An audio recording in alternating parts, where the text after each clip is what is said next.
Some people say benign. Come all you loyal Britons and watch 'Twas by Design. Why, hello there, ladies and gentlemen, and welcome back to another 'Twas by Design stream. I'm your host, Chris, and as always, I've got myself a brew. Cheers. Oh man, it's nice.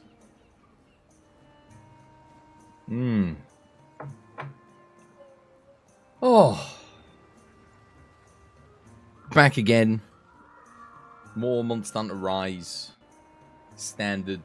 Sponsored by HelloFresh. Exclamation mark HelloFresh in chat. 80% off your next 2 orders. Help support the channel. And get yourself some fresh food. Learn how to cook your ready meal eating troglodytes. How is everyone? How you all doing?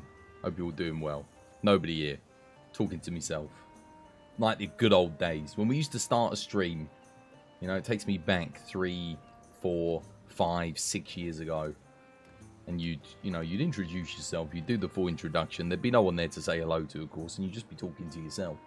It's kind of how it went. You know, you just had to get used to it. I think it's one of the core tenets of being a Twitch entertainer. Is when you first start out, you have to learn how to talk to nobody. Because a lot of the time, no one's going to be there. But if you're not talking and you're not addressing nobody, then no one's gonna come watch you when you're sat there in silence, basically. Unless you're actively doing something, I suppose. But yeah, got myself a brew, nice cup of tea. Lovely weather today. Fantastic. Warm, hot summer sun. Not too hot, not too cold. Still got the fan on though. Actually, I could probably angle that up a little bit. Got the fan on. Hey, doing Nif, welcome back to the stream. Hope you're having yourself a lovely, jubbly day today. And, yeah, back in Monster Hunter. Which the director of Monster Hunter Rise Sunbreak, they put out the statement today. That's it, it's done. Officially, they said goodbye. There'll be no more posts about Sunbreak on the Monster Hunter channel. So that's it. It's over. It is done. And honestly, we're pretty much done with the game. I mean, there's a couple of Malzeno weapons to make and try out, but obviously we need new charms and we need better augments and stuff, but that's all RNG dependent. That's just kind of playing the same thing we've been playing for the past 2 years, just until we get good RNG. Nothing particularly special about that. So, yeah, I think we've got an event quest, I guess, for tomorrow, and that'll probably be the last one. I mean, I don't know. Maybe there'll be a couple more past that. We'll have to wait and see. Terrible past few days. I hope all is well with you, though. Yeah, no, I'm good. Everyone seems to be having terrible days these days. That's all I ever get. I ask people how they're doing, and they always say, not well. Headache. Ill. Dog died. Something, you know. No one's ever having a good time. It's a shame. Sorry to hear that you're not doing well. Sucks. On the other hand, I'm alright. I can't complain. You know, nothing's going particularly well. Nothing's going particularly unwell. I'm still in the same situation I've been in for the past 7 years. So, yeah. Your dog did die on Saturday. Bloody hell, I was only joking. I didn't think he actually did. Sorry to hear that. That sucks. That does suck. He had a good life. 13 years old. That's old for a dog. Well done. He must have had a good life. Must have had a good time. But I am sorry to hear that you lost your pet. That sucks. That does suck. See, I never had dogs. I've always had cats. They live a bit longer. They live for like 20 years, you know. It's always hard when you lose one of them. I always found it odd that cats live longer than dogs. On average. I don't know why. Like, what is it about a cat that makes it? I mean, they can live for really, really long time. You'd like a cat, but your dad isn't having it. Cats are great. Cats are fantastic. I love them. I've always had a cat. I've always had cats. Yeah, it's funny because my mum and dad, before I was born, they'd had dogs. But then they didn't want to get a dog with me about. It's probably a good idea because 2 very close family relatives had both of their kids mauled by dogs. You know, just from petting them. Because, odd, didn't it? Both young, when they were young girls.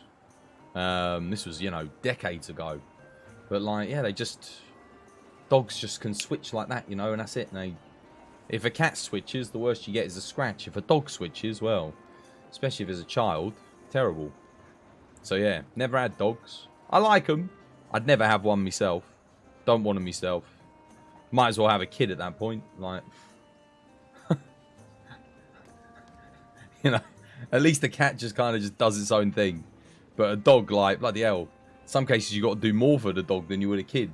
I mean, you don't have to take the kid out for an arbitrary walk every day. Multiple times a day. The school bus does that for the kid. They doing AG Taylor. Hope you're having yourself a lovely, jubbly day today. How we doing? Yeah, doing good, thanks. You agree? Caring for a dog's a lot. Especially when they reach the senior years. Yeah. I mean, don't get me wrong. You got to look after a cat in its senior years too. You know, they often go deaf, sometimes blind. So you got to help them out a bit. But they still like going outside and chilling, and they do everything else on their own. So, yeah. We did make another new build yesterday. We made a Frostcraft Dragonheart Charge Blade build, which I need to save, because if I... excuse me, if I remember correctly, I didn't save it at the end of yesterday's stream. Let's have a look. So we got this Dragonheart Charge Blade. I think I can overwrite whatever the old one was. Let's see. Dragon conversion. There it is. Dragon Charge Blade. This is the old one. Yeah, this one could be overwritten. And we'll rename this one to Dragon Frostcraft Charge Blade. There we go. Nice. Got a copy of that saved now, which is good. Performed quite well. It's a good charge blade. Yeah. It'll be a while before you think about getting another pet. Yeah, no, take your time. Take your time. I remember when my cat passed away, we weren't really ready for another one. And then my auntie gave us a cat from her litter, like straight away. Loved him to bits. But he died. He got hit by a truck. Like, he was only like 1 year old. 1 or 2 years old. I think he was approaching 2. And then we waited ages before we went to the rescue shelter to get another cat. We ended up getting 2 cats. One of whom I never see. Who is like outdoors all the time. That's Bilbo. He comes back to eat occasionally when he feels like it. But someone else must be feeding him because he's not like reliant on us. And then our other cat who's a indoor cat. And her name's Molly. What a cool name. Yeah, we didn't name them. That was their names from the rescue shelter, but they were already quite old, so they were used to their names. Molly and Bilbo. Molly's indoor cat. I wouldn't go as far as say lap cat, because she does go outside, and she does hunt. She's a very good hunter. But she loves being inside around people. Bilbo is completely outdoors. I think they were both feral, probably. It's just when we kept him in our house for the couple of months, like Bilbo stayed feral in that whole period when we were trying to acclimate him. Molly turned in domesticated. So, yeah, there was never any domesticating Bilbo. He wouldn't have it. He just literally because when you get cats, you have to keep them inside for quite a long period of time. Yeah. When was the last time I saw Bilbo? Oof, dude. Month ago. I barely ever see him. You'll hear him sometimes come in to get some food, and then if you try and go in the kitchen, he's gone. He's out. I haven't seen him in ages. My dad sees him all the time out in the garden when he's, you know. But I don't get to see him because I'm indoors. I'm awake in the evening. He's not inside in the evening. Let me tell you, he is out hunting, doing all this, that, and the other. Yeah.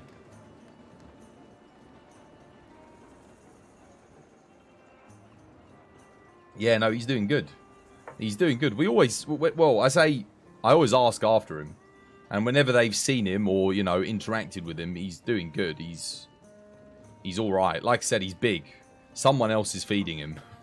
He doesn't come to us for food. Like, he'll only come to us for food if he absolutely has to.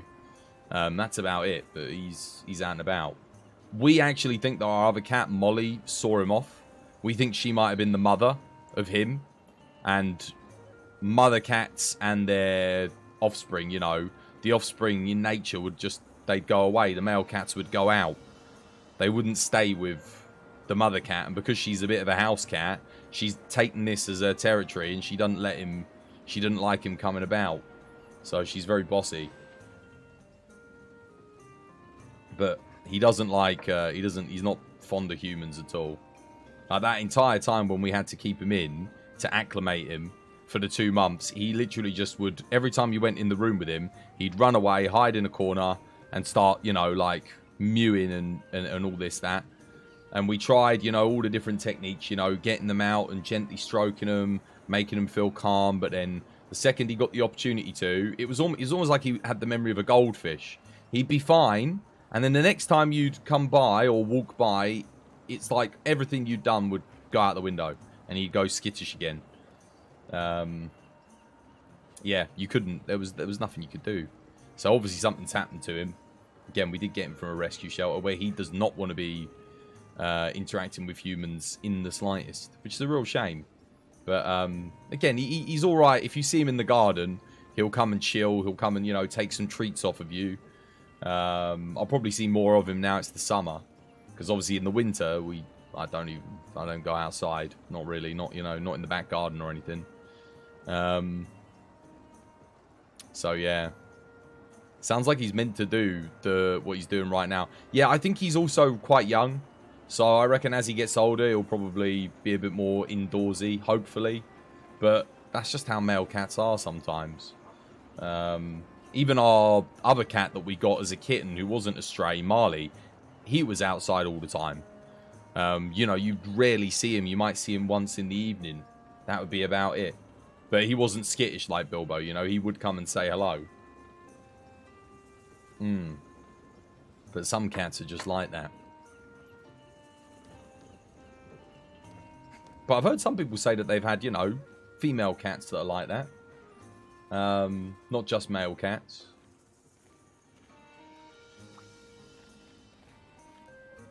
Oh, I was so bored of this game yesterday, I tell you. Let me say. Like, I think it was just, I was on my own for, I think, the first maybe 5 hours of stream. Eleanor came in. We did some duos. They didn't really go particularly well. I think we got like 1-2 good runs in. Finished the stream off with a really good solo run, actually. But, my God, I can't, playing this game on my own, I'm just like, dead.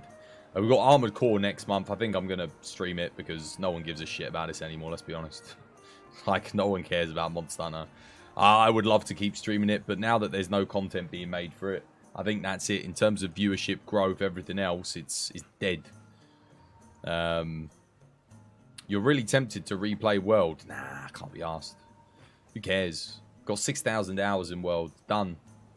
Nothing new happening with that. If there was a new mod or something new happened, I'd go out and check it out, but... Go back, sorry, and check it out, but... What's the point? Got every armor, got every Safi weapon, every Corv weapon, max upgraded, completed guild card, everything done. How you doing, Jamula? Hope you have yourself a lovely jubbly day today. You finally got your Monster Hunter Rise Platinum. Well done. Well done, Mac. You're effed up now. See, that's the thing, like, I don't know. With World, I could always come up with things to do. I do have some ideas of content I want to make for this game. But, like, it's trying to get the people together to even want to play this game to make that content. That's the trouble. It's so much work.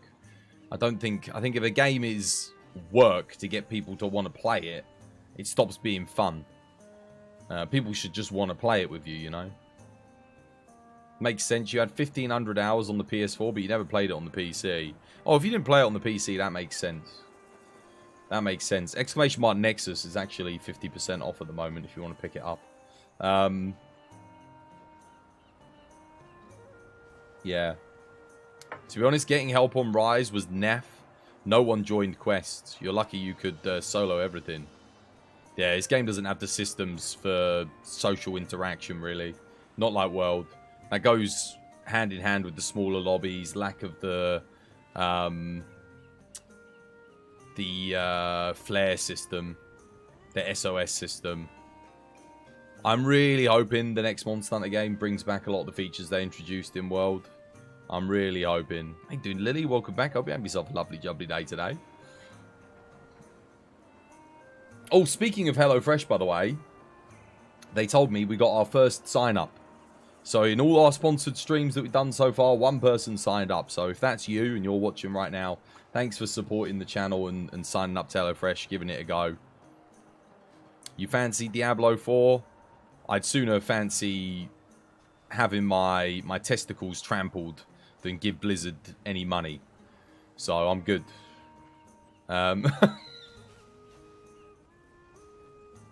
Hence why you're not doing Sunbreaks.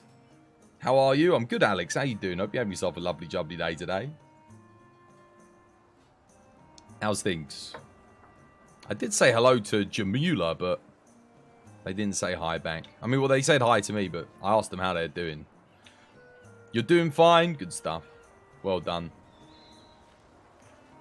You thought you were going to say kicked. Trampled sounds so horrid. I don't mince words. I'm English. There's 1,000,001 different verbs that you can, or nouns or adjectives that you can use to make things more interesting. Actually feels a bit surreal to me that we won't have any new Monster Hunter for like a year or so. Yeah, it feels weird to me now that we've not got any info or anything. Because even with Iceborne, when it came to a close, when Iceborne was said and done, we knew that Rise was coming. So now we're in the dark.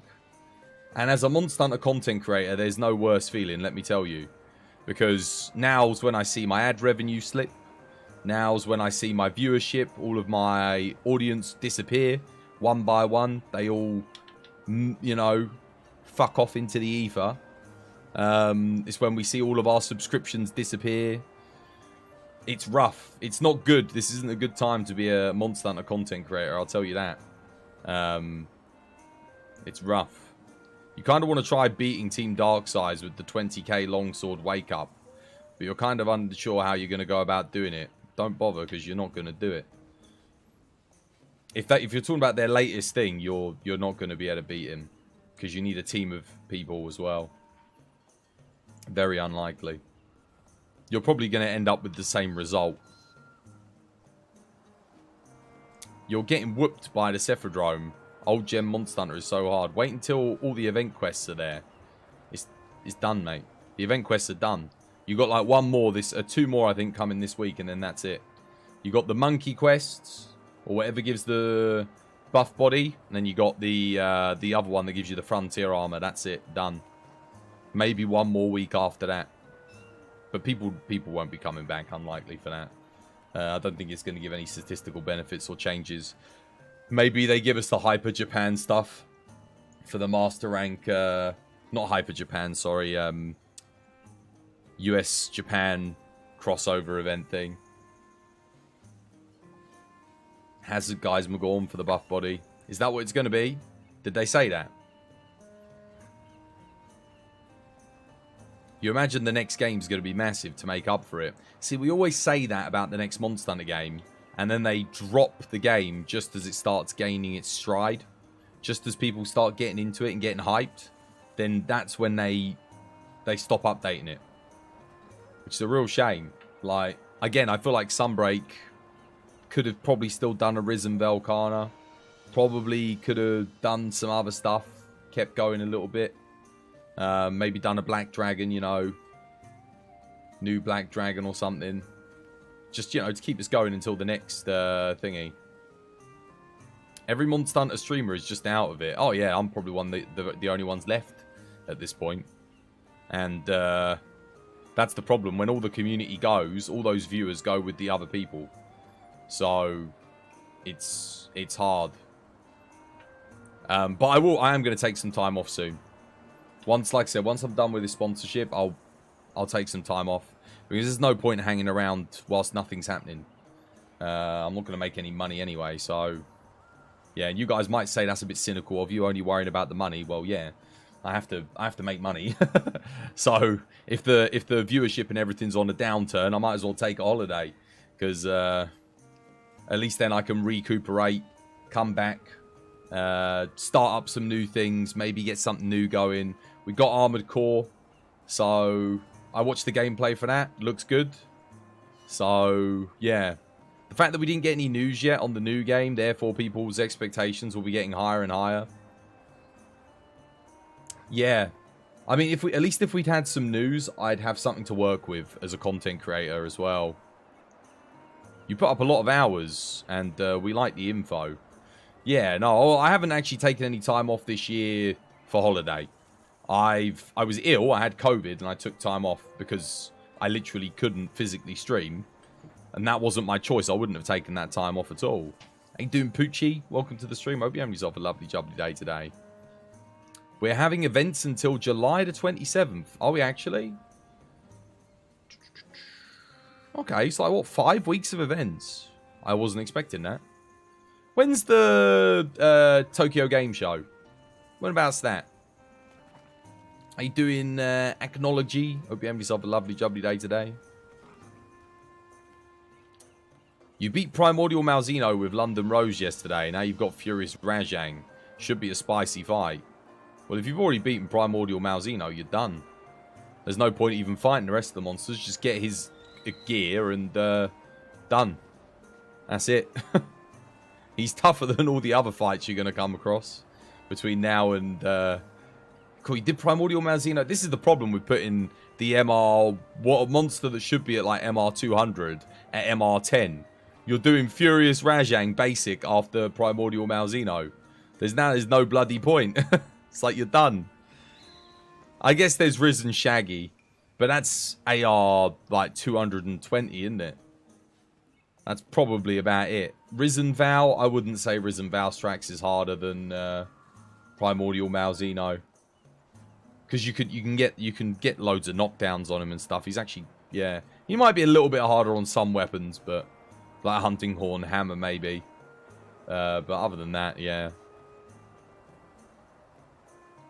Thursday, September 21st. And then the Tokyo Game Show is September 24th. Okay, so we've got July, August, September. 3 months until we potentially get Monster Hunter info. Okay. What's the release date for Armored Core? You've got massive respect for my grind. You more than deserve the time off of Rise. You hope you find another solid game to stream in the meanwhile. Well, yeah, I want to stream Dragon's Dogma 2, even though it doesn't have co-op. Which is a bloody shame, honestly. Like, I still can't get over that they didn't put co-op in that nonsensical design decision in my books.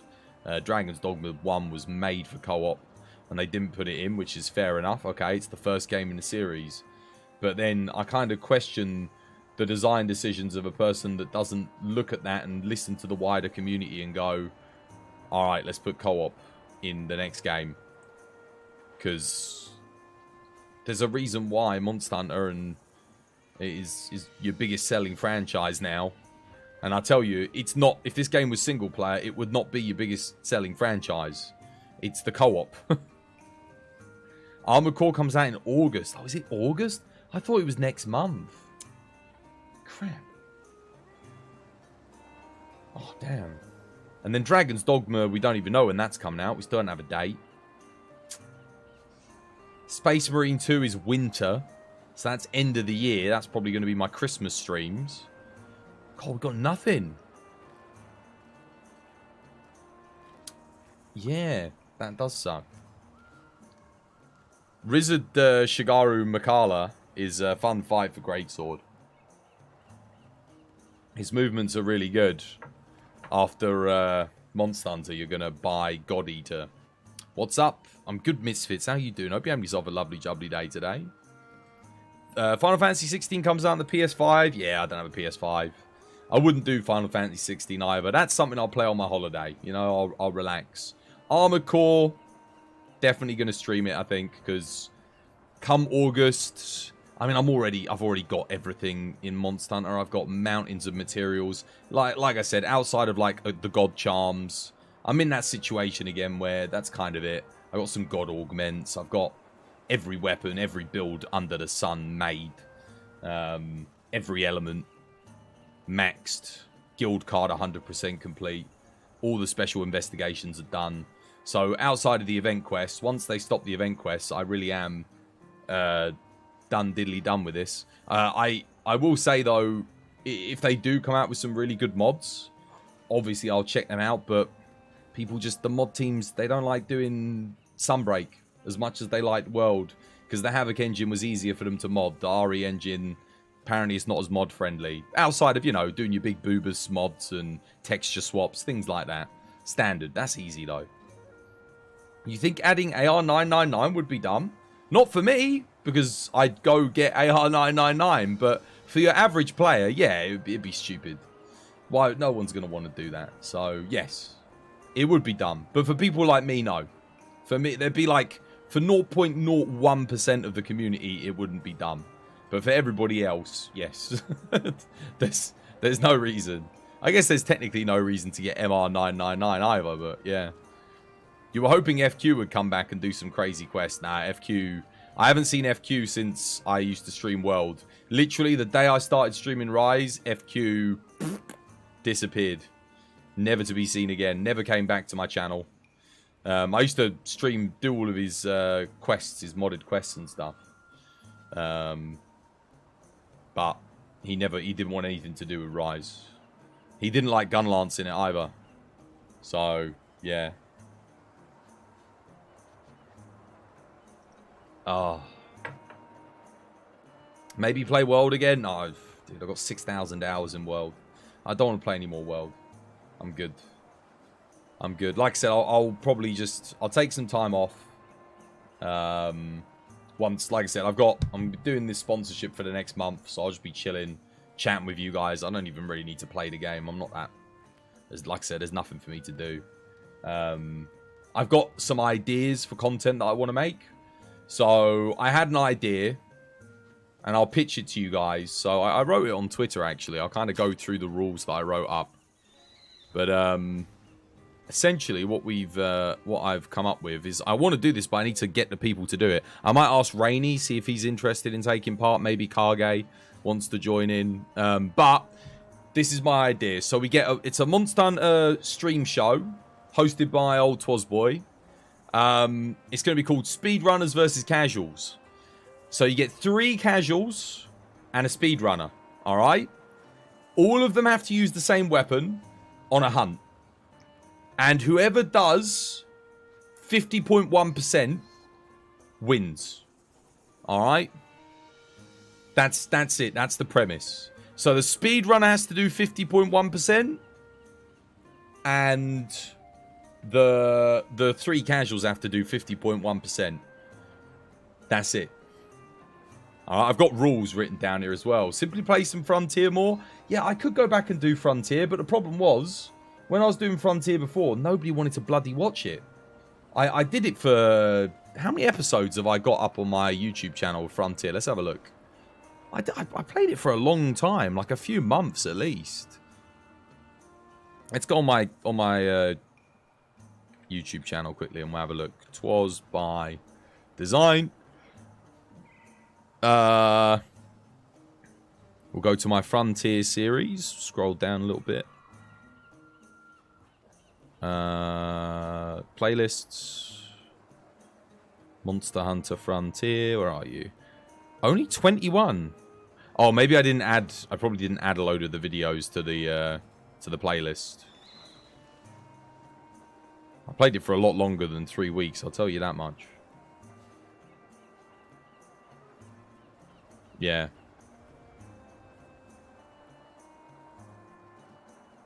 But yeah, that's the premise. That's the premise. You're not a casual, Twas by Design. No, I'm hosting it. I'm hosting it. So I get 3 other content creators, 3 other streamers, and I get a speedrunner, and then let's say we go... Don't get me wrong, Misfits, I want to play more Frontier. Like, for real, I want to play it, and I want to stream more of it. Because my character is at Zenith, you know, I'm at the Zenith fights. I was doing those before I stopped playing. But the thing is, everyone else I was playing with stopped. They all dropped it. Most of them don't even watch the channel anymore. They're all gone. So even if I was to get my private server back up and, you know, we had about 30 people on the server, I don't even, like, none of those people are about anymore. So unless any of you guys want to join and do some Frontier on a private server, kind of like, yeah, I could join a public server, but it's not the same. It's not the same. I want to do a community thing, you know. Keep it in the community. Give everyone a chance to not feel overwhelmed. Because the problem with doing a public server is you've got all these other people in, don't know any of them. They're all kind of like max level. They're all running around. It's overwhelming for all the new players. Puts people off. And trust me, I know it puts people off. Because some people didn't even want to join me when I was doing the high rank and G rank stuff. They were like, oh, no, I'm too far behind. I don't want to join. So definitely would have a private server. Did you need to pay for the server? Well, no, because Tolly was doing it. And they were paying, they said they'd pay for me. But then when we stopped playing it, they just stopped. They stopped the server. I'm sure they've still got all the server files and all of our save data and that. The other benefit of having a private server is, if you want to do any balance changes or anything, boom, done. You know, because the magnet spike's super OP, broken. Like, you can get patches, nerf that. You can't do that on the public servers. You don't have the control over it. If you need to shut down or restart the server because there's an issue, boom, you can do it. It's your server. You do what you want. So no, I'd want to be in control of that stuff, because if I'm making content for it, then I don't want to have issues, you know, that are out of my hands. So yeah, no, definitely a private server, 100%. What was my favorite monster from Frontier? Oh man, I liked Hujikiki. I liked Gwanzaramu. I liked I'm probably butchering these names. I really liked the version of Akantor that Frontier had, and Gormagala in Frontier is the best version of Gormagala. Who else did I like? Conqueror Fatalis obviously was legit. The Conqueror's Road White Fatalis fight was brilliant. What was that water wyvern? The one that was basically like Namiel but not an Elder Dragon. It was like sleek and black, kind of looked like a shark. That was pretty cool. Gwan Legend. Oh, Pobobo Marumu. I'm probably butchering that one. The hunting Doots McGee, the big hunting horn whale. Loved that thing. And, oh, what's its name? Obviously, Raviente's great. Music for Raviente's fantastic. There's another one that had like an awesome theme, and the theme absolutely slapped. Oh, Odi Baratusu or Batsaratsu. Yeah, that's the one, dude. Cannon Turtle. That's my favorite. That fight is brilliant, and the music, the theme for Odie is just the best. Peak Monster Hunter music. You'd have to start from the start. Yeah, that's fine. You guys would have fun. I mean, the thing is, if you guys started a new thing, I could just grab some low rank, high rank gear and go through it with you anyway.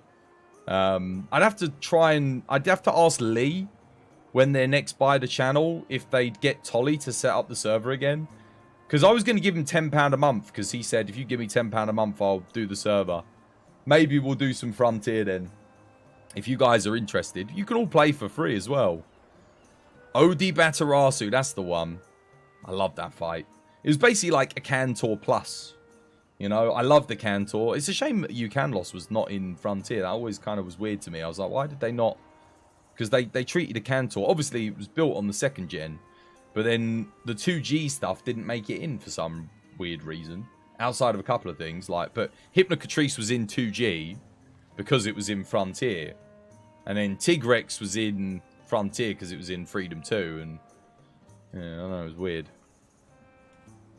You would do, but you're going to go to Albania for like 3 months in 2 weeks, plus college. You're done with school in like 2 weeks. I mean, as long as you can get your hands on a potato with an LCD screen, you'll be able to run Frontier in Albania. To be fair, though, if you go in Albania, you probably get more fun things to do than play Frontier. You've heard people talk about how skeptical about Capcom showing off Monster Hunter 6 at the Tokyo Game Show instead of showcasing it to the West, where it'd get more attention. Nah, dude, eyes are all going to be on the Tokyo Game Show, because there is nothing left in the West. We got dick all here these days. There's no E3. Everything's fragmented and sparse, and I don't even know when there's a game show going on. Capcom didn't even tell the creators they were going to be showing off Dragon's Dogma 2 at the Sony press conference and debuting it there. So we didn't even know that was happening. That's how poor the communication and the... Imagine not even letting your own group of people know what's going on. I only happened to see it through chance. Don't ever join a Malzeno Hazard SOS, man. If they didn't get insurance, don't go over to the Malzeno Hazard. You joined one hunter, fainted the moment that you joined, and another fainted. Well, it's casuals, man. Let them do their thing. This is why when I used to do help for hunters, unless I had someone else with me, I couldn't really do it. Because if you're trying to help three people at once, it's too difficult. It's too hard. If you got someone else, like War and I used to do it quite well. War's very good at putting out the dusts of life. And then I'm good at taking aggro from monsters because I'll just keep the DPS up. But if you have that kind of combo going on, then you're good. Frontier's your favourite game? Yeah, Frontier's probably my second favourite Monster Hunter game. In some ways, it's my favourite because it's second gen. I love 2G. Frontier's got almost everything that 2G has in it. So, immediately, win. But then it's got so much more. It just kept building and building and building upon it until it became its own beast. But I still think Iceborne's my favourite Monster Hunter game. Just because it was kind of like the Monster Hunter game I always dreamed of. Whenever I played Monster Hunter growing up, you know, back on the PS2, back on the PSP, and Iceborne is what I imagined Monster Hunter could be. And I don't get me wrong, I love Sunbreak. Combat's great, this, that, and the other, but Sunbreak's more of a extension of the status quo. Whereas World and Iceborne really kind of... It broke through this barrier that was sort of there and holding the Monster Hunter franchise back a bit. Which is to say, the barriers wasn't a negativity for those of us that were fans of the series. But I think for the wider audience, stopped them from getting involved in Monster Hunter. And I think that was always a crying shame. Because there were... Like, as much as we like to beef up old school Monster Hunter, let's make no mistake about it, its barriers to entry were quite high, and it did have a lot of issues, a lot of, like, what's the best way of putting it? Unfriendly mechanics, you know? Whereas Iceborne still had a good skill ceiling, perhaps not as high as, nowhere near as high as probably Sunbreak or Frontier. But it was there, and it was enough to keep people like myself interested. But it also had that depth of gameplay and exploratory mechanics that you just don't get in these other Monster Hunter games. And you may think, well, that's a bit weird. Sunbreak's pretty open and explorative. Well, yeah, you're right, but answer me this. What is there actually to do in the big open expanse? What are you doing? You're only really hunting the monsters. Maybe... taking photos of the endemic life when it shows up, which was fun. But in World, you're capturing the endemic life, you're finding the rare pets, you're going around checking out the secrets, doing the treasure hunts, you know, all these little things, these little bits and bobs, things that, you know, the environments were a lot more dynamic. They had elements that affected you. And I think it's one of the things that I kind of think it's like mechanics that people don't really seem to care about, like cool drinks and hot drinks. You don't realize how much that takes away from the game when they remove elements like that, because it just helps the world feel a little bit more tangible, a little bit more interactive. Because now it's like, well, I jump into a volcano and I'm perfectly fine. Yeah, I'm not saying, oh, bloody hell, no one's saying it's realistic to drink a bloody cool drink and it all of a sudden you can go into molten magma, and no one ever professed that. But just the act of giving the player some level of agency on a mechanic like that helps deepen the experience that you have with the game. No way. You only got to the Zeniths, right? Did you fight any? Yeah, I did. I did. What was it? Kezu. The Wolf. Zenith Wolf. I forget its name. What other ones did I do? A couple other ones. But that was when everyone stopped playing.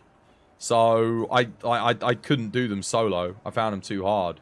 So I kind of got to that point and then I was like, well, I'm stuck here. I need a team to do this. Midogaron, that's the one. Yeah, that was a good fight. Hard, but it was a good fight. I mean, all of them were tough. I didn't beat any. I didn't beat any of the Zeniths. I got to them. I was at that point where I needed to start farming for a better build. Upgrading my stuff.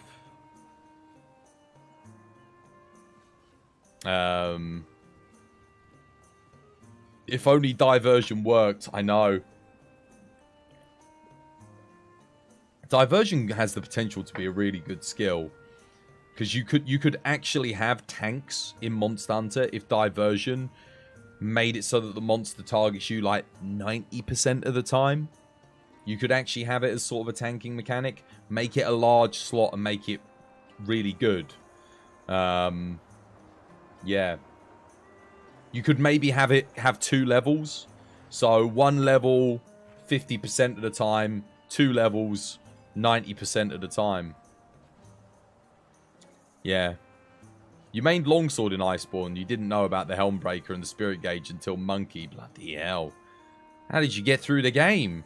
I didn't know about Foresight Slash until... well, I knew about it, but I didn't know what it did until Kulftaroth bloody came out. Because we didn't have Foresight Slash in any of the other games. There was nothing like it. So I was just doing my Spirit Slash. I knew about Helmbreaker. I was popping off Helmbreakers. But I was playing it old school, you know. iframe, dodge roll out the way. For, Spirit Slash, level up, Helmbreaker.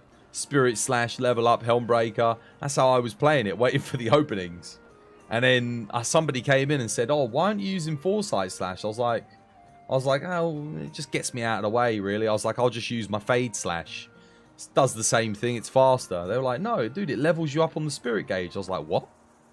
Does what? Excuse me? Levels me up on the Spirit Gauge? Hang on a minute. I was like, oh my god. God damn. You were doing 3 combos with the Fade Slash. Standard. You hope one day you can join up. Maybe you can even ask if Dijkstros, if I can have an account. So you can have it as another way to get in. Yeah, I mean, we can add other players' characters onto the private server. So all you have to do is send the files to Tolly, and Tolly will add you up. Hey, dude, night. Hope you're having yourself a lovely, jubbly day today. But maybe I will. Like I said, if they're willing to do it, I could get the server back up again. Maybe I can make some more content for Frontier. But it's whether or not anyone would watch it or want to play. That's the difficult bit. Yeah.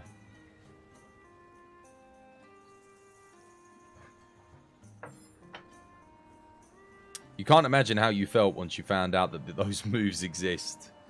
But you really didn't know you could level up your sword during the fight.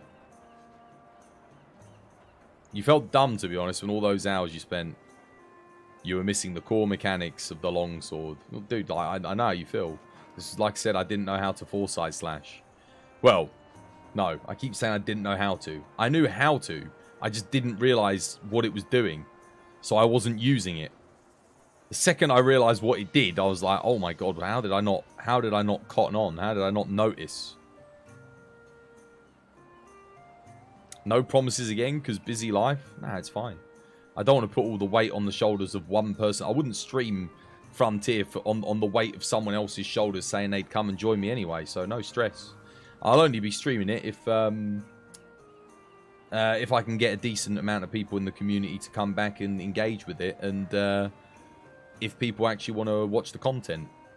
So, yeah, but now's as good a time as any. Like I said, if we've got till August until Armored Core, bloody hell, that's a long time. I need to find something else to do. Imagine if they did another Frontier-type Monster Hunter. I don't need to imagine it. That's exactly what they need to do. They need to do a Monster Hunter MMO. Dude, they've got a bloody Dragon's Dogma MMO still running. And yet they still didn't put co-op in Dragon's Dogma 2. And they won't give us a Monster Hunter MMO, but all these games keep acting like MMOs. Just give us a Monster Hunter MMO. Do it. Get it done. It's their biggest selling franchise with more... It's a household name. More people own copies of Monster Hunter than bloody the last Call of Duty game. That's how big Monster Hunter World with Iceborne was. Make no mistake. It deserves an MMO. If bloody Fallout can get an MMO, sold half the number of copies as Monster Hunter, then Monster Hunter needs a new MMO. One for the West this time, not just for the Nippon fans. Do you think they'd make a pay a monthly subscription? Yeah, I mean, I'd hope they'd do it that way, yeah. It's the best way to do it. If you make it free to play, you sacrifice gameplay progression. You end up putting in items that people can buy that you really shouldn't be selling back to your players. So hopefully, yes, it would be a buy the game, pay a monthly subscription. Perhaps you have some kind of free trial period when you first buy the game, sign up, and then past the first month, you pay a monthly fee. And then that'd be the best way to do it. That way, because you got to charge people something to keep the servers on and keep the updates coming out. Some people get bored at World, even though they know all the moves of the longsword, while you keep playing up to Monkey. Dedication. You swear you thought that World was going to be Frontier. Yeah, we all did. We thought World was going to just evolve and keep going, and they'd keep supporting it. I mean, bloody hell, Destiny 2 came out before Monster Hunter World, and it's still bloody going. They're still supporting it with updates. World had a bigger player base than Destiny 2. It made more sales than Destiny 2. They could have absolutely kept going with World. But, alas, they did not. They did not. They should have done. They should have done. That would have been a good financial choice. Chuck out a Zenith expansion. Chuck out another expansion. Just keep going. Until the player base completely dies off, you know, and people don't buy it anymore. But I'd argue if you made another expansion for World, you'd have made at least 3 million, 4 million more sales. I know for a fact that you got at least 1/5 of the player base would have bought another expansion. 100%. Fatalis has tons of microtransactions. Destiny. Oh yeah, Destiny does, yeah.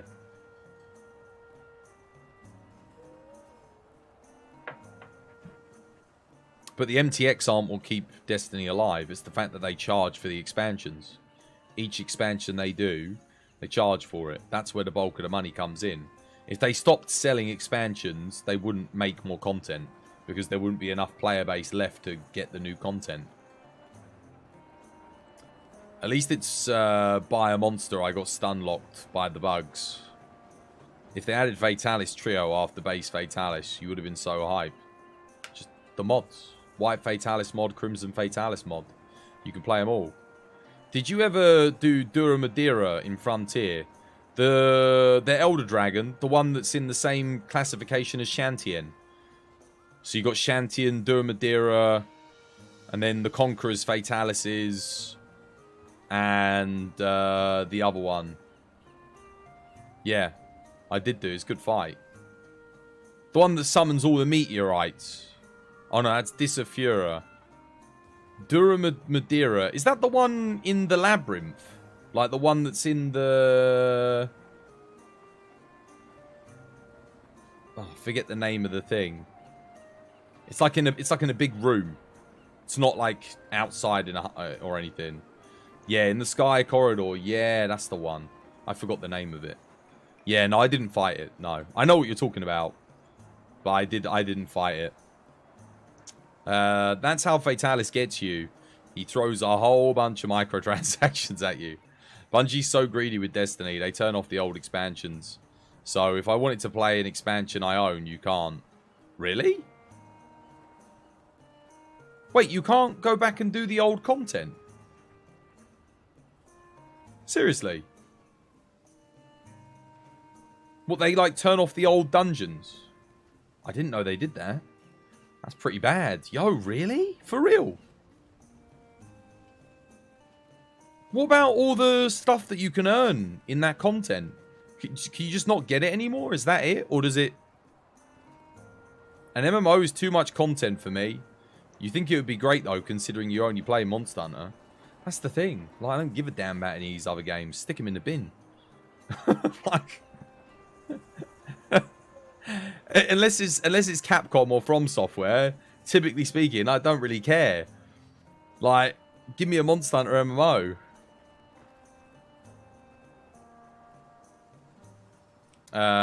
Good old took over a week. Anyone to beat him. Yeah, well, that's Frontier monsters be like that, though. It's like actual challenge. Capcom weren't afraid to really push the player base.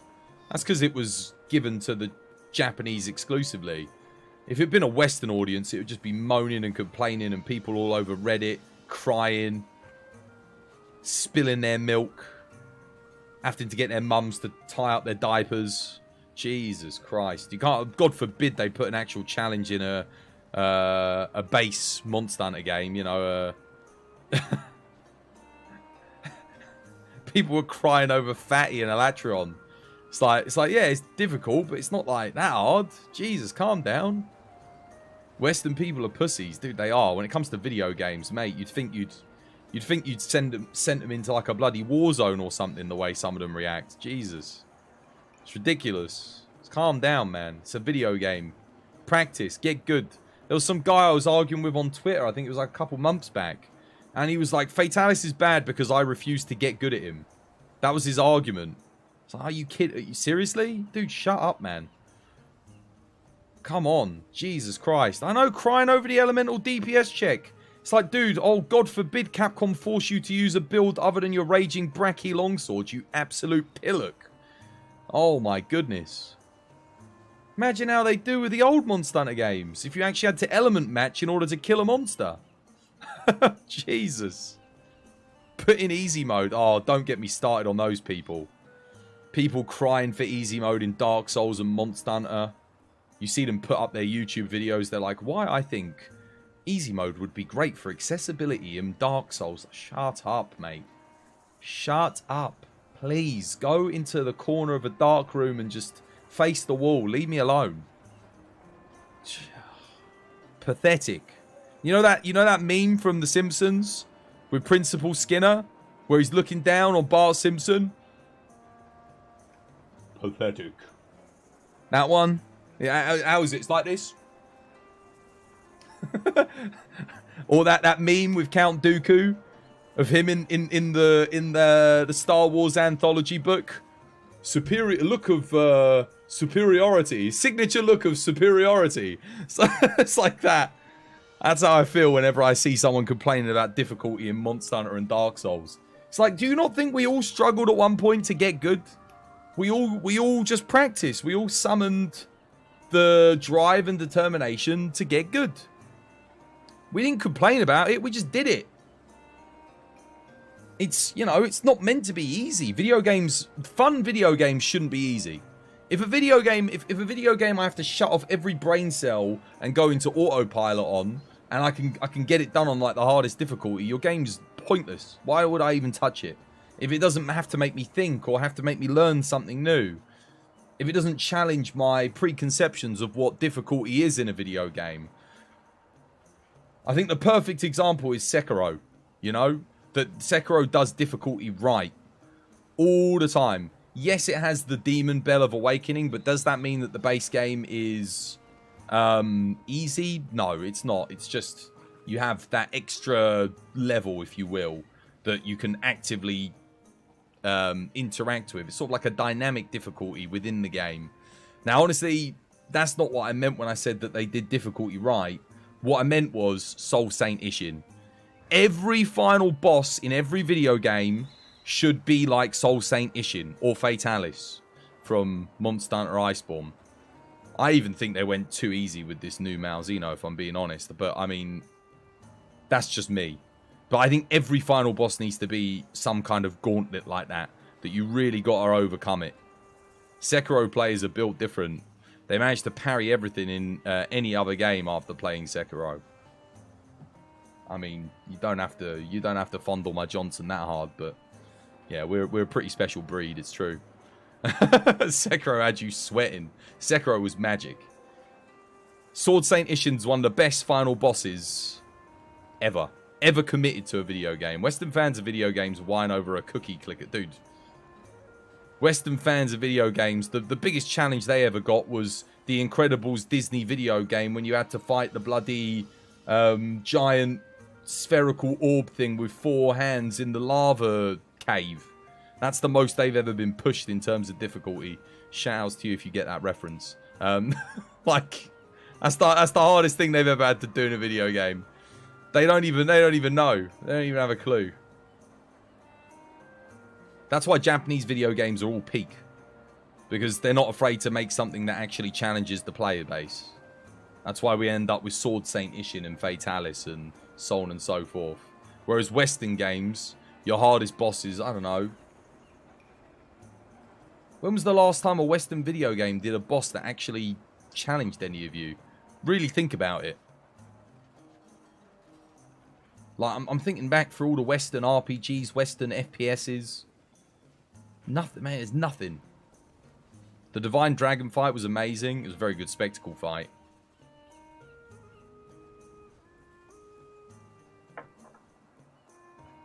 Japanese players, especially in fighting games, are godlike. Yeah, do you know why Japanese players are good? Because all the games that they experience actually push them and challenge them to get better. Rather than just nonsense, nonsense, press the R1 button, win the game. I mean, you have people these days that act like beating a Call of Duty campaign is some kind of achievement. It's like, dude, you literally sat there and held down the R1 button for 3 hours.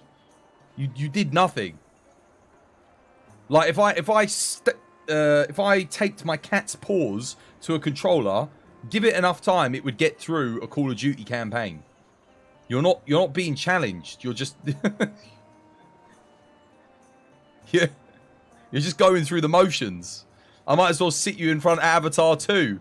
That's a more challenging experience. Having to sit and watch through that. Your opinion on Primordial Malzeno's difficulty is that you think his final phase gives too many openings. You don't really mind. It's just he's cool and fun. Yeah, it's a fun fight. It's cool. I do feel like they could have given him a bit more health, maybe. I think they could have. Fight's over too quickly. What's our PB? Like 3 minutes something. My personal best solo's 4 minutes, and then group 4 players like 3 minutes. I couldn't really kill Fatty in 3 minutes outside of heroics with a heavy bowgun, and even then I'd never killed him in 3 minutes. So yeah, I don't know. Is old gen Monster Hunter harder because of janky controls? Well, the PS2 is, yes. The PS2's tougher because of the controls. It's harder for other reasons as well. Resource management, lack of quality of life options, very deliberate controls, limited move set. Iframes aren't too bad in the OG Monster Hunter. But it's okay. Like, it's not as bad as some people make it out to be. It just takes more time. You got to be a lot more patient with it. With the older Monster Hunter games. But it gets a little bit easier through to Freedom 2, because quality of life starts to get introduced. And then they added in palicos, so you had something else that the monster could target on a hunt. The monster wasn't just focused on you all the time. But in 2G, it got hard again, because they gave us G rank for the first... Well, for the West, they gave us G rank for the first time. There is Monster Hunter G. I never played it, but that was the first time we had G rank.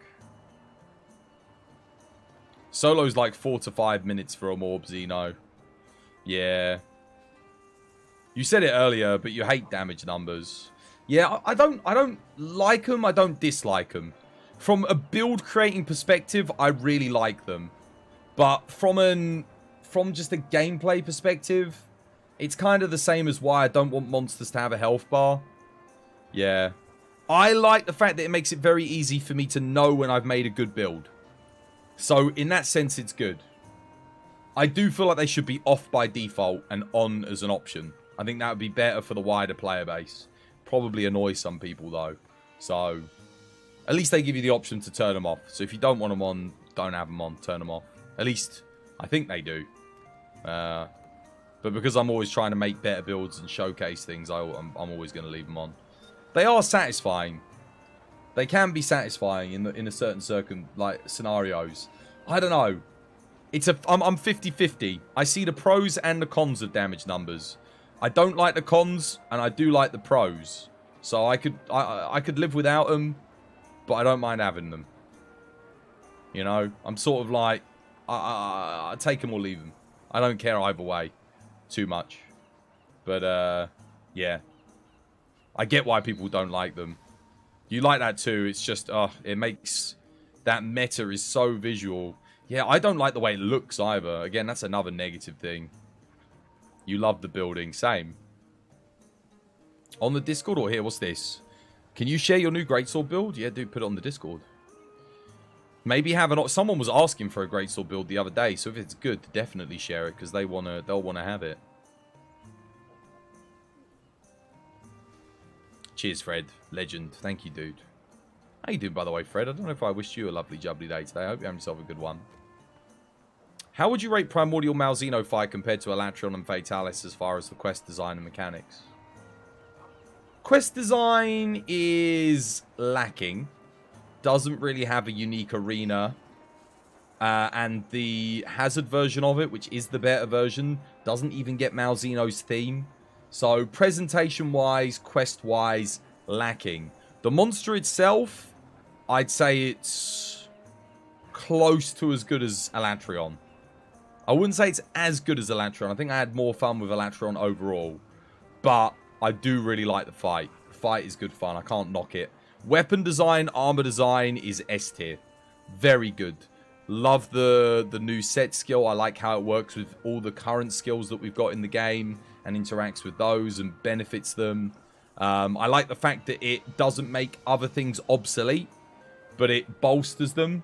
So you can use it, but there are other skills and other builds that you can perfectly happily use and still have a really strong build. So it fits well into the meta. I'd say it's better weapon and armor design than Fatalis.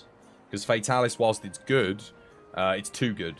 So very well designed on that front. So the fight, the monster, and the weapons and armor, I'll give the monster an A. I give the weapons and armor an S. The actual presentation of the fight, though, the lack of the Malzeno theme in the arena, the fact that it's just another reused arena, he didn't get his own kind of special locale, something like that, I'll give that like a C. It's okay, but it's nothing special. Yeah. Have you tried any Geismagorm since TU6? Yes. Yeah. Although I haven't used the new heavy bowgun, which I will do at some point in Vincer. You have to take camera for the set. You're great, Tors. How are you? Yeah, no, I'm good, thanks, Fred. But I think it straight up makes the gameplay of Monster Hunter just so aggressive. Like, I know all the monsters' HP just off of the damage. It's true. Well, there's other things that make the gameplay aggressive, though. I don't think it's solely conducive to the damage numbers. Wire bug recoveries, pacing of the combat, pacing of the monsters themselves, the rewards you get from dealing damage. All of these things lead to the aggressiveness of the gameplay. Whilst I definitely think that being able to see the visual damage numbers is a contributing factor. If you're a speedrunner, you're going to play aggressive regardless of whether or not you can see the numbers or not. So I think that's just something that perhaps affects the mindset of your general player more so. But no, I get that. I feel that. I think people take less time to slow down in combat because they do get fixated on the overall big numbers popping up. It's that dopamine rush, isn't it? Pamatha, thank you for the follow. Welcome to the TBD family. It's good to have you with us. No way. It doesn't compare to Elatrion. You remember at the point Elatrion was by far the most difficult thing in the game. I think it's quite close. I think you'd be surprised. It's hard for us to judge because a lot of us have been playing Monster Hunter for a long, long time now. But I'd say if you took a new player, stuck them in with a max set on Elatrion and Primordial Malzeno, they'd probably get their first win in about the same amount of time. I reckon. Yeah. Are you sponsored by HelloFresh? Exclamation mark HelloFresh. Yeah, I am. Use code HelloDesign for 80% off. your first 2 orders. And every time you use the code HelloDesign, you help support the channel. So if you want to donate to the channel, save your money, get yourself some free food. Well, not free food, but get yourself some great value fresh food. And HelloFresh will donate to me in your stead. So there you go. That's not what I mean. You're referring to how it feels compared to them to a casual build. Oh, okay. Yeah. I guess that makes sense. I think, like I said, people fixate less on the actual combat when you don't have the damage numbers because they will utilize the other elements of the combat that don't surround hitting big numbers. I think that's fair. I think that's what you're trying to say. You personally think that the final boss should be a climactic and fitting end to the story, whilst the harder challenge should be something optional unlocked afterwards. You like how Monster Hunter has done so far in like all the games. I still feel that the final bosses in Monster Hunter could be harder. Especially Geismagorm, given how good the armor was and how pervasive it was throughout the meta. Like, I was still using the Geismagorm legs all the way up until TU5. And there's still some of my builds now where I'd consider using them, depending on whether or not I get a God Charm or not. So, I think they could afford to make the final boss a bit more of a challenge. The barrier to get into the end game, I think, could be a bit more difficult. So you get that real rewarding feeling when you get through it. Geismagorm was, whilst it's a fun fight, it was way too easy. Same with Sharishvalda, same with Xeno'jiiva. When I think back to like a Cantor, stuff like that in the older games, it was actually quite hard. Like, you know, when you went through it for your first time. But again, I wasn't as good of a player back then, so I have to remember these things. Like, maybe for your newer players, it would be a challenge. But I think like Kirin, like my first time fighting a Kirin, that wasn't even like the final boss. You just sort of unlocked that. It sort of just popped up, you know, after you did X amount of things. I think it was like you had to kill Kelbies or something. And then you got the Kirin quest. I can't remember exactly how you unlocked it, but when it showed up, it was so tough, you know. It's like, this is shockingly hard. I know some casuals get degraded doing hunts when their damage isn't high enough. Who cares, though? They're casual. Like, you know, they shouldn't worry about their damage. You should only really worry about damage if you're trying to improve your play. If you're going through it and you're chilling and you're relaxing, your damage doesn't matter. Unless you ask somebody, how do I do more damage and this, that, or if you join, let's say a casual comes and joins me now. This is a coaching stream. I'm always going to try and help them, teach them how to do things, you know, get a bit better and this, that, and the other. So, yeah. But other than that, like, it's not too bad. You don't think Atlakar was that hard, to be honest? Nah. Nah, the true hard final boss was the original Fatalis in Monster Hunter. Like, he showed up, you know, randomly. If you had the internet connection, I never got to do him back on the PS2. But, like, if you were beating, even when you got to the PSP, if you were beating Fatalis on the PSP, like, that was tough. That was hard. Elatron's fight would have been hella awesome if it didn't force you to make a dedicated build, in your opinion. The reason why it's good is because it forces you to use a different build. That's one of the things that makes it good. Like, every other Monster Hunter game before that, you'd have to make... The idea to succeed on a fight was make a good build for that fight. And Monster Hunter World dropped all of that in favour of, blast weapons go boom. And the game suffered as a result of that. There was only a few fights where you actually had to tailor your build. And then along came Elatron and it was like, hey... You gotta take your build into consideration with this fight, otherwise you're gonna have a hard time. It's good. That's what you want. That's what Monster Hunter should be. They should do more of that. I think letting people just coast along with one build all the way through the game, no challenge, nothing to stop them, no thought process going into anything, that's not good for Monster Hunter. That's not healthy. Like, you love Element and you think it should almost always be better than the Raw, but not like this. Nah, dude, Element matching in this game's... It's better this way than just having Raw. But yes, Raw should... The thing is, Raw does still stand up. It's just on certain weapons.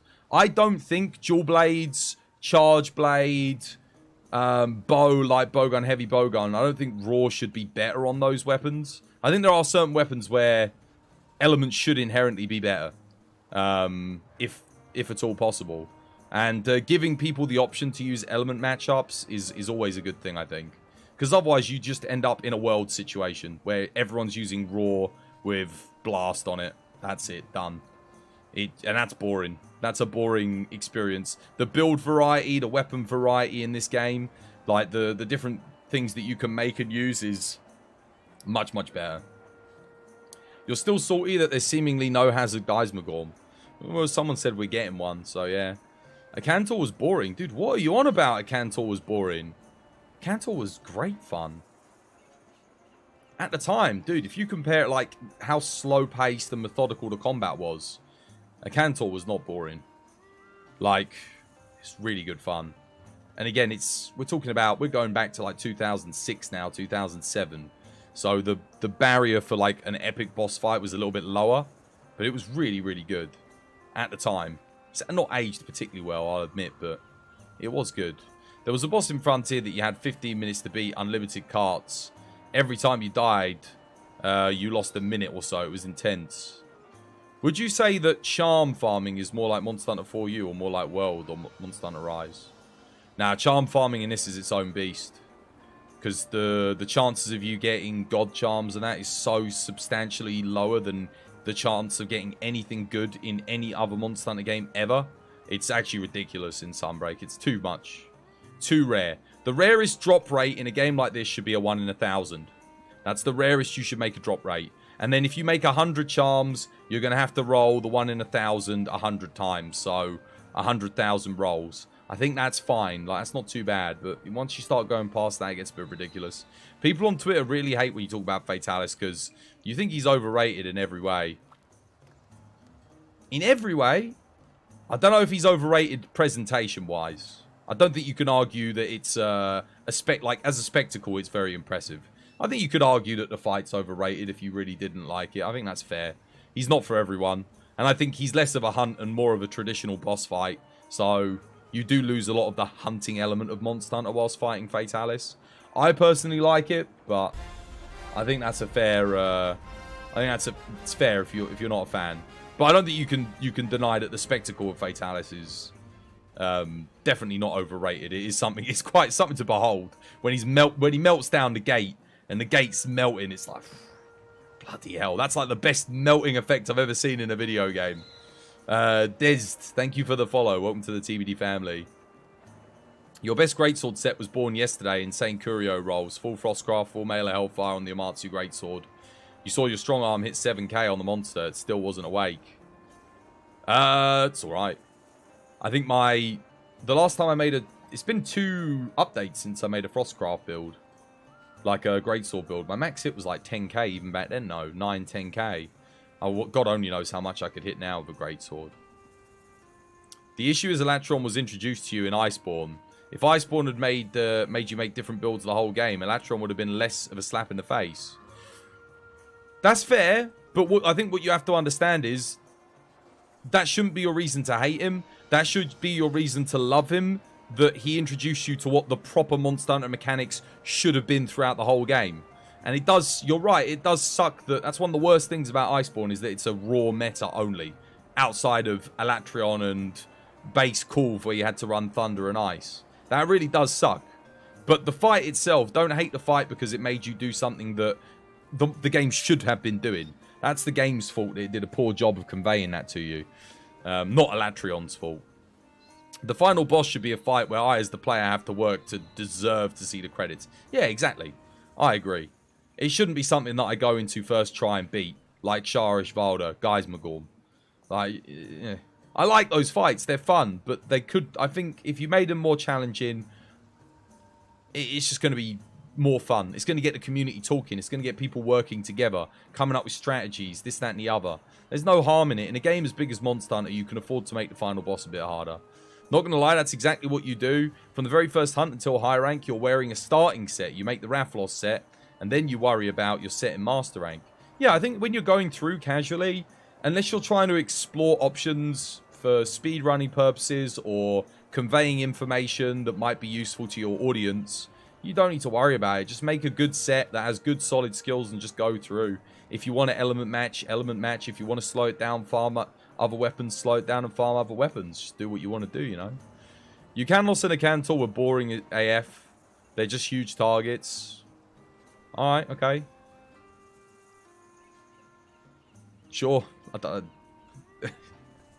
That's just like your opinion, man. Charm farming is peak Monster Hunter content. Oh, don't. Guys, where are these opinions coming from? Put them back in the bin. You're just saying that would have been better if you were already farming for different... Yeah, but you're saying that Elatron was a bad fight because it made you do the one thing that Monster Hunter should have made you do. So that's why I'm telling you that don't blame Elatron for that. That's the game's fault, not Elatron's fault. I'm presuming you enjoyed the rest of the game. Then when the game finally actually put you with a challenge that you had to make a specific build for, and you didn't, you're arguing that because it made you participate in a mechanic that had otherwise been absent from the rest of the game, yet present in every other prior Monster Hunter game, you didn't like it. Well, then you didn't like one of the core elements of Monster Hunter. It's just you didn't realize that because the game hadn't actually pushed you towards engaging with that specific mechanic. Like I said, that's the fault of the game. 100%. And yes, you had to farm a new set from scratch. Imagine that. A game in Monster Hunter where the core gameplay loop is go out, fight monster, get materials, build new set, farm more materials to build another set to make more weapons, to build another set to farm more weapons, to make those weapons and make that new set. God forbid the game make me go out and farm a new set and farm and make new weapons. Jesus Christ. That's what Monster Hunter is all about. It's all about having multiple sets, each one to deal with different scenarios more effectively. Otherwise, you do end up with, oh, blast go unga bunga, one set, everything. Let's go. Woo! Boring. Ugh. That's the worst, like I said, that's the worst thing about Iceborne, is the fact that it's just one set fits all, you know? I don't like that. And yes, whilst this is very element meta heavy, I much prefer that, where you've got like 5 solid different sets, sometimes 2 different versions of each for the same element, each to tackle its own individual fight based on raw element hit zones. Substantially better design. You prefer the deco creation in this game to Iceborne's RNG rolling. So I didn't like Iceborne's RNG rolling of decorations, but what I will say is the fact that the rarest decoration at the time was like a 1 in 720 something, and then they lowered it to 1 in 360 for the rarest deco. That's not too bad. Like, I can work with those odds, you know. When you're getting 5 decorations a quest at tempered, sometimes more than that, you're only going to have to do maybe 100 quests on average. If you get unlucky, you might have to do a bit more to get the decoration that you want to get, right? So, honestly, that wasn't too bad. Considering I've been playing this for so long, I've rolled, like, literally probably hundreds of thousands of charms. And still to this day, there are charms that I need that I don't have. I'd trade that back for the decoration system. Just because at least I know at this point in the game I would have everything. Statistically speaking, I would have earned everything. Whereas here, statistically speaking, I could play for the next decade and I'm not going to have everything. So that's one of the issues with it. He was the hardest monster ever to beat. Over a week for anyone to beat him. Burning, freezing Eucerion. I did that one. That was also quite tough. Took about 9 months to beat it. I was trying to solo that. I was trying to do that when I was playing it. Yeah, that was a tough fight as well, the Eucerion. That was very, very tough. Alright, the Greatsword build is posted in the Discord. Good stuff. Elatron as a fight is fantastic. Yeah, no, it is good. You'd like to bring back the snake from Monster Hunter 4U. You forget its name, though. What, Dalamadur? You suffered with Elatron. You didn't suffer. You just played a good video game that actually challenged you a little bit. That's not suffering. If I come with a pair of pliers and cut off your pinky toe and then pour salt on the wound, that's suffering.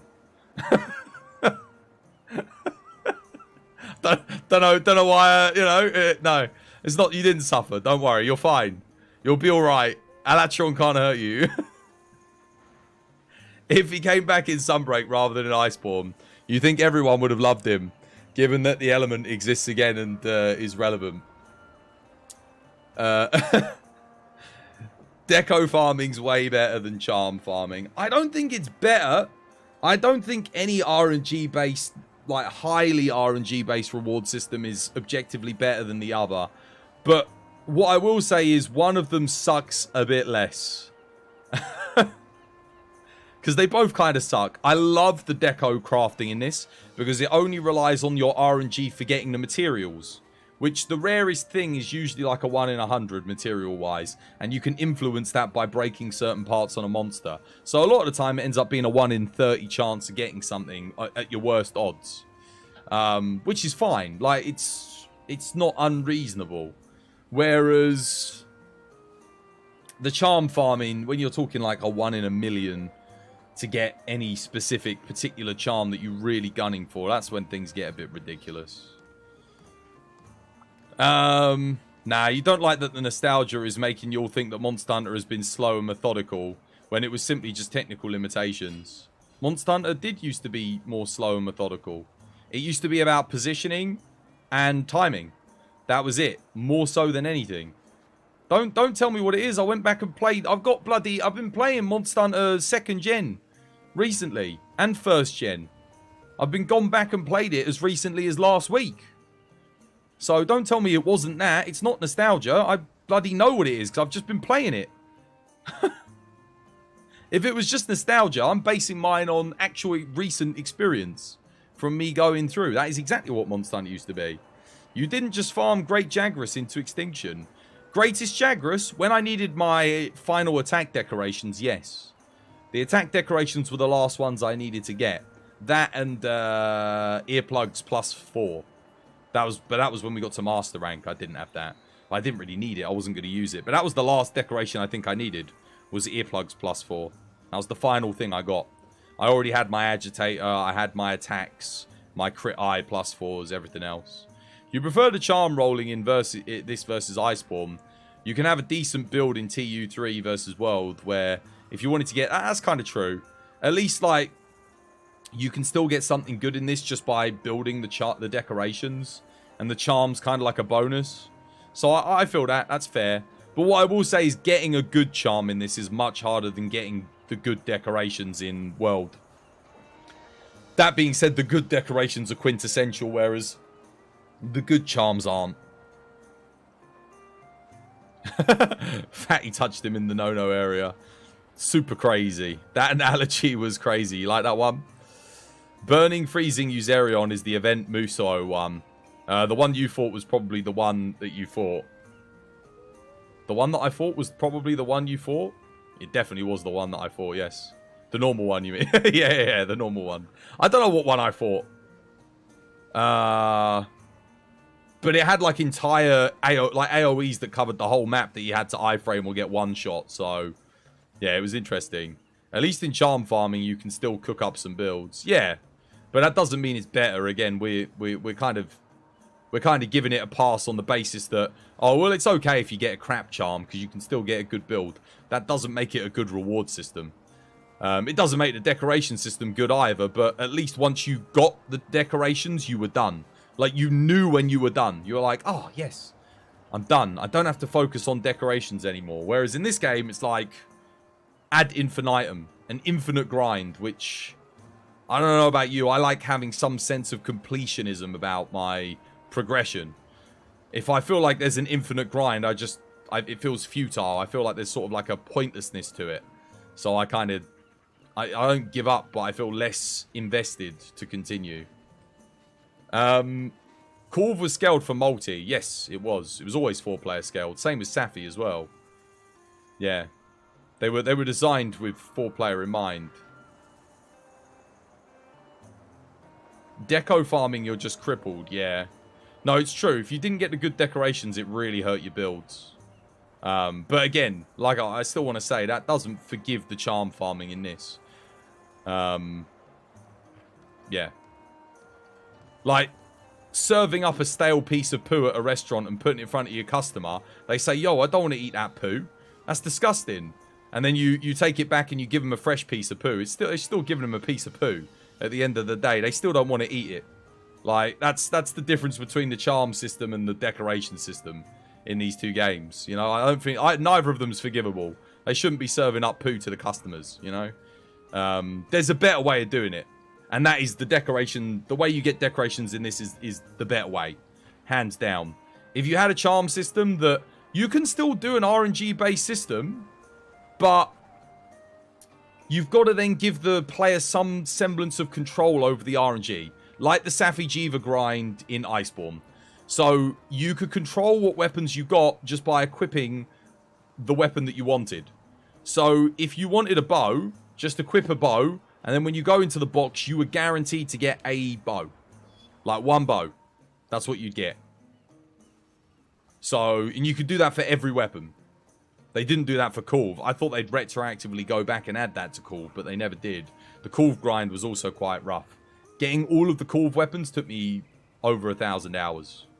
It was a long, long grind. But we did do it. The last one I got was the Dragon Bow. That was the final one that I had to get. You started playing solo after a random in 4U joined your lobby with random ass armor, no active skills, posted the Permaridge G rank Cantor, carted twice, got a mount, and failed the minigame and then left. Jesus Christ. And I never played multiplayer ever again. After you got the first attack deco, the rest rolled in easy. I kind of felt like that too. I felt like after I got the first one, I stopped focusing on it as much. But it still took me like a good few hundred hours to get that first attack decoration. But, dude, a few hundred hours in to get my first god charm though. I've got one perfect charm in this game. And that's only after they added the final system. And that's only after the 2,000 plus hours I've put in. Not including all the Switch time that I've played. Which is probably another 600 hours. You would if you had any. Did you play World on the PS4? Nah, mate. PC. Iceborne was cool because you could just join a big lobby that's already farming Corv and Safi. It was good just because you could join a big lobby and chill with people. Like, you could just have some fun, you know? Go chill in their house. Wait until one of the people in the lobby posted a quest and, like, dynamically get straight into it. And then hop out, get straight into another quest for someone in the lobby. It was brilliant. The lobby system has to come back. Because this system, the 4-player portable system, mate, that's 2007, 2008. We've moved on. Bring back 16-player minimum. Minimum 16-player lobby in the next game. I'm hoping we get 100-player like the latest Street Fighter game. That would be good. You had communities that you could join. Yeah, exactly. You could get a whole... You could get like a portion of a community in a lobby. You know, and go and chill with them. It was nice. Like the whole TBD fam could come and sit in the lobby. And I didn't have to kick people if they weren't actively joining the quests. Because they could just relax for a bit, you know? They didn't have to be doing anything necessarily. You had 7 attack decorations and they were useless in Iceborne.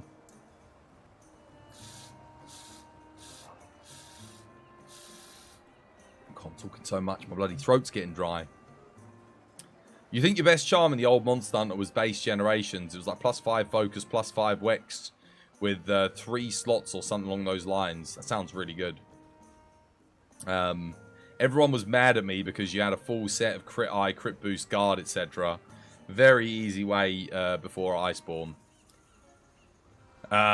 Imagine if it was crossplay. What, the next Monster Hunter game, they've already confirmed it will be crossplay. They've said that. Because they've said their focus in the future with Monster Hunter will be on crossplay. That's already confirmed. Ryozo himself, I think, has said that. So the next game will 100% have crossplay. Unless they cancel it and they go back on their word. City of the Moon, thank you for the follow. Welcome to the TBD family. But yeah, crossplay's pretty much guaranteed in the next Monster Hunter game. That's what the Capcom ID is for, yeah.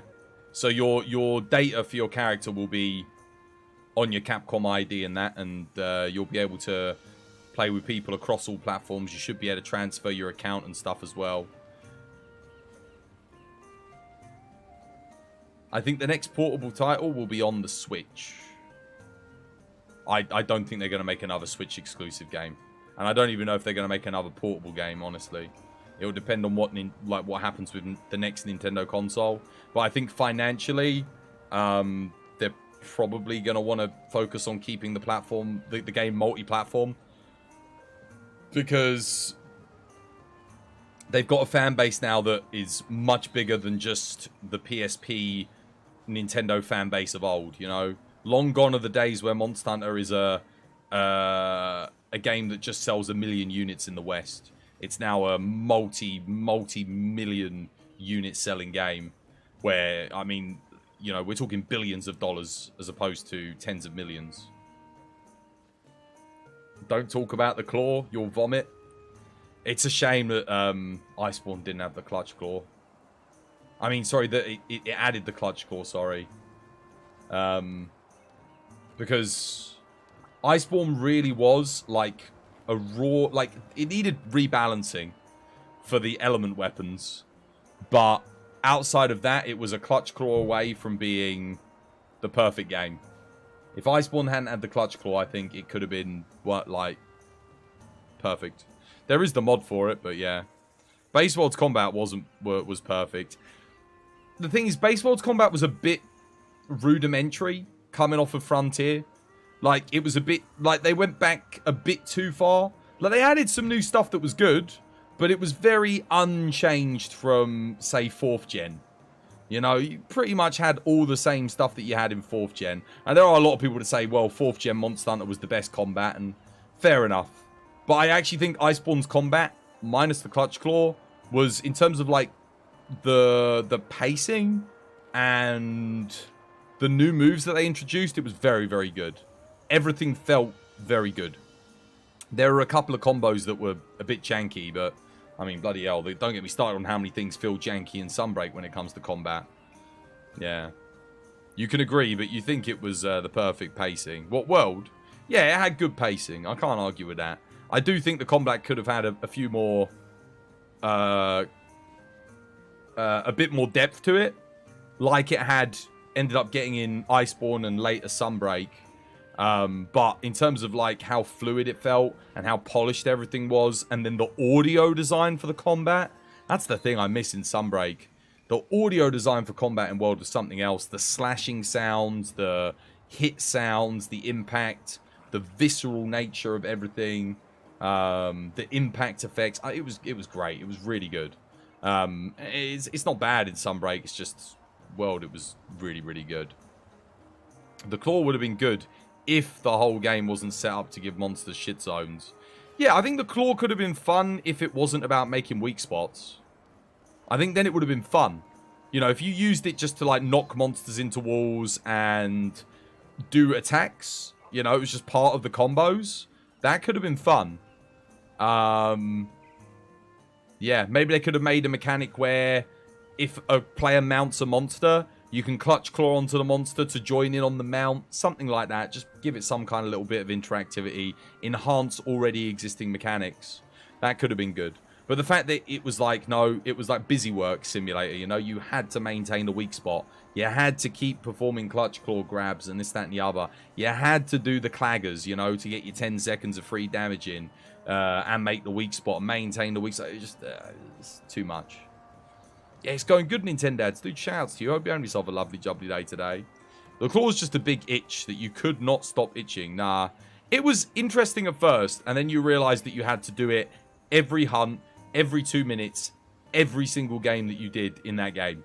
It really stopped the flow of the combat. And because there was only the hammer, the sword and shield, the dual blades, and the insect glaive that had clutch claw combos that actually went into the combat, I think if every single weapon had a clutch claw combo that they could attack and clutch in and make the weak spot as part of the combat and then combo out, that then people might have been a bit more accepting of it because it wouldn't have slowed down the pacing. But the fact that I had to do this, it's like, oh, a clagger, stop attacking, aim, zoom in, weak spot, stop attacking whilst my character lifts up my big heavy weapon, put my weapon away, now get back into the combat. Like, it's just dumb. The only way you could enjoy the combat a lot of the time was if you had a dedicated weak spot maker in a casual hunt. So you purposefully would get someone to bring a weapon that was designed around making weak spots. So, yeah, that was it. But it was, oh, that was miserable. Yeah, enabling your Wex was kind of weird. That was the other thing. Wex could, like, if you turned the monster into a weak spot by making everything a weak spot, let's say all 4 players clutch claw, all make a weak spot at the start of the quest, the whole monster procs Wex. You get Wex on the whole thing. So Wex became like, which was already like the best skill in the game, is now like the best skill in the game, but even better because I don't have to worry about my positioning or what I'm targeting anymore. I can just hit any old bit, you know, and Wex procs. You guys are making you sad because Stygian, Zenoga, Azure, Ravlos, Folger, Anjanath, Viper, Toby, Bambaro, Namiel, and Kirin aren't here in Sunbreak. But why would you want them in Sunbreak? Those are unique monsters to Iceborne. Kind of. Like, well, for 5th gen, they're unique. Why do we need those back?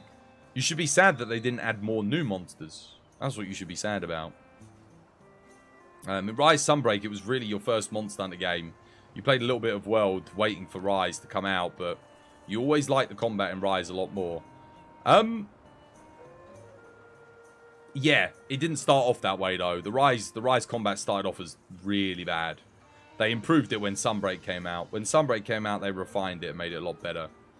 Question, you saw your live feed on the Twitter. How did you go live feed on Twitter like that? I'll send you a link. Remind me later. I'll send you a link. Folger Anjanath and Ebony Odo were so good. Speaking of which, I actually need to get my live stream back up on TikTok. That's something I really need to do at some point. Because I can go live on TikTok. Got me thing on there. Thank goodness Hammer and Sword and Shield are your secondaries from your beloved Charge Blade. Hammer and Sword and Shield? I play everything, mate. Everything for me. Been playing a lot of Charge Blade recently, but I'll be moving on to other builds soon. Yeah. It's kind of weird that we didn't get Odegaard Seregios by himself as the only bleed monster. It's sad. Please, Clutch Claw. That's a perfect example of when the Clutch Claw just doesn't work. Like, items in the environment could block the Clutch Claw, and it was like, oh, drive you mad. Because you had to tenderize. That speedrun was going really well, coincidentally. I just needed to make that weak spot. I gave up after that. I was like, no, forget it. You don't care for the new monsters. You prefer what I know. You don't care for new monsters? Ah, don't even bother buying the next Monster Hunter game then. Don't even bother. Put it in the bin.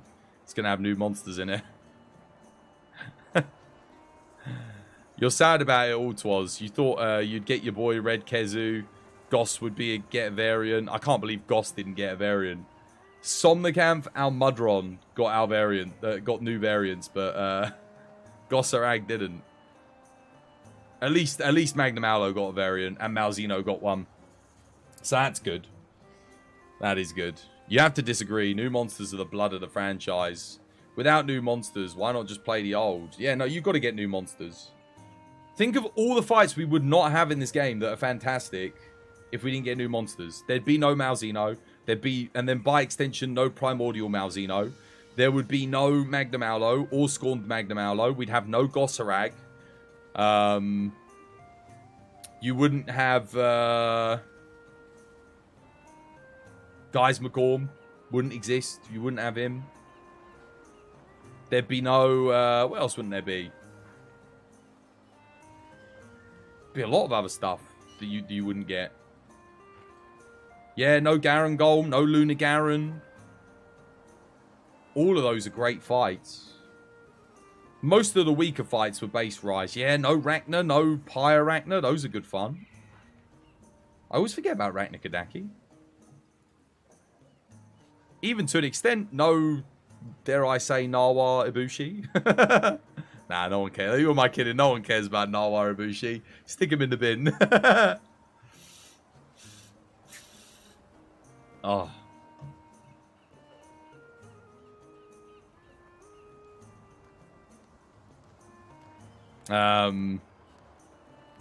We've got to keep Luna Garen. It's so good. Yeah, Luna Garen's great.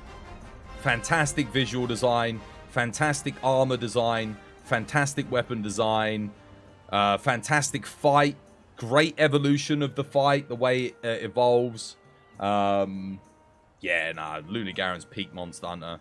Like, Luna Garen is what you want every fanged wyvern to live up to.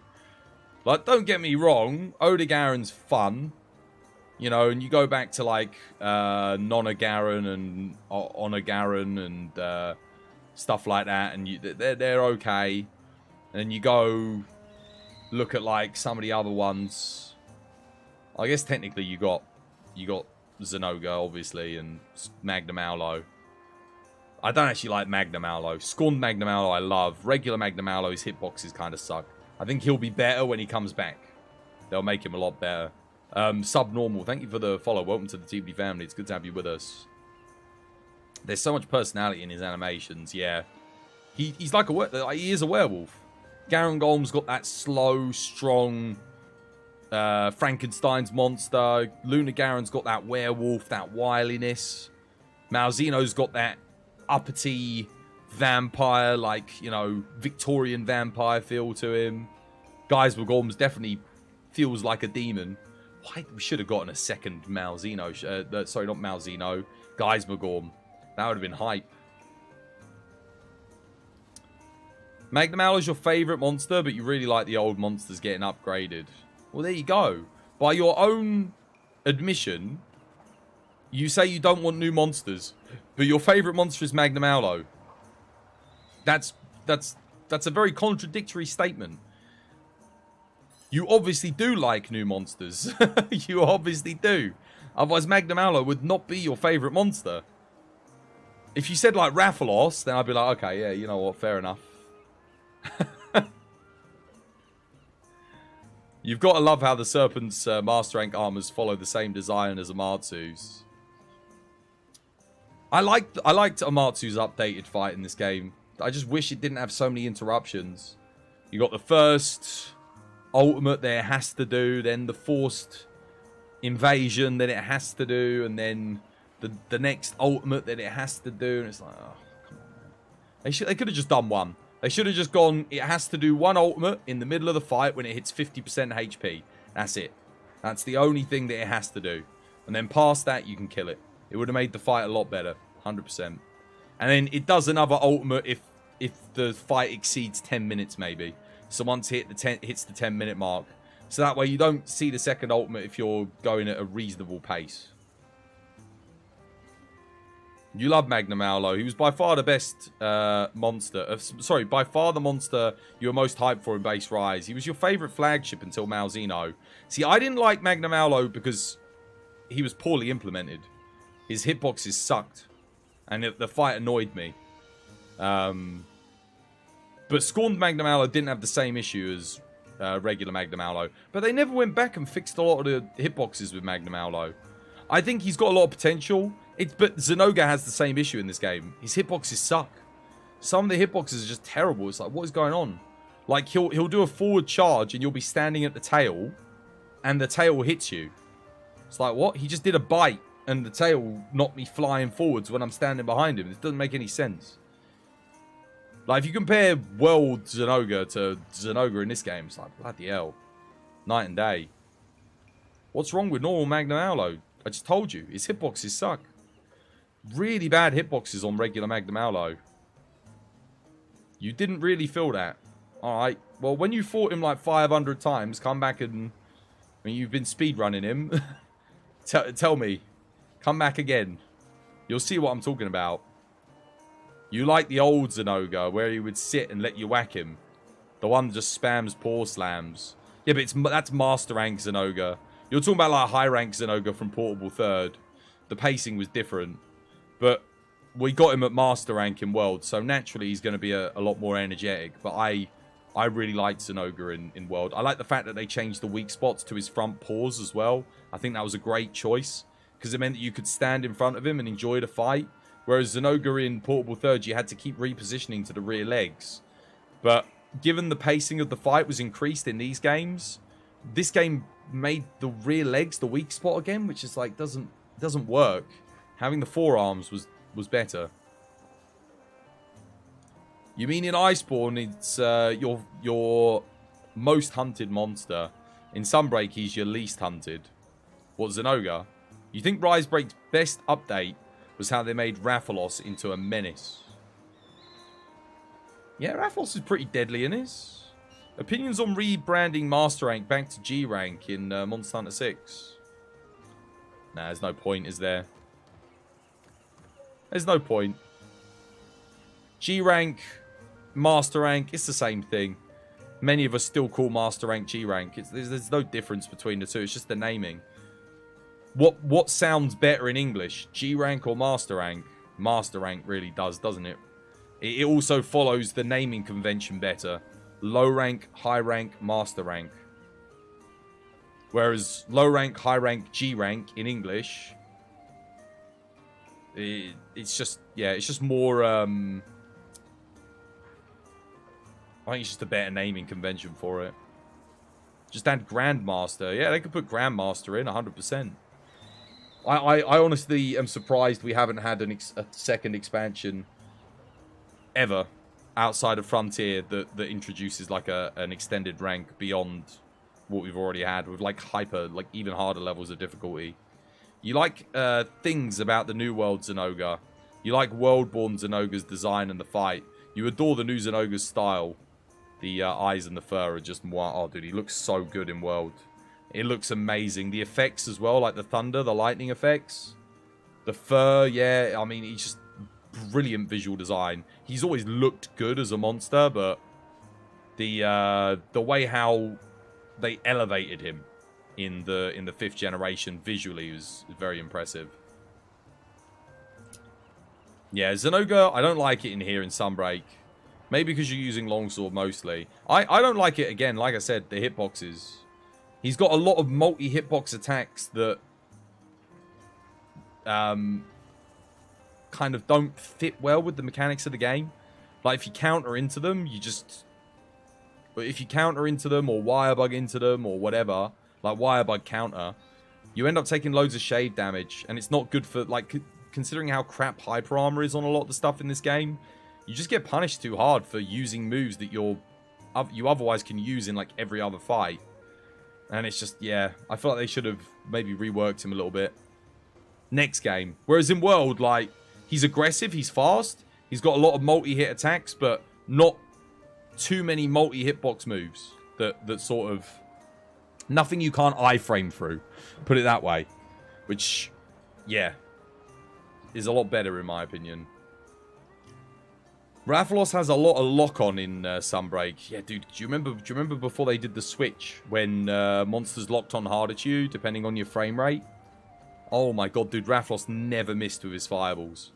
He was just a beast. It was nuts. Especially when you were doing the anomaly rank one at like AR 100 or AR 120 back then. Just he was one shot and you left, right, and center if your fire resist was anything but 0. Imagine Valstrax and Magnum Aulo in World graphics. Yeah, I mean, I think it's a safe bet to say Malzeno, Magnum Aulo will probably make it into the next game. Now, I think they're probably staples. I don't know about any monsters past that. Maybe you get like Goss Harag back. Depends on what animation skeletons they're kind of focused on or add into the next game. What I really want in the next game, people keep saying, oh, what gimmick would you like? Or what do you want to see? Do you want underwater combat back? Nah, I just want to see a huge monster roster. A massive monster roster from the start.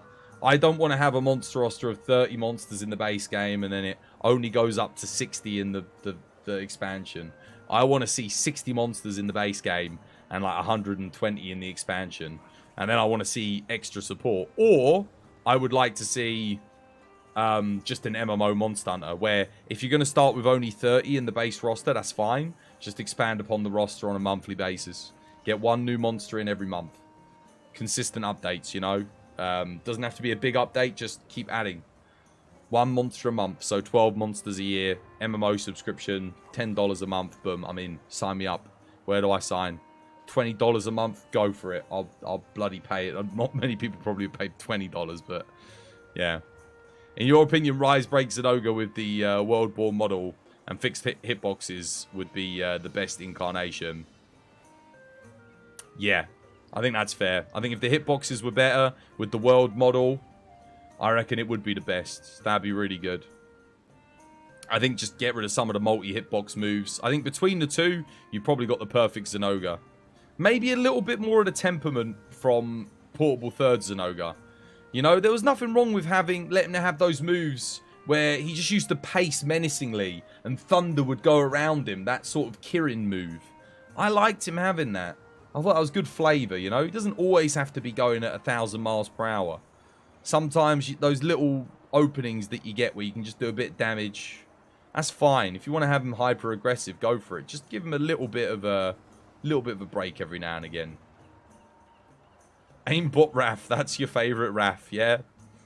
You actually never used the heavy bowgun until Iceborne, then you saw the Zenogre heavy bowgun. Dude, Zenogre heavy bowgun looked so good in World. It's one of the few World designs on a bowgun that actually look better than their classic designs. I don't like the motorcycle Zenogre heavy bowgun look. I loved the railgun looking thing from World. So good.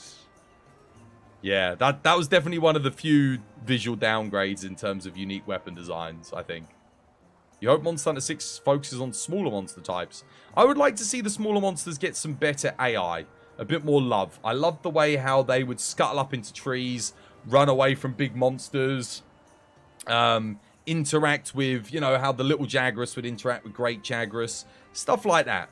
I want to see more dynamic elements from the flora and fauna of the Monster Hunter world. I want to see more dynamic elements like that. I don't want to see I come into an area and the baggy sizes up against a Velkhana and decides it's going to bite its nuts off. Like, no. In what world is a baggy going to freaking go and attack a freaking Elder Dragon? Never happened. Why is it doing it in this game? It's dumb. Every time you tried to do a run, why are small monsters aggressive against these giant freaking Elder Dragons? Dude, in the old games they used to run. You know, a big monster would come into an area, the Aptanaf would run away. That was a thing as early on as, like, the very first games. World even had it, you know? Like, you know, Jagras would come in and eat an Aptanaf and... Sorry, an Apsaroth. Is it Aptanaf? No, Aptanaf. And all the other ones would run away. I like that. I like those little interactions that monsters had, you know? They'd go around and hunt. There's none of that really in this. Doesn't really happen. You got the Espinas eating frogs. That's about it. So, next Monster Hunter needs to have the monsters interacting with the environment more. The environment needs to be more dynamic. Maybe even more destructible elements in the environment. Like perhaps you're in a cave and there's pillars in a cave. If the monster knocks down the pillars, they actually had this in Frontier. The ceiling starts to fall in and it can do damage to you and the monster. Cool little elements like that. You know, like the waterfall in Thingy. If you blow up the barrier or if you let the monster destroy the barrier, monster gets knocked down by the waterfall. The sand pit in the sand area, you know, where if Diablos... If you did too many sonic bombs, Diablos would like explode up, come up out the thing, and he could. It's made us a pitfall that monsters fell into. I loved little things like that, man. You want Lagiacrus and Bloodbath Diablos? Oh, Bloodbath Diablos, yeah, dude, we almost had it. Apex Diablos in this is close. It's just no armor, nothing. It's not as good as Bloodbath. Yeah, close, but no cigar. Guanzarumu, please. Be so effing awesome. He's your third favourite. He's basically perfect. He's very, very good. Yeah, I can't argue with that. It's a good fight. Yeah, bring back Joe. Dude, yeah, that's the other thing. Don't put a class of monster into the next game and then give us, like, 2 things. Like, why are Brute Wyverns even in this game? Anjanath and Baroth. Like, the 2 most boring Brute Wyverns. Like, seriously, no offense if you like those 2. It's just... You got Devil Joe, Bracky, Raging Bracky, Glavenus, Hellblade Glavenus, Acid Glavenus. You got Uragan, Radaban. You got Abio Gladius. I mean, you got so many awesome Brute Wyverns. And what do we get? Anjanath and Baroth. Next game... Bring back the Brute Wyverns. Like, if you're going to put them in, have, like, 5. There's got to be 5 minimum. Otherwise, don't put it in. Got them in Volvodon, Lagombi, and Azuros. And we've only got 2 Brute Wyverns. Come on, man. Big question. What would be a better name than Monster Hunter World for the next game? I don't know. So here's the thing. The creative in me would give it a new name, you know? Call it something completely unique. So, you know, Monster Hunter Rise, Monster Hunter World, Monster Hunter Generations. But the marketing specialist in me knows that if you call it Monster Hunter World 2, it's going to go gangbusters. It is going to go nuts. People are going to buy it. It's going to sell out. Because your more casual audience, the people that you need to sell to, it's got that name recognition. There's a reason why people still come in and go, oh man, I love Monster Hunter World. And they're just talking about Monster Hunter in general. A lot of people refer to Monster Hunter as Monster Hunter World when just talking about Monster Hunter. Because to them, Monster Hunter is Monster Hunter World. So calling it Monster Hunter World, from a marketing perspective, makes a lot of sense. But we'll have to wait and see. Monster Hunter World, A New Frontier, yeah, something like that. I think that could work. But it depends. I think if you're bringing back the same characters, having the same setting as the new world, if you're doing that, then it kind of makes sense to have Monster Hunter World in the title. But only if you're doing that. Otherwise, just do something new. You'd like to see Tycoon Zamuza. I genuinely thought we were going to get Tycoon Zamuza in this game. Because we had no crabs at endgame. We had crabs at early game and mid game. And I thought they're saving Tycoon as an end game. Because obviously we got Espinas. So I thought, yeah, makes sense they'd bring back Tycoon. That's like one of the best end game fights. Dude, I always forget about Tycoon, man. You know what? Put that in my top 5 for Frontier fights. Tycoon. Brilliant fight. Love it. The progression, the design of his armor, his weapons, the design of the fight itself, brilliant. For the love of GOG, keep giving the NPCs unique names like Risebreak in the future. Oh yeah, no, of course they will. They'll go back to, I think they'll probably double down on the story in the next game. They'll go back to like cutscenes, getting your character in the cutscenes, having some kind of story beat. Hopefully having it so that your co-op partners can take part in the story as well. That would be good. I'll have to wait and see. Imagine if they just go back to Monster Hunter 6, but typed it out in another language. They could do Monster Hunter 6, but there is a problem with conventions like that. Monster Hunter 6 implies continuity from the entire series, and it can also shut people out of buying the game. It can mean they sell less copies. So yeah, I don't know about that. I don't know if I don't think they'll call it Monster Hunter 6. It's actually not good marketing, because people will go, oh, do I have to? Like new people will go, oh, I have to play the other 5 Monster Hunters to understand it. Obviously, we know that they don't, but people don't know that. It's why a lot of games don't do that beyond the 3rd one. You know, they won't continue with that convention. That's why Monster Hunter World isn't called Monster Hunter 5. It's called Monster Hunter World. And that's why, because Monster Hunter World is the biggest selling game Capcom's ever had, might make sense for them to do Monster Hunter World 2. Because people can go and say, oh, I didn't play the first one. I'll go try that out. It doesn't seem too overwhelming to go back and try one game before a sequel. So, yeah, it might help bolster sales on base World and get them more sales on World. But we'll have to wait and see. I need to go make some tea quickly, though, guys. Give me a second. Let me go brew some tea. I'll be right back.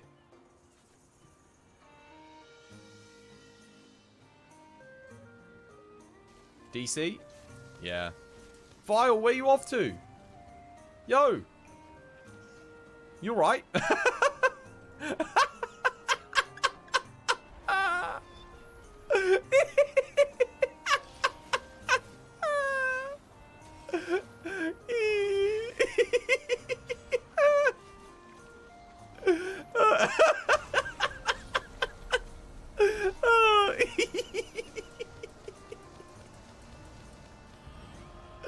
Oh, that was good.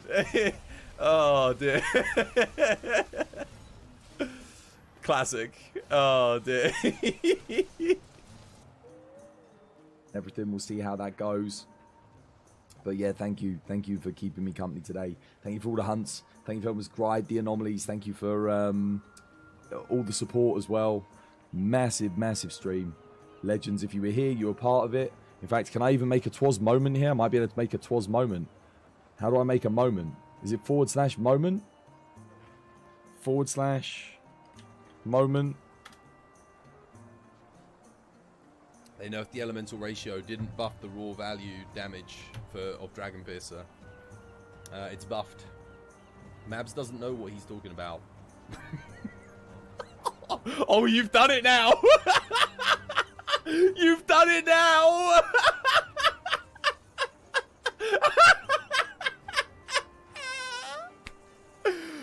Oh no!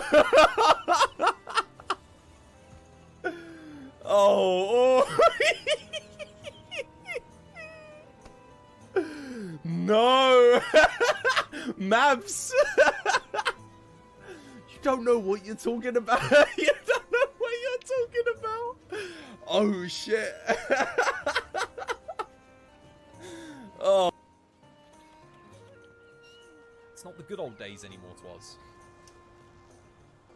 No, it looks really cool, just different. Oh, okay. Oh, wait, have they gone for scythe style? Ah, what the what?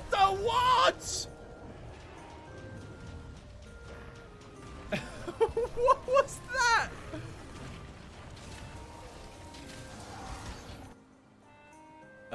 Jarl knows a lot. Jarl's like the silent protagonist. He's there. Tea's Look, brewing. Tea is brewing. Let's see. Where was I? Yeah, definitely. That would just be a step back and not forward. You're delighted that the Paradise rumors were wrong because that name's just horrible. Monster Hunter Paradise. Yeah, it's not as good as World or Rise. Certainly not better than Sunbreak.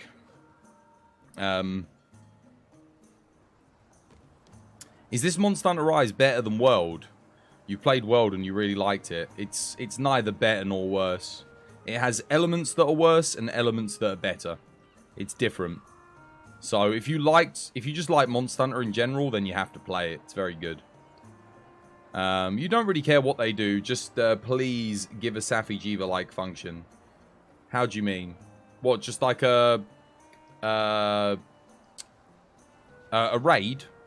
16 players all interacting to work towards a single hunt? Is that what you mean? That clip? What clip was it? I missed it. They're hard to compare. World's more focused on realism and ambience. No, it's not. There is nothing realistic about World. Ambience? Yes. World focuses more on the world.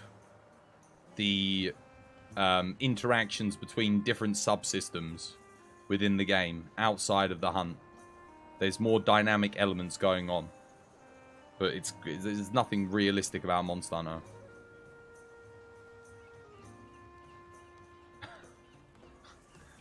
Don't use the word realistic to do with Monster Hunter, guys. Don't do it. It ain't realistic. Sunbreak's also good at first, but the grind in the expansion is too much for you personally. The grind? Don't know. Monster Hunter grinds are always a lot. I think that's the same in every Monster Hunter game.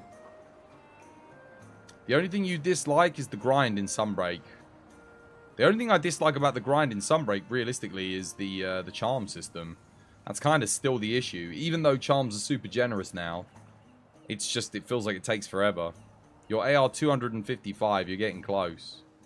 Oh, the AR. You guys are talking about the AR grind? I really didn't think it was that bad. Especially now that you've got the modifiers in place to skip like a ton of levels. But every quest I was getting a level. So it was only really like 300 quests or so. Providing you're doing the right quests. To get to AR 300, for me, was about 300 quests. And then, now it wouldn't even be that. It would be like half that. It would be like 150, because you get a 500% multiplier all the way up to 220. Just a raid. You think Safi was a great endgame grind, the weapons and the upgrades, the lobbying up, helping friends to get through the raid, different phases of the hunt. That's fair. Do I recommend you buy Rise plus Sunbreak? Follow that link. Enjoy. Yes, buy it. Absolutely. That link right there I just posted in chat. You'll get a discount. You want Raviente? I want Raviente. I would like a Raviente-like fight. I don't want Raviente back. I want a new fight. I don't want Safi back. I don't even want Kulve back, despite the fact that I love all those fights. Just give me a new fight of that scale. That'd be awesome. We all Raviente. What would you... I honestly, I wouldn't even mind if they got rid of the stupid lore. If they overwrit the lore about hunters only going into fight in 4-player parties because of it's bad luck to hunt with more than 4 people. Like, if they actually got rid of that and gave us a hunt where we went in with actually 8 to 16 people, all on a massive fight for like a huge monster, that'd be pretty epic. What would you guys prefer to see in Monster Hunter 6 that has a new maps, new monsters, just everything? New game that has all the previous maps, with next-gen graphics, of course.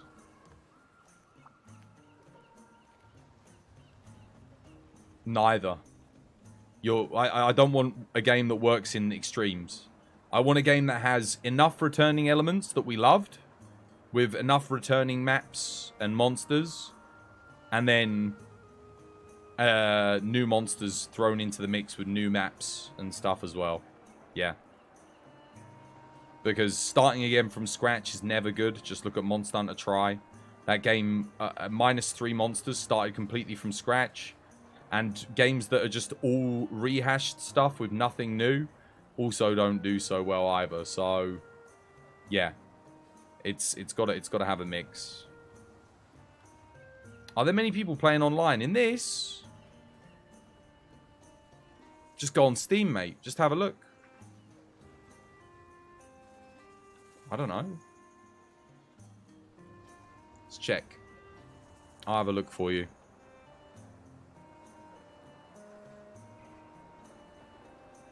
My Steam's not loading.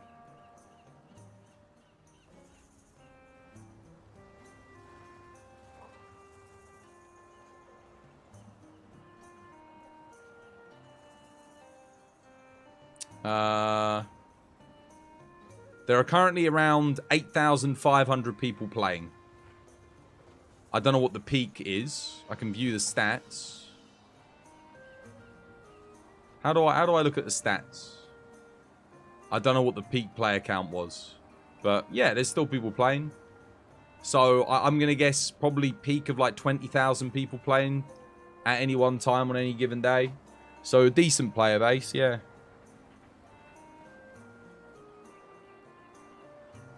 How you doing, Ninebreaker? Welcome back. Got the Berserk Talisman yet? Oh, dude. You know I ain't got it, man. No. Nah, we've just been talking about like what we want from the next Monster Hunter game. You'd also like to see the snake back. Dalamadur, however you say it. Yeah. You know what I want to see, guys? New monsters, man. New monsters. I want to see new black dragons. I want to see new big fights. Like, I don't need returning fights, man. If you're going to give me a new game with new mechanics, new worlds to explore, new things to interact with, I want new monsters that utilize those mechanics and ways to interact. I don't want the old stuff, man. Give me some new things. Update the old things to work with whatever new mechanics you're putting in. You want to see Mechagodzilla. Yeah, see, the problem with Mechagodzilla is he's going to be bigger than Zora Magdaros. And that is literally one of the worst fights in Monster Hunter history, so... we all want things that sometimes perhaps wouldn't be so good for us. The Switch is really lively, except for the AR300 content. Yeah, there's not many people at my level either, so it is what it is. Sunbreak is quite the price, you see. No, exclamation mark Nexus. It's on sale. You can get it for $15 on my store. I literally just gave you guys the link. It's like, it's half price at the moment, I think. It's on sale, I know that much. Not Bexus, bloody Nexus.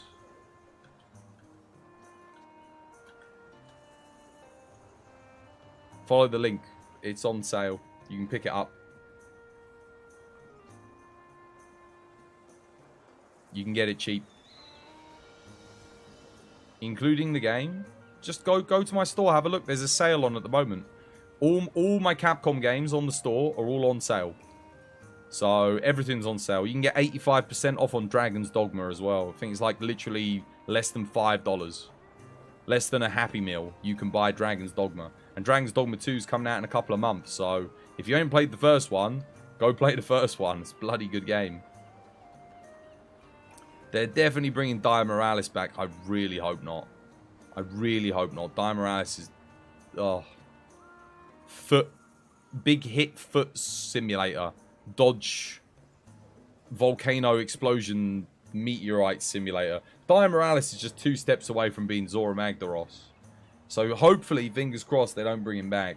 I'd like to see a new Black Dragon. Less returning. Yeah, new crabs. Yeah, exactly. New crabs, new Leviathans. Like, last time we got good new Leviathans was in 4U when we got Narjala and stuff like that, you know? We got some really good stuff. It's been a while, though. Like, I guess you could make the argument for Almudron and Magmadron, but Almudron's just a crappy Legiacrus, but not without the thunder. And Magmadron's just a crappy Agnactor. So, yeah. You want more mid-tier brutes. I want the next Monster Hunter game to be very endgame heavy. I think people get through the early game and the mid-game really quick.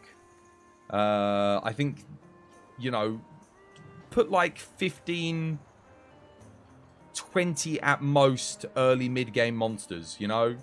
So 10 in the low rank, 10 in mid rank, and then have 30 monsters from mid to high, and then high rank and beyond. Like high level stuff. Torrid Clest, my beloved. Torrid Clest, dude, the theme on Torrid Clest's map is awesome. That's the good one. That's a good theme. Gasura Bazura, my child.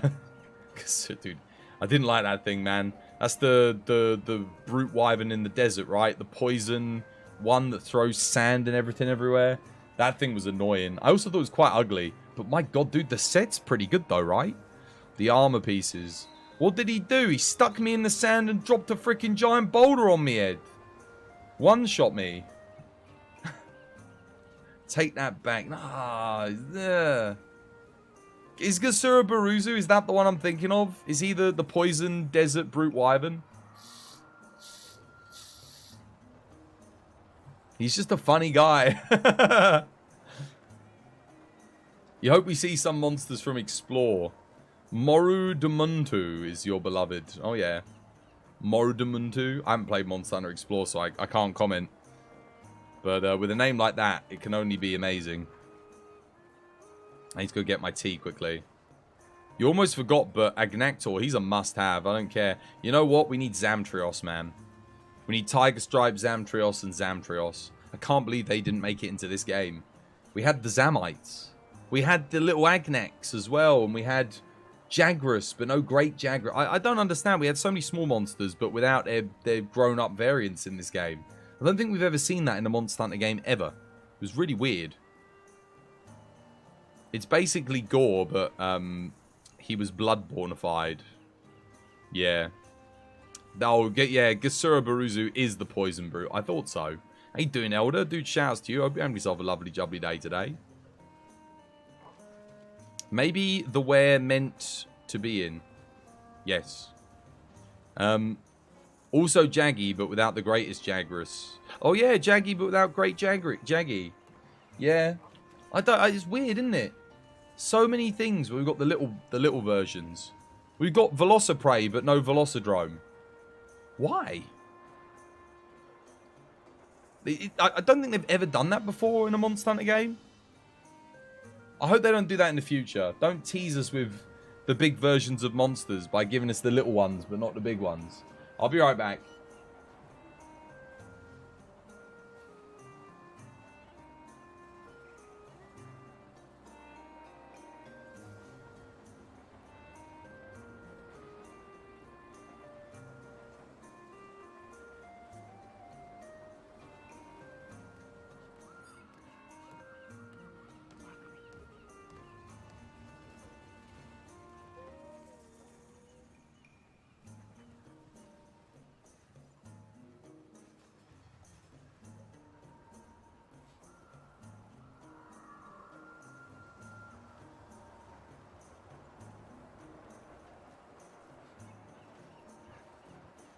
Alright, I got tea. Tea. Get. Whew.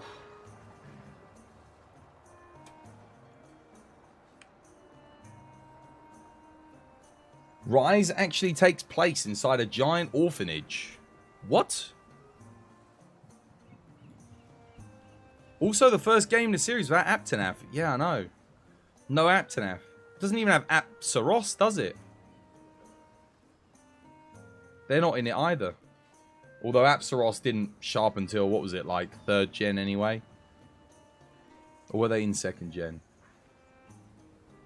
Oh, we had Cephalos, didn't we? Oh no, they were in 2nd gen, yeah. In the desert. Weird, man. Weird.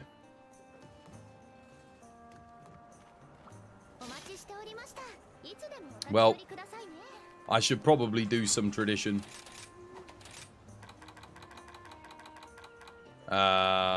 What new build are we going to make, though? That's the question. I need to make a build for it.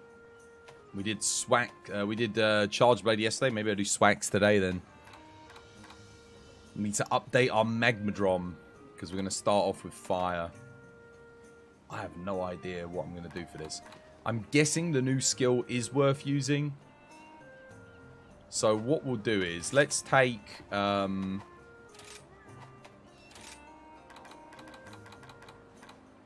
let's take this loadout and we'll modify it, I think. No, not this one. We'll take this one. And we'll modify it.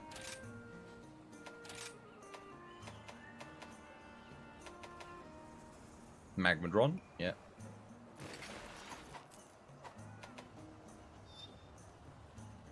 It was a joke about all the small monsters without parents. Oh, right. I missed that one. Yeah, sorry. That went straight over my head. You've got to go. Take care, Misfits. Oh, no more ads for you. Thank you for gifting a sub, Lily. Much appreciated. Thank you for the 70 subs. Cool, you broke the 69 just for Misfits. There you go. Yeah, no, have yourself a lovely job, and thank you for chilling with us. You should make some element sets. You just suck at the elemental weapons. You can't use dual blades, charge blade, bow at all. You can make element sets for every weapon in this game. Every single weapon has a move set that benefits from element in Sunbreak. It's not exclusively just to those weapons. Right. Don't need this. Don't need that. Don't need that, that, or that. Don't need that.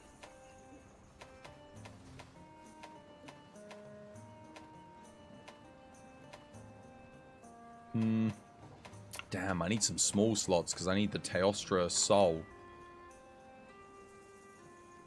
They never added a Teostra Soul +4, did they?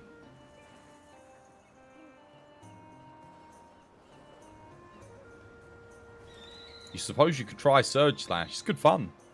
Surge Slash is actually really good on some fights. I got what was it? I got like a 2-minute Velkhana in with Surge Slash Greatsword, like last title update. So, and that's solo as well. So yeah, there's some fights where Surge Slash is really, really good. Just got to know what you're doing with the build and you'll be fine. I think I actually do want 2 levels of Frenzy Bloodlust here. I definitely need Wirebug Whisperer. I want more Raw. There's a lot of other skills that I need. I got 1 level of Teo Blessing. Dude, how am I going to put the other levels in?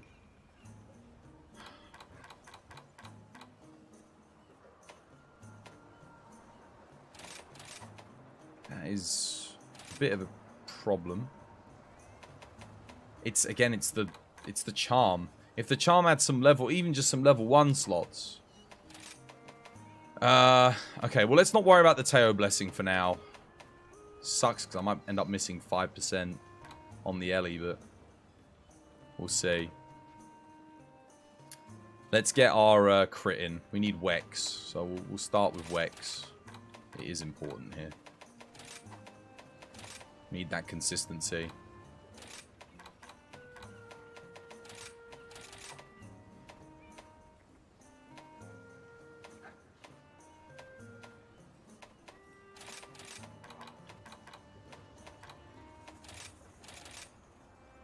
Okay. I don't know if Element Exploit 3 is super important here. Maybe we can get away with just level 1. Like, the extra 5%, I could get Teostra's Blessing, and it's going to give me 5%. And that's just 5% increase to fire damage, so it's technically better. Got a large slot here. I think we want Sharpness. Handicraft's quite important. Because we have... Yeah. We've got the Blood Right, that's good. Probably want to get Blood Right 3. Get Switcher in there. Let's think.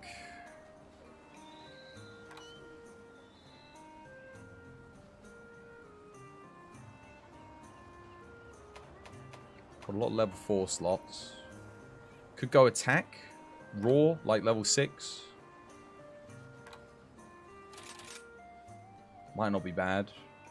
What about burst? Where's my burst? Oh, my burst is at level 3. Burst level 3, honestly, there's other things more important than that, I think, again.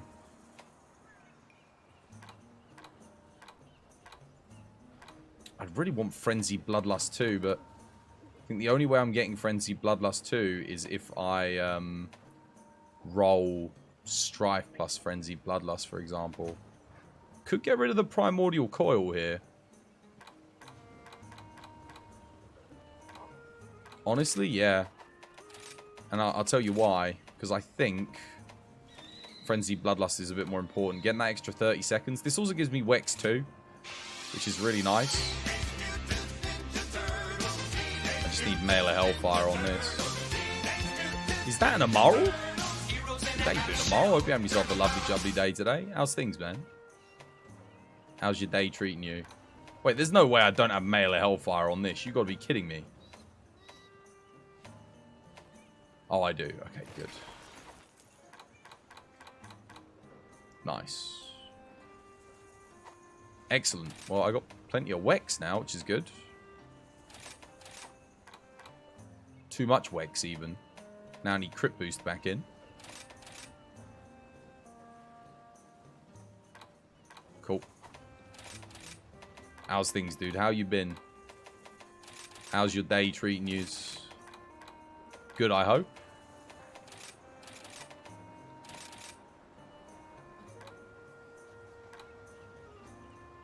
How was Switch Axe ranked in the older games? Highly in 3rd gen. Top tier in Frontier for quite a while. Like, best in the game. 4U went down a bit. It was sort of like middle of the range. World, it went down. Iceborne, it went up again. And then Rise, top tier, like 2nd best melee weapon, I think, or 3rd best. And in this game, it's sort of been up and down all the way through. I'm actually not sure where it's at the moment, but it was very high. There was, for a time, it was one of the strongest melee weapons.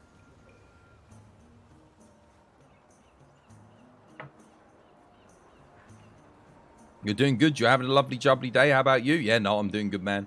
We're just making a new set. Coming up with something. Little something, something. Alright, nice. It's got attack in it. I might as well get the raw. Raw increase is still going to be nice here. Cool. If I could get this with Melee Hellfire and a small slot, that'd be perfect. Oh. If only. We need Wirebug Whisperer. 100%.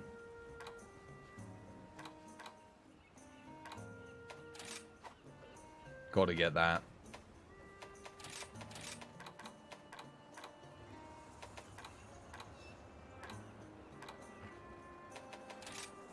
Cool. Question is, do I want attack 6? I might as well take it for the physical. It's not too bad. Oh, I want crit element for the file damage. Maybe I don't get the attack. Maybe we do just go all out on the file damage. I don't know. This looks pretty good. But then I need a small slot to get the extra Teo in. Oh, wait, no, I've got no Teostra Blessing. Oof, that's 10% that I'm missing out on element. But that's the charm, man. That's the charm. If we had a better charm, we could do it. But there is no way I don't have any room for the small slots here, sadly. Nothing I can do. That's a real shame. There is no Teo Blessing +4, is there? They never added it. God, I wish they did. It does feel like there's a load of decorations that are missing.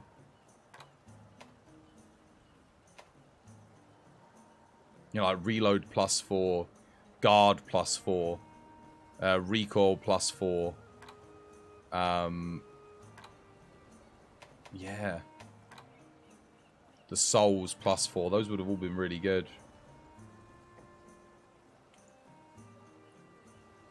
You gonna share your greatsword layered? Yeah, no, go for it. Yeah, pop it on the Discord.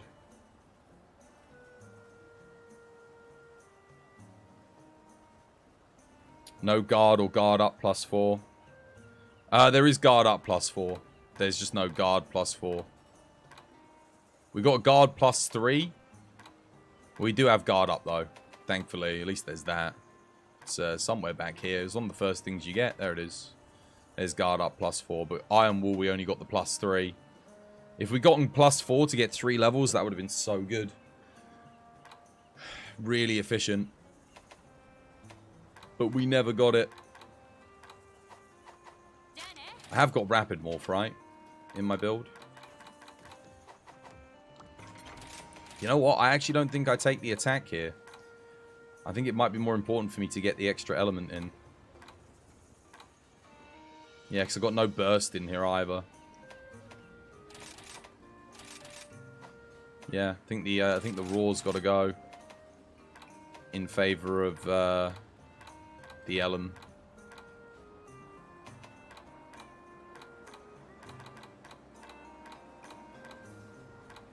It's a shame, but yeah, we need chain. We need what else was I gonna go for?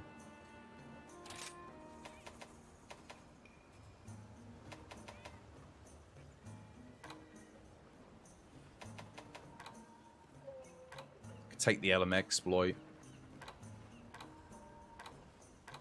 Honestly, it might be worth taking the L. Yeah, might be worth taking this. I'm just thinking, is there an efficient way I can do something just to get? I could drop 1 level of bloodening, like blood right, and then I could get a Teo blessing in. Realistically, it all comes down to just needing better augments again. I need Frenzy Bloodlust and something. Mailer Hellfire and something. That's what we need. I need, obviously, a better charm. The charm sucks.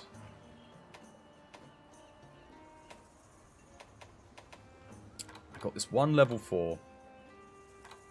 What is the single best thing I can put in here?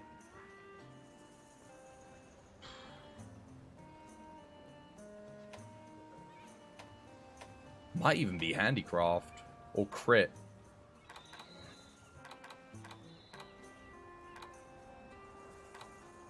How much crit do I have? Wex 50. Bloodlust 20. That's 70. 25 because we've got that. Am I only at 25%? I think I'm only at 25%.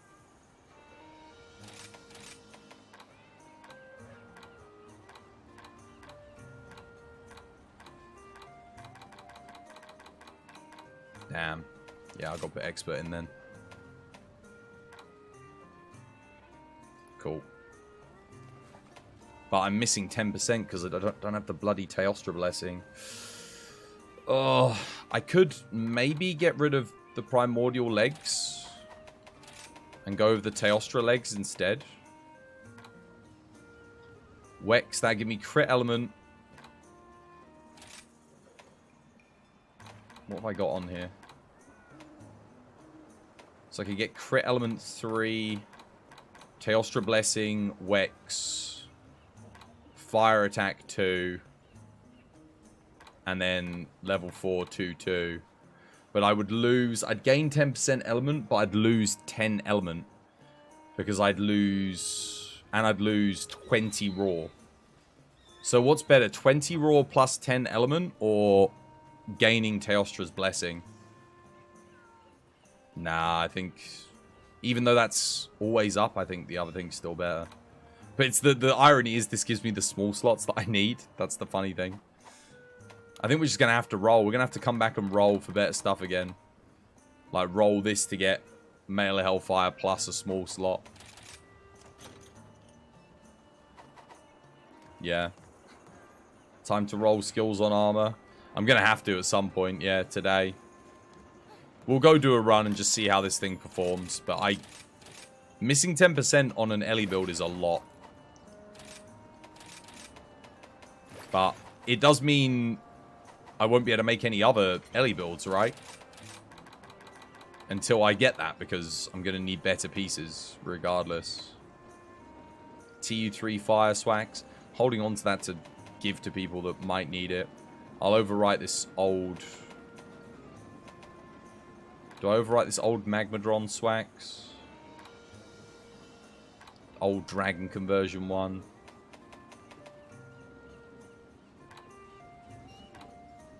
Honestly, this Swags might end up being worse than this. Look at how good this is. Attack 6, Fire Attack 5, Crit Boost 3, Wex 3, Handicraft 3, Wirebug Whisperer 3, Rapid Morph 3, Furious, Melee Hellfire, Dragon Convert. I mean, it's a good build. Strife, Bloodlust, Element Exploit, Burst, Frenzied Bloodlust, Dereliction. I don't think this is going to be better than the old build. I don't think Bloodright Blood Awakening outdoes Dereliction, Attack 6. Dereliction, Attack 6, with the Teostra Blessing, with 100% crit, with Dragon Conversion, and Furious. I'm losing all of that. I don't know if this will be better. To gain Berserk... what do I gain? I gain Berserk and Blood Awakening. Alright, well, let's find out, I guess. Also, my game's stuttering. I've got this stutter nonsense going on again.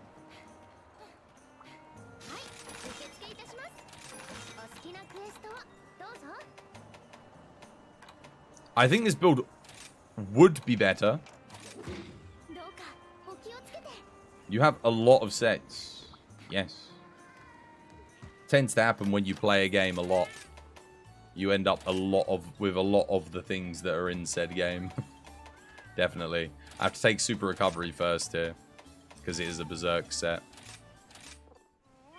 And I don't get my Super Recovery. That sucks. Okay, so my natural health loss is going to be pretty rough at the start. We're playing on blue.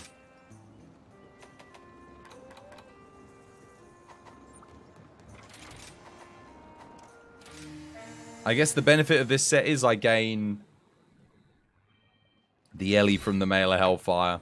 And my Strife's going to have 100% uptime, so... There are some perks to this set. I'm also missing some Wind Mantle. Something I had on the other build as well, so... My counters are not going to be popping off quite as much. My zero sums aren't going to be popping off quite as much.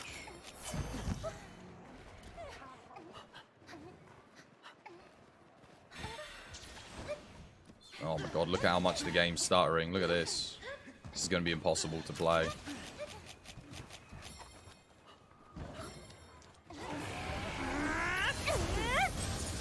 Wow. That is the worst start we could have possibly had.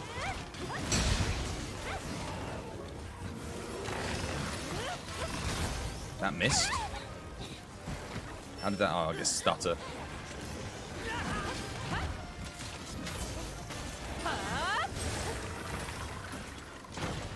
didn't want to do that.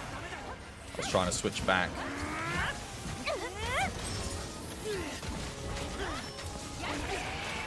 Excellent. Didn't get my counter off there.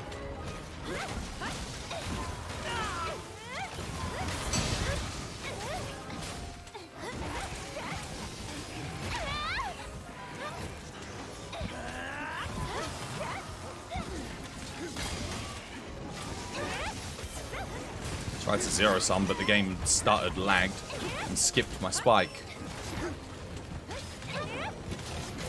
Just running on a freaking MS-DOS, God's sake.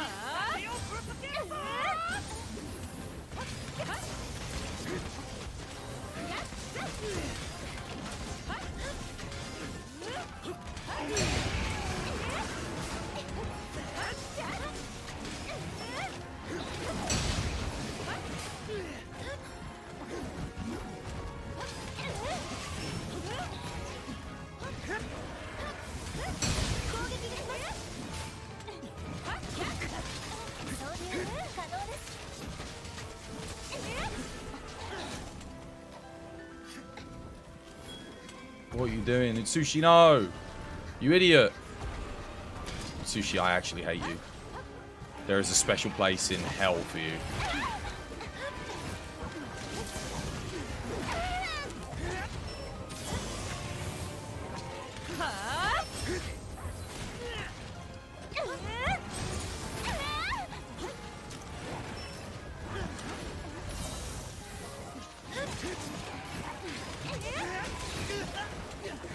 Don't have any of my wire bugs here.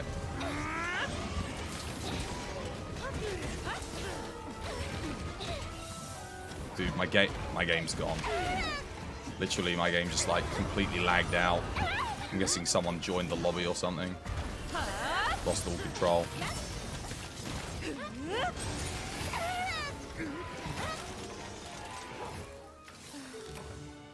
Alright, we're gonna restart the game because I have no control whatsoever.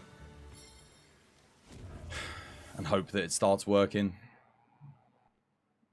I've now got this new bug that we never had that was introduced in the latest update where when someone tries connecting mid-quest, it lags out my game. And oh, actually, it didn't seem like it was lagging there from the lobby though.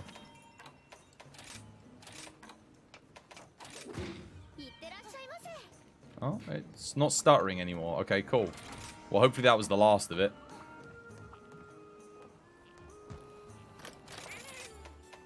We'll see when we get back in.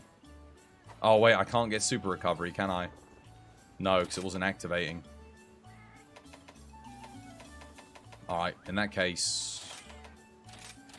there's not really much point to taking Moxie, but... it might save me. If we switch back and I'm above threshold, but quite low.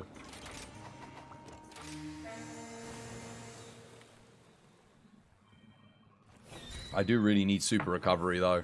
You saw how fast the health goes down without it. It's very quick. And if we break something, we can counteract it by playing very aggressively with the blood right, but it's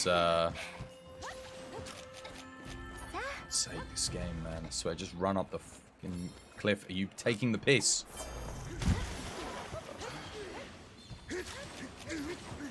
This is... I can't believe they never patched this. Dude, what are you doing? Oh my god, you know what? Fuck off.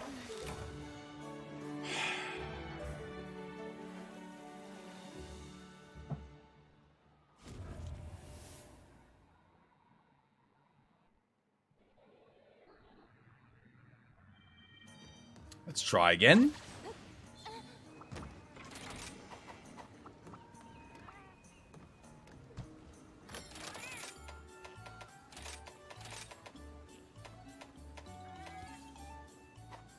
Oh, I keep forgetting. I can't get it active. We can't get super recovery.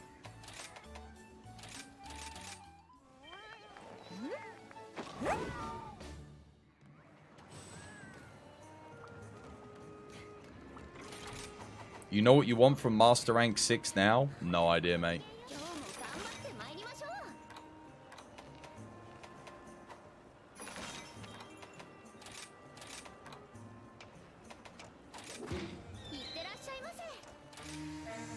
You want to be able to edit the followers' armors and weapons. So you want Monster Hunter Frontier then.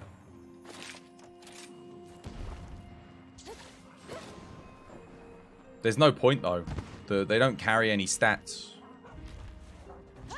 It would only matter if they actually, you know, get better stats with the armor and weapons that you give them. Which I don't think they'll end up doing. It only matters for their hunting horn. That's probably about it really, isn't it?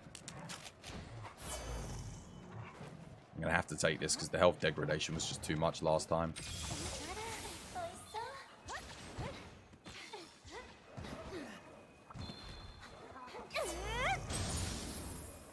Alright, let's try and get a better start this time. Hope it doesn't aggro too quick. No. Oh, God. Yeah. Way too far for this. Is a huge volcano, let me just tell you. Massive thing.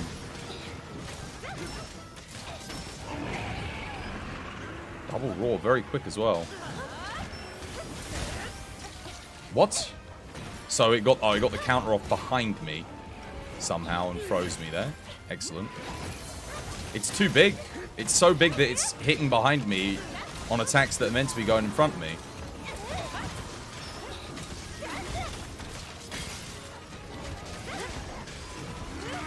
There we go. It missed me again because it's too big.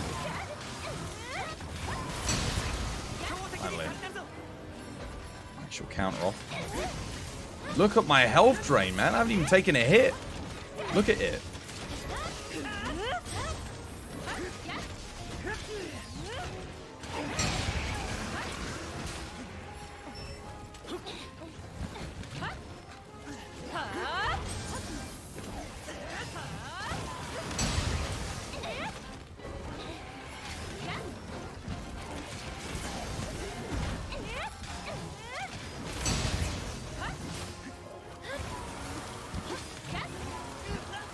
Of the old long-ranged attacks here. No, what you... It's going after the monkey.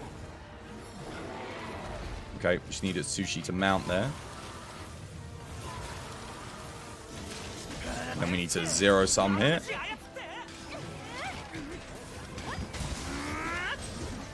Sushi didn't mount. Excellent. Cool. Now I've got to deal with monkey and Velk. Don't know why he didn't mount there. Normally he always does, but this one time he decided he didn't want to.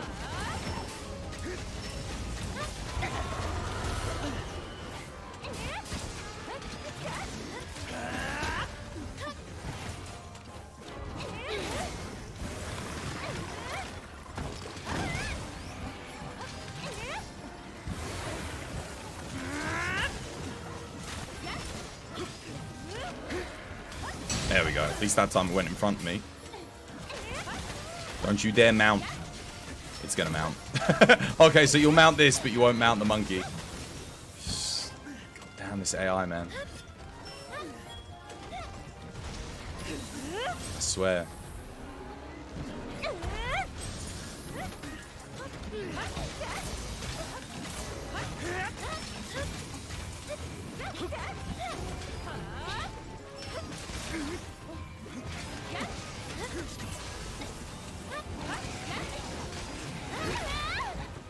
Counter was ready, he just didn't want to do it for some reason.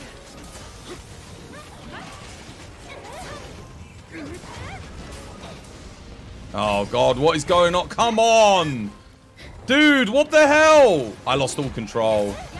Cancelled all my inputs. Seriously, I'm dead.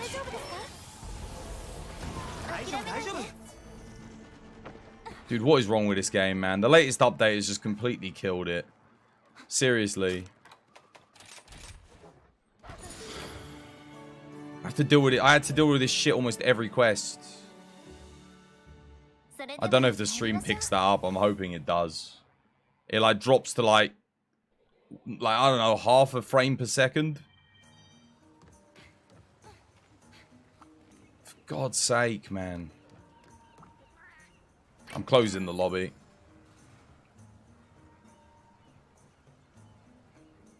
It's done it. It's done it again. It's someone trying to join the lobby. That's what it is. It's whenever someone tries to connect.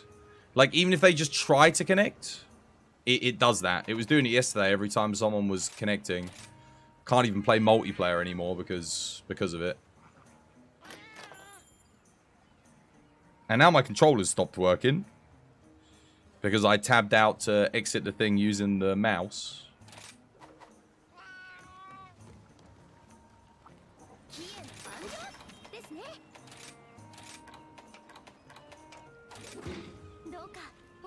You don't know exactly what it is, but Rise combat still feels worse than previous titles. This has some of the best Monster Hunter combat we've ever had. I don't know what you're talking about. It's got nothing to do with the combat feeling bad. That's literally just the frame rate dying when someone tries to connect. When I'm in the middle of a hunt.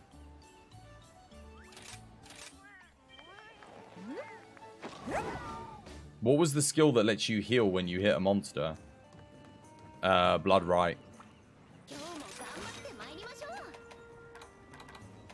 Alright, hopefully this time we don't have any interruptions. Stupid fucking game, man. I swear to God.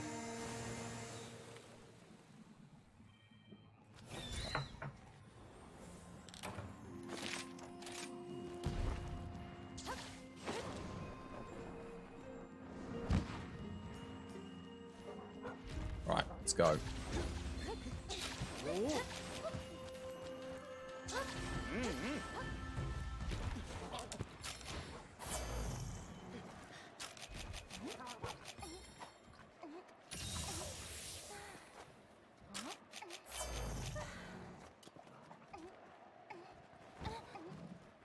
I think the other build's just better on the basis that I don't have to worry about this health loss so much. It kind of still just has everything.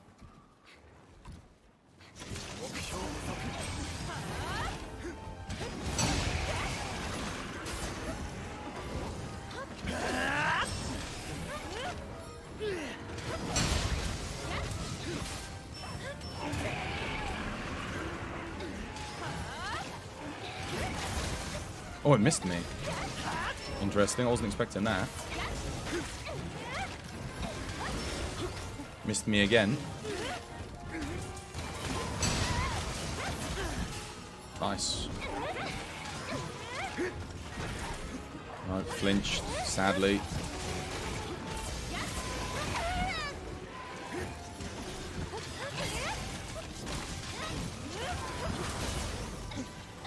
Alright.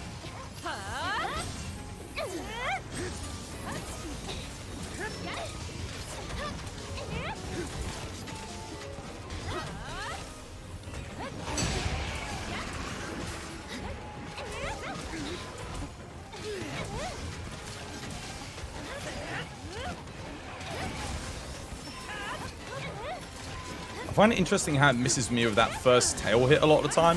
I think it's going after the monkey here. Oh no, it isn't. I thought it was.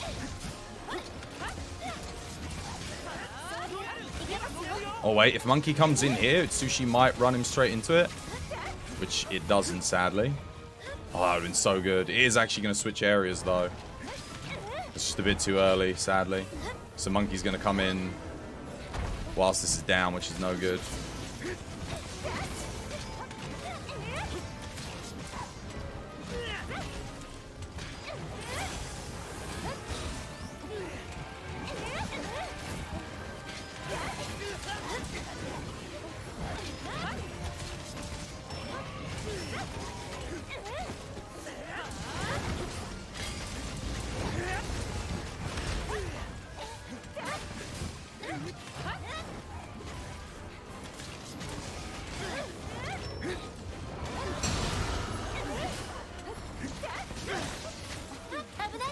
Oh wow, ultimate! Oh my god, whoa!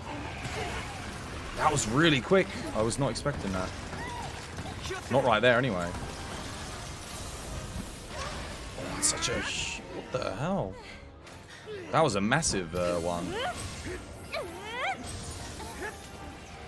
That actually took me by surprise. No, no, no, no, no, no, no, no, no, no. No! No, come on, you... Stupid ult. It did the ult so quick. It did it immediately as it changed back. Killed the run. You watch it die in like freaking 2 hits here.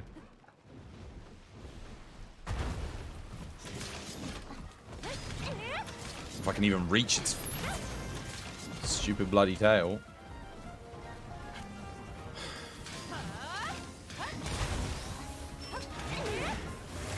Well, not 2 hits.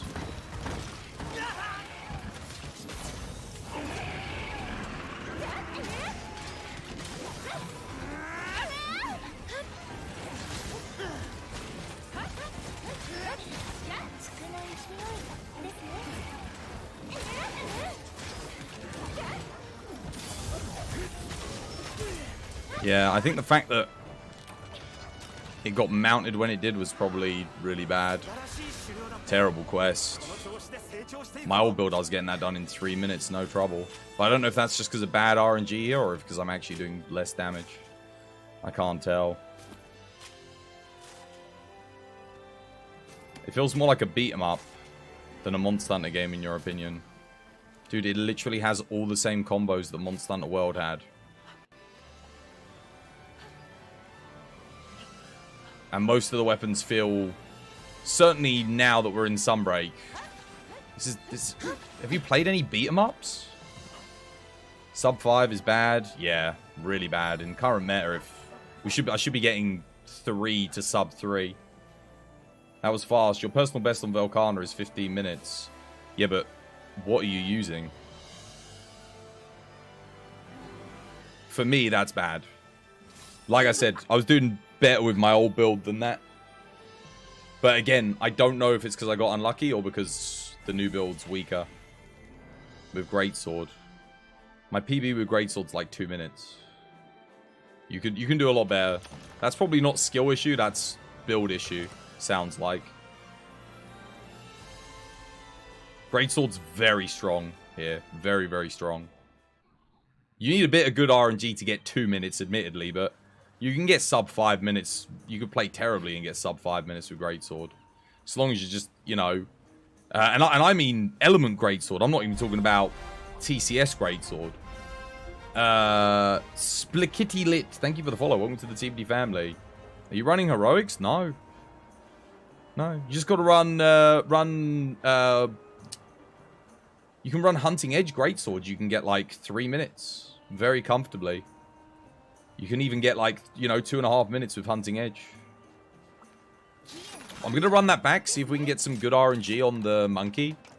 Obviously, we don't want it to run away. Run away adds like a minute, so... But we need that mount to happen at the right time. Yeah, Raw Greatsword can do sub 2 minutes. Ellie Greatsword can do sub 3. You might be able to get sub 2 minutes with Ellie Greatsword, but you'd need very good RNG, I think. But it does like 4,000 damage every Hunting Edge, 5,000 damage every Hunting Edge. Fight it with the Greatsword. You've never seen you use the Greatsword. Dude, I've got loads of runs with this posted on Greatsword. Go to my... just go look at like 2 weeks prior. So go scroll back 2 weeks on my YouTube channel. And go watch me. You can watch me run it with Greatsword. I'm playing Switch Axe today. We're making new Swax builds, not Greatsword. I'm literally making new builds. So I'm not going to sit here and just make another new build when I've literally just made this new build. Oh, wait. I'll be able to get... Here we go. I'll be able to get super recovery this time. Nice. That'll help a lot. There we go. Now we won't be losing health as fast. You're going to try Velk again right now and see how you do. Get yourself the Barbarossa Greatsword. Fully augment it for Element. You need to run a build like this. Look, check this out. This is an old build, so you'll be able to make it easily. So, Risen Kush Helmet, Prudence, Prudence, Prudence, and then Archfiend Legs. This build can get sub 3 quite comfortably on Velkhana. So you got Attack Boost, Fire Attack, Crit Boost, Wex, Handicraft, Mailer Hellfire, Charge Master, Frostcraft, Strife, Crit Element, Telstra's Blessing, Wirebug Whisperer, Dereliction, Furious, Bloodlust, Burst, Frenzy, Bloodlust. So this is from TU5. So this is for Hunting Edge Greatsword. And you get the, what's the Elm move called? The little Elm combo. Hunting Edge plus the Elm combo. Use this. Easy. You've never seen your YouTube, so you'll check it out tonight. Mate, don't check it out tonight. Check it out now. Go hit the follow button. Done. Oh, but you'll forget tonight. There's also this one as well, so I've got 2 different versions of it. This one's got Furious, this one's Male Hellfire. I think the Male Hellfire was better. Yeah, the Male Hellfire one was better. You've got full augmented Amatsu Greatsword with Frostcraft Male Hellfire. Yeah, use this. Use the Elm Greatsword. You need better RNG and it's much harder to play. If you're getting 15 minutes with an Amatsu Greatsword, that probably just means that style of Greatsword isn't for you then. Because that's a good build. So use this instead. You'll get a faster time. Use the Ellie Greatsword. Just make use of Hunting Edge. Exploit the openings. Send it in. Make sure you're holding down the R1 button as you go down. That's what the Charge Master's for. You'll melt it.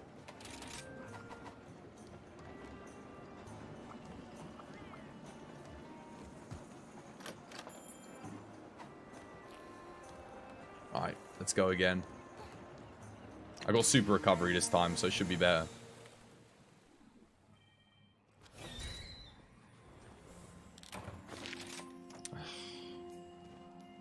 It's not letting me travel to the camp. You think your issue is the counter timing? Well, yeah, it will be if it's taking 15 minutes. But that comes with practice. But if you don't want to have to practice that, take the Ellie Greatsword.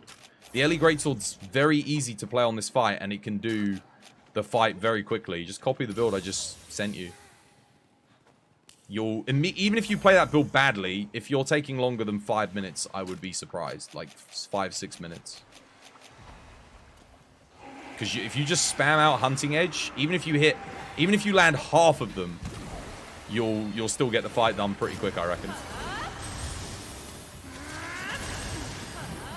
I hate this area because it always starts by aggroing on the Zamites. And now I'm stuck in this situation where I can't counter.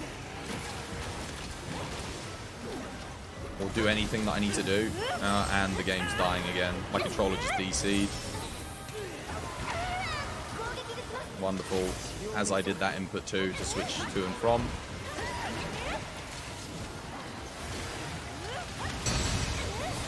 Yeah. My controller, I don't know what happened there, but my frame rate completely cut out. Controller stopped working. Oh, dude, I can't play this game, man. I swear to God. It's just not working for me anymore. I got nothing but issues recently.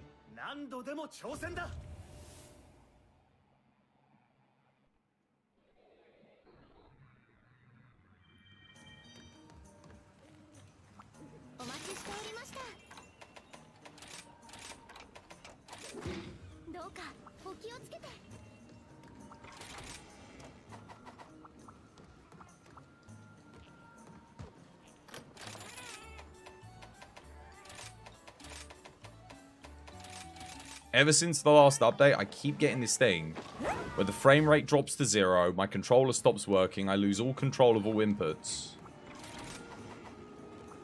What did they do to the game with this last update? They need to patch it, man. I never had this issue before, ever.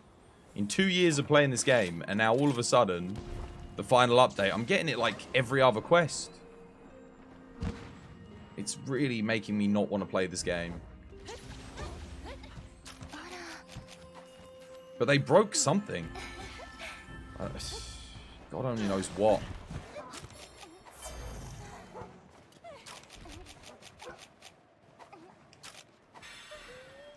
Let's get all that recovery in. That should be good. At least we got a good spawn this time. Always nice to see. Yeah. Even powder up.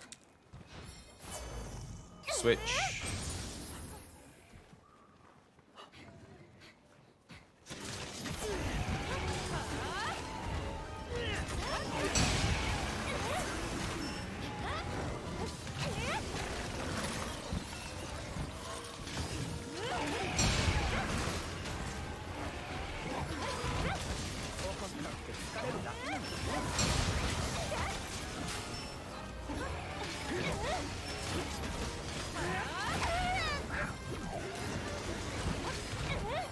Oh, come on! Why?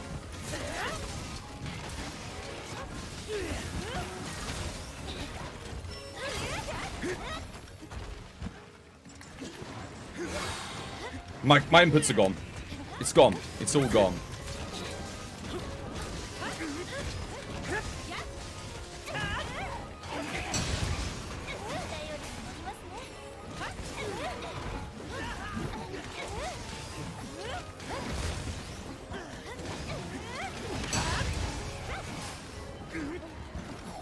It's infuriating, man. And then your input just drops out and you're like, well, was that the game? Was that me? What was that? You know? You don't even know anymore. You start questioning bloody everything.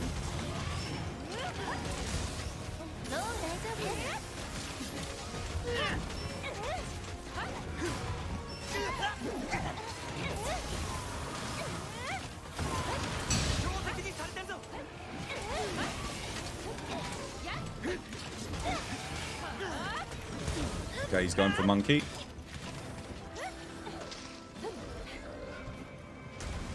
Monkey got him. Now we just needed Sushi to launch it into monkey, basically. Oh my god. Which he didn't do.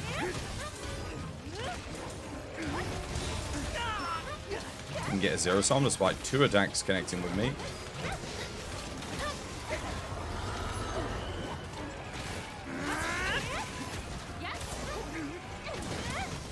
Oh, I'm getting hit by both of these. That's not good.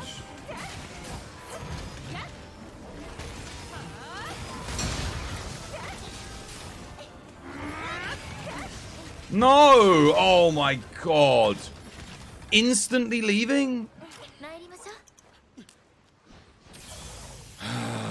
No tell, nothing. It didn't even walk to the center. It just left.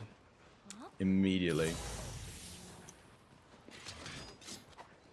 RNG gods are spiteful. It's not RNG. It's the game's running like shit ever since they updated it. I don't know what they've done. It just randomly, intermittently, the freaking frame rate just cuts out completely. Oh, well, I mean, RNG, the monkey mount. Yeah, that, but the rest of it, I don't even know, man. I'm gonna die here. I thought I'd get a break or a heal off, but no. It's okay. It was a dead run the second the freaking frame rate cut out anyway. And then he left the area immediately.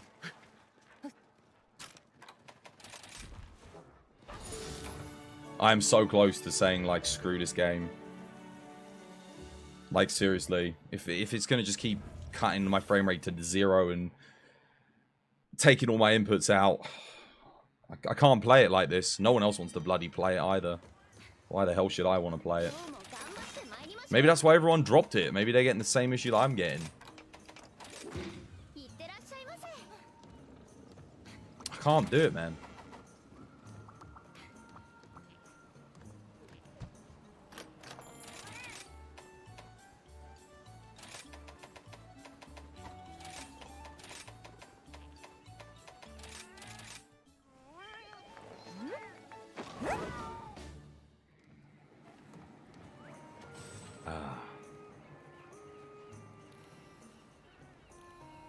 You're not using Mail of Hellfire?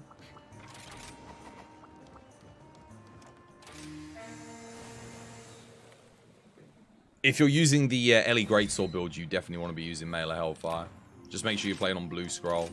Ah, I hate the spawn. The wire bug's on the far side.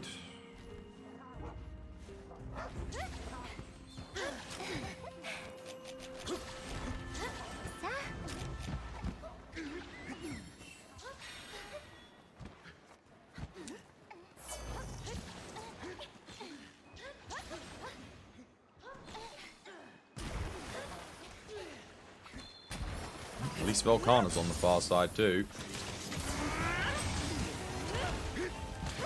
The issue is it's a bit big, okay? But that means so are its AoEs. Bad start, losing health too fast.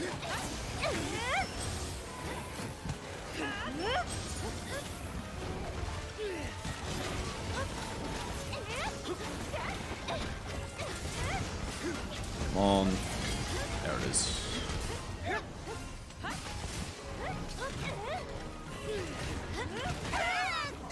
Okay, I did press the counter, nothing happened.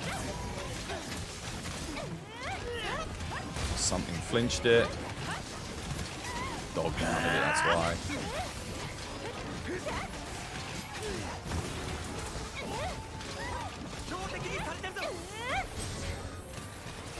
Can't get this counter off now. And I can't heal because nothing's broken.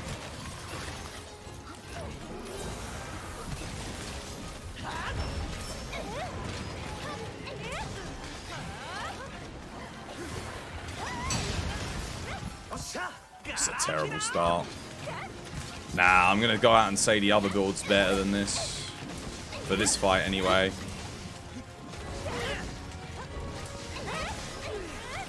Nah, I got flinched. That's a shame. I was trying to get the raw, catch the raw there.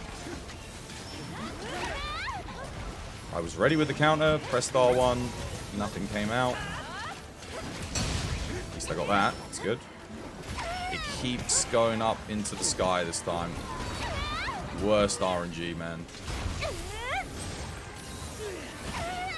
Missed that.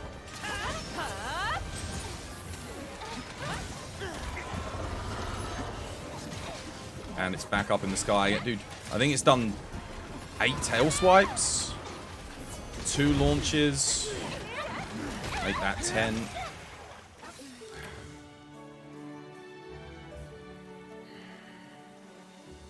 To this day, you still wonder how some hunters can get sub 5-minute hunts. Maybe you're fighting too careful.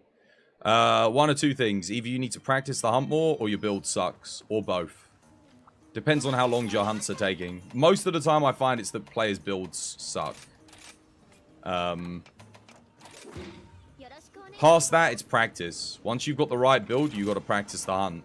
But if you're doing the hunt and you're playing it cleanly, you know, you're getting a lot of hits in, and the monster's taking, you know, 15, 20 minutes. It's probably not your fault. It's probably just the fact that you haven't made a good build. Yo, is the new event supposed to drop today, tomorrow?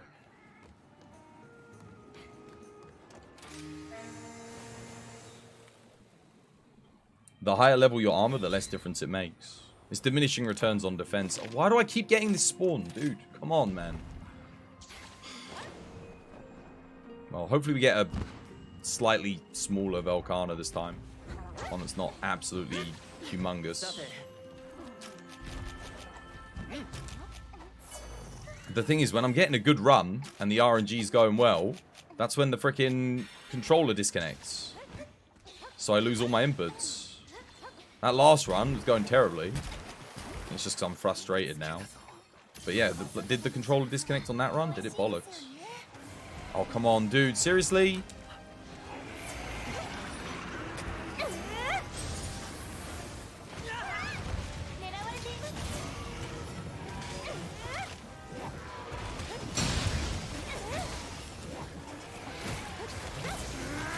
This is a huge Velkhana, by the way. Like, it's so big, I can't even hit it with a counter when I do that.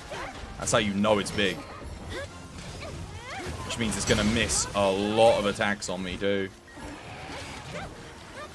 Which normally would be a good thing, but because I want to counter it, it's not a good thing. It's good RNG, though, there.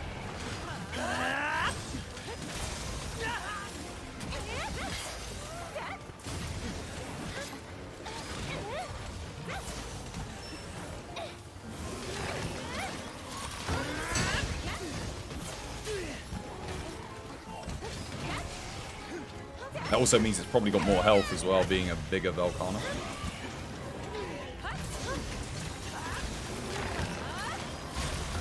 Oh, I thought that'd be a good counter there. It was not. I can't believe we haven't knocked it down yet, though. Damage has been good thus far. There we go. This thing must have a lot of health. It's a gold crown, so probably shouldn't be too surprised.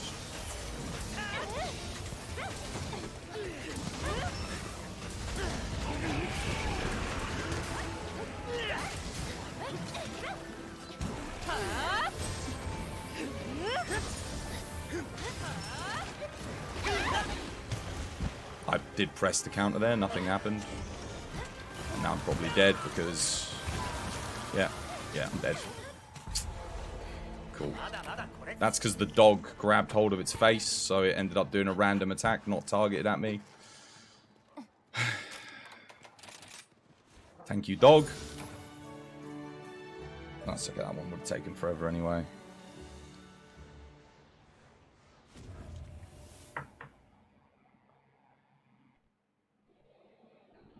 You just don't like skills like Male Hellfire, Dereliction, Bloodlust. Wait, and you're complaining that it takes you too long to do the fights, or was that somebody else?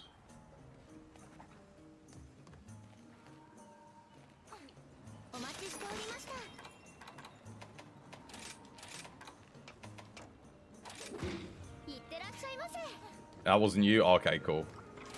I was gonna say, yeah, no, don't, obviously, if you are taking longer to do fights, but you don't want to use any of those skills, then, I mean, yeah. You can't, some of those skills you kind of have to use. They're that good. I mean, Bloodlust on its own is just, it's a one skill, 20% affinity, plus bonus element, plus bonus attack when it's not active. It's really good. Okay, what do we want? We want the monkey area. And we just want the game to not, like, lag out and steal all my inputs. That would be just grand.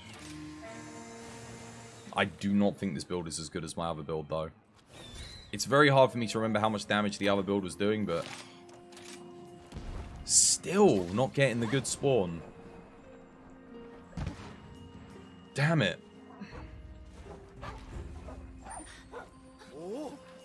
This spawn is technically worse than Area 7. Because it takes longer to get to. But... Nah, no, this is the worst area in there. Because it's going to watch. It will have already aggroed by the time I get in there. There's nothing you can do to stop it. Watch. There it is, sitting peacefully. Capcom made this nice idle animation for it. But, oh, they forgot to turn off the aggro on small monsters. So, do we actually get to go and engage with the fight and start it on our own terms? No, of course we don't. Why would we want to do that?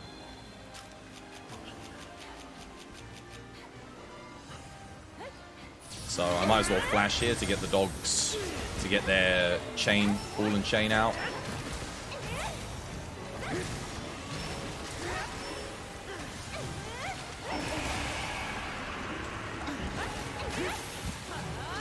Flinch.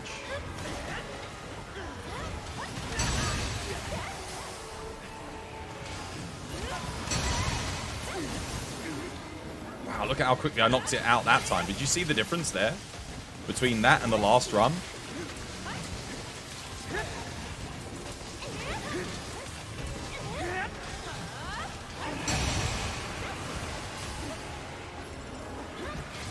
Night and day. This is a small Velkhana though. A lot better matchup for Swax.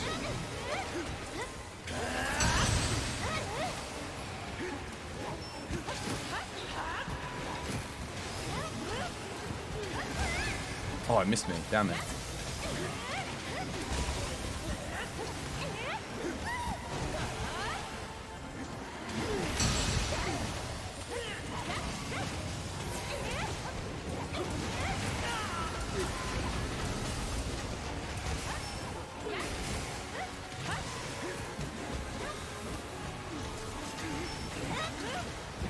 Really good Charge Blade RNG there, though.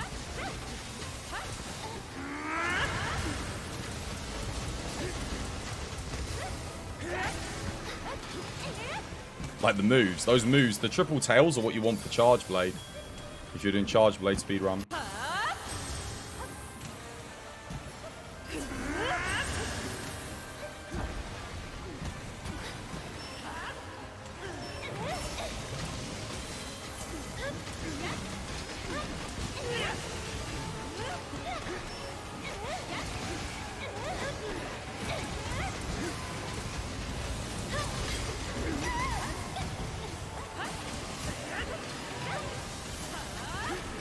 I am noticing that they changed something here, actually. The way something worked. So, 3 minutes 09, that's better. I could have been 2-minute bracket if I'd got that last counter off. Never mind. So, something I've noticed that they changed, you can zero sum now on his forelegs and the tail doesn't hit you. So for those of you who didn't know, what used to happen was, if you zero summed the arms and you did a tail sweep, it would hit you. Like, it would do a lot of damage too. You just did a Velkhana with the Amatsu Greatsword, 12 minutes, 1 cart. Got a mantle though, so neat. Why not use the fire Greatsword? It's like I said, use the fire element, the Barbarossa, max upgrade it, and you'll start getting times a little bit more like this. You can out DPS a 3-minute Swax hunt with that Greatsword build. 100%. That was quite good though. The RNG was nice. It died a lot faster. But Greatsword is way stronger than Switch Axe. Like, way stronger. It's going to take a few days. Dude, you could just put the build together now. The skills that you said, already decent. The only thing that might take you a while is farming for the augments, but you could put it together. Actually, speaking of which, I need to update that build technically. You need a few days to get the augments, yeah. Just run it without the augments. Like I said, you can still make a good build without the augments. I've only augmented for Frostcraft. Frostcraft's like the least important thing on that build. You don't actually need it on the Elm Greatsword build. Like, it helps the first couple of attacks, but past that, you're only going to sheath a little bit. It's not going to give you, like, loads of extra damage. I'll save this build. I don't know how I feel about this build, actually. I don't know. I think this one might be better in multiplayer, maybe, than solo. The other one's better for the solo run. Just because this one, if everyone's breaking the parts, you're never gonna die because you got blood right? So, yeah. You're gonna head to bed? Yeah, night Koshiro. Yo, get some sleep. I'll tell you what, let me take out this Greatsword build quickly.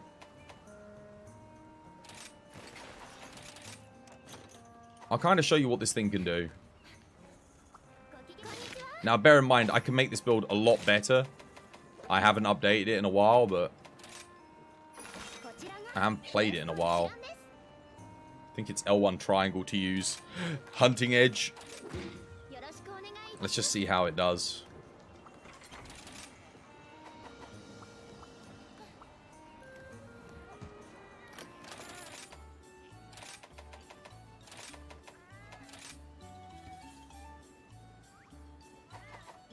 Actually, I've got Dragon Conversion, haven't I? Okay, Ice Resist. Moxie. Booster.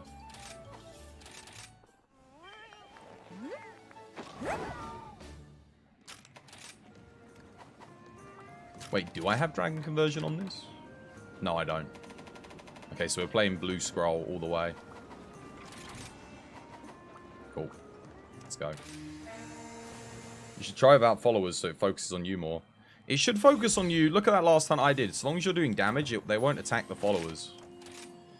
The only reason they'll attack the followers is if the followers end up doing more damage than you. Otherwise, it will focus you down the whole time. But the followers do, like, they're hitting, like, ones. So if you give them hunting horns, just take the buffs from the dudes. The only way they're going to out-DPS you is if something starts going horribly wrong, you know? Otherwise, they just won't attack. They won't go for the followers.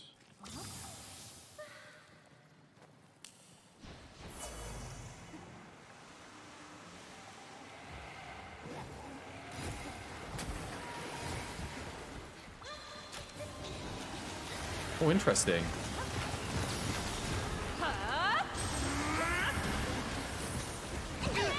That's a really rough start.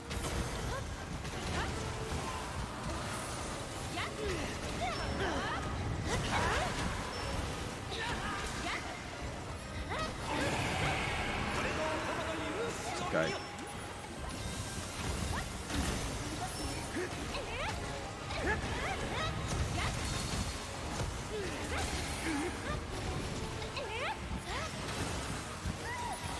It's a lot of ice.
That was weird. Shouldn't have just clipped through him right there.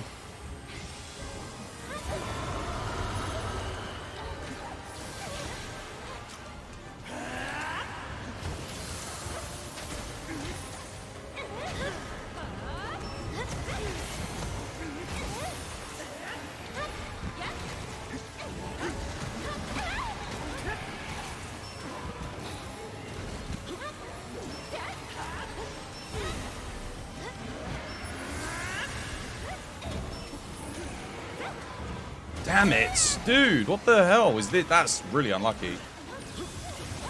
And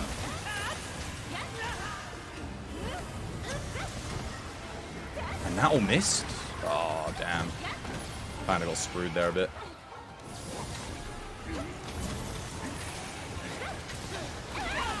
Wow, full body hitbox on the tail. Not good.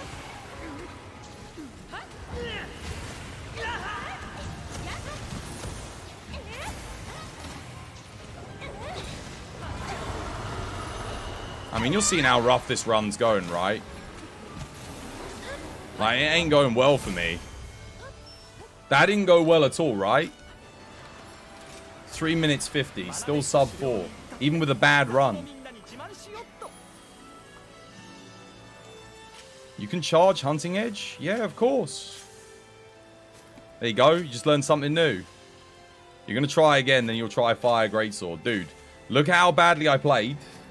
Look at the time. Now, imagine if I got good RNG and I played well.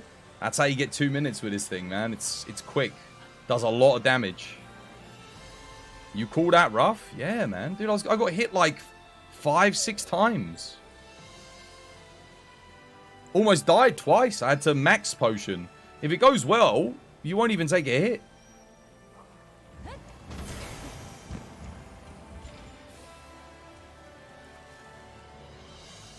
You never seen Twas get hit that much? That's what I'm saying. I played badly and you still get a 4 minute, like sub 4 minute. This is what I'm talking about. This is why the build matters, right?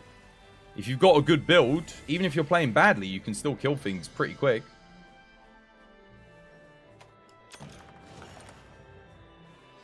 You get hit like at least 30 times.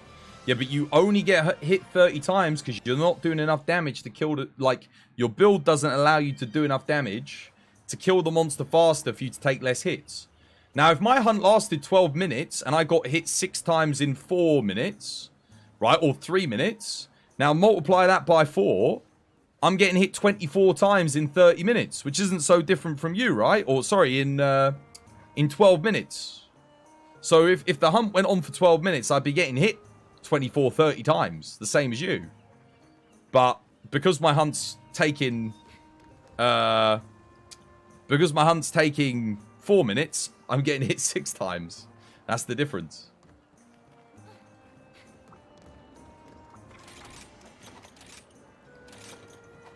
But ideally, I'd only get hit like once or not at all. But that's kind of to showcase that, like, you don't have to play perfectly to get a fast run in, you know? As long as you're building right, you're making a strong build, you'll be all right. You want to try the other greatsword set first, since the Amatsu greatsword's only good for the counter. No, the Amatsu greatsword will be good there, but it's a lot harder to play. That's why it's taking you 12 minutes. Like, you've got to really know the fight, know your openings for the counters, counter perfectly. You have to have a really good build because you need your counter to always be up, right? It's always got to be ready for you to go. And you've got to make sure you're critting 100% of the time. All of which are things that you've got to have, like, great rolls, perfect build. I can't look at your entire build, but I'm going to guess maybe you don't have 100% crit. Maybe you're missing some DPS boost things. I think you said your max hit was like 7,000, which is pretty good. Like, you can get over 10k with a Amatsu Greatsword, though, on Velkhana. You know what to counter. The Ice Blight is your bane. I don't know why you're worrying about Ice Blight. You wouldn't bother with the counters. Just dodge and whack. No, you do want to counter. If you're going to play a Amatsu Greatsword, you absolutely want to be countering. But if you're struggling on that fight, like I said, just take the hunting edge in. Like, there you go. Easy. Don't have to worry about anything. Ice Blight slows your wire bugs, less counters. Yeah, but if you're running Frenzy, Bloodlust, Wirebug, Whisper, and Wind Mantle, which is probably what you've got, right? You'll be fine. I think Greatsword always goes with Frenzy, Bloodlust 1 to 2 now, right? So you've got the 4. Drop the Amatsu Greatsword. Velk isn't weak to it anyway. Yes, it is. What are you talking about? Amatsu Greatsword is raw. Velkhana has good raw hit zones. It's very good. For the world record run uses Amatsu Greatsword. But, I mean, if you're running 12 minutes, to get from 12 minutes to, like, world record speed is a huge jump. You thought it's water. It doesn't matter, dude. It's Greatsword. Greatsword's element scaling, if you're not building into element, sucks. It's only good if you're running Hunting Edge or the element combo. But he's running counter, TCS, which is raw, which Amatsu's fine. You can run that. There's nothing wrong with that. It's a good build to run. It's just... This build is easier to get faster runs with, if that's what you want to do. And you can get sub 3 minutes. You could probably get sub 2 in multiplayer. If everyone was running that.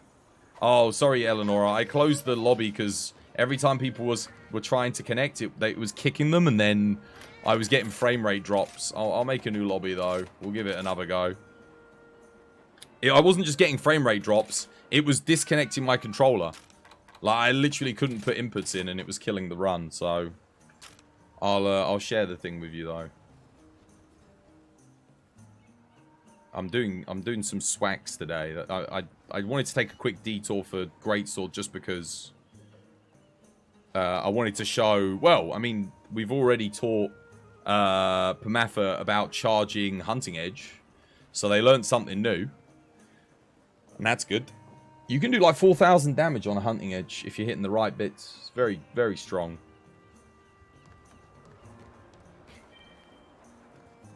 Right. I'm gonna grab... We need to make some new swaxes. What time is it? Oh, no, not time for tea yet. Let's get me... it's a TU3 fire swax. This is the new one. Let's do some runs, do some hunts. I should probably make a dragon swax. Actually, tune up 2, spread 2. 411. That's not bad. That's actually pretty good. For a spread bowgun. Don't need these. Wow, yo, we farmed up. Oh, by the way, Eleanor, I don't know if you stuck around after. I did that solo run yesterday at the end of stream. Got a new PB. Straight away. I had the feeling it was going to happen on the Risen thingy. Risen Shigara Magala. Like, I think I had one failed run right at the start. I went back, did one more, finished on a PB. You're off, Spade. You've got to go do some work. You need the monies, dude. Go get that monies, man. Yeah, take care. Have yourself a lovely jubbly one, dude.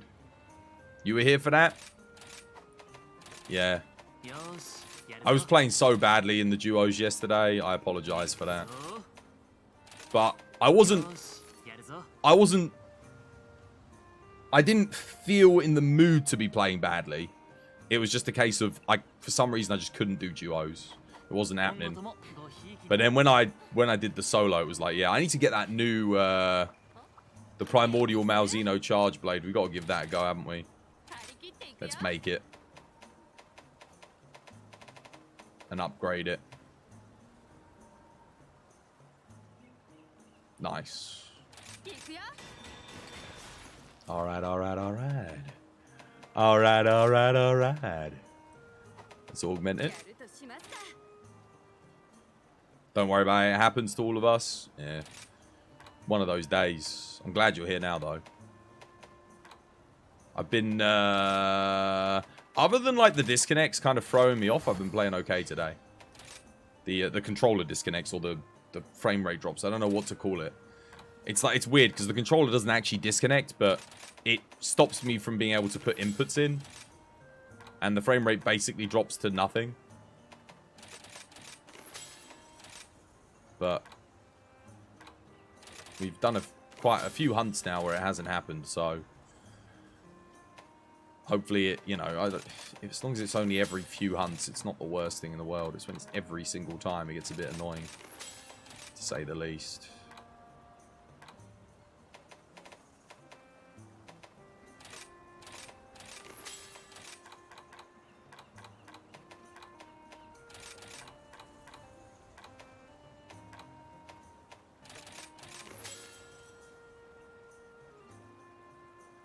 You're an idiot. Your Amatsu Greatsword has like 60% crit on the weak spots. Yep. You need, so to get it to 100%, you need Max Might 3, Wex 3, Bloodlust, and then 25%. Like, you should have Bloodlust 2 if you're using the new pieces, like the Shigaru Megala stuff. And then you just need 20% extra on top of that, which you can go Agitator. Max Agitator is fine, but the best thing to do is probably just go 4 levels of Crit Eye on top of that. So 4 Crit Eye, Max Might, Bloodlust 2, and then Wex 3. You kind of have to run that on that build. That would be, yeah. Strife gives you 10% as well if you want to run Strife, but you don't need Strife on the Amatsu Greatsword, really. It's okay. This game is the weirdest game you've ever played when it comes to issues, I know. I get issues in this game that I've never had in any other game when it comes to performance. And they're never the same. It's never the same thing twice. It's always really random stuff. Like every update, it will be something different, something new. Sometimes an old bug or issue will come back, and then you're wondering, wait, how did I fix this? Or did I even fix it? Did Capcom fix it? Did they break it again?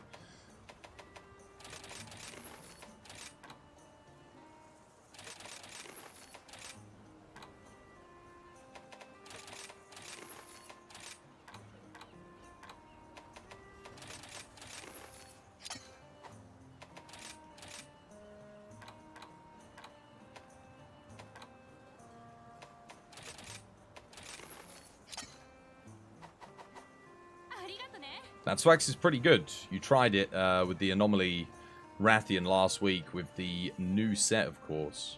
Yeah, this is what I've got set up here. How you doing, Ivan? Do you make Strife level 3 for bow build? Yes. Yeah, I mean, I'll show you my up-to-date bow build, or one of them at least. I've only really got the Dragon one done so far, but where is it? There it is. That's the new build. Nephilim Helm, Primordial Mail, Primordial Van Braces, Primordial Coil, Primordial Greaves. Dragon Attack 5, Crit Eye 3, Crit Boost 3, Crit Element 3, Pierce 3, Evade Extender 3, Mailer Hellfire 3, Charge Master 3, Element Exploit 3, Blood Awakening 3, Strife 3, Wex 2, Max Might 2, Part Breaker 2, Blood Right 2, Berserk 2, Bow Charge Plus, and then Bloodlust Burst. But you can make it a lot better than that. It's just my charm and my augments aren't very good. So, augments is, yes. Well, the Nephilim Helm, I've got Strife 2 on it. So, yeah, augment for Strife on something, and then get Strife on one other piece, and then Mail of Hellfire on the rest. If you... my charm is just Berserk 2. It's got nothing else on it. So you need a... any Berserk 2 charm is good. If you've got a Berserk 1 charm, probably want to use the Nephilim Gauntlets. You will lose some element and some raw at level 2, but you'll get it back up eventually. Right, what do I need to get rid of here? Blaze, Hard Blaze, Hard Dragon, Dragon, and then what else do I want?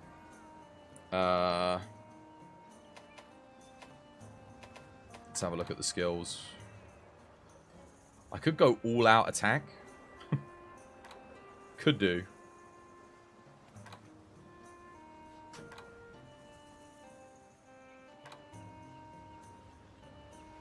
Honestly, that might be good.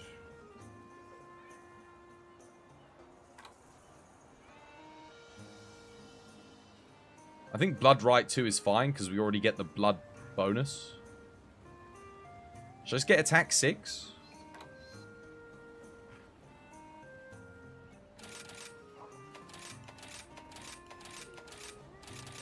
I mean, that's plus 8% raw. That wouldn't be too bad. I just, again, I'm kind of a little bit limited by this. Berserk 2 with a large slot. You made a new set you were talking about yesterday. Minus level 1 of Blood Awakening because you don't have Dereliction. Dragon Conversion Charm still, but you got the sub 4 Primordial with it. Oh, did you? What, for Charge Blade? My PB solo with Charge Blade on that thing is like 4 minutes. Like 4 minutes something. If I had a better charm, I think I could get sub 4 too. I'm a good charm away. If I can get the slots with a good secondary skill on this, I can really increase my DPS substantially, but I'm happy with where I'm at. Like I think I'm getting okay times considering what I've got. I think this is alright. Yeah, let's take it for a spin. What shall I try it on? Should we just go straight into Primordial Malzeno and see how it does there?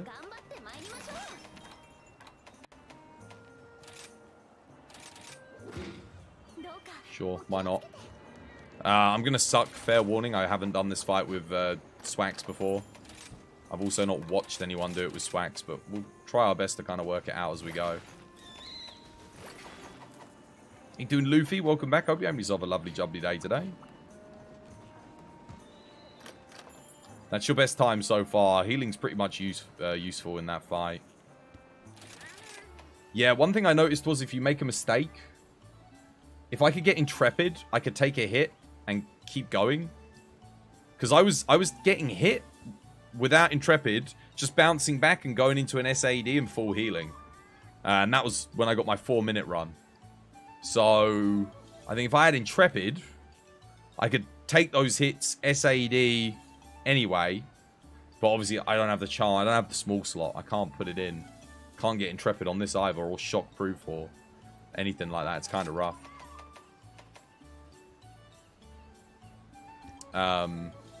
Super recovery booster. I'm just going to take this for flinch free. Yeah, it's good. Good stuff, dude. Good stuff. Alright, I think I'm good to go. I'll just make sure I'm not missing anything here.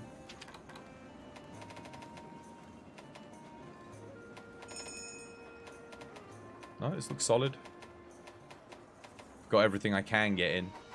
Short of having a 3 medium slot charm, which one day we'll get it. Let's go. Actually, don't know if the armor's upgraded either, but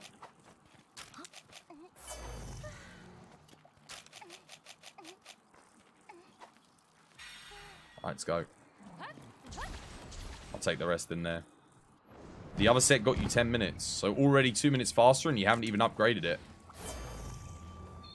There you go.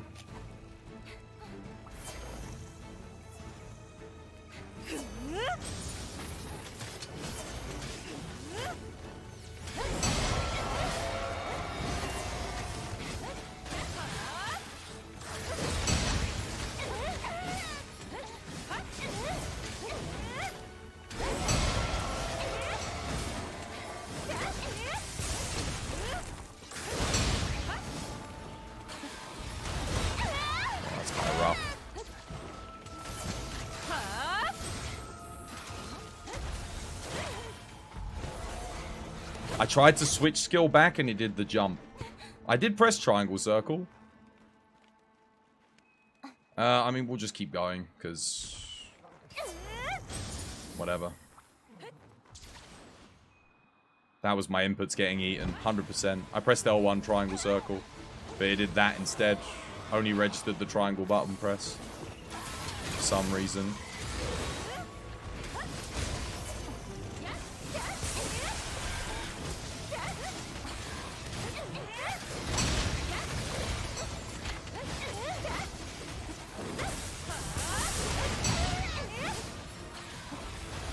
Okay, so I'm already noticing an issue with this build and this fight.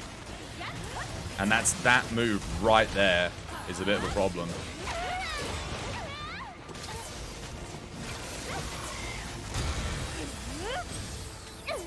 Okay, at least it actually switched that time. That's good.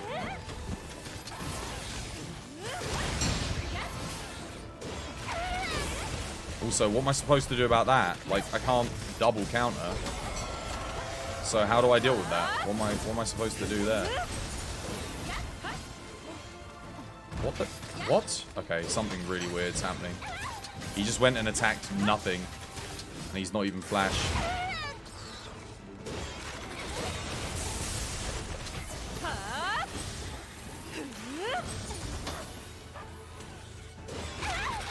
I couldn't counter because I didn't have a wire bug. We're obviously doing really badly here because we didn't even get the full counter thing up. That's probably my fault though.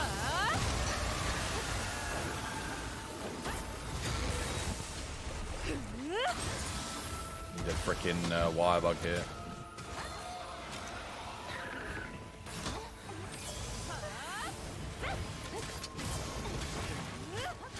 Oh, that break sucked.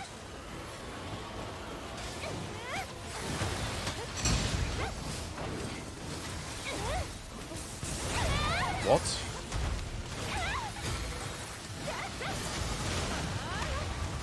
Cool. Cool, now I'm Dragon Blighted, so I don't have any damage.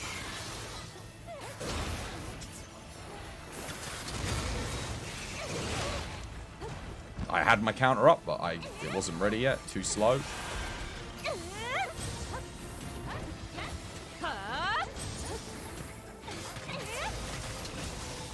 Loads of health regen, oh my god. This is going to be our worst time ever, I think.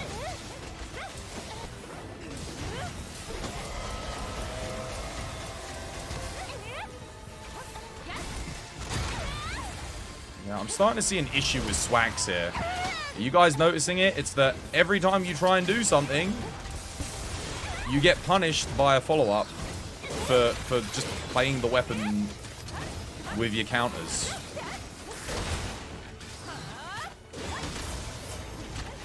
Time it.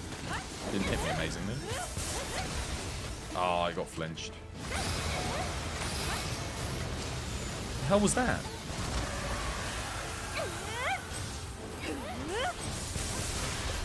Oh, that's good. At least the charge blade's getting attacked. I was standing behind you.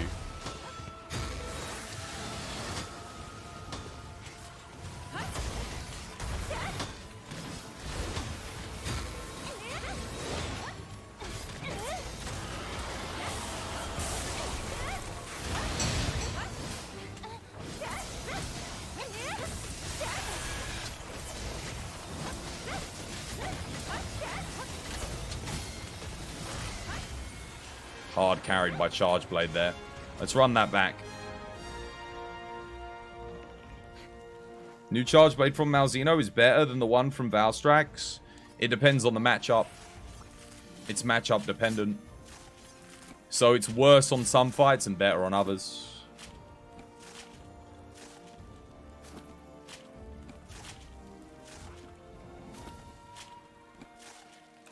So on this matchup, no. Sorry, on this matchup, yes. The Malzeno Charge Blade, I think, tends to be a little bit better. But on, say, like Shigara Magala, the Valstrax is better. It's weird, because I don't exactly know what's going on, because the Valstrax should be better on this fight too, but the Primordial ends up being better. I think. Unless I'm mistaken. Maybe Valstrax is better for this fight. Even with the less... I guess if you have Blood Awakening 3, I think it's mainly because of the amount of guard you need to do this stupid fight. Like, you got... I guess unless you've got God Charm, God Augments, then yeah. Because those extra 3 slots make a big difference.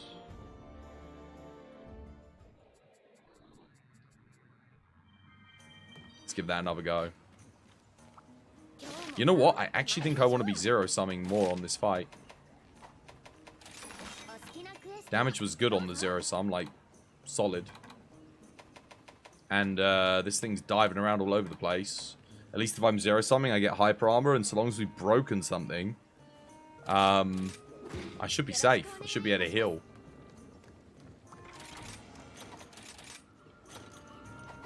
Let's see. The opening, I just need to get a bit closer. We've got a double counter available to us straight off the bat, which is solid.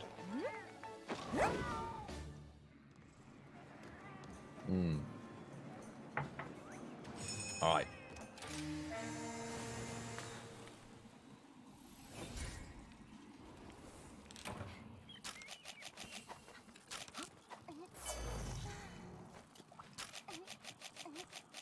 I'm going to take the Gourmet Fisher as well. I didn't on the last hunt, but this hunt I will. I think that little bit of extra recovery will help me out a bit. Got a Dragon Conversion 3 charm to make a new build without the Valstrax set. Without? How do you mean?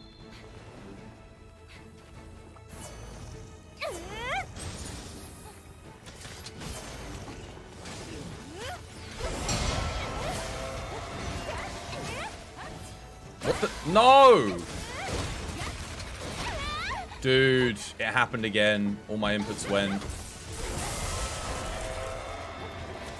This game, man. I really... It's really annoying. How did that hit me? Oh.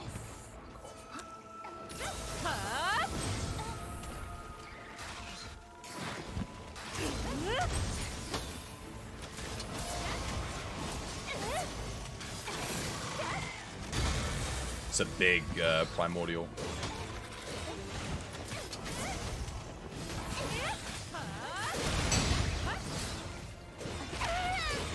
What am I supposed to do there? Like,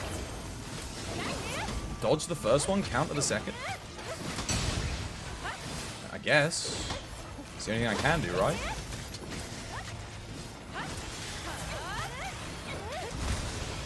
That wasn't a counter?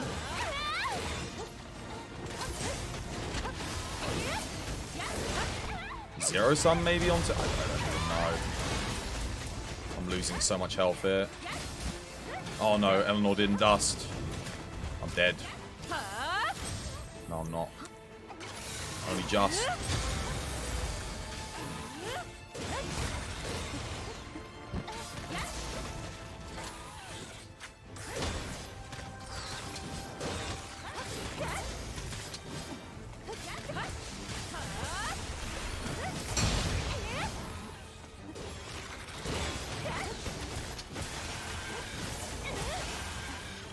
Double break.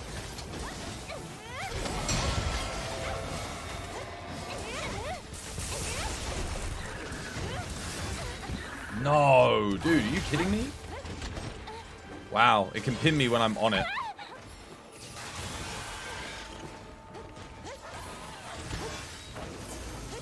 Also, I've already gone through all my wire bug. And it's like not even enraged yet. Taking the piss. I must be doing, like, no damage here. Like none.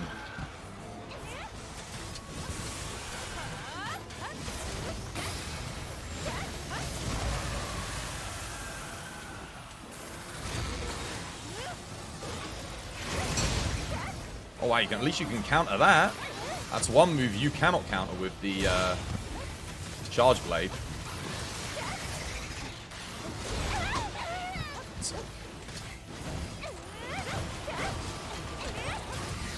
Nothing.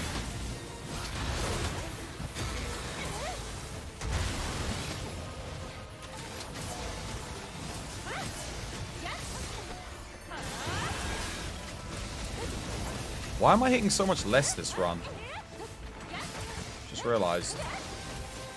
Oh, I must not have the blood thingy up.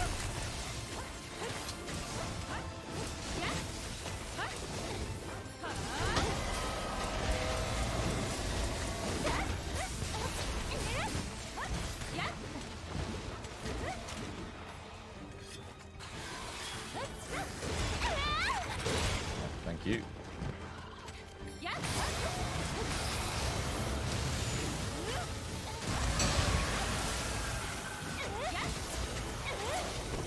Nice. Yeah, see, like, I can zero sum this whole thing and just DPS for days. The only problem, I mean, this is good for the charge blade here. Not good for me. I can't really do anything, but whatever.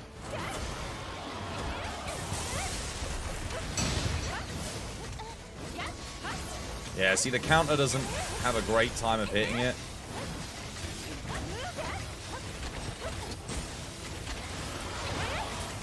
Zero sum. Yeah, dead again at the same time. Actually, that was way faster than last run.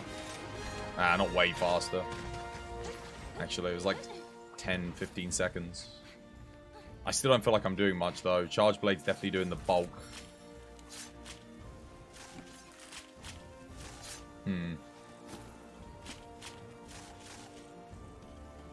But I can zero sum a lot here.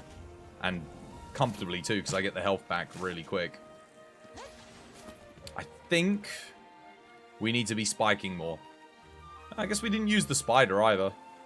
Spider's good. There's like no downtime for me to do just a regular old combo, really. My sharpness degrades really quick as well.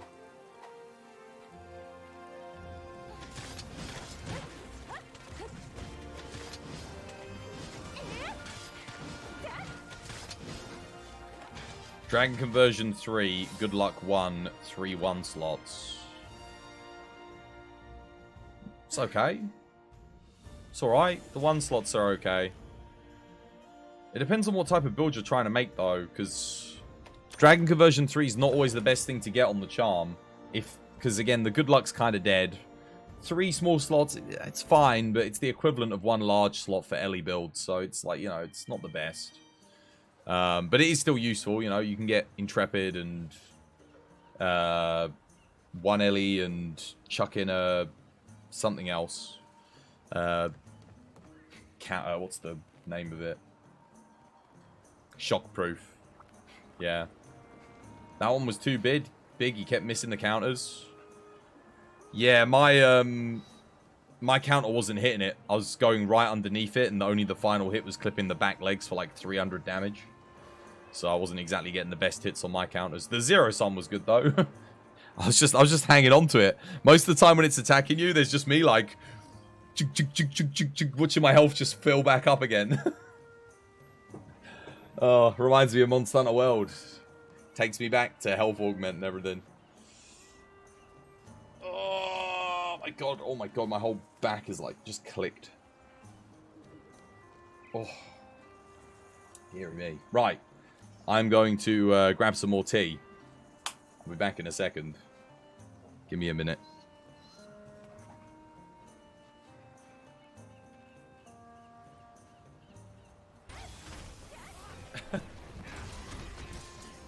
How did that hammer hit me?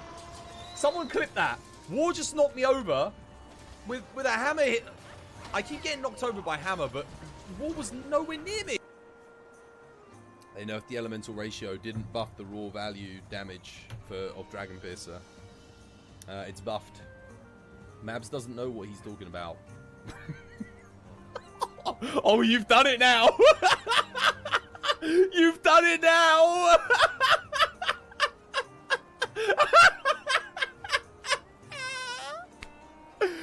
Oh no. Oh. No. Maps. You don't know what you're talking about. You don't know what you're talking about. Oh shit.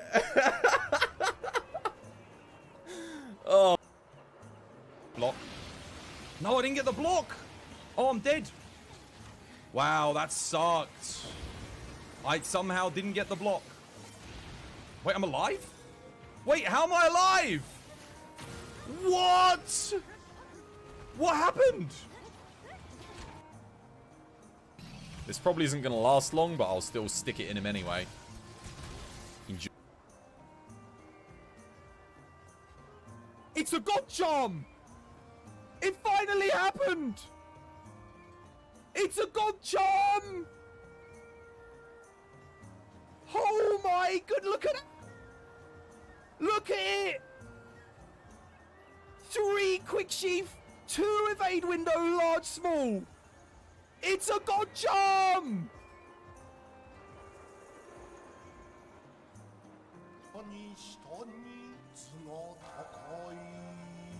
He looks friendly. Oh yeah, Mr. Krabs.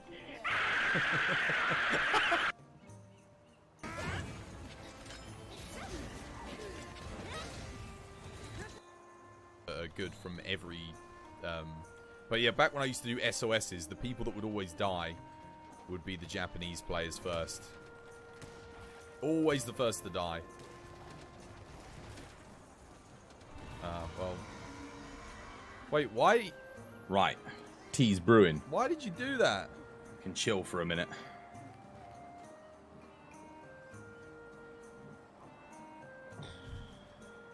Dude, I barely got to do this Malzeno with that many people, you know. Like, on the 24-hour stream, we got to fight it with a few people, but honestly, most of my fights I've just done with Eleanor. Like, I don't think... Yeah, there's so many people I haven't seen in so long in this game. Like, let me think. I haven't done it with, like, Garami, Wolfie, War.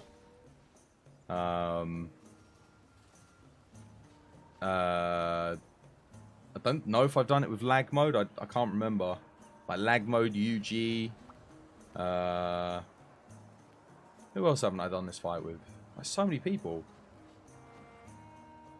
Got a third mantle. What, from Velkhana? Great sword. Yeah, I think it's actually, you should get like a, if you're breaking all the right parts, I think it's about 20% chance each hunt to get one. Yeah, it's like a 1 in 5. So it's not as rare as you think. It's only rare if you're like not breaking the head and all this, that, and the other. Not breaking the ice mantle. I think every time you break, it's like ice stuff. Like you get a little bit extra, like an extra chance of getting them. Let's just overview this build though quickly. I think I'm missing anything for consistency. No. I still don't even know if this is the right way to make the build. And I guess it is. The alternative would be a Dragonheart Valstrax. Actually, what about using a Valstrax here? Would that be the better option? What is this? 350 raw, 102 element. Versus, what's Valstrax? Got 365, 50, but that's power file. 360, 96. I don't think I've fully upgraded the augment on that though, right? White sharpness. 350, 102. That's pretty close actually. But then the slots are so good on this, I think that kind of makes up for it.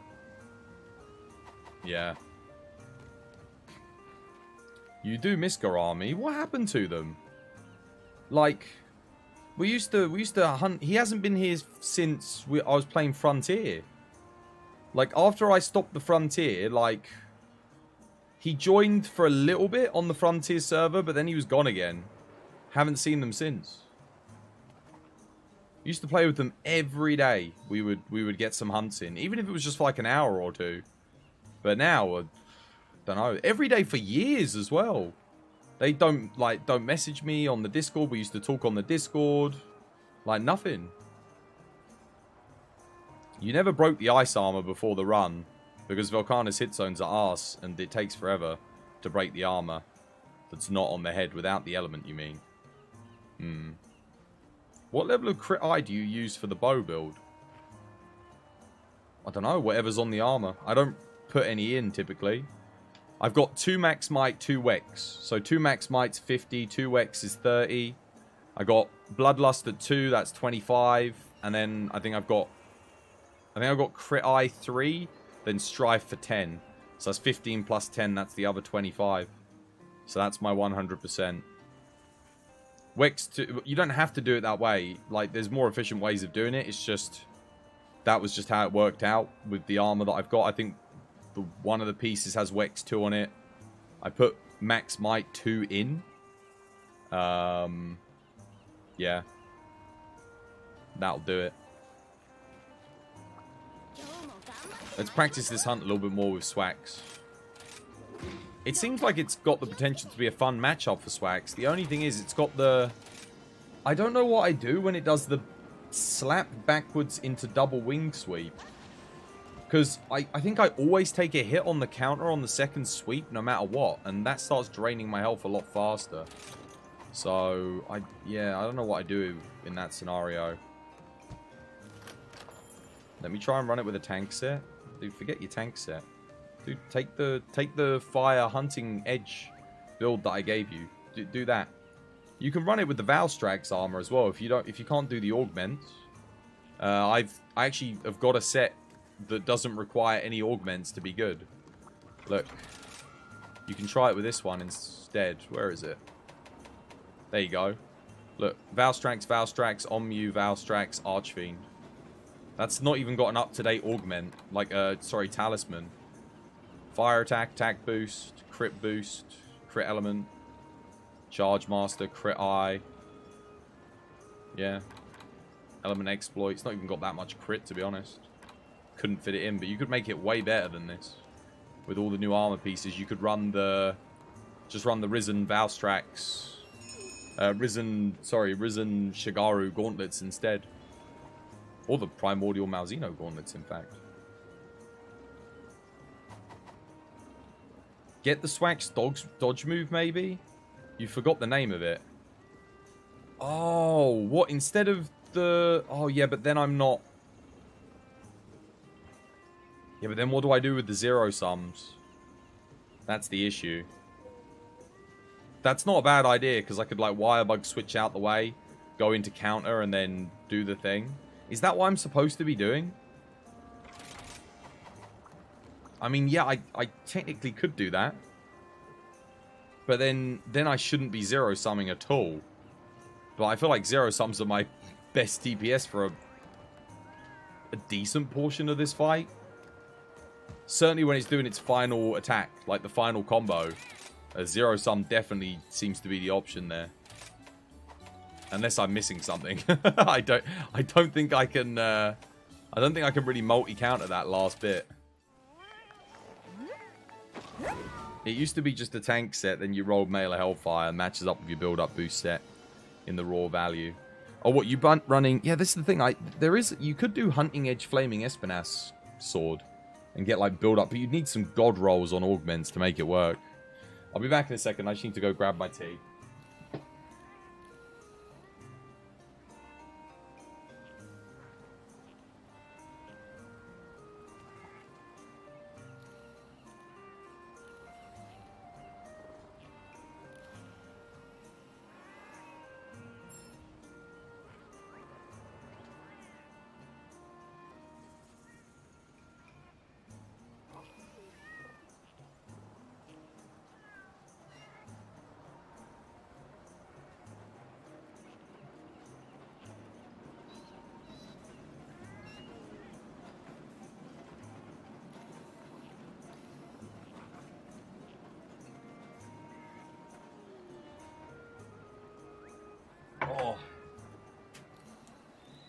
You really want to run some Hunting Horn? Yeah, same. I'd love to do some Hunting Horn.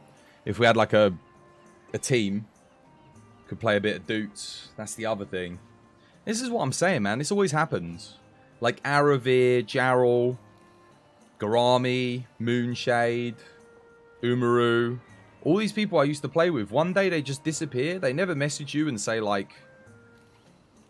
I feel like streamers, we're just kind of treated a lot of the time like this entity that's on the television that You know, it doesn't matter if someone disappears, but, like, we care about people. Well, at least I do. Maybe not all streamers do, but, like, it's kind of sad when you're playing with people and then they just go. And you don't know what happened to them. Like, they don't even message on the Discord anymore. That's the rough one, is when you don't even get to talk to them, see how they're doing. Because, like, yeah, even if they're not playing, like, I don't know. It's a shame. Anyone feel like Twitch is one permanent commercial now?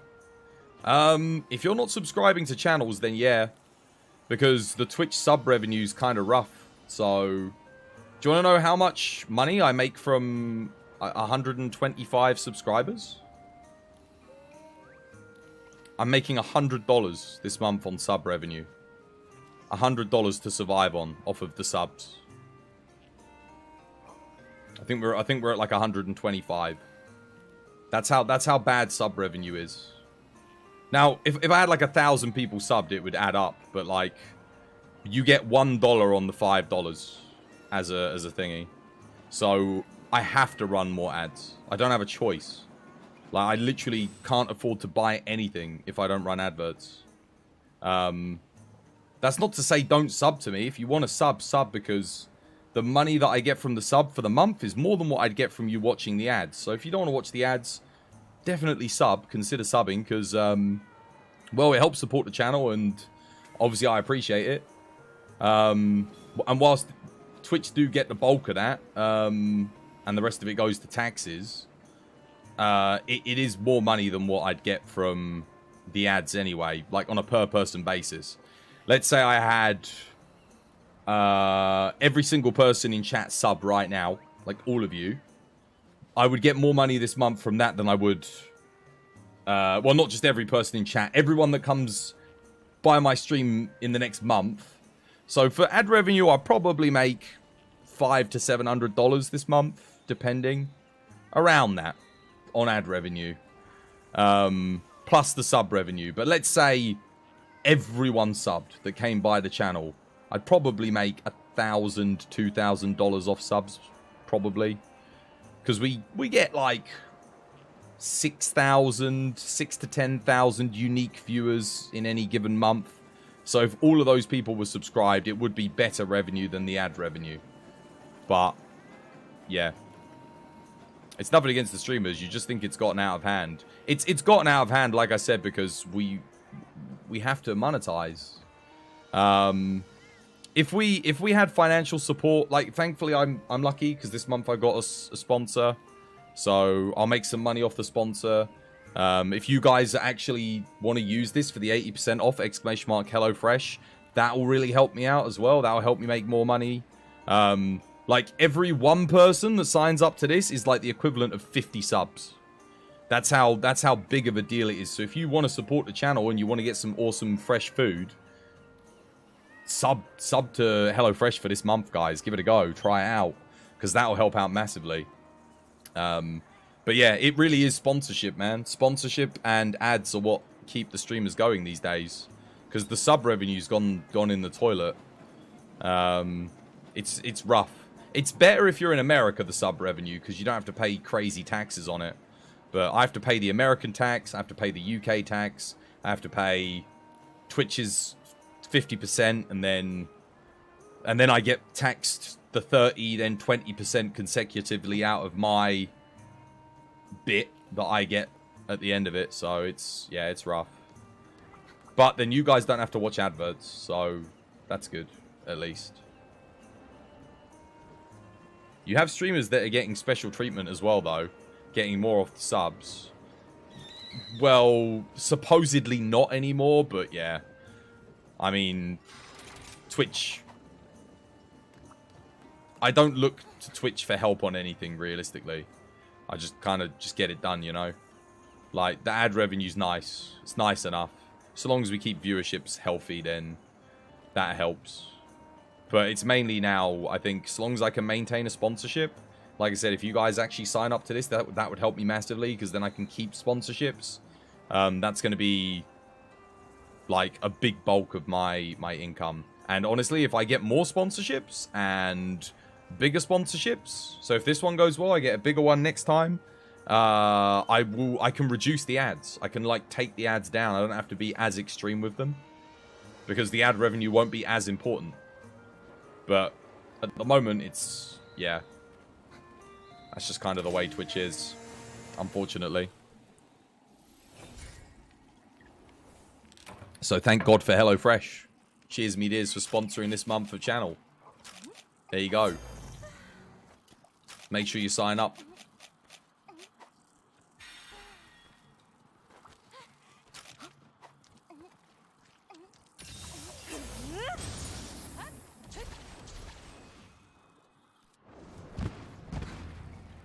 But yeah, there's nothing new there. Streamers will always get special treatment. It's like I said, like my content will never get distributed on the level of some of these other streamers. Like it just never will. This is a huge Mal. But I was saying the other day, you know, like if Dr. Disrespect or like, you know, one of these big boys decided to stream Monster Hunter, do you think I'm gonna end up in anyone's recommended for Monster Hunter content? Dude, I feel like the counter's just a bit too slow on this fight. Maybe that's just me. I'm trying to do it, but it just...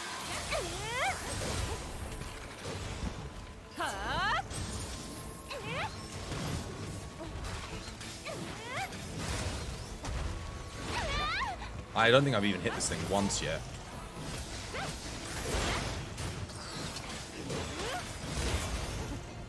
Okay.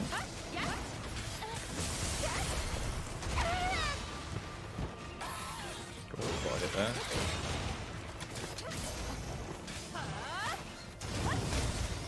Nothing.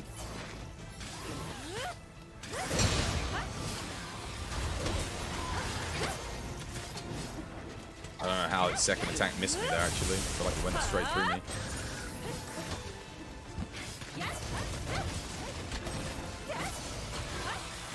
Tried to zero some there, but nothing. Nothing happened. Missed it completely. Tried to switch skill swap there. Nothing. Nothing burger. And now I'm dead. Now I'm dead. Honestly, I might as well not even be in the hunt. I'm literally doing nothing.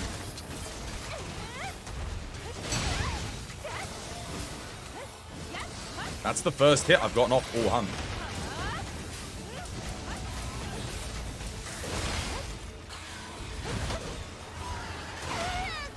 And dude, I'm knocked out again.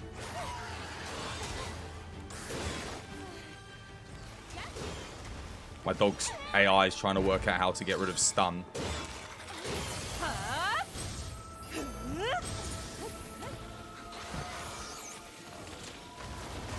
That was great. I thought I had enough. I did not.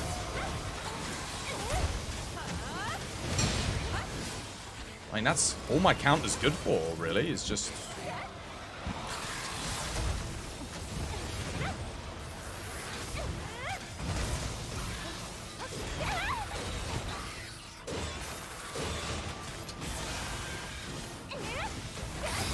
I zero sum there, but again, nothing.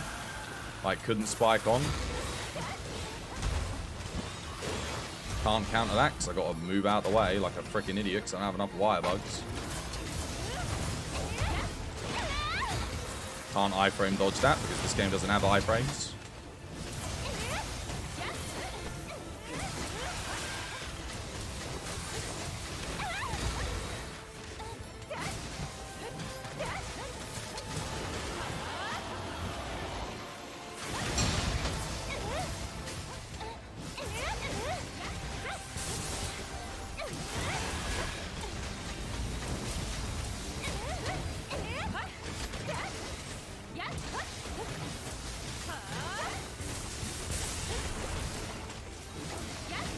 Hitting 200s, man.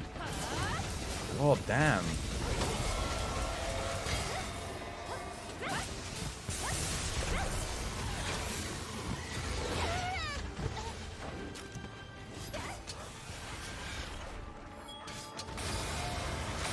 Oh, I was going to use the spider, but no point now.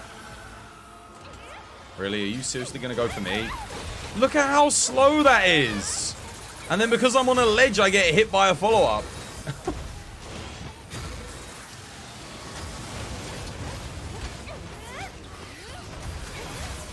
That did nothing. Okay, I hit that, but now I'm dead because... Not dead. Oh god, this is going to be the worst run yet. Look, the more I fight it, the worse we get at it. What the hell?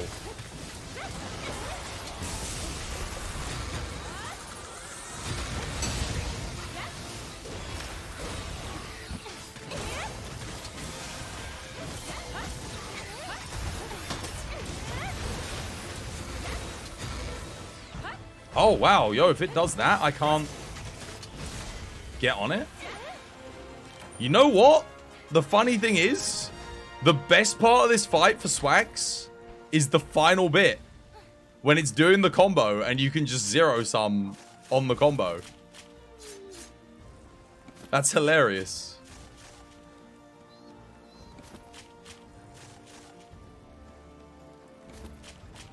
That's actually when Swax seems to do the best. Oddly enough.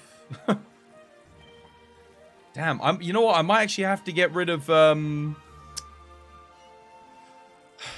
might need to put Embolden on this. So I can iframe. Like, iframe sidestep. Because the counter's like... It's good, but the issue is you counter... And then, whilst you're recovering from the hyper armor, you know, because it takes quite a while, he's already on you doing another attack. And then as you get out of it, he hits you. So I think just being able to, like, sidestep iframe might actually be better. Maybe. The trouble is, how the hell do I put Embolden into this build without sacrificing damage? Also, I do no damage before he enrages. I guess this is an element build, but even so, bloody hell. It's rough. Damage is quite low.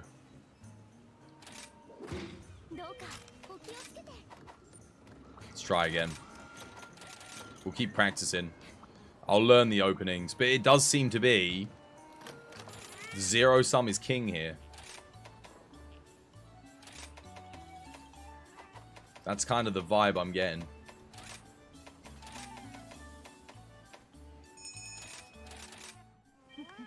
Oh, no super recovery. That's rough. That's very rough.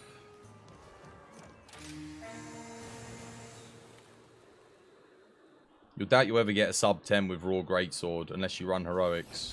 The world record with Raw Greatsword for that fight is like 2 minutes. So you can definitely do a sub 10. Go watch the world record run. And then that you'll probably see some openings and stuff that tech that they use that you're just missing out on. Greatsword is the strongest weapon for that fight. Like, I think it has the best time out of all the melee weapons. So if you just have a little, you know, have a little look at the fight, check out the openings, 100% you'll be able to get sub 10. I believe in you. But you just gotta learn it. You just gotta take your time, learn it, get a feel for it.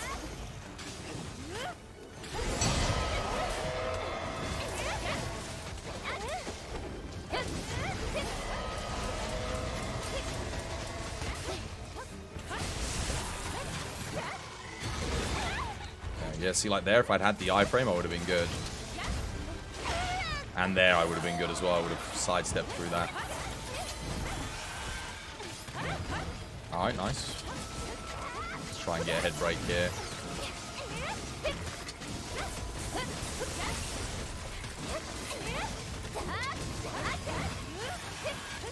Oh, someone broke something.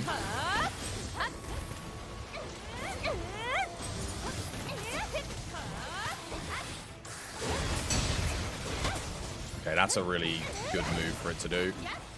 I tried to zero sum there and I kind of got pushed back out the way.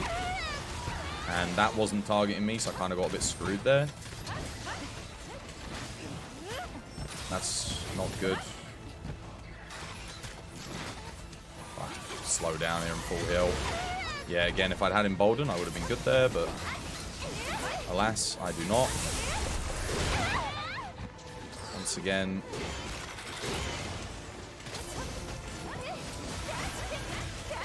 There we go, finally. My Zero Sum actually locked on.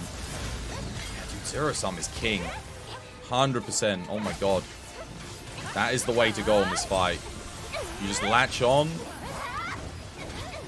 I mean, there are counter opportunities, like there, but if I Zero Sum straight here, boom, like, there we go. Ignore this whole thing. Decent damage, you know.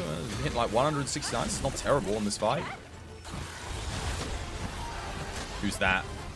Jugger G, thank you for the follow. Welcome to the TBD family. It's good to have you with us.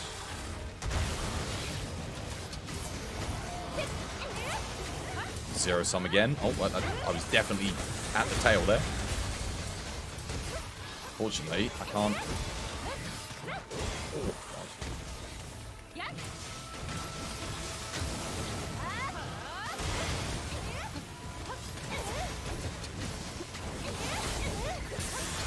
okay. Oh, that is a real shame that my counter ran out right there and then as it gets knocked down.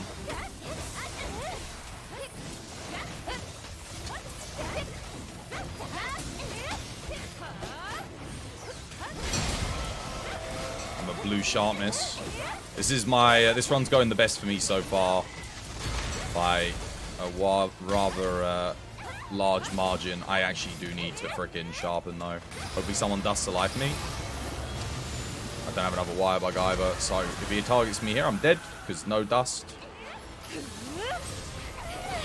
Okay, we're good. Nice. I'll heal Eleanor up. Needed to Zero Sum there, really. It's a shame. On the bright side, Eleanor should get really good damage here. And that was not ideal, but whatever.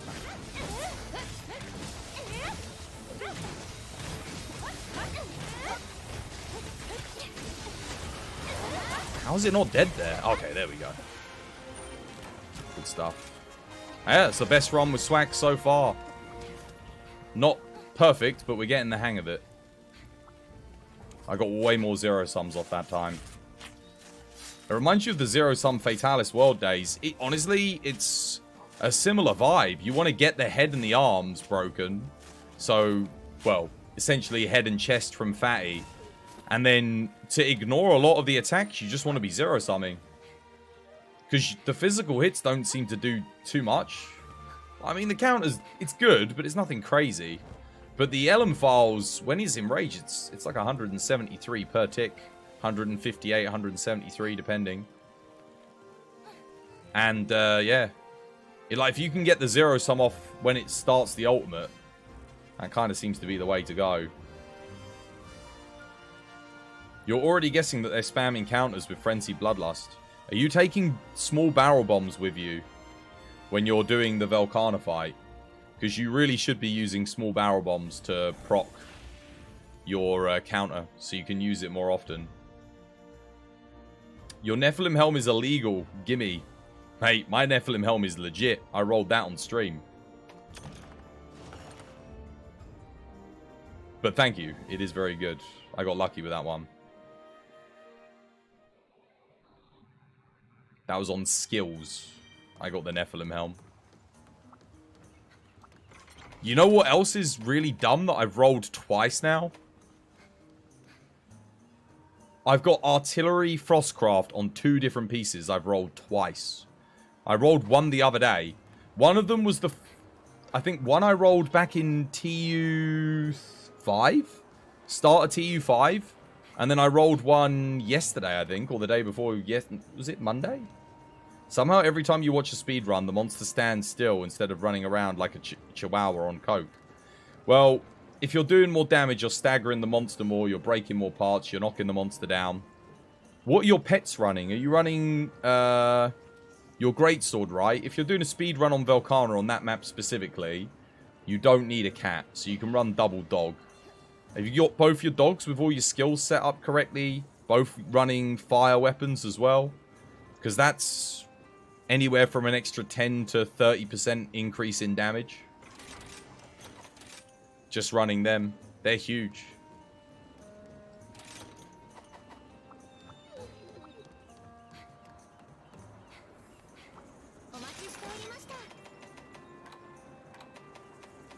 Let's give it another go. Do the Palamute and Palico matter in late game hunts? Yes. They matter more in late game than they do anywhere else. The amount of damage that they do if you're matching them up correctly and you've got good skills on them is huge. You don't have double dog. You kind of never leveled up any companion. So that's why that's going to take 3 minutes off your hunt right there. Just by leveling up your pets. So get yourself 2 dogs. Start leveling them up. Give them... well... So you need to make one of each of these weapons. So you need... this for dragon. This for fire. This... and this for thunder, depending on the matchup. This for ice. And this for water. And then depending on what the monster's weak to, you put in that thing. You... like running double cats... you can do it. There's some tech to it, but... if you're just playing casually... so wait, pets are not useless. No, pets are huge. Dogs can hit like... up to like 150, 160 damage per attack. And they're doing like 2 attacks every second. In some cases. When they get the dual-bladed chain out and they go crazy. If you're knocking a monster down. Like getting it in a trap. All this, that, and the other. They're huge damage. Damn, you didn't know it was that much. Dude, it's huge. If you're on hammer or gun lance... specifically hammer, the dogs will do more damage than you on a solo run. If you knock it out enough, you know? Did bow builds change at all since TU4? Yes, massively. That's not true. Dude, dogs can do a lot. Dogs can do like 40, 50% damage. It's like 12%. Nah. I've had the damage meter up with double dogs on solo. They can do a huge amount of damage. So a lot more than 12% on hammer. A lot more than 12%. On certain fights, they can out DPS you. Maybe not for the whole hunt, because if they don't have their dual-bladed chain out for the whole hunt, then fair enough. But they do a lot more than 12%. Dogs are that good. For Gunlance, it's like 12%. Yeah, that's huge on Gunlance anyway. Gunlance 12%? They can do more than that. There's got to be some variance to it. But Hammer, it's a lot. Every time you knock them out, yeah. If you're doing wide, dude, if you're doing wide shelling Gunlance, it's a lot more than 12%. A lot more. Yeah. Did you see Rio's run? No. I'm not talking about long shelling or normal shelling. Wide shelling, it's the KOs. When you knock out a monster... So if you're using the Wyvern Stake and you're a target in the head, you're knocking things out. Every time you get a KO, dogs go ballistic. They go like crazy. Massive amounts of damage. If you flash a monster at the start, they get the chains out straight away. Again, massive amounts of damage. What equipment should you give your dog? Yeah, dual-bladed chain and Blitz Scroll. The one that increases their attack speed. Get that one. Gives them more DPS. But now, dogs are nuts, man. Dogs are crazy. And then imagine you've got 4 dogs in a hunt with 4 players. The amount of... if everyone's got them spec'd out correctly and all this, that, and the other. It adds up, man. They used to be really good with ranged weapons. When you used to use the gun. The little ballista on them. But they nerfed the ballista massively, sadly. They nerfed status as well. But if you're Ellie matching now with the dual blade chain... they do better with certain weapons. Because the dogs attack when you attack. And they, again, like I said, if you're getting knockouts, that seems to trigger them a lot. There are other states that the monster can have that triggers dogs. It's not just, like, exclusively knockouts, but, yeah. Silkbinder nerfed. I don't know why they nerfed it, because they could have nerfed it a little bit less. I think it should be as good as the dual-bladed chain, but dual-bladed chain should be better when you're melee. The silk bind thing should be better when you're doing ranged. That's how I would have had it. So you can put your dogs on ranged when you're on ranged. How you doing anyway, Void? I hope you're having yourself a lovely, jubbly day today. You got DC'd? Champion. So I didn't leave, don't worry. Your dog only has attack +1 as far as offensive skills go. Like I said, what you need to do is hire, 6 or 7 dogs, put them all in the training area, make sure they've all got different skills, and level them up to level 50. You're doing good. Not so much drive to play Monster Hunter Rise at the moment. Yeah, nah, no one's playing it these days. I've been solo mostly. This is the first time I've had 3 players in the lobby. Really. Apart from the 24-hour stream I did. But yeah, no one's playing anymore.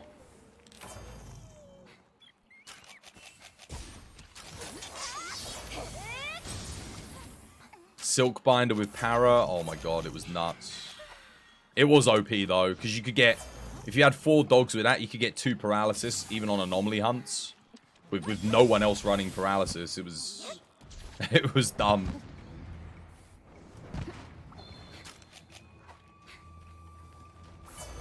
Okay, I think this one's a little bit smaller. Like, that was a bit too much, I think.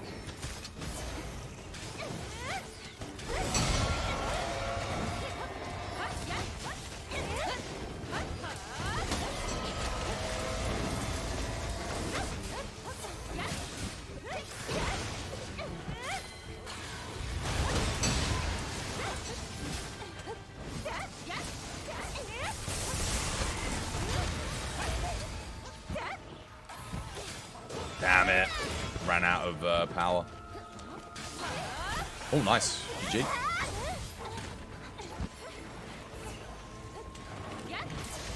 Yo, attack it, attack it. We've got to break it. Don't know why I did that. I was dumb.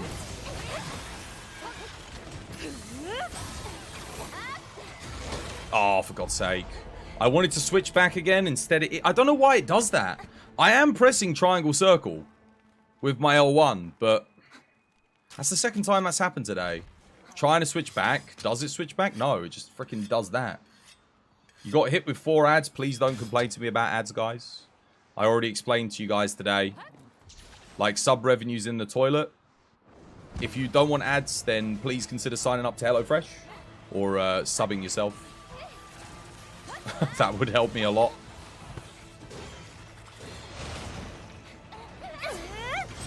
But I really don't have to listen to people complain about the old ads.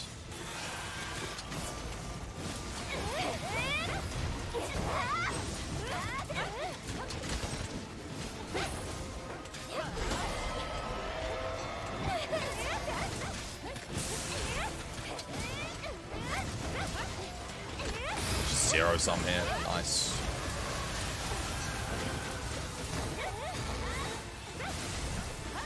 Oh, god damn it. Oh, well, I'm dragon blighted. That's wonderful. Seriously.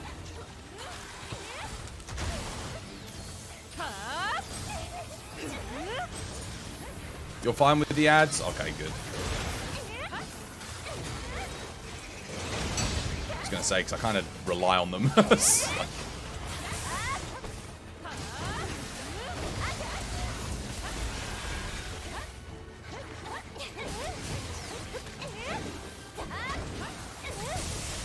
It is kind of crazy, like, how much better sub revenue used to be, though. Like, I never needed ads before. I never used to need it. Right, but at the same time, we used to have, like, 500, 400 subscribers. These days, we don't get it. It's funny how, like... Oh, he grabbed me again. I do find it funny how we get less subs now. That, like, you get the benefit of not having ads with the sub. Whereas back when we didn't even have ads, we used to get more subscribers. So I do find that kind of interesting. Oh, dude, I was way too fast on that. Really bad positioning for me.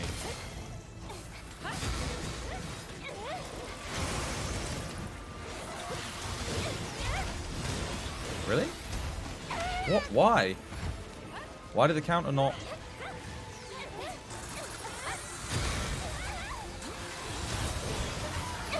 Also, what is this move RNG? Like, what is going on? What am I actually dealing with here? Because he's not doing the combo. Targeting lock. Lock's dead. Oh, someone else... Oh, yeah, I died, didn't I? Yeah. I can't even zero sum again because... Same issue as last time. Nothing. Oh, that sucks. I'm not going to have a wire bug in time, am I?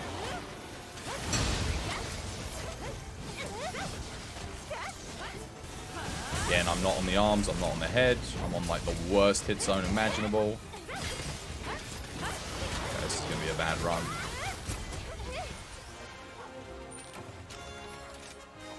Yeah, that wasn't very good.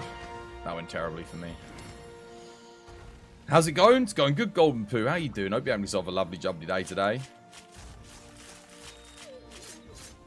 It's not complaint. It's more letting you know that I didn't hear you. Oh, okay. Right. I see. Yeah.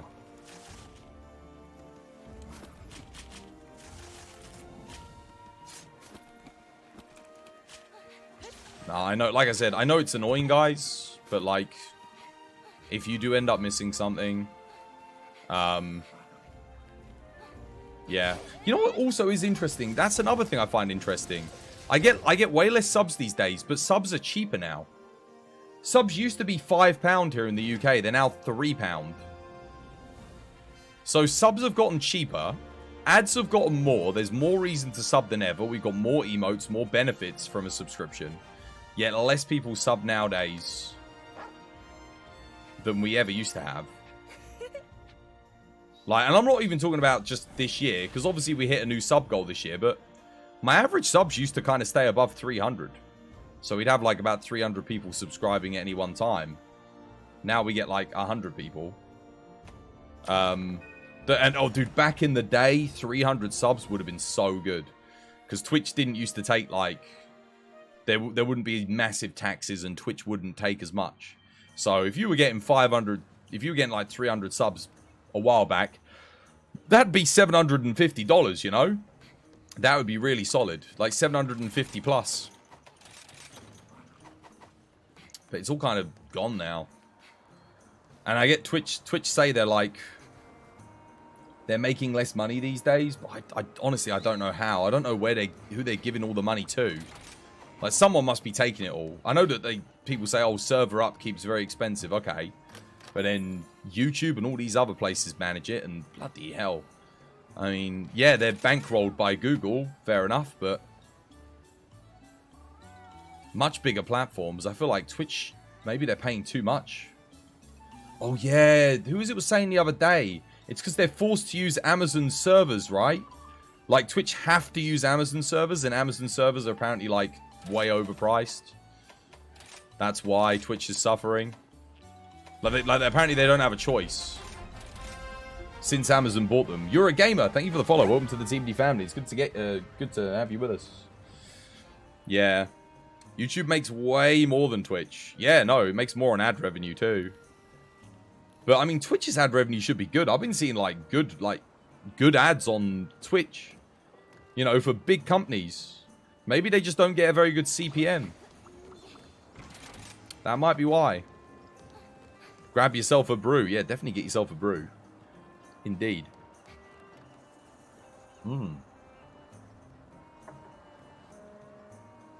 Let's give that another go, dude. I'm going to keep practicing this fight with Swax. I think Charge Blade is my favorite for this fight so far. Swax does seem good here, but it seems a bit more varied as to how well it goes. Don't know. I feel like certainly if you get Dragon Blighted, you're kind of screwed here. The demographic on Twitch is limited as well compared. Yeah, I think Twitch is going to grow more though, because I find myself watching Twitch more and more these days. Does anyone else find themselves on YouTube just aimlessly looking for something and then just like, there's nothing, I'm going to watch Twitch? Does anyone else... The hell? Is anyone else like that? Just like there's nothing good on YouTube anymore. No good content. The content on YouTube's been drained by this sort of this. So for Twitch it works. You know, the daily content on Twitch is okay because it's live content. But YouTube is like, daily content on YouTube is just dead. Like, if you do daily content on YouTube, like, people have to, but it sucks. Like, yeah, shorts matter, but just watch TikTok. TikTok's better. That's what TikTok is. TikTok does it way better. They got a better algorithm. It recommends better, more relevant stuff. Yes, you have to sell your soul to the Chinese spyware companies, but the app's way better, man, for giving you short form content than YouTube. Let me tell you. On YouTube, you watch the finance and economics. Yeah, same. Same. I watch stock markets, you know, just stock overviews for the day, what's going on in the business world. I watch news. That's literally it. There used to be so much creative stuff, you know, animations, comedy skits. I think one of the few people that does like the weekly stuff and makes it work that are left are Corridor Digital. They're one of the few people that make fantastic content on a weekly basis. I don't know how they manage to. I think they obviously, YouTube's not their primary source of revenue or income anymore. I think because they're all special effects, VFX artists. They obviously do work for all the studios and stuff. You know, video, TV, film. But their weekly content, every time they put something out, it's like, it's brilliant. It's always good. Everything. Everything they do is great. Yeah, the quality content's rough because it's because of the daily thing. The algorithm boosts you if you put out daily content. If YouTube made it so that weekly content got the same treatment as daily, you'd get way more content creators putting out like a weekly video and, you know, spending 7 days making something, or bi-weekly content. The thing is, it really hurt animators. Animators just disappeared once things went daily because what were they meant to do? Look, notice how all the animators, the really good animators that used to make YouTube content, there's only one or two that are left, like Meat Canyon and like a couple of, like, there's like one other dude.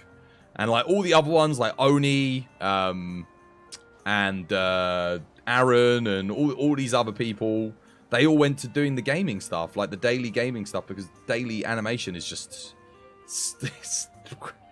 I don't know, not possible for a solo person, really. The exclamation mark ID, by the way, guys. I made a new lobby if you want to come join. You prefer YouTube to Twitch? You do? I don't anymore. I prefer Twitch to YouTube these days. I watch a lot more Twitch content than YouTube content. I don't watch a lot of content because I'm busy making it, but when I do watch content, I'm on Twitch. Yeah, Locke, it's updated, Locke. Sorry. I used to prefer YouTube, though. You prefer the player? Oh, nah. Twitch player is much better. Easily better. I get better picture quality.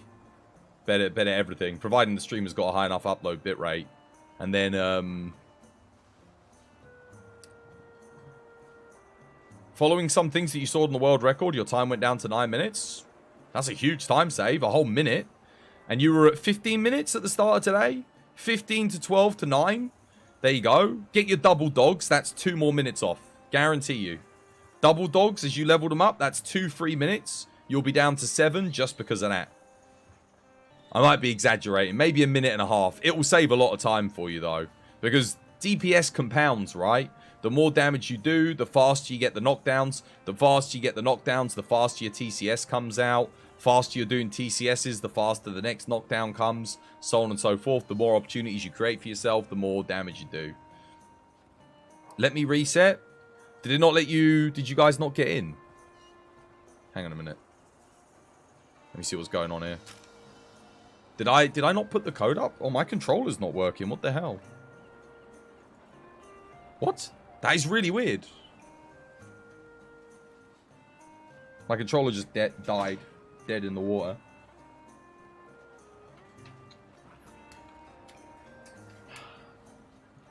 Let's see. Where is this plugged in?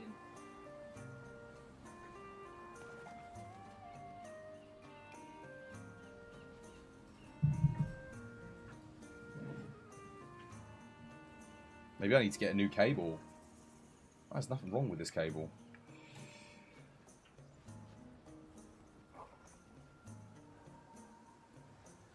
Okay, now my controller's literally not connecting to the game. Oh wait, there we go. Now it is. It's like I tabbed out to do the code and the whole controller just stopped. What is going on with this game, man? I'm getting so many technical issues with this game. Like my controller just randomly stops working with it. Random frame rate drops that when people join the lobbies that disconnect my control. I mean, bloody hell.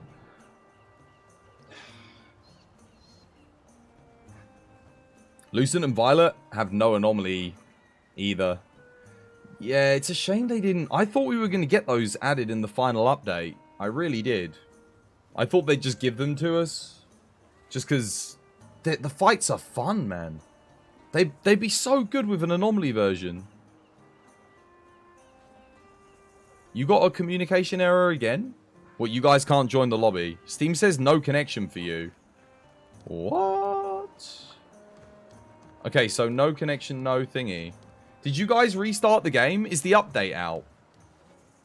Did the update just come out for this game? Because if the event quest just happened and you guys just reset, you won't be able to join because you'll be on a different version of the game.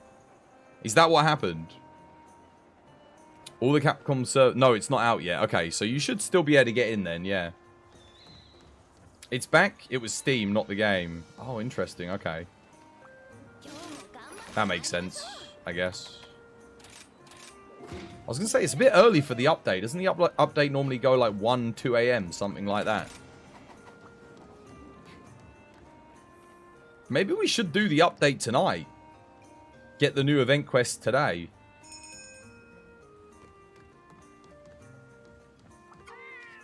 What do you guys reckon?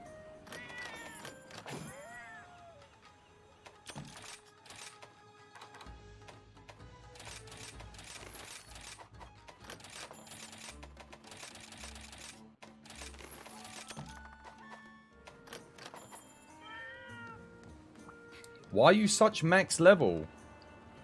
You're getting too many ads. That's all I hear these days, ads. If you don't want ads, there's Amazon Prime sub, there's subscriptions, there's Twitch Turbo. All of those guys. Or you can always watch the ads, help support the channel. Either way, thank you. But definitely consider, you know, subbing if you don't want ads. I'm pretty consistent with the content here on old TBD. You get your money's worth. You don't like ads during live streams? Do you also like people to not make money and not be able to afford to put food on their table? When they make full-time content for you, for free? Otherwise? You have to pay me sub? You don't have to, but if you're gonna watch ads, you get free content, right? So that's fine. Don't twist your words. I'm not twisting your words.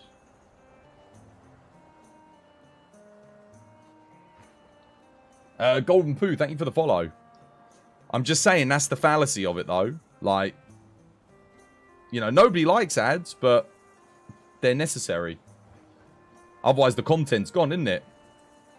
I wouldn't be able to make content for you, so there'd be nothing. It wouldn't just be a case of no ads. It'd be a case of no show. Be gone. That'd be it. Yo, Pamatha, thank you for the sub. I appreciate it. No ads for you. That's why we've got an emote called "Twas No Ads." Yeah, that is the sad alternative. Get Twitch Turbo. I think Twitch Turbo is more expensive now. I think it's like, didn't it go up to like $20 a month or $15 a month?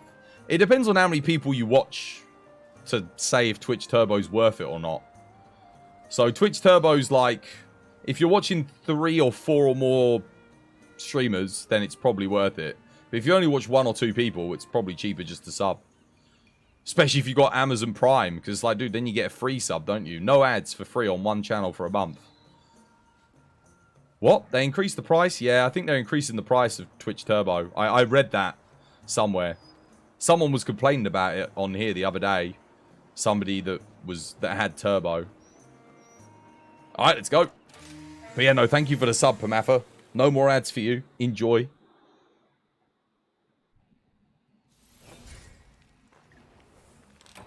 But Twitch Turbo was crazy good value for money, man. Like, no ads on any channel across Twitch for an entire month for $10.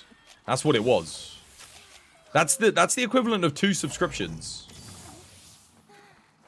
That was like, damn. Even I was like, it's that cheap. But I think it is like 15 or 20 now. If you watch more than two channels, that's all it was. Watch more than 2 channels, Twitch Turbo's better value, but for money. Providing you don't want the subs, like the sub benefits. So, if you want the emotes and stuff, then obviously you're not going to get that with Twitch Turbo. But if you're not too fussed about double renown or double channel points, all the rest of it, then yeah. Not too bad at all, eh? Oh, dude. My zero sums keep missing.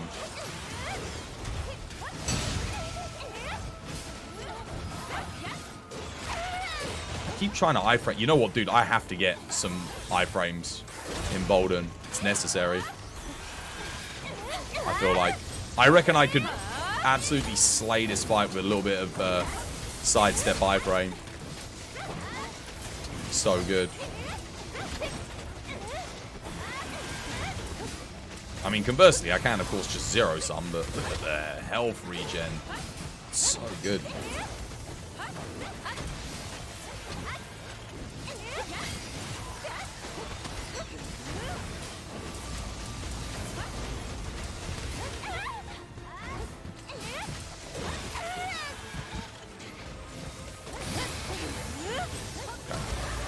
I think everyone must have had quite a good start there, because that was a pretty fast enrage.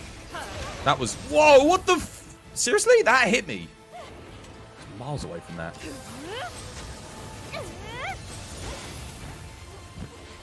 Okay. Oh, dear.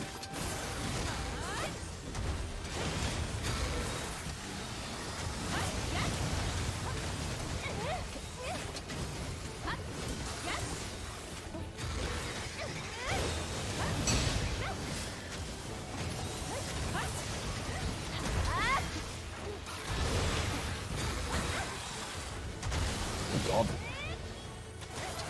Wait. Okay, I think Eleanor's doing all the damage here because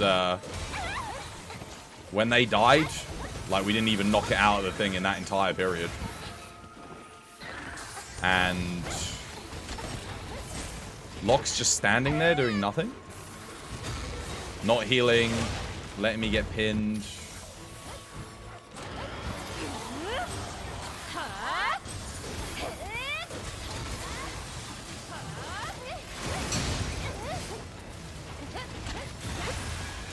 Wow. What is that? I've never seen that before. Oh, that's the you suck attack. That's the your team is terrible move. God damn. Worst run we've ever had. Ever. That's the ultimate. That's the first time I've ever seen it. Is that why you were just standing there doing nothing? You were just going to let it happen?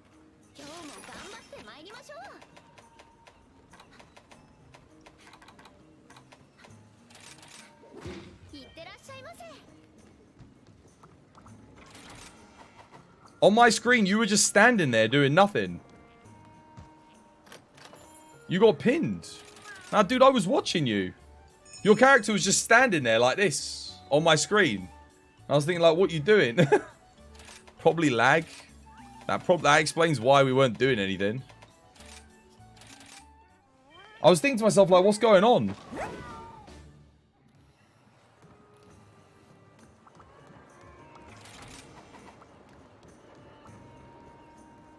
That's the first time I've ever seen that attack.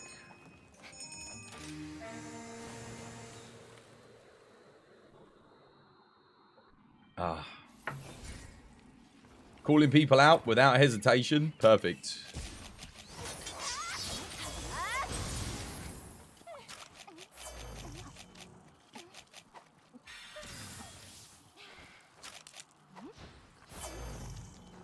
Nah, I believe lock. If they say it was lag, it was lag.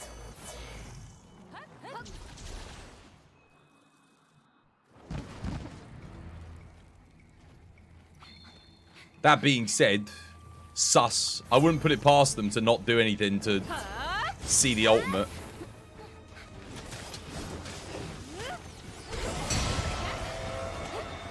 This one's too big as well. I can't hit it. Like, none of that counter hit him. Just because he's big.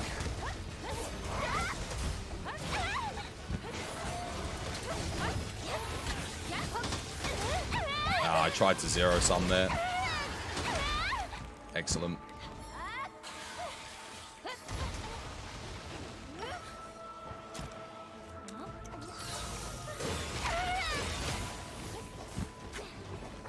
Oh, damn it. I feel like I'm like spending more time bloody reloading.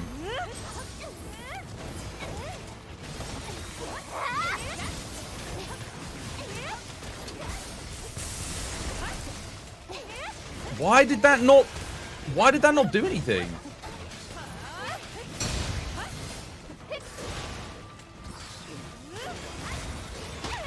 Dude, it hit me with the first hit, no counter, and then the second hit got me. Come on, man.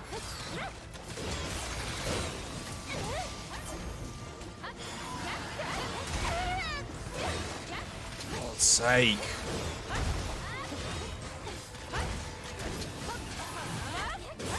There we go, finally.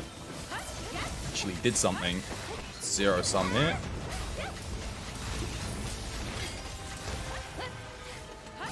There we go, breaking the arms nice there, because...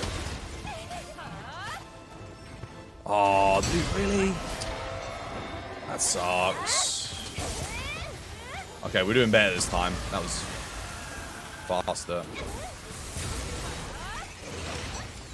No count. Dude, what is going on with this counter, man? None of my counters are getting off. Oh, well, I'm dead here. Excellent. Thank you for that kill. I actually appreciate it.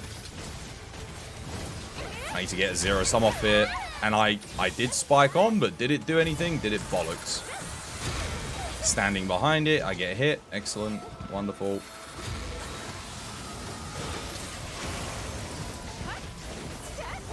I spiked again, nothing.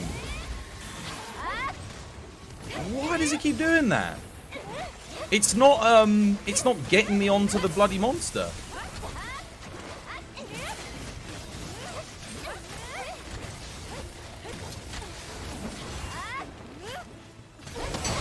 There we go. Okay, that time it actually hit. I think it's... I just spiked again. It didn't... Again, nothing. Didn't get me on. None of my zero sums are working. Like, none of them are getting me on. No counter there. Pressed R1, nothing.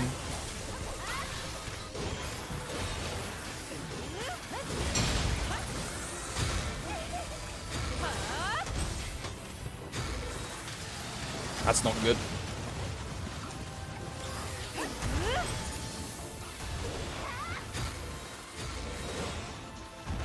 Unfortunately, having it go after dual blades there is the worst possible outcome.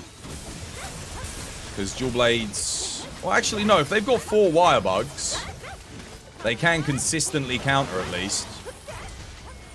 There we go. That was better. But you wanted to go after charge blade on the ult, because it's a double SAD at the end for them. You can dodge with spacebar.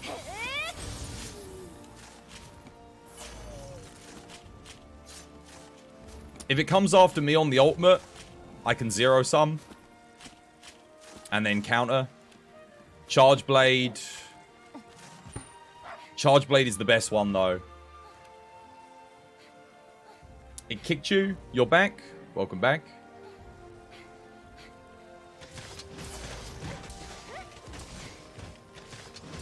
I wish there was a way to guarantee it to come after a designated player on the final ultimate charge. Because then you could ensure, let's say you're on Greatsword, you could like guarantee it goes after Greatsword or guarantee it goes after Charge Blade so they can get an SAED. Because honestly, if it goes after Charge Blade, it's not too bad for me. I can zero sum. Am I playing on PC? Nah. Playing on the Game Boy Color.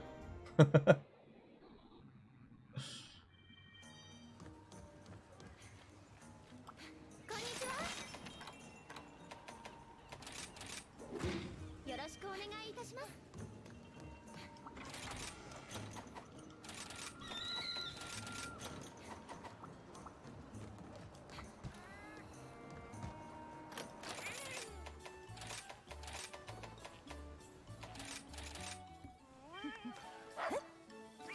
Dude, what is with this game not giving me super recovery? Come on, man. It's 80%.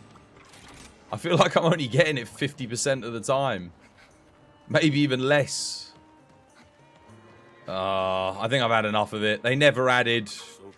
They never gave us Master Rank meal tickets. They never gave us gourmet pluses. They didn't give us wet fish fins at the farm. They didn't give us bloody... Wow, 3 great wet fish. That's pretty good, though. They didn't give us gloam grass. I'm modding all that stuff in. I'm kind of done. It's so stupid that they never... Like, dude, they had all of that stuff in Iceborne and World. Straight away, we could add gloam grass to the farm in Iceborne and farm it.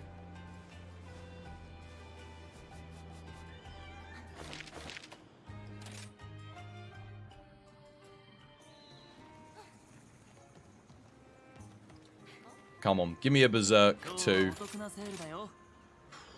Not a single orange, not one. Who was it the other day was telling me they get 7 oranges when they open up a full box?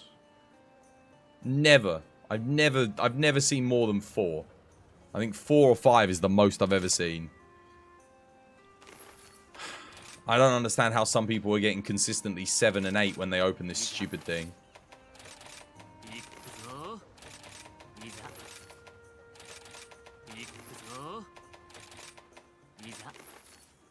I'm going to do a few insta-melds. See if we can get anything good.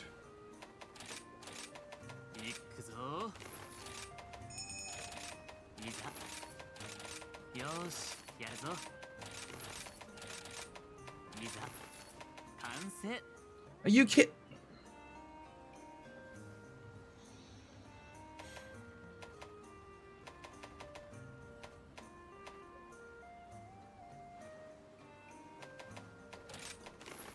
Seriously, man. Seriously. And this is why I preferred Iceborne's reward system. Because I will never max here. I will never max because I will never get the charm that I need or the charms that I need to make the builds I want to make. Because I'm just here constantly rolling for them. I've got all these materials, but I can't spend them. The ID is fried? No, the ID is not fried. That's up to date. Let's go again. Yeah, apparently Steam's, Steam's supposedly having issues at the moment. So...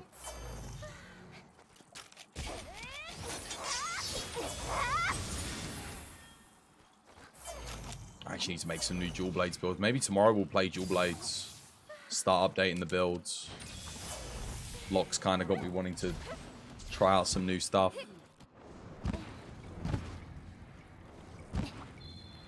Dual Blades are going to benefit massively from the new skills. Plus 40 raw and then the rest. I didn't get super recovery, did I?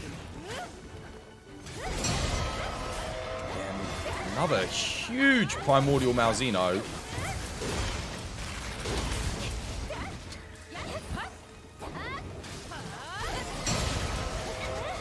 I only just got that off. That was good.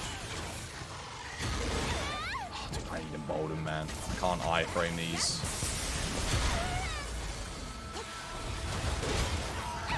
nicely. Cool.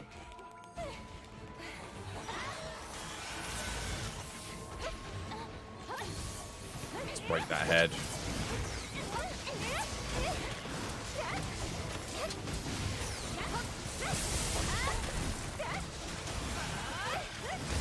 Nice head break.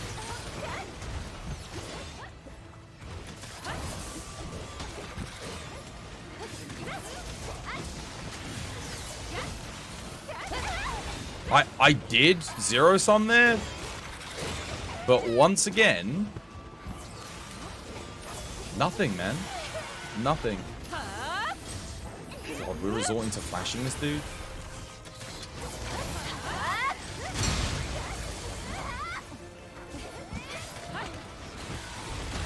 Don't flash, because Charge Blade really suffers.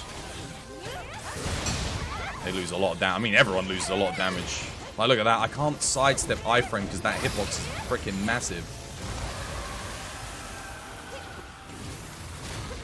What the hell am I dealing with here? Oh, for God's sake. Dude, you prick!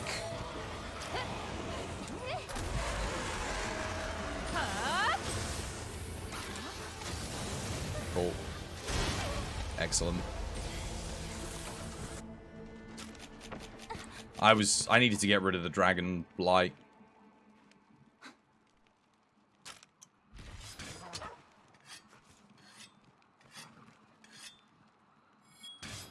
I will say this, what I've noticed, this hunt got 10 times faster when Dual Blades joined the mix.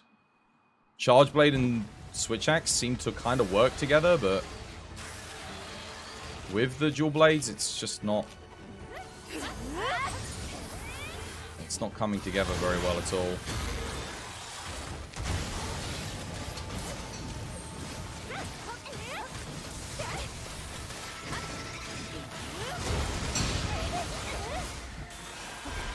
I think that's... I don't know, that's... It's when it targets Dual Blades, that's not what you want. I think it would be the same as if I was running bow here, and the roles were reversed. It would be kind of rough, because Malzeno would be following me around when I'm on bow. But I think Charge Blade misses out on damage. I definitely miss out on damage when it starts moving, but... Given that Charge Blade is going to be the highest DPS here, probably... Actually, I don't know. Dual Blades could potentially be highest DPS if it's... What? What? How did I get knocked? I just got knocked out! Whilst I'm zero-summing. Jesus Christ. I can't catch it. I literally can't catch a break.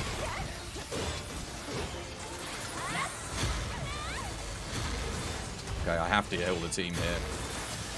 And again. You're welcome.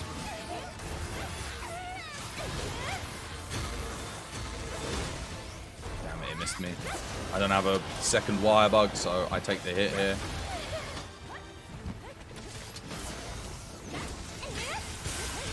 God for Bloodlust, Blood Awakening, and everything else.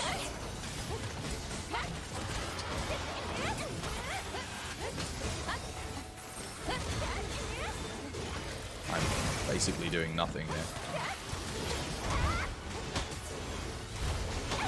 Oh wow, yeah, excellent.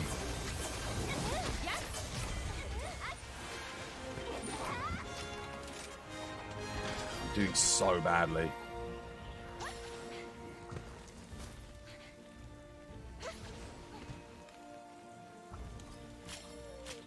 Does Locke have some OP talismans and augments? Dunno. You run out of Gloamgrass? Rip. Well, looks like you gotta do some island runs then. Thank you, Capcom. Either that or get the mod just to buy it at this point. Capcom aren't gonna add it by the looks of things, so...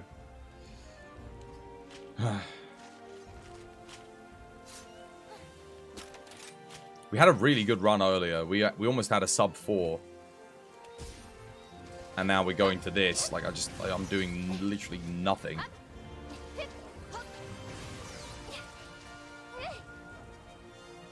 Have you got Frostcraft on your build, by the way? Frostcraft Dual Blades. With the new skill.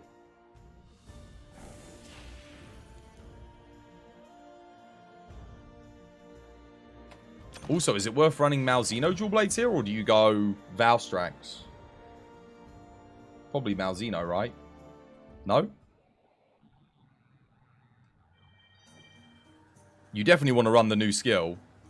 You are running the Malzeno, yeah? Because of the slots. Oh, you're not running the new stuff? Dude, why are you not running the new stuff? Plus 40 raw, plus 30 element. It's really good here. I think it might be better than... I mean, you need to get Frostcraft, but... it's probably better than Dragon Conversion. You've not got the build yet. Have you got a Frostcraft 3 charm?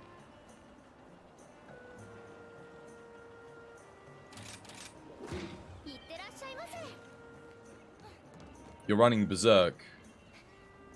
Yeah.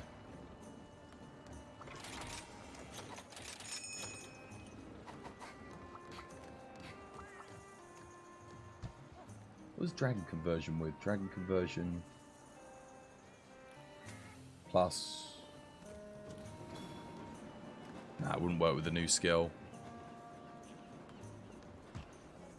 If you're running Berserk, you definitely want to be running the new skill. 100%. Like, it's a must-have.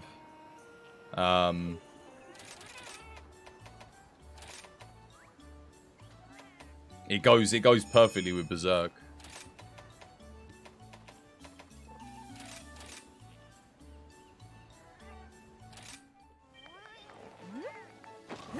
Because you can get Berserk, Mail of Hellfire. No Berserk 2 Talisman. Have you got Berserk 1? Because you could still run level 2 of the Primordial. That'd give you 20 raw, 20 element. Which is still good. You tried Berserk once, you're not a fan. Try it again. Change your mind. Oh wait, no, you're Greatsword, aren't you? Yeah, it's not the best with Greatsword, admittedly. You're fine, though. Greatsword's got a good defensive multiplier. It doesn't really need Berserk. The main reason you use it is to boost Strife. Like, get Strife fully active. That's about it, really. Because it gives you... it maxes out your Strife straight away. Keeps it maxed.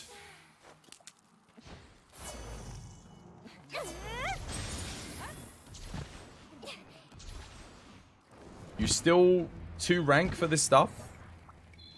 What, low rank? This is this one's MR10. If you want to give it a go. I wouldn't recommend doing it necessarily at MR10, but... oh my god, I actually freaking hit it for once at the start. Are you kidding me? And then I... ended up on the tail. Happy days.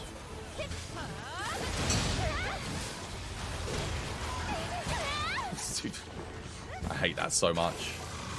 I'm getting hit there, yeah. No, again, I don't have Emboldened, so... no iframes for me. Knocked out. Anyone gonna heal?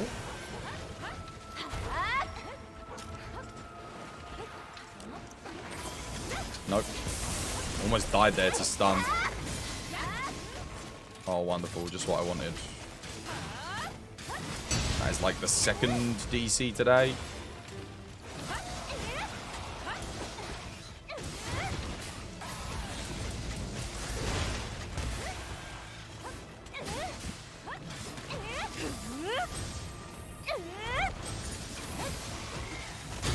It's a huge mousy knife.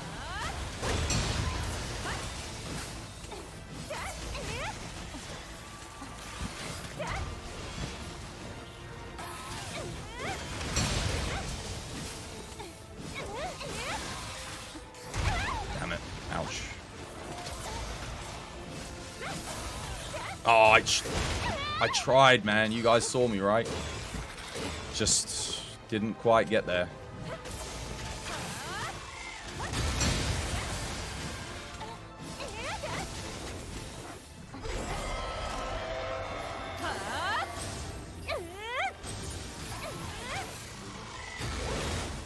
What? What? That's not right. Oh, come on, dude. I was countering.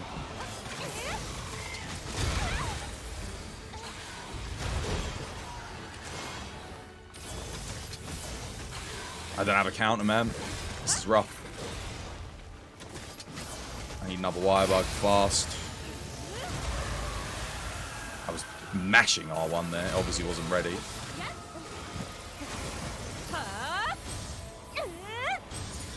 Made to flash.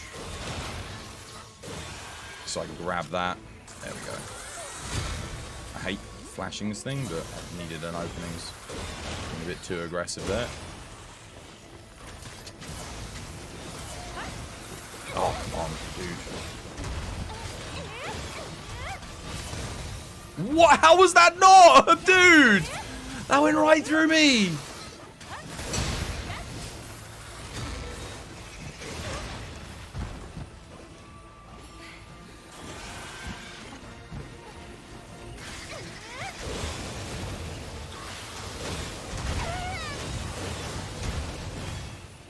Wonderful. Zero sum, please, for the love of God. Oh my goodness, he countered as I did it.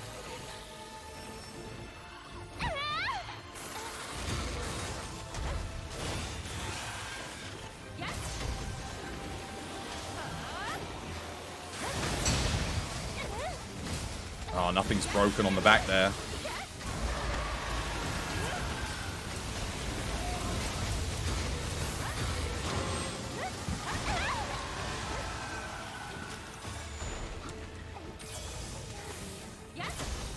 Wait, did it just knock itself out?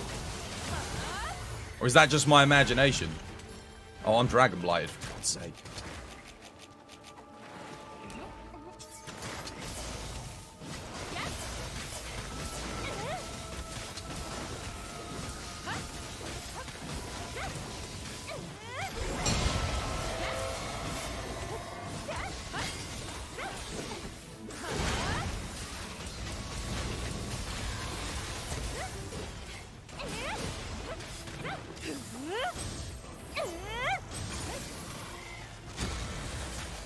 Gotta flash again to sharpen. Normally this thing's dead before I run out of sharpness, so that is kind of worrying. On my other solos.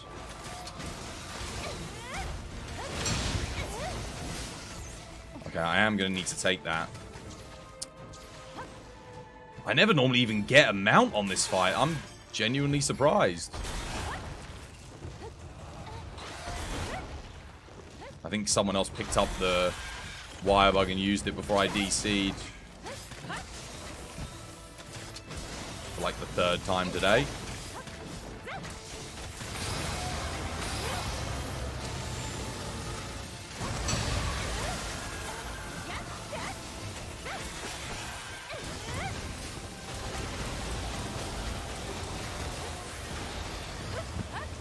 That's rough.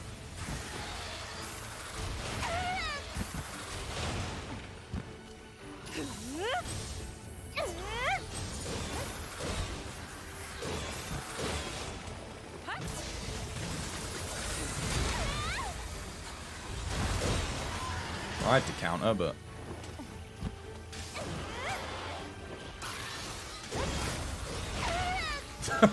nothing. It did nothing.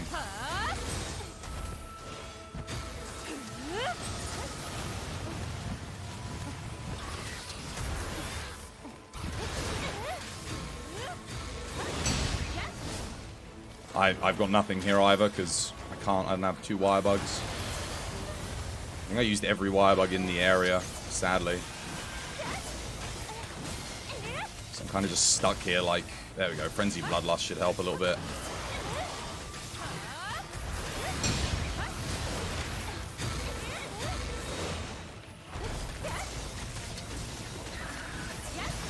Oh, of course, grabbing me.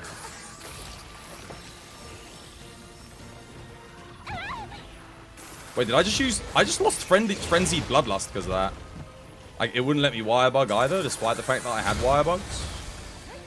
I can't. I don't know why I'm trying to do that.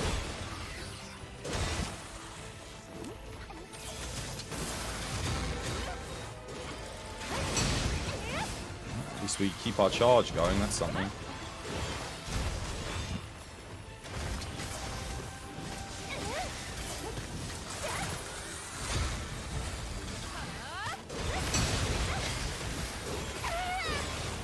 and I countered, but that was pretty terrible.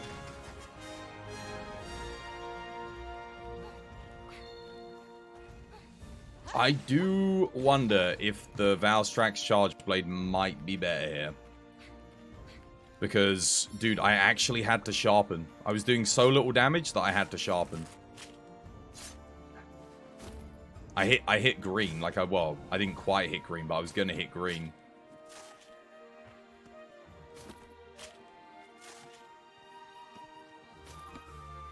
He knocks himself out with the Nova. Oh, interesting. Okay. Yeah, I didn't know that. Is it Big Daddy Malzeno? It is. And it's... Man, this game went to shit with the final update. Because it disconnects every 10 minutes. Game keeps lagging out. People join the lobby. The game lags. Controller disconnects. Eats your inputs. I don't know what happened. I think so. Who was it? Someone was joking, saying that they switched out the servers. For like... Street Fighter 6, honestly, dude, they might have done, because, like, my god, it runs like ass now.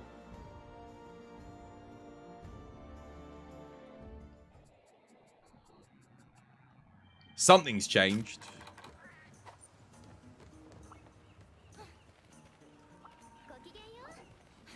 This is the third time today I've had to make a lobby. It's giving me vibes of when we had Kulve Taroth in Monster Hunter World for the first time. I had to keep making a new lobby every 5 minutes. Your game's definitely messed up. You're not sure what's going on. Again, like I said, something's happened on this last update with connectivity issues, man. Everyone keeps disconnecting. Not just from me, but from other people as well. I've got the new lobby up anyway. I don't know if it's Steam or Monster Hunter or what it is, but something's changed. Since the update went live last Friday, things have gotten worse.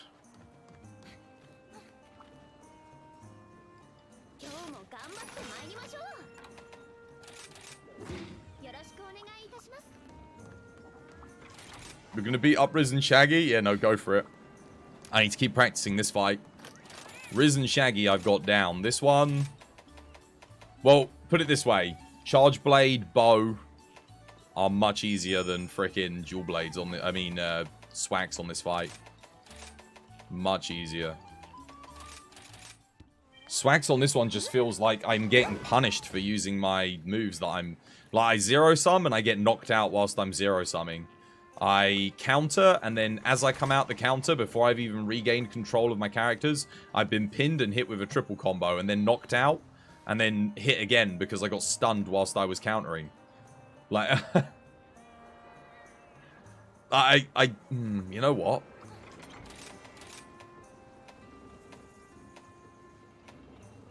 What do I get rid of? I need Embolden. Something has to go. I think it's Burst.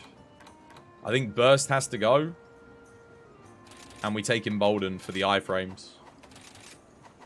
At least that way we can iframe sidestep through some stuff. If we can iframe sidestep, we can like sidestep one thing, counter the next. Providing he's targeting me. If he targets someone else and I get hit, I'm screwed. But if he's going after me, the Embolden helps a little bit at least.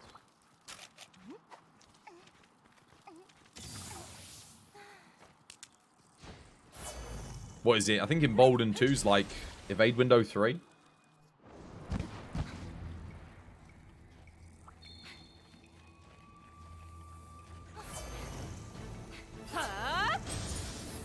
There is another option. Could run the Amatsu helmet. Oh yes, the whole thing hit. Beautiful.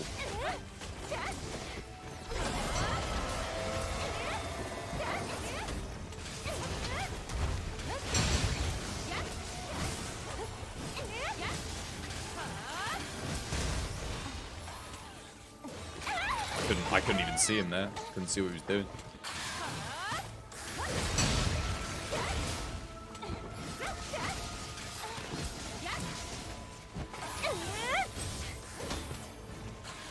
No! Oh my... That was me trying to switch skill again. And did it do the switch skill? No, it didn't. It did that. And did I press triangle circle? Of course I did. Yeah, it did it there. So if you try and switch skill with switch axe, it's only with this weapon. Notice how when you switch the second time, it doesn't do the switch skill. It does a little... Look, look, look, look, look. I want to prove that I'm actually pressing... Watch, watch, watch, watch, watch. Okay, that time I didn't press it, but look. See? When you try doing a double switch skill, it doesn't do it. Why does it not do it with Swax?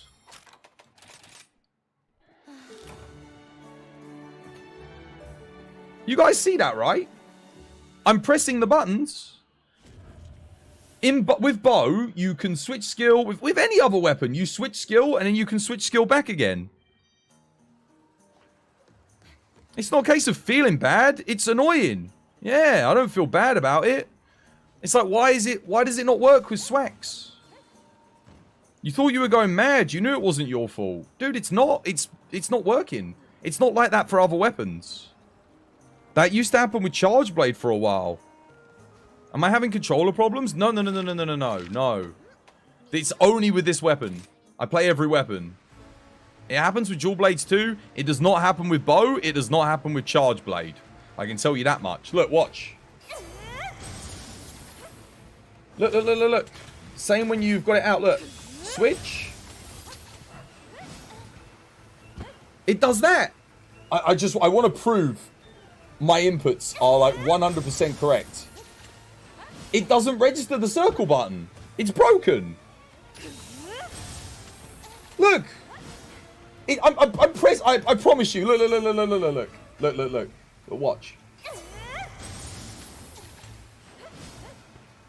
I knew I wasn't going mad. It's broken.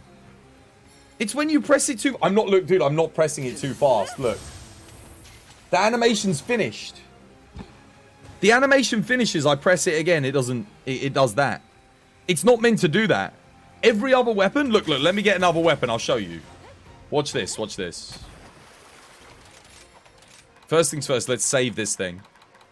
Save this build. Let's overwrite.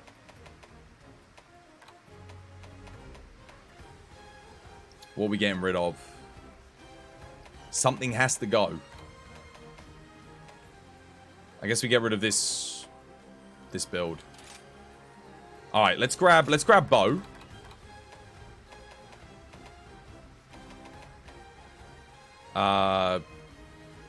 Sure. Let's just grab this.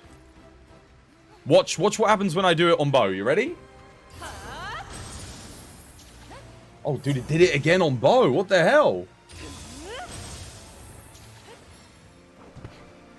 What?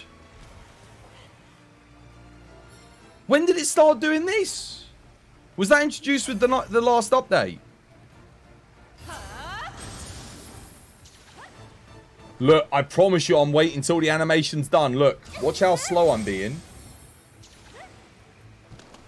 What is going on?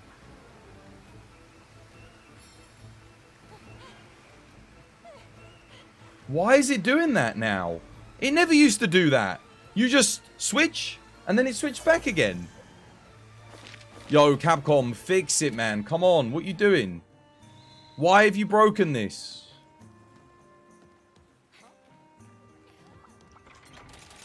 It used to just, you switched, and then you switch back again. It never used to be an issue. When did they add that in? Why did they stop you from being able to double switch? I don't understand. When did they do that?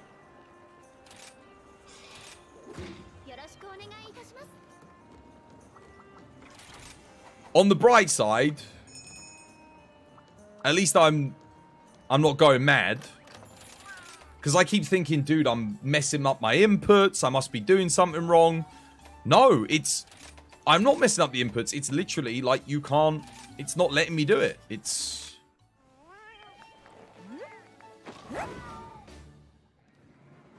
There's meant to be a patch tonight, so maybe tonight we get a patch.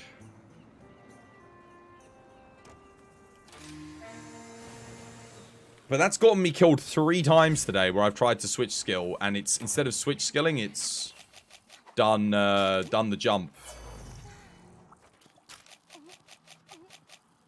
But I need the switch skill so I can, you know, jump to the side and iframe. Get out the way. So when it doesn't mess up, that's it, I'm dead. Maybe they'll fix it. I don't know why they changed it. It was perfectly fine. Why would they need to... That seems intentional. Was it to stop redirection spam or something? So you can't, like, kill yourself? But, like, that's so niche, like...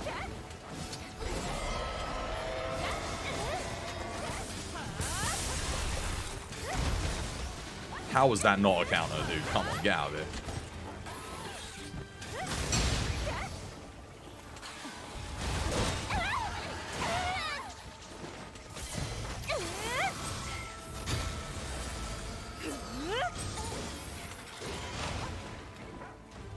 Are you kidding me? Oh, I thought for sure he'd be going after me there. Dude, his wing just went straight through my bloody bumhole. How was that not a counter? God's sake. I keep trying to counter. It's not giving me anything. I'm just going to zero sum it. Screw this. Oh, no, I'm not, because... Dude, that embolden helps a lot, though. Oh, my God. The iframes are actually so much better when he's targeting me. Holy moly.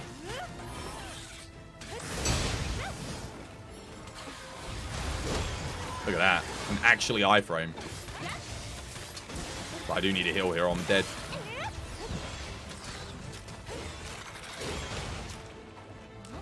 So much for that. I was never going to get it.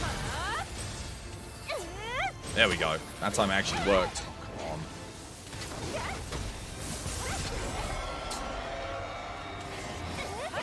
Die here because I got bloodlust.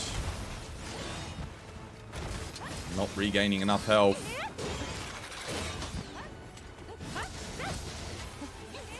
Yeah, rip me.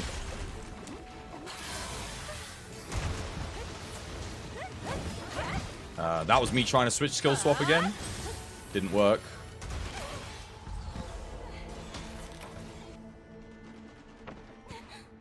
Cool. Alright, let's reset again.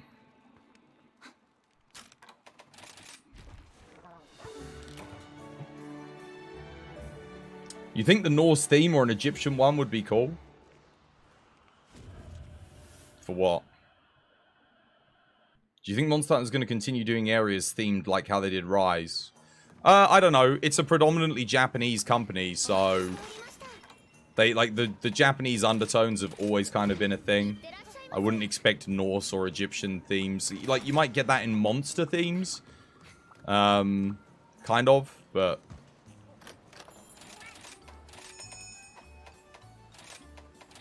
Yeah.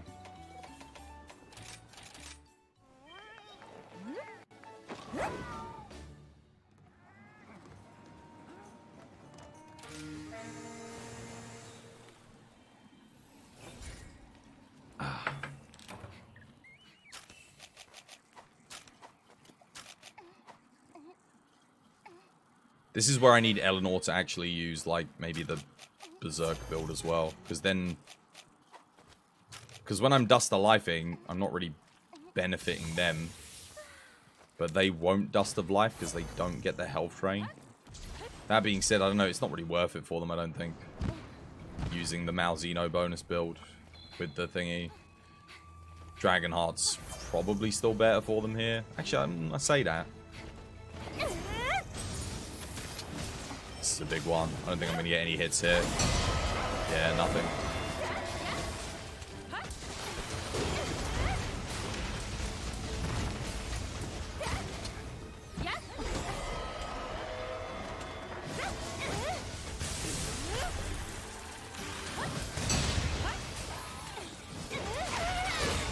Dude, I swear to God, earlier, I countered that wing, Did it count as as a counter on a hit? No, of course it didn't.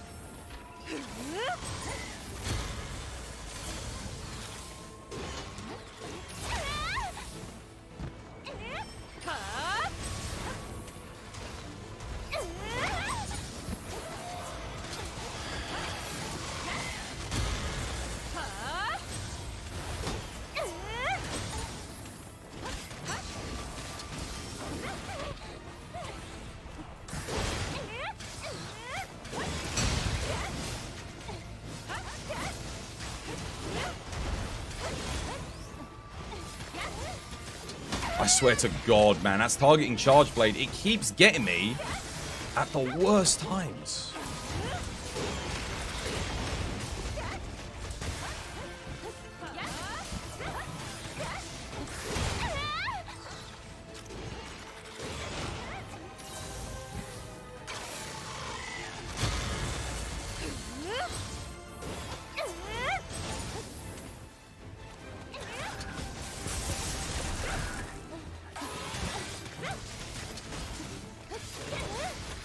I gotta break their head up because I can't heal. And that should have been... Oh no, it wasn't targeting me. That's why we didn't get the iframe. Where are you going? What the hell was that?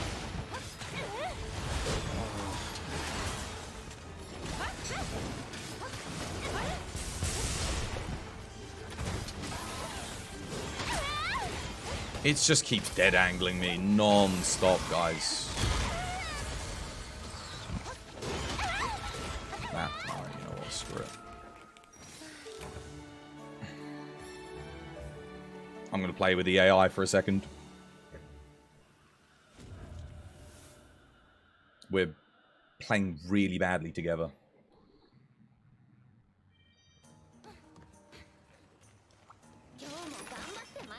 So, I'm going to play with the AI for a second, and we're going to see how we do on our own. I'm not putting it on Eleanor because I am using Switch Axe, but... Dude, I was playing better just when I had solo. It was just me and my bloody dog. At least I was hitting the goddamn thing.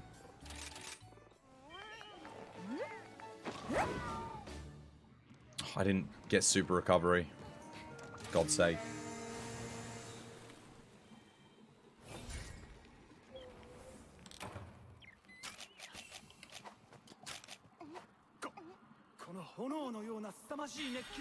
See how this goes.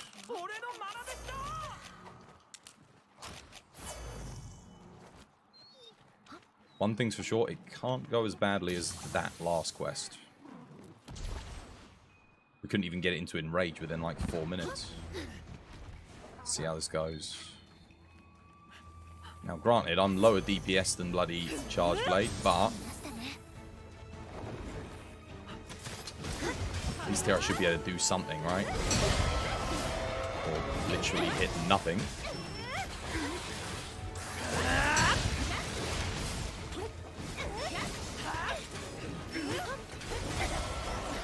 Alright, I guess the counter doesn't work there. Wonderful.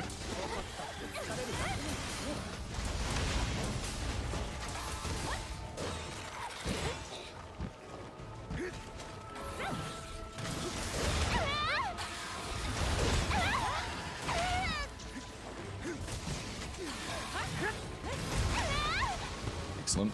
Knocked out. Health's going down.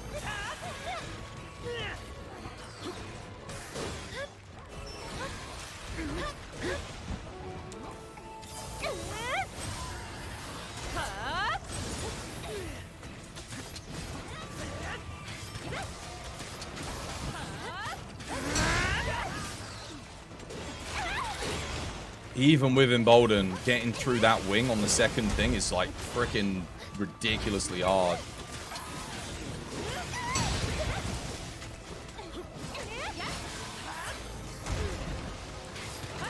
If I don't break something, I can't regain health consistently.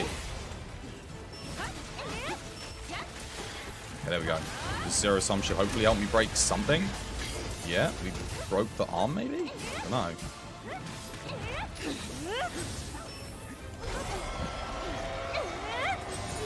Awesome. There we go. Now we can frickin' get some help.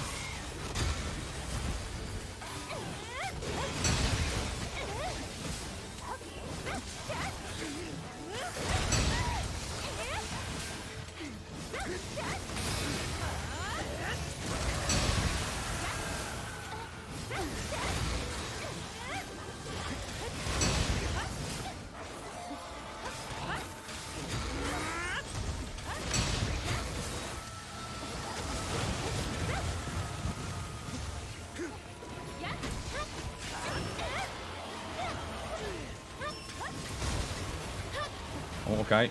It's kind of rough. I could have had that. I could have had that if I'd just been paying a bit more attention. Dude, seriously?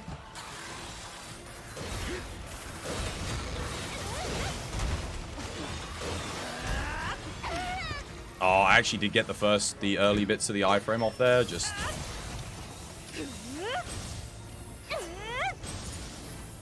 let's recharge me stuff. I'll let him take the mount if he wants to take it, because I can sharpen. Let's head over, go get the wire bug here.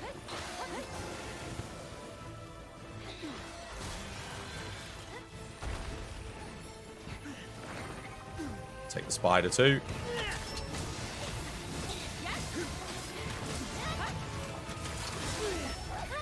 Nice. I can't get over there because the legs are kind of pushing me out of the way.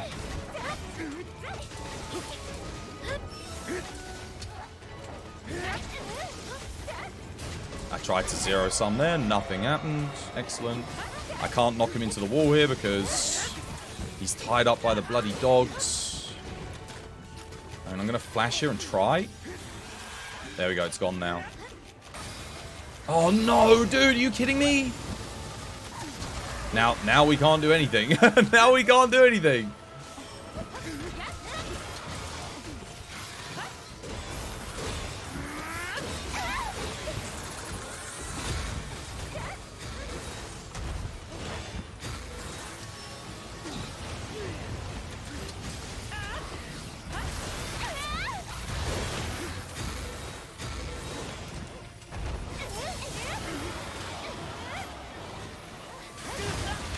The hell? That was weird. Must have been too early, maybe. Unfortunately, I missed my spider because it insta-enraged, which is kind of a good thing. I mean, it means we're doing a decent bit of DPS. It's just, it is a shame. Damn it.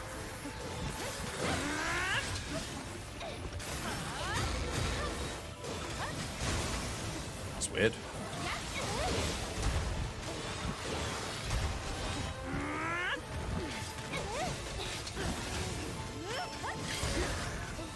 Wolf, don't grab me.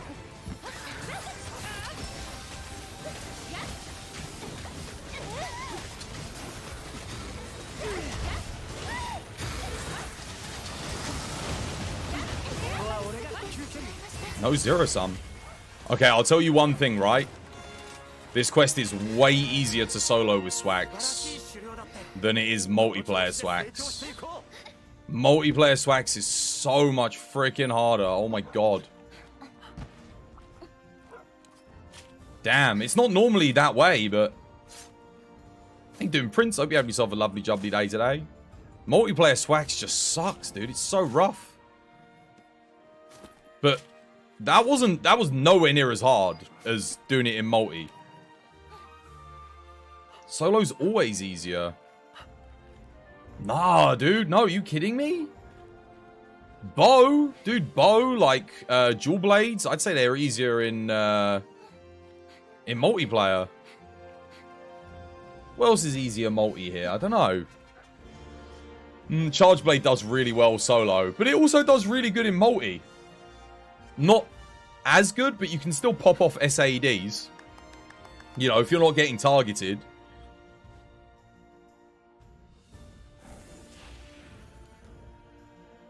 Swax is like night and day. Yeah, heavy bowgun's probably easier multi if you got like more people on ranged. That probably means that light... Actually, no, light bowgun's probably quite comfy in solo too, but it's probably fine in multi. Alright, let's give duos another go. Are you coming back, Locke? ですね。 Alright, here we go. よろしくお願いいたします。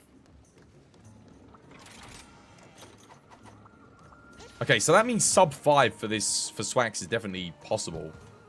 Which means probably 430 is probably feasible on this fight. If you've got like a decent charm and stuff.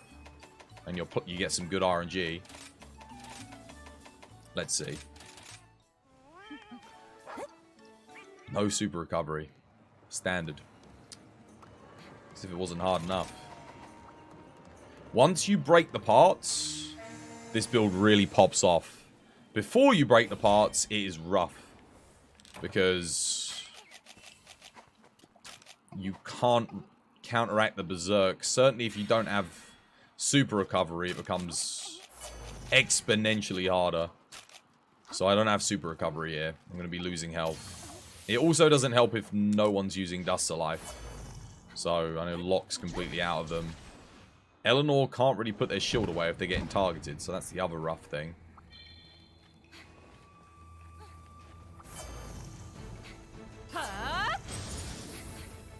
Alright, let's go. Good luck. This one's a little bit smaller, which is great, because it means I can actually hit the damn thing.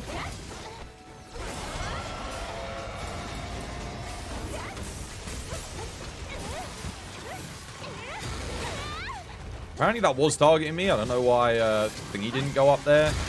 Embolden. Apparently, no, it's not. It's actually not targeting me. That's why I can't iframe. I bet you that's what's making it harder here. Is that lack of embolden. When you're... Maybe I need evade window instead then. Yeah. I'm thinking Amatsu helmet. For evade window 5, get skills plus, and yeah, just go from there. And you need like a level 1 slot as well, so I can get Intrepid in. That would be quite good. There we go. See, Embolden's up. I get the sidestep iframe off. Much nicer.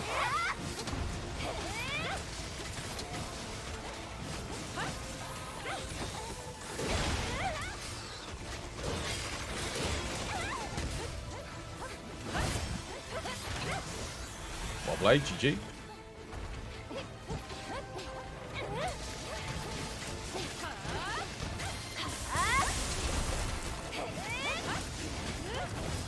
Oh my god, the difference for when you have like a small Malzeno, it's huge. Wow, this is interesting. I haven't seen this behavior before.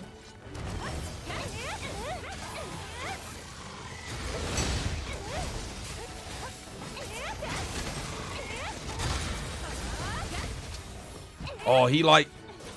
Did you guys see that? He put his head into the wall. So... I got kicked off of him. So I didn't do anything. Damn it, Yeah, I knew I was getting hit there. I saw the reload happen.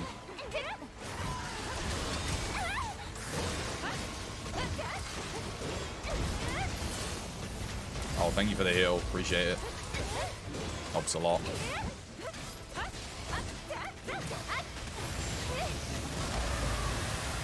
Okay, it is targeting me. That's good. Fortunately, I'm taking a lot of bloody... Not shave damage, but...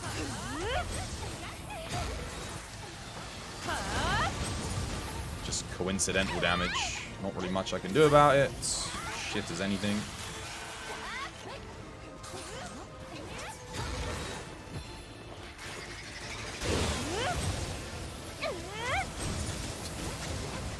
Gotta break one of these bloody arms. There we go. Oh, I needed that counter.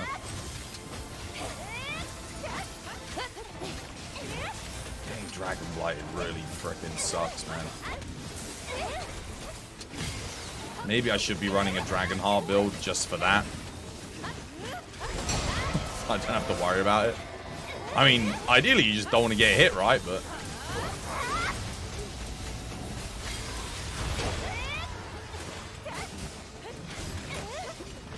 that sucks. I've got a sharpen here.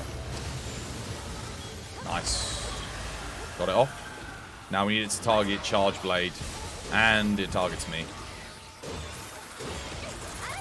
Someone gonna dust alive me so I don't die here?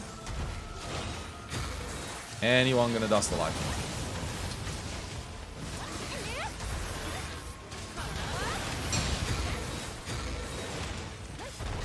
Oh my god. Thank you for that dust, you legend. That's how you deal with the ultimate right there. I needed the dust because it was targeting me kind of non-stop there. So thank you, whoever did that.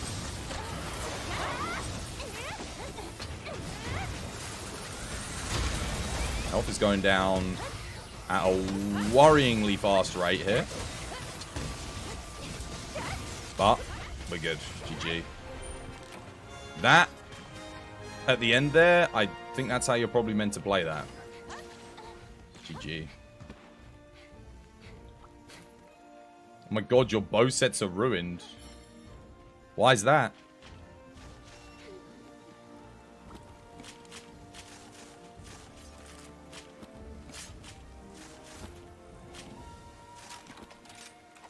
That was like our slowest hunt yet, though. So does that mean if it's going well for Swax, it's not going well for the other two? I guess, maybe? I did get hit by the Dragon Blight once and I had to Nullbury, but... Why was that our slowest one? Thank you for the follow. Welcome to the TBD family. Probably augmented the wrong piece. You had to swap weapons, though. That's probably why. If you're struggling for build, I don't know if you are, but if you are, I'm going to probably make a new Dual Blades build tomorrow using the new meta stuff. So yeah, if you're not 100%, I'm pretty sure you use the new Dual Blades with... So it'll be Primordial Top, Primordial Legs, Primordial Gauntlets. Waist piece is going to be either Prudence or Nephilim, depending on what rolls you get. I think it's always going to be Nephilim Helm for Dual Blades. But if you can't get, like, Strife on this, or Strife on any of these other pieces, then you'll run Nephilim here. But Prudence, Frenzy Bloodlust is kind of too good to pass up on Dual Blades. Just because you can endlessly Drill Slash. Which is obviously very, very good. And it lets you endlessly counter as well. Prudence Chest is hard to swap out. Nah, dude. Just get Nephilim Helm. Get Strife on this, and you'll be fine. This is very efficient for Dual Blades anyway. You always want LM Exploit. The slots are good. And you can get Strife too on this, so... Yeah. Primordial Top's fantastic, by the way.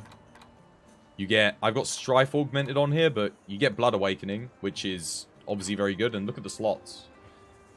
So, even if you don't augment it, it's good. But ideally, you want Mail of Hellfire, Strife, or both if you can get it. Or Frostcraft. Unless you've got a Frostcraft 3 charm, but I think you need Berserk. So, yeah, you're going to go Berserk 2 on the charm. But for you... You need to keep, what is it, the gauntlets, right? So your gauntlets, you need to still use the Nephilim. Because you've only got a Berserk 1, right? Yeah. Your Frostcraft 3 charm is garbage. That's okay, just use your Berserk 1. What's your best Berserk 1? Are you wearing it now? So you're like me, basically. You need to get a Berserk 2. Oh, dude, you have to be running a better charm than that for Dual Blades. Like, because you need your set bonuses. Your Mail of Hellfire. You got Mail of Hellfire, Frostcraft, there's Dragon Conversion, Berserk, Dereliction. All of those are like massively beneficial to Dual Blades. Running Crit Eye Wirebug Whisperer. For Wirebug Whisperer, you could just run the Kushala Helm. Realistically speaking. And Crit Eye, like... You're putting that in the... Yeah. I mean, the slots are good. But for Dual Blades, like...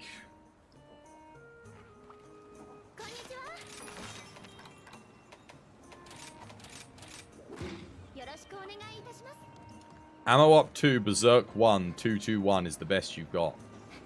God, dude, that's really good for bow guns. Damn, man. It's a shame you ain't playing bow guns. Yeah, I see what you mean. That does kind of suck. For melee. It's not ideal. Oh, dude, Fighter, thank you for the raid, man. How you doing, dude? Hope you're having yourself a lovely, jubbly day today. Thank you for the raid again yesterday. I'm not sure if you're still there, dude, or if you had to bounce, but I really appreciate it, man. How's things, man? How was your stream, dude? Have we got any mods? Do a shout out for Fighter? By the way, shout outs to Fighter, guys. If you're not following, Tarkov, Monster Hunter, Dark Souls Legend. Oh, speaking of which, did you see the... I don't know if you're there, Fighter. You might be listening, but... Did you see the Armored Core gameplay today?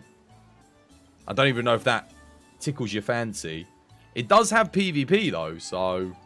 I know how much you like your PvP. It looked good.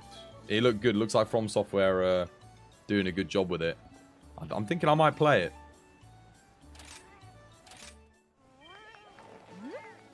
Yeah, dude, thank you so much for the raid. If you are new here, by the way, you're raiding in with Fighter. I'm Chris. I play Monster Hunter. Lies of P. What, Lies of Pinocchio? Yeah. I'm not... I mean, it looks okay. It looks like another Souls-like, I guess. But it's an unproven... The studio's like... Yeah. I'm going to stick to From Software games. But if it comes out and everyone's saying it's really good, then I might check it out. Yeah, it looks okay. But that's going to be the kind of game I need to get my hands on before I, you know, make my mind up as to whether or not I want to play it more or less. It looks like it has potential. It does, yeah. The combat looks good. But it's all going to come down to how does it feel. So if it's as responsive as it looks, then it will be fantastic. Alright, good luck. Let's go.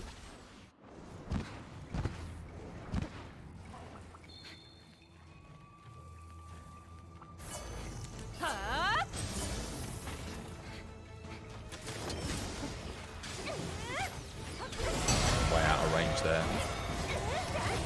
The bright side and get 0-sum off it.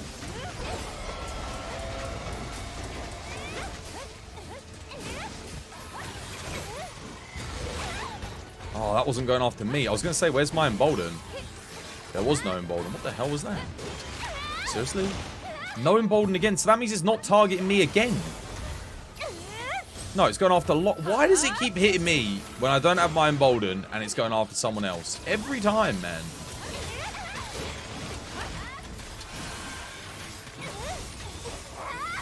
Oh my god, I'm trapped. I'm literally trapped.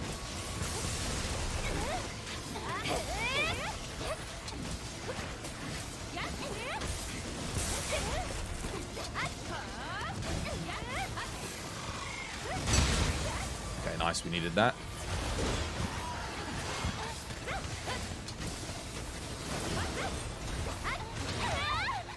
Okay, I didn't get my iframe there, despite having Embolden. I did get my iframes there, though. Nice. 0-sum. No, missed completely.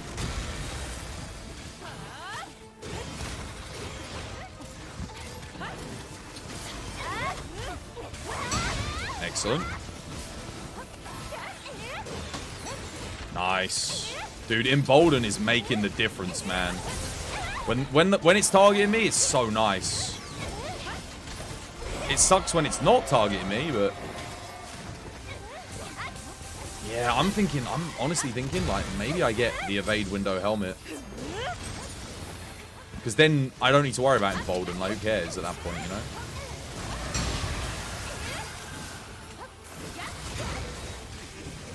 Oh, wow, dude. Who the hell was it? Oh, it's going after Gore.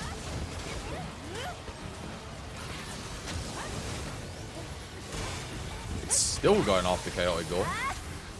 It's still going after him.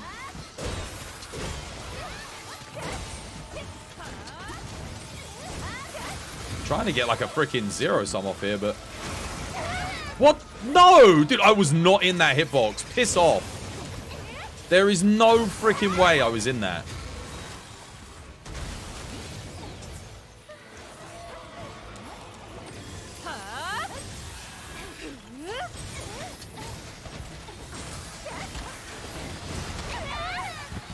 I'm standing behind it. It's like, what the hell is going on?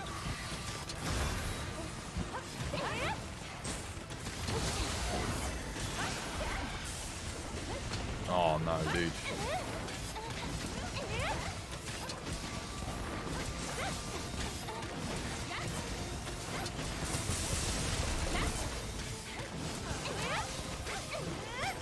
Raw? No raw? What the? What? What is it, dude? It always gets up and does a raw after that. That didn't hit me. Dude, I was behind it. Oh my god. And now it's just bloody going back there. Attacking someone who's bloody standing on the other side of the goddamn map.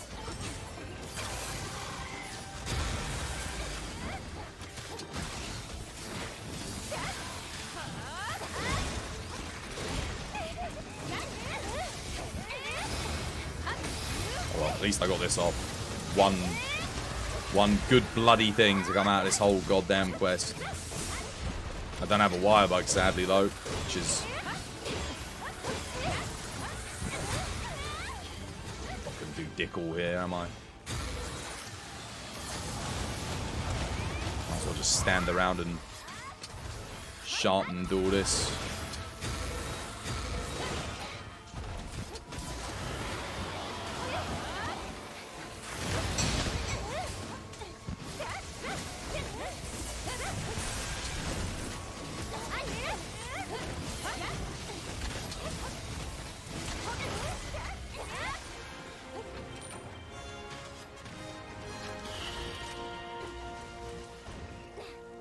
Well, considering our team composition, that was pretty awful. Dude. Oh, damn it.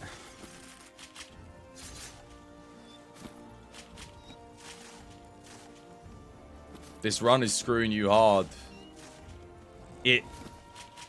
Yeah, it was just walking away from me the whole time. Well, not the whole time, but... I don't think it targeted me once. Which is not good, because me and Charge Blade are kind of positioning at the same point. Which means it didn't target Charge Blade, probably.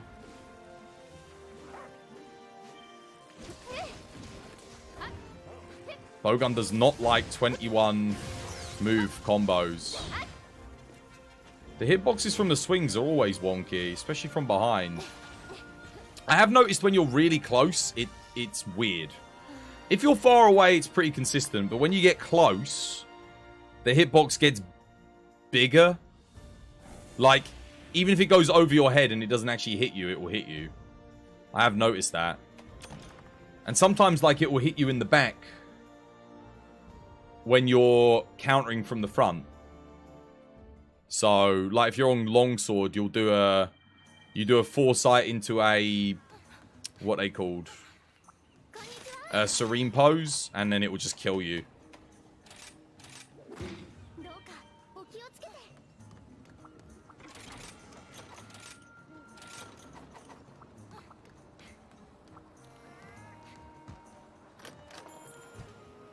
It always goes for you on the hunt start.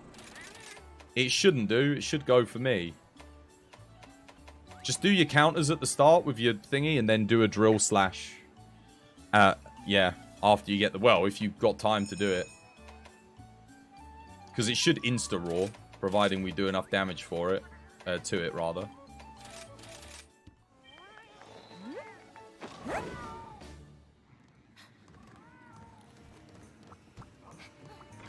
What happened to me there, though, was it did the 4 beams. Like, the Dragon Blight beams. I was in the middle of 2 of them. Like, just walking forward. Didn't touch them.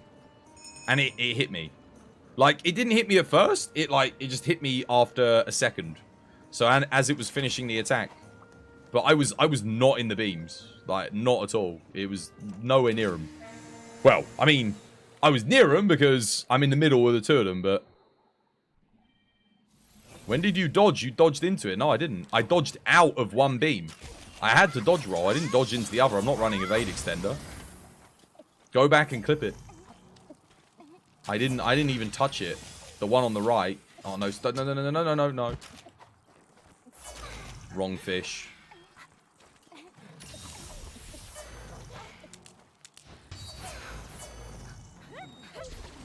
From how you saw it, it seems like you were rolling into one. No, I was rolling out of one. I rolled once. I know I didn't get hit because I stood up, started running towards. The beams were already active. And then I got hit as I was in the middle of the two beams.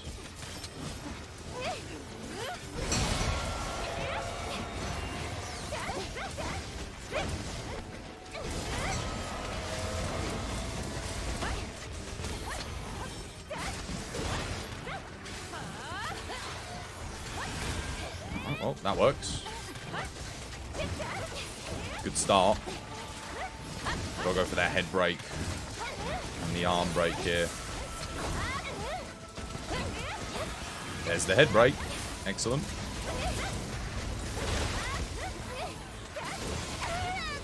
How did he... I just got hit by his tail there.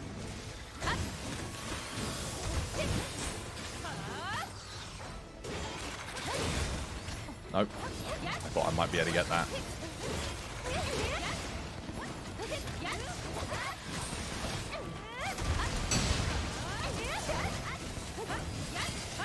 This is already going better than the last time. Alright, actually got through that. It's nice. Switch out, stop the health degradation. Do that because he's going for bowgun. Oh no, okay. I think he's still targeting bowgun, right? Oh no, he's not. This is a nice sized Mousy. Oh, that's a bad break. That was really bad. That was a free counter for all the melee, and the bowgun just kept shooting. I mean, it's supposed to, but... No, don't do that. That's all of our embolden gone. Stop. Stop spamming the flashes. God damn it. Stop. You bloody idiot. Oh.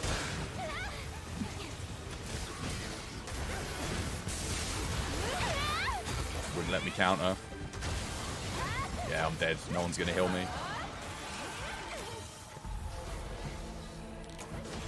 For God's sake, man. Fucking flash spammers.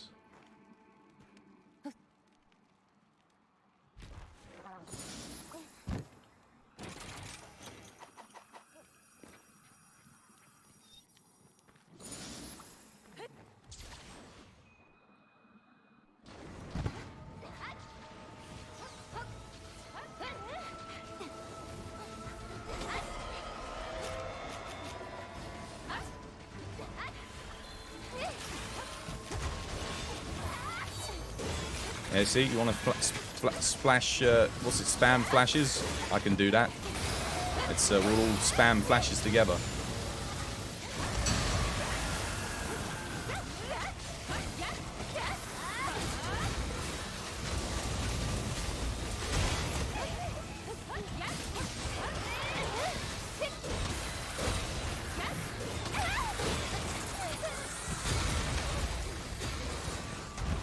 Is it actually targeting me? I can't bloody tell.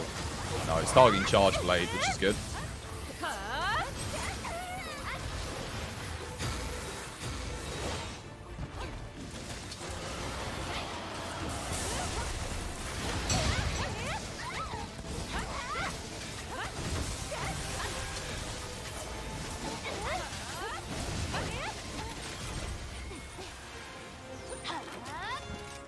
Dude, that run would have been so good if they hadn't flashed it. Actually would have been amazing. Completely ruined the hunt. God damn it. I will send you to Jesus.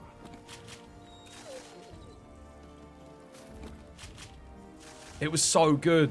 Everyone was at full health as well. Like, you thought someone was pinned. I don't think so.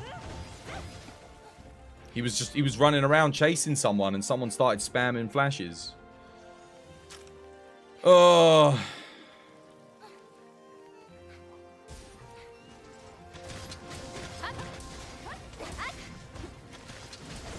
Nah, dude, I was doing so good. I was countering and everything.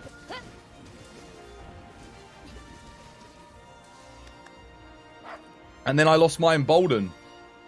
The flash happens. If you flash, I don't get embolden. So you lost my embolden. I couldn't iframe dodge.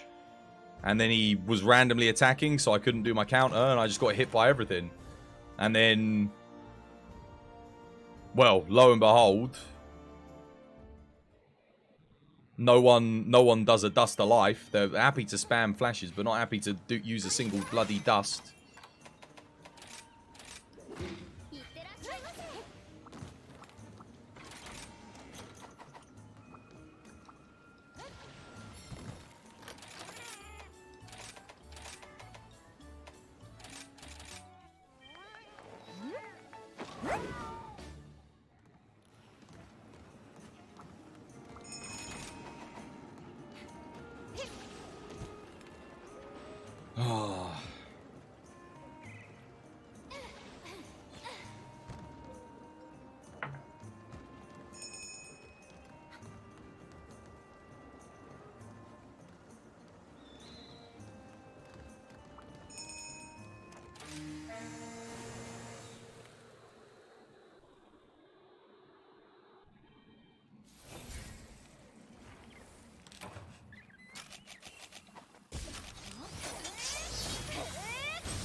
Alright, let's go again.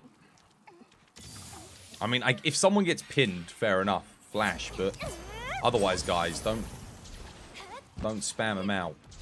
Unless you literally see someone about to die. But I was watching health there. Everyone was good, I think. Or at least, I think they were.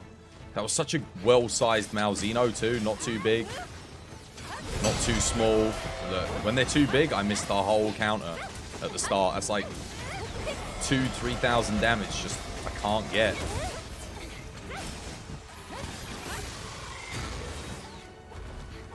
Alright. Nice. I'm gonna focus on getting that head break here with the dual blades.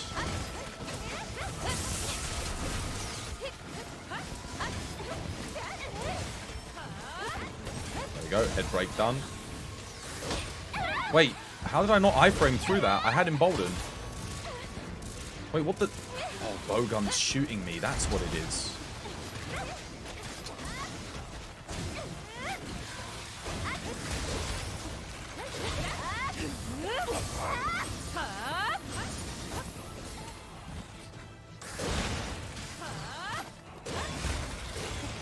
That's weird. He was targeting me, but he didn't come in range.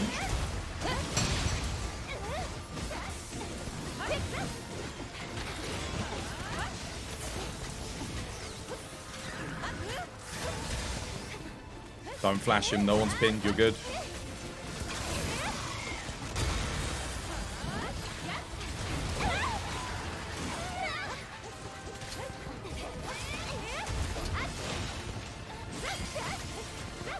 Dust the life there would have been good though.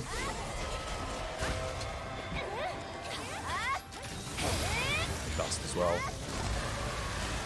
Why is my dust not working? He's going after me. Dude, I tried to dust like 3 freaking times, man. God's sake.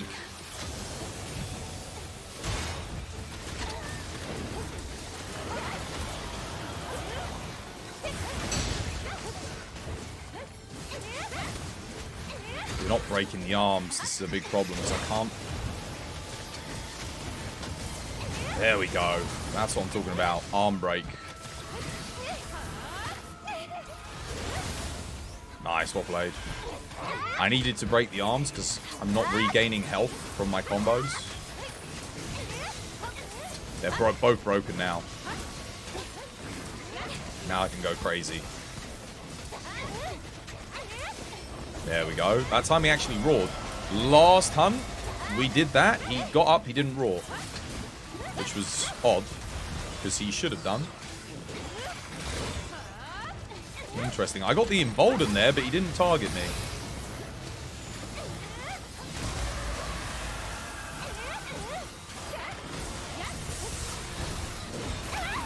Okay, no iframe.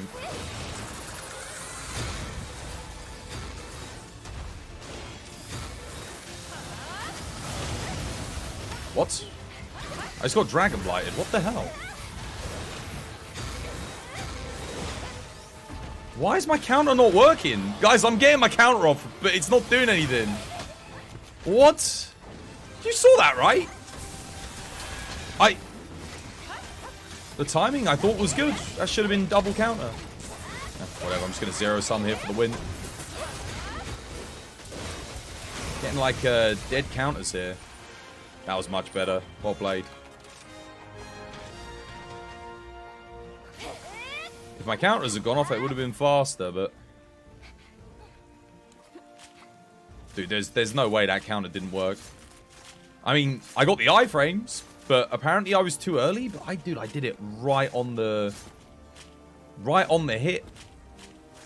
I swung as the particle effects like surrounded me, the brick wall. He was too big, that one, though. Start of the quest, no counter hit. Because he's just underneath him. How'd you do the counter with the switch axe? Don't know. Don't know what your controls are set to. Same way you've always done it. Ooh. Well, since Sunbreak.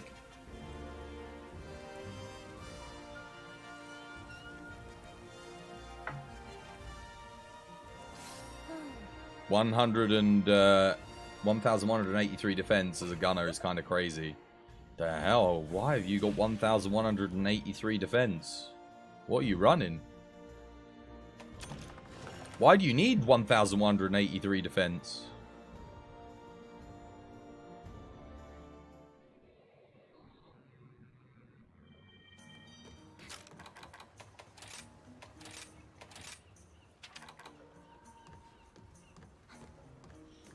Teo, fire, resentment. Yo, where's your attack boost?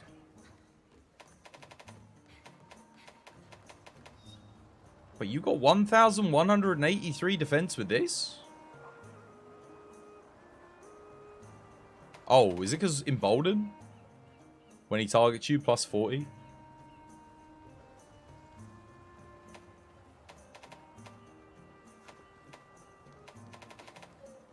What one piece are you wearing? Nephilim, Kush, Nephilim. Tail Blessing 4. Nice. It's alright. So you're basically looking for a better charm, really. Something that can give you... what do you want with this build? Dragon conversion?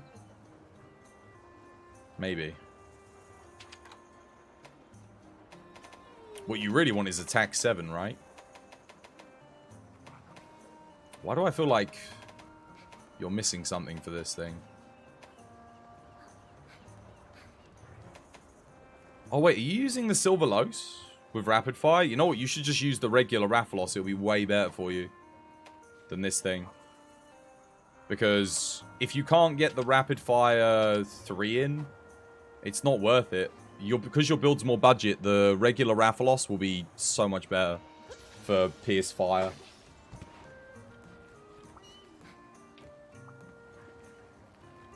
He's not done with the augments? No, I know, but straight away I'd switch the weapon. Because, don't get me wrong, the Silver Los is good, but you need to have, like... Firstly, you'd need, like, a God Talisman. You're going to want really good augments. And the rest. It's too expensive. Whereas the regular Rathalos, if you're just using Pierce Fire, it would be a lot better for you here. Because, well, first things first... You free up these 2 slots, so because you won't need them.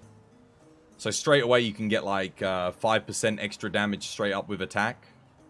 You're going to be doing more damage per shot anyway with regular Pierce.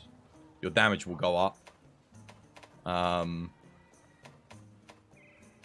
Burst 2, Strive 2, Hunger Res, Bloodlust, Element Exploit. Oh, dude, why have you got... Dude, you got Teostra Blessing 4 on your charm. Why are you socketing 2 levels of Teostra Blessing? You understand Teostra Blessing goes up to level 4, right? You don't even need it past level 2. So honestly, your charm's not really giving you anything. Apart from the large slots. Have you got a better charm? Have you got a charm with like attack boost or... Because you've got both the you've got both the things. You don't need level 6 Teostra Blessing. It's dead. Level 2 is all you need. But you've got level 6. So... You've got an attack boost charm. Put that in instead. It will give more for you. Keep the Teostra Blessing on the slots. What are you going to lose? Evade Extender 2?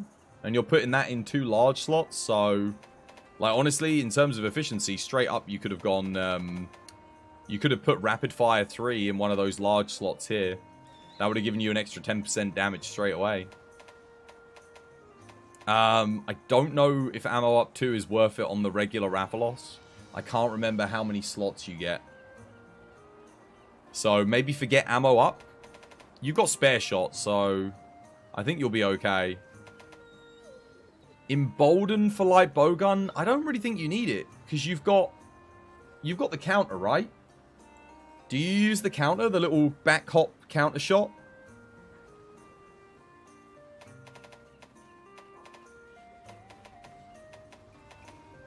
I'd say prioritize getting attack over this. Once you get your attack charm on, put attack in place of embolden. Maybe keep the ammo up if it does increase your clip size by 1. You can tell by inspecting your ammo types. Obviously, if you like Evade Extender, go for it. But you won't need to run it rapid fire anymore. So you could probably put more attack in there. Get yourself up to like the 10%. Is Silver Wrath better than the Magma Almudron? I've got all 3 of them. Let me have a look. I think Magma Almudron, no, because Magma Almudron you can move and shoot, if I remember correctly. It's Almudron, Magmadron, 320 raw. How much does it get in the chamber? 3. Rapid fire pierce. Oh yeah, no, Silver Los is better than that. Yeah. And this gets... How much in the chamber? 4 in the chamber base.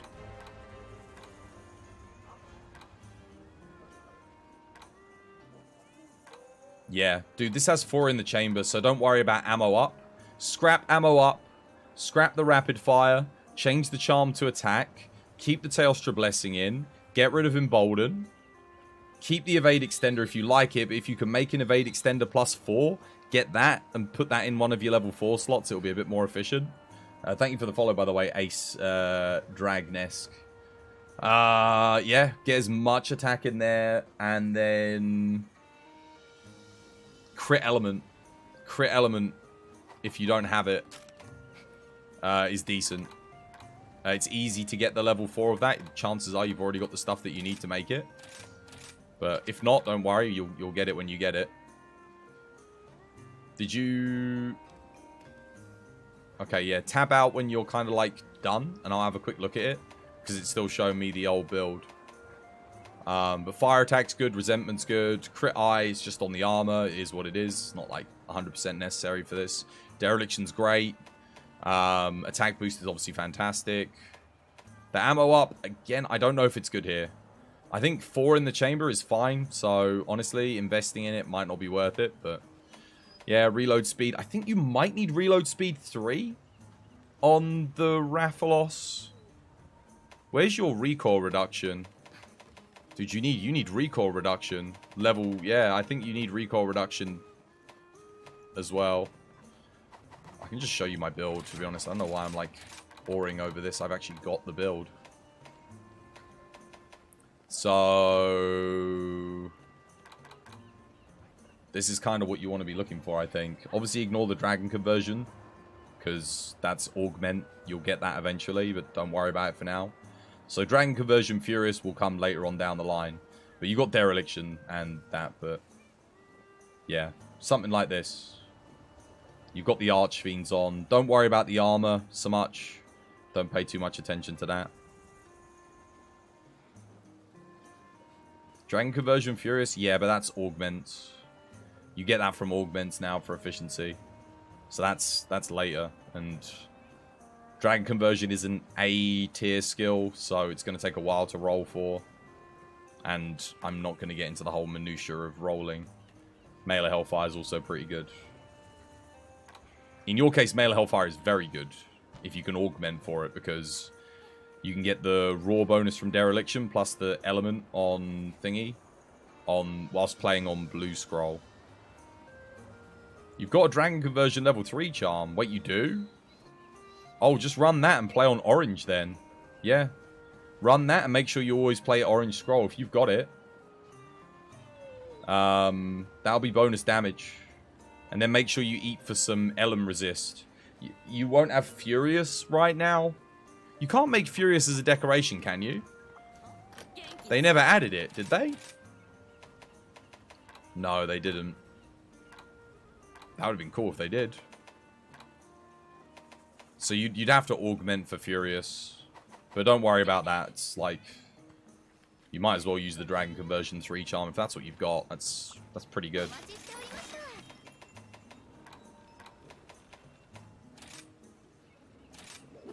いってらっしゃいませ。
Have you got the Valstrax bow? Lock?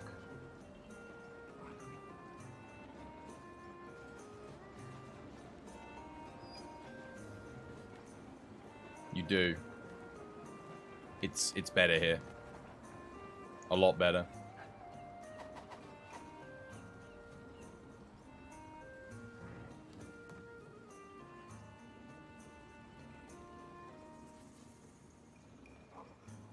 Best bows here. Valstrax for spread. Primordial Malzeno for the pierce. I don't know what it is for normal shot, but if you're going to run spread, definitely bring the Valstrax.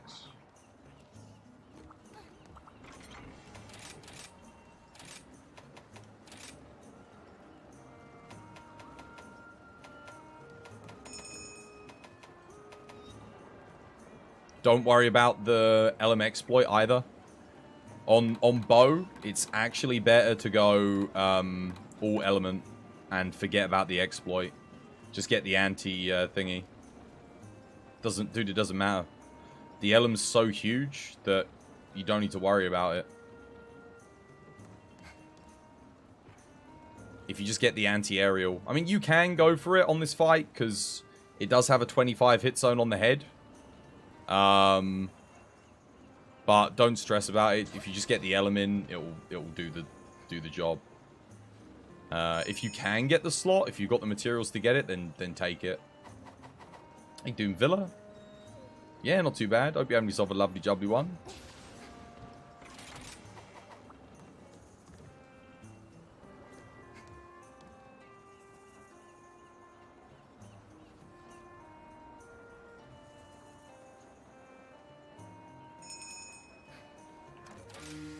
Alright, whilst they make their build, we might as well get a cheeky run in.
Damn it, it missed me apparently.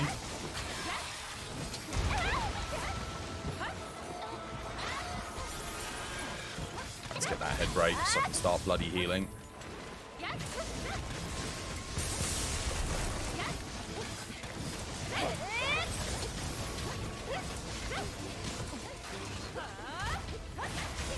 Oh, dude, what? No counter? Good head break though. I need to heal us here.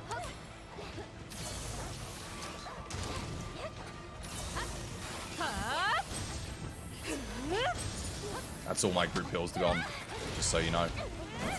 Maybe I shouldn't use 2 of them there, but...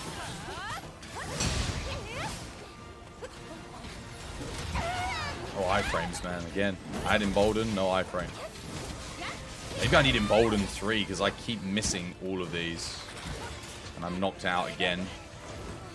It's alright, someone will heal me.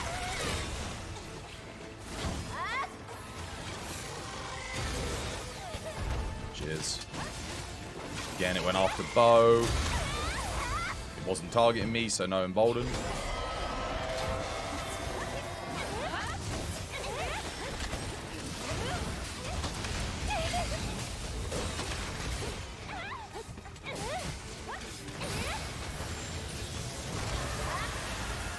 And I've lost my wire bug, so now I can't counter. So I've got to go run over here like a dickhead and grab this. Locke's Dragon Blighted, so... Oh, wonderful. And, of course, Locke went and stood right behind me. Thank you, Locke. As I'm switching. Gotta love that.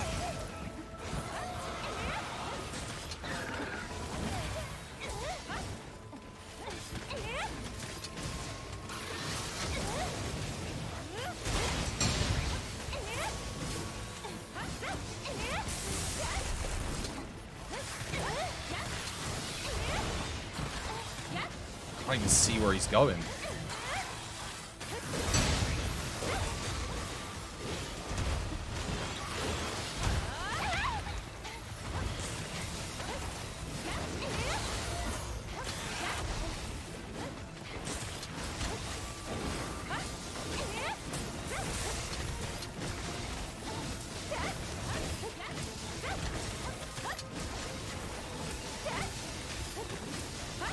Raw. Bloody hit it on one of those. I'll try and break the other arm here.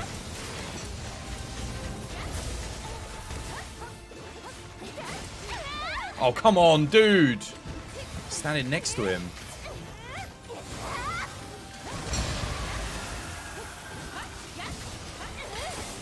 Zero sum here.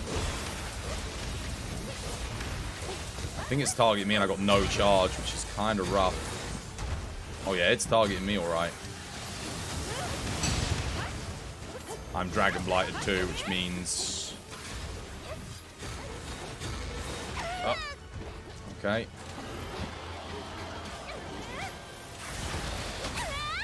Wonderful. Love it. Dude, I've dropped a freaking green sharpness on this fight. Green sharpness, Dragon Blighted. God damn it. Dude, I must have been going hard to hit green sharpness in 444. Holy crap. That's the fastest my sharpness has dropped out yet. God damn. Bloody hell. I had nothing left, Locke. I'd already used my Dust to Life. Sorry, dude. I would have saved you. I saw you needed the heal, too. I was just like, I can't do anything. I needed the heal, too. That was the thing. Because we both got hit by the same thing. Oh. You haven't done it yet, but this fight doesn't look much different to normal Malzeno. Oh, you'll have no trouble then. It'll be easy. You'll get it done first try, no doubt. Solo, easy peasy.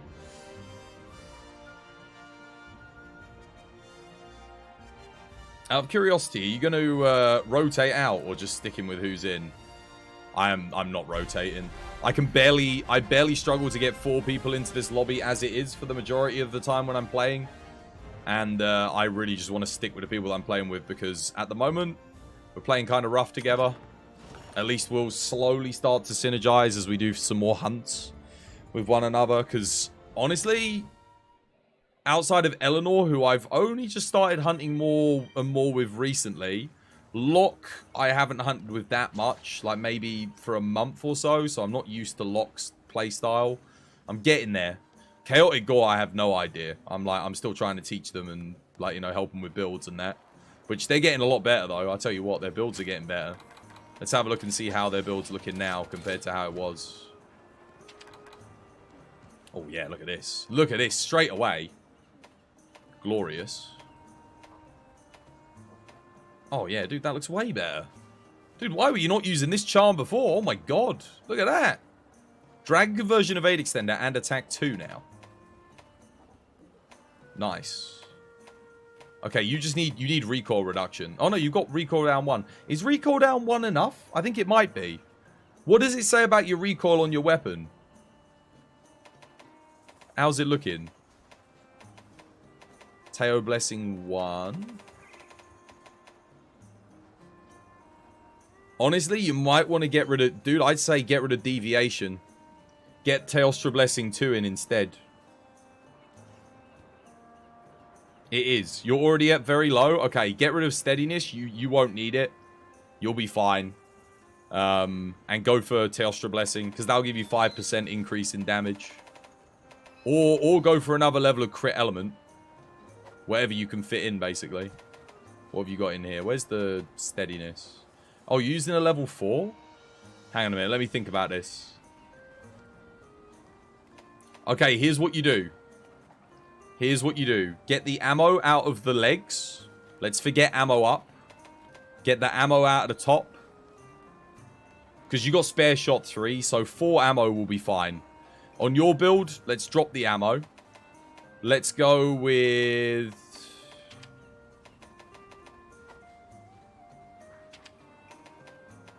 Is that wide range augmented on the build? Like, what is that? Oh yeah, wide... Okay. I'm just trying to think. Let's get crit element. So in here, where you've got the deviation... Where is it?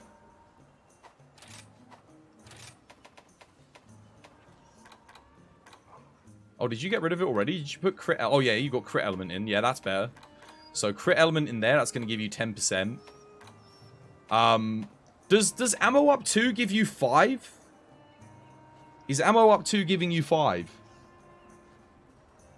I said hello to you earlier, by the way, Villa. Sorry, dude. When you asked me how you were going, I don't know if you were on ad break or something.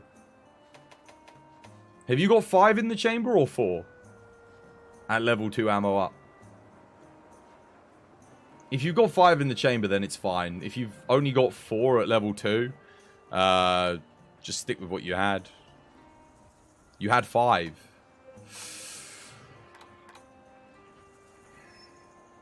Yeah, keep it. Keep it. That's probably higher DPS than running the Teostra. That's okay. You got Teostra Blessing 1, so it'll do. Eventually, when you augment, you'll get a small slot or something you'll be able to put level 2 in. But this should be a lot better than what you had before. Nice. Good stuff.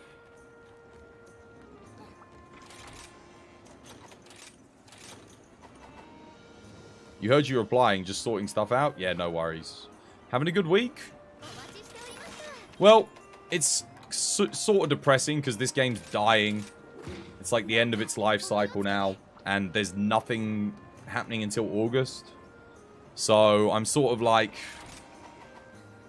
trying to work out what I'm going to do. I've got like maybe 10 more days worth of content out of this game. Focusing on the new weapons, making the new builds each day. And that's stretching it. Like, that's a push. So, I don't know really what I'm going to be doing then. Because once I switch off of this game, 90% of the audience is going to piss off. Ad revenue will drop. Sub revenue will drop. So, it's going to be a rough month. And I can't keep streaming this because day by day, less and less people will be watching and playing anyway. So, yeah, I don't know. Bit of a shit month. The post got you emotional? Nah, it didn't get me emotional. It's just like, there it is again. Dropping another game just as it's finding its stride, you know? With nothing new on the horizon from Monster Hunter, it's a little bit like, from a content creator standpoint, and for me, who makes Monster Hunter content, it's just, it sucks. It's like, what am I meant to do, you know? What do we do? Monster Hunter Stories too. Yep, I don't know why everyone keeps freaking recommending that. I have not built my channel around turn-based RPGs. I'm not a Pokemon streamer. I'm a Monster Hunter streamer. Monster Hunter Stories 2 is about as exciting as bloody watching a Pokemon stream. Which is great if you love that stuff, but the majority of Monster Hunter players don't want to watch that. They'll be happy to play it in their basement or, you know, whatever, but they ain't going to want to watch it. It's dead, man. Obviously there'll be the odd exception, but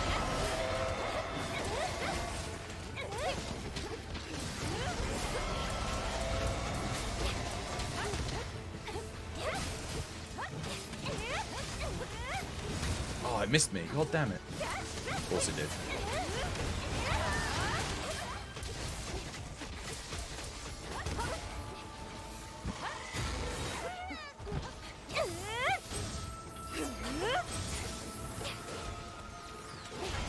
Dude, putting Embolden in this build was the 100% the right call. Just that level 2 really does help me pick out an iframe every now and again. If I could get level 3, that'd be even better. It kind of sucks when he's not targeting me though, because I kind of get a little bit too used to having the iframes. But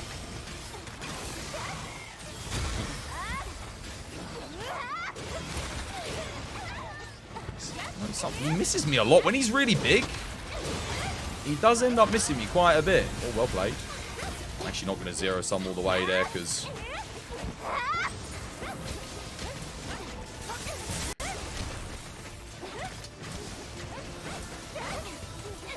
zero sum here. Nice.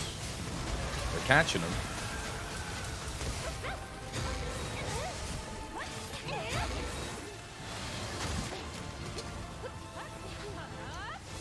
I'm actually going to sharpen up midway here so I don't hit blue. I'm also going to heal lock on myself. Stop my health degradation because the zero sums have kind of lost me quite a bit. Nice. I think it was targeting me there, but definitely targeting me there.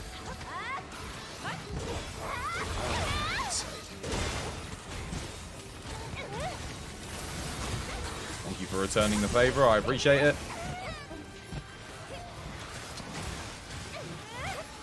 Nice.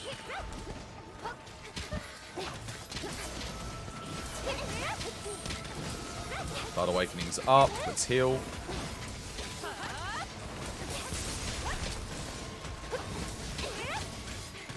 It's not a case of people not liking Monster Hunter Stories 2. The issue is that it's very different from someone who makes content to someone who...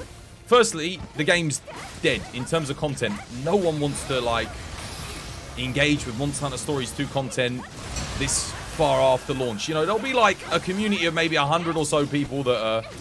Perhaps they're, you know, like, loyally playing it, which is great, but... It's kind of the same... It's going to hit the same thing with Sunbreak as well, you know? Like, there's going to be a very small community of people consuming content for this game coming in the next few weeks. Stories kind of already hit that point, you know? And it's not a case of people not wanting to play it or this, that, and the other. It is literally a case of no one wants to watch that.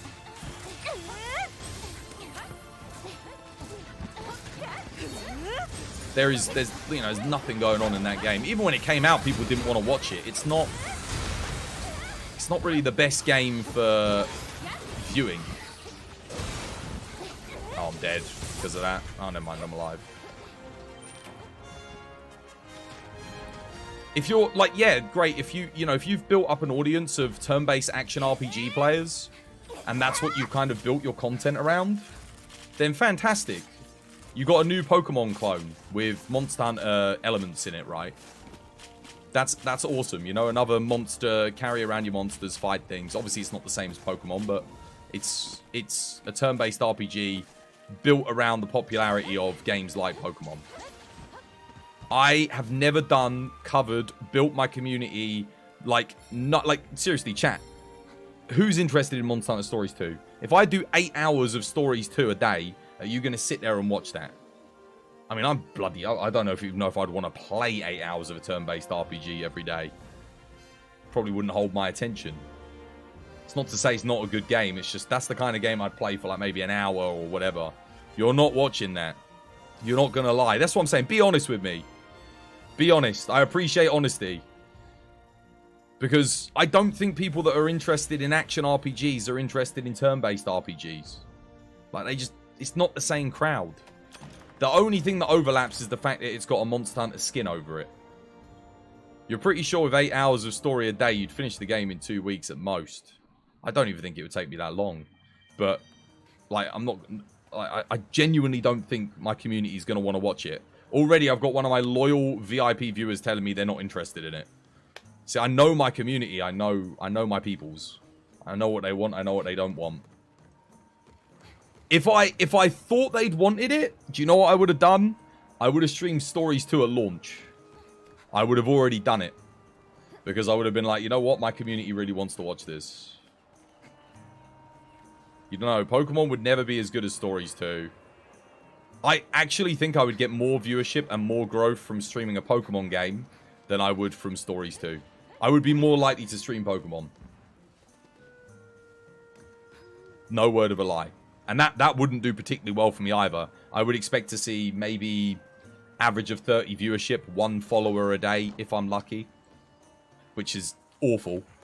Which is really bad metrics. So, for me, bad metrics. Stories 2 is that long. It would take you like 2 weeks. Yeah, 2 weeks of what? I'm trying to hit 10,000 followers. I'm only at 7,000. We're halfway through the year. 2 weeks of nothing is like... That puts me behind quite a bit on my schedule. You know, towards my goals. And the other thing is, like I said, I don't really like turn-based RPGs anymore. I've played Final Fantasy VII, Final Fantasy VI, Chrono Trigger.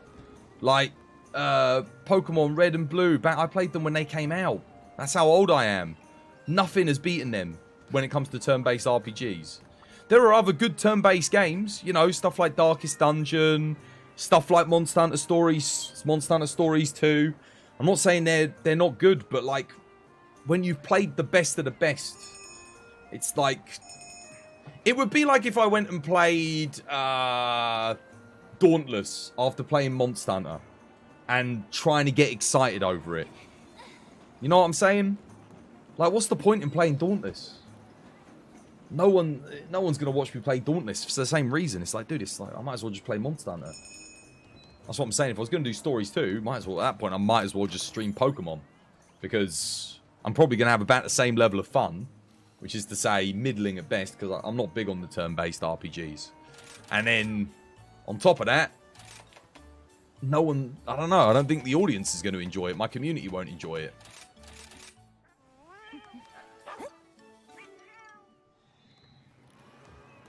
It's pointless. What, streaming stories too? I could be wrong. I'll tell you what. Let me just see. Because I'm saying this. Let's see how many people are watching Monster Hunter Stories 2 right now. Let's have a look. How many people streaming it? How many people watching it? There are 5 viewers and 5 people streaming. No, 3 people streaming. Though the other 2 are adverts. So we've got 2 adverts, 3 streamers, 5 people watching. That ain't gonna help me get to 10,000. Those are some rough metrics. Even the people that are streaming it aren't getting people watching them. Like, I would expect to normally see like at least one of these people with 100 viewers if the game still had a community that wanted to watch it and engage with it. But that's shocking. If I went to that, that's where channels go to die. My channel would be completely dead if I went and did that. It'd be game over. And I wouldn't hold it against you guys at all. Like, I wouldn't blame you for not wanting to watch it. Like I said, the game's not a streaming game. You guys can't interact with me when I'm doing it. Like, we can't really engage with one another like we can with this game. My game knowledge isn't there, so it's not like I can inform people on it. It's rough. I'm doing Conquistador. Welcome back to the stream. Hope you have yourself a lovely, jubbly day today. Thank you for the raid, dude. Much appreciated. How's things? How was your stream? Shout outs to you, Conquistador. Guys, if you're not following Conquistador, go give him a cheeky follow. How's things, man? Yeah, it's the kind of game that you'd play on your own. Yeah, exactly. It's the kind of game I'd play on my own. You know, an hour and a half, 2 hours at a time. Not sitting there, you know, on an 8-hour slog. Kind of like how I played Darkest Dungeon, you know? I couldn't play 8 hours of Darkest Dungeon. That was the last turn-based game I played.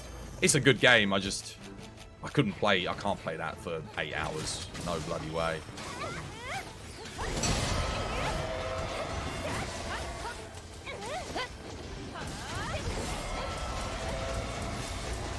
Amazing, by the way. Stream was amazing. You just wanted to show the support, dude. I appreciate the support, man.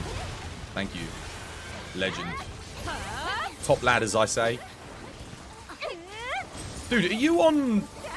I can't remember if it was you or someone else who raided. Like, 'cause I know you raided, like, a couple weeks ago, or a week ago. Are you on Twitter? I don't know if you got my shout out. But, like... Firstly, if you're not on Twitter, by the way... Get yourself on there. Good way to, you know, help grow your stream, help grow your community in that. But I did give you a cheeky shout out on Twitter. Like I said, I don't know if you saw it, but I always do shout outs for people that raid on there.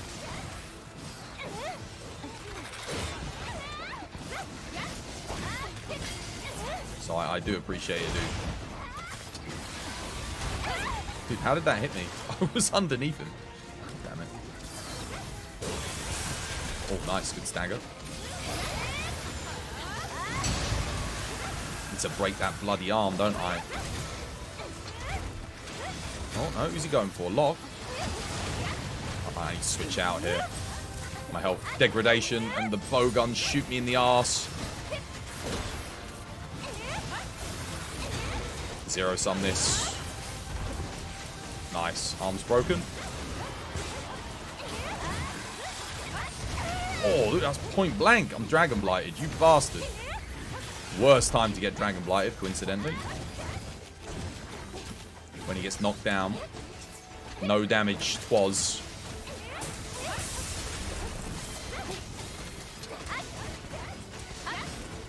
Zero sum here. You wait, what? You guys saw that? Why did it not let me do my jam?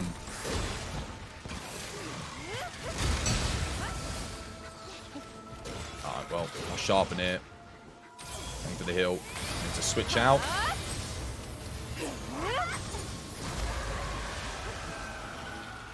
You love him, Rise. Good stuff, man. How are you? How far are you now, dude? How are you finding it? I can't remember where you were last time. Zero sum. Come on. This is what you want to do when it does the ultimate. Woo!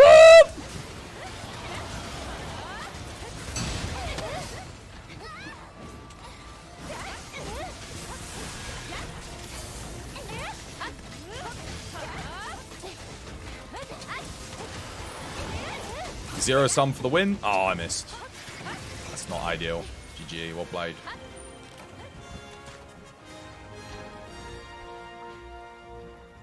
You're on the PS5, you're done with the campaign. You're in the master rank. Nice, good stuff.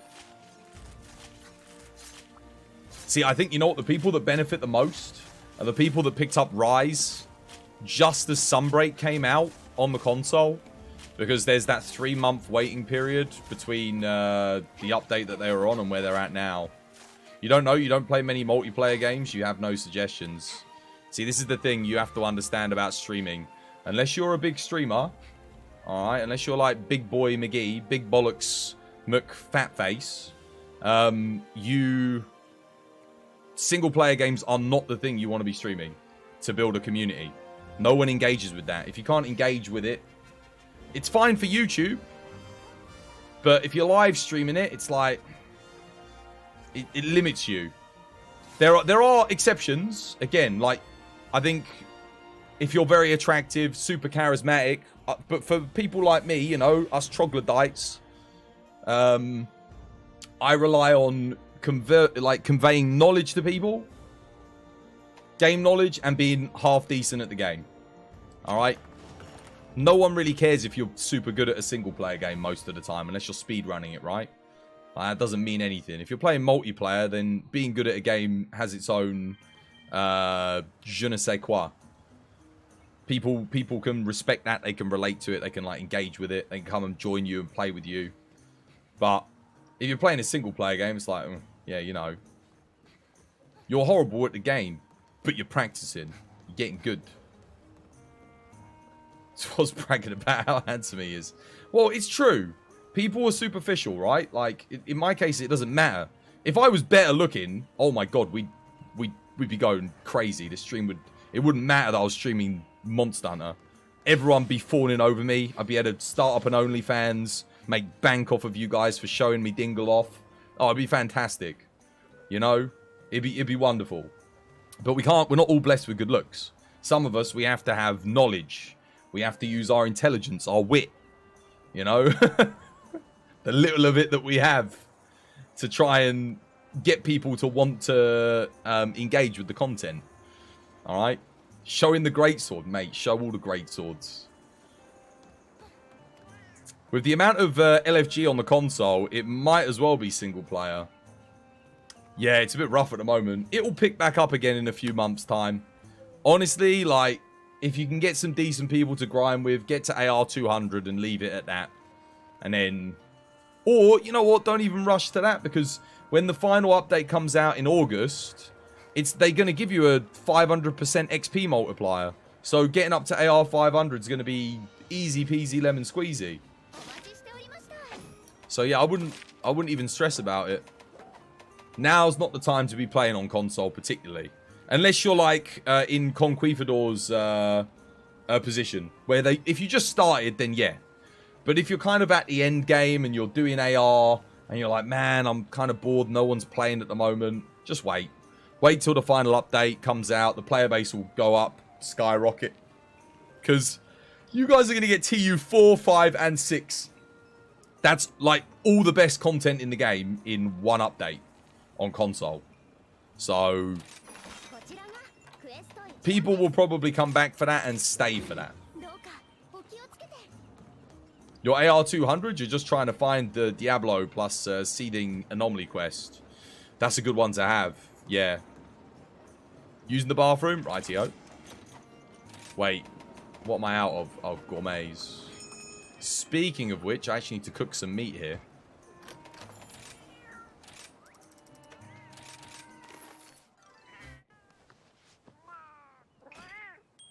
People queue up for your hunts as well. But most of us are fine with the followers. Yeah. But, so this is the thing. I used to do queues and all this, that, and the other. But players are so short nowadays. I know someone else wanted to join. I think it was Hash Brown wanted to join. But I'm like, given how late it is and how these guys basically only just joined like, what, 10 hunts ago, if that. We haven't really done that much together. And we've had 3 disconnects, I think, in that amount of time. So, dude, it's already a struggle as it is. It would be great if I knew people were waiting around enough, long enough to join the lobby. We just got to hope that the next Monster Hunter game comes with 16-player lobbies. Then people will happily just chill once they get a space in the lobby. They'll wait in the lobby. But because we got, like, 4-player lobbies, I don't... I'm kind of past the point of, like, kicking people to let other people in and... Yeah. You're happy with the 2 people watching, but you only just started. When you get to 8 years, this is the thing you have to remember from my point of view. When you've been streaming for 7, 8 years, if you've got 2 people watching, you'd give up at that point, I think. If you've been doing it for that long, I would. Maybe you wouldn't. I would. I'd be like, if only 2 of you, let's just say, hypothetically speaking, 2 people were in, but no one was talking, because that's usually what my experience was when I first started streaming. I might have 1 person in, they ain't going to say anything to me. They won't even say hi. It will just say, oh my god, there's a viewer. I'm like, amazing. But when you get going, this is the thing. No one tells you as a streamer, but I'll tell you straight. If you stream for long enough to a small enough audience, eventually you get disheartened. When you've been going for years and years and years and years and years and years and years. Eventually you just go, you know what? I'll let someone else do it. From my perspective, my plan was, you know, if I never get any more than like 3 viewers or whatever, I'll just go and help support someone else's content, you know? Help them by distributing, sharing, maybe be a moderator. And honestly, I think a lot more people would succeed if people had decent moderation teams, you know? People that were with them 100%. Help them share their content on Twitter, on TikTok, YouTube, Facebook. Help them by promoting their content as well as them promoting the content. Help them by editing stuff, you know, having an editor, something like that. Like, if I had a team, if it was me and someone else, dude, this channel would be so big. If I had an editor, just alone, that would make the difference. The amount of time I could spend doing other things, if I didn't have to, like, edit all my own clips, edit all my own YouTube stuff, post all the socials, if I had a social media manager. Like, if I was making $10,000 a month, I would hire a social media manager and I would hire an editor. That would be the first thing I would do. I'd give the editor, what, I don't know, I think editor, if it's a junior editor, someone who's just, you know, working in uni, $2,000 a month, $2,500. Maybe less if I'm just asking for, depends how many videos I want a week. If I want one every single day, I'll probably pay them like $2,500, $3,000 to put up a 6-minute video every day. Because I think that's doable. On a junior editor, you could probably do that. Doesn't have to be anything crazy. And then social media manager, realistically, that's like, you're going to have to make maybe a post a day, 2 posts a day. I wouldn't need more than that. That's probably about, I give them $250 a day to do that, to literally make 2 posts a day. And that's going to take them, what, like 10 minutes out of their time on a daily schedule. So ideally a remote worker who's already a social media manager for someone else. $250, actually not a day. Sorry, that's a lot of money a day, or a week. So they get $50 a day just for doing 2 posts a day. It's easy money. Like, you could literally do that at work on your other job, you know. And so long as they're good social media posts. And then they just converse with the editor. The editor gets the clips, gets the content for them to post on the social media. Boom, done. That's who I would hire, first of all. The social media manager would come after the editor, because I can do the social media stuff myself. I can do the editing myself, it's just it takes longer. The social media would be for convenience.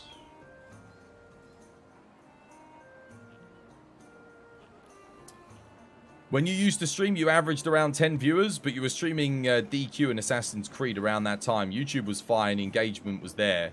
You just became a dad and started working 2 jobs. 10 viewers is hard to get. Like, yeah. That's when things start to kind of roll. If things aren't rolling by the time you hit 10 viewers, you're either going to go one or two ways. You're going to go back to 3 viewers, or you're going to hit 20 very quickly. You followed me on Twitter? Dude, I appreciate the follow. Your kid goes to school next year. Maybe you'll try streaming again. Give it a go. Kids are way more important, though, dude. If you're a dad, forget the streaming. Spend time with your kids. I'd honestly, like, low-key, if I had a woman that was interested in me, a wife and some kids, I wouldn't be doing this. I'd be doing something else. I'd be doing stock market trading or something that makes serious money so my kids can have, like, a really good time. The only reason I can do this is because I can be selfish. I can do this just for myself. No one's interested in me anyway, you know, sexually or romantically. So, who cares if I don't make any money? Unfortunately, that is the world we live in, though, you know. Unless you get lucky, if you have got someone that genuinely loves you. Once you hit my age or older, many of you will know, it's the money that matters. Money talks. Both for men and for women in some cases, but more so for the man. That's just a, you know, societal thing, unfortunately. I hate it, the way that it is, but yeah. Obviously, if the stream pops off and I start making money, I don't think I'd have any shortage of people interested in me, but at that point, I'll be invested in getting my content done. So, yeah. You make good money, though, so you can stream maybe 4 to 6 hours a day. Oh, that's fantastic. Well, if you're blessed enough to make good money, then why not? I mean, if you're streaming, you can spend time with your kids as well, can't you? There's no reason why not. You could even make that a thing. If they want to participate in it. I guess it depends how old your kids are as well, of course, because there are rules against that stuff. Don't want to exploit them for money or anything, of course not, but if you do want to use it as a way of bringing you and your kids together, perhaps have a hobby or something that you can engage with, then that's fantastic. What Spade says? You know all the women love me. Dude, I wish. I wish, mate. You should see every time I go on a date, it's a miserable affair. They'll be all interested until they're like, oh, so what do you do then? Well, I'm a streamer. Oh, that's usually the response. Right, well, that's that done then. I'd probably have more success saying, well, I'm a convicted felon. You know, I stole 50 pounds of cocaine from a drug lord coming in from Colombia. And, yeah, I don't respect women at all. But, yeah, I got a lot of money from the cocaine. So, hey, you know, I'd have more success if I did that.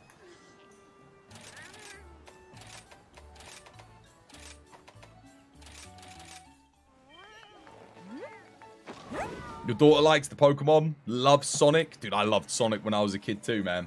Had me Sega Mega Drive, Sonic the Hedgehog. God damn. It was good. You've got to tell them you're into engineering.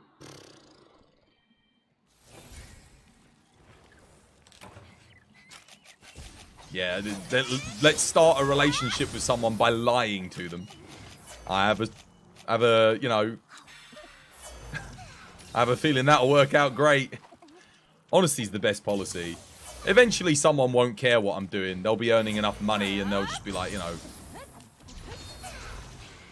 But I think everyone wants, even though people won't admit it, a lot of people want the man to provide, which is understandable. That's, you know, that's how it kind of has been for hundreds of years. But I think I perhaps need a little bit more of a modern, slightly more modern relationship, you know?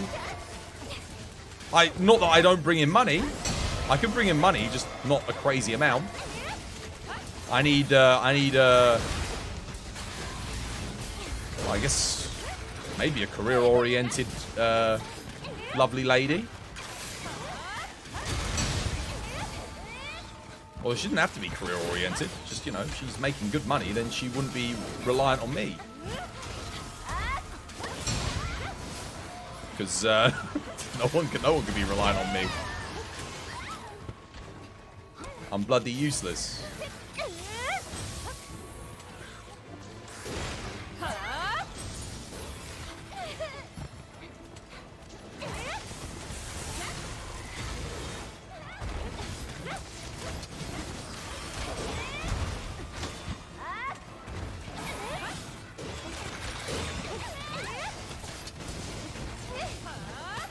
Why is it every time I go to counter, he runs across the map after the bowgun?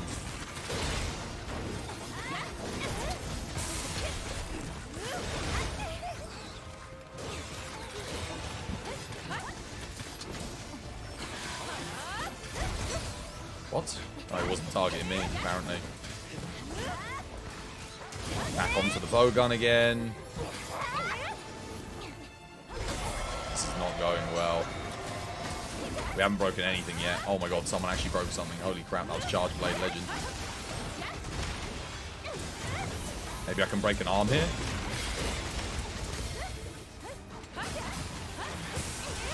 Oh, somebody broke something. Well played.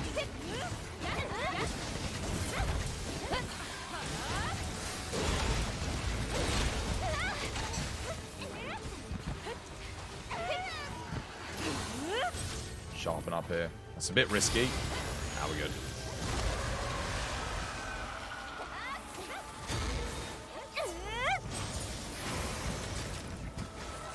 Killed the team hit.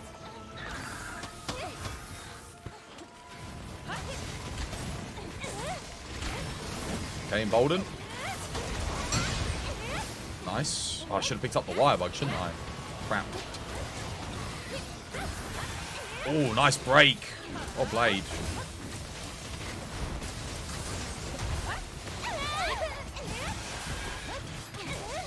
Beautifully done.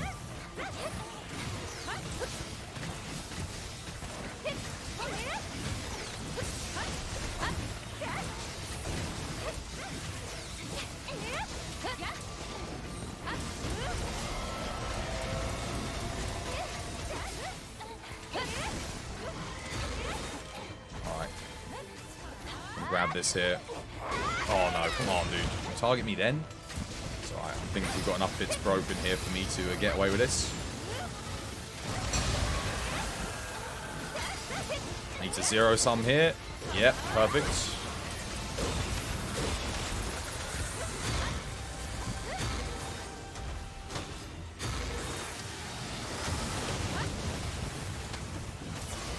Unfortunately, I can't zero sum there, but I can. Actually, there's no point sharpening. He's going to die, and we'll be fine.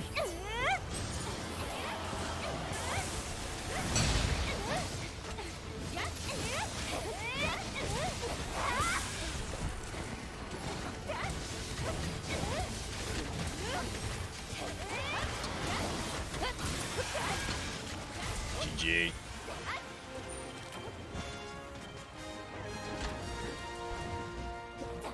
You engineer great content.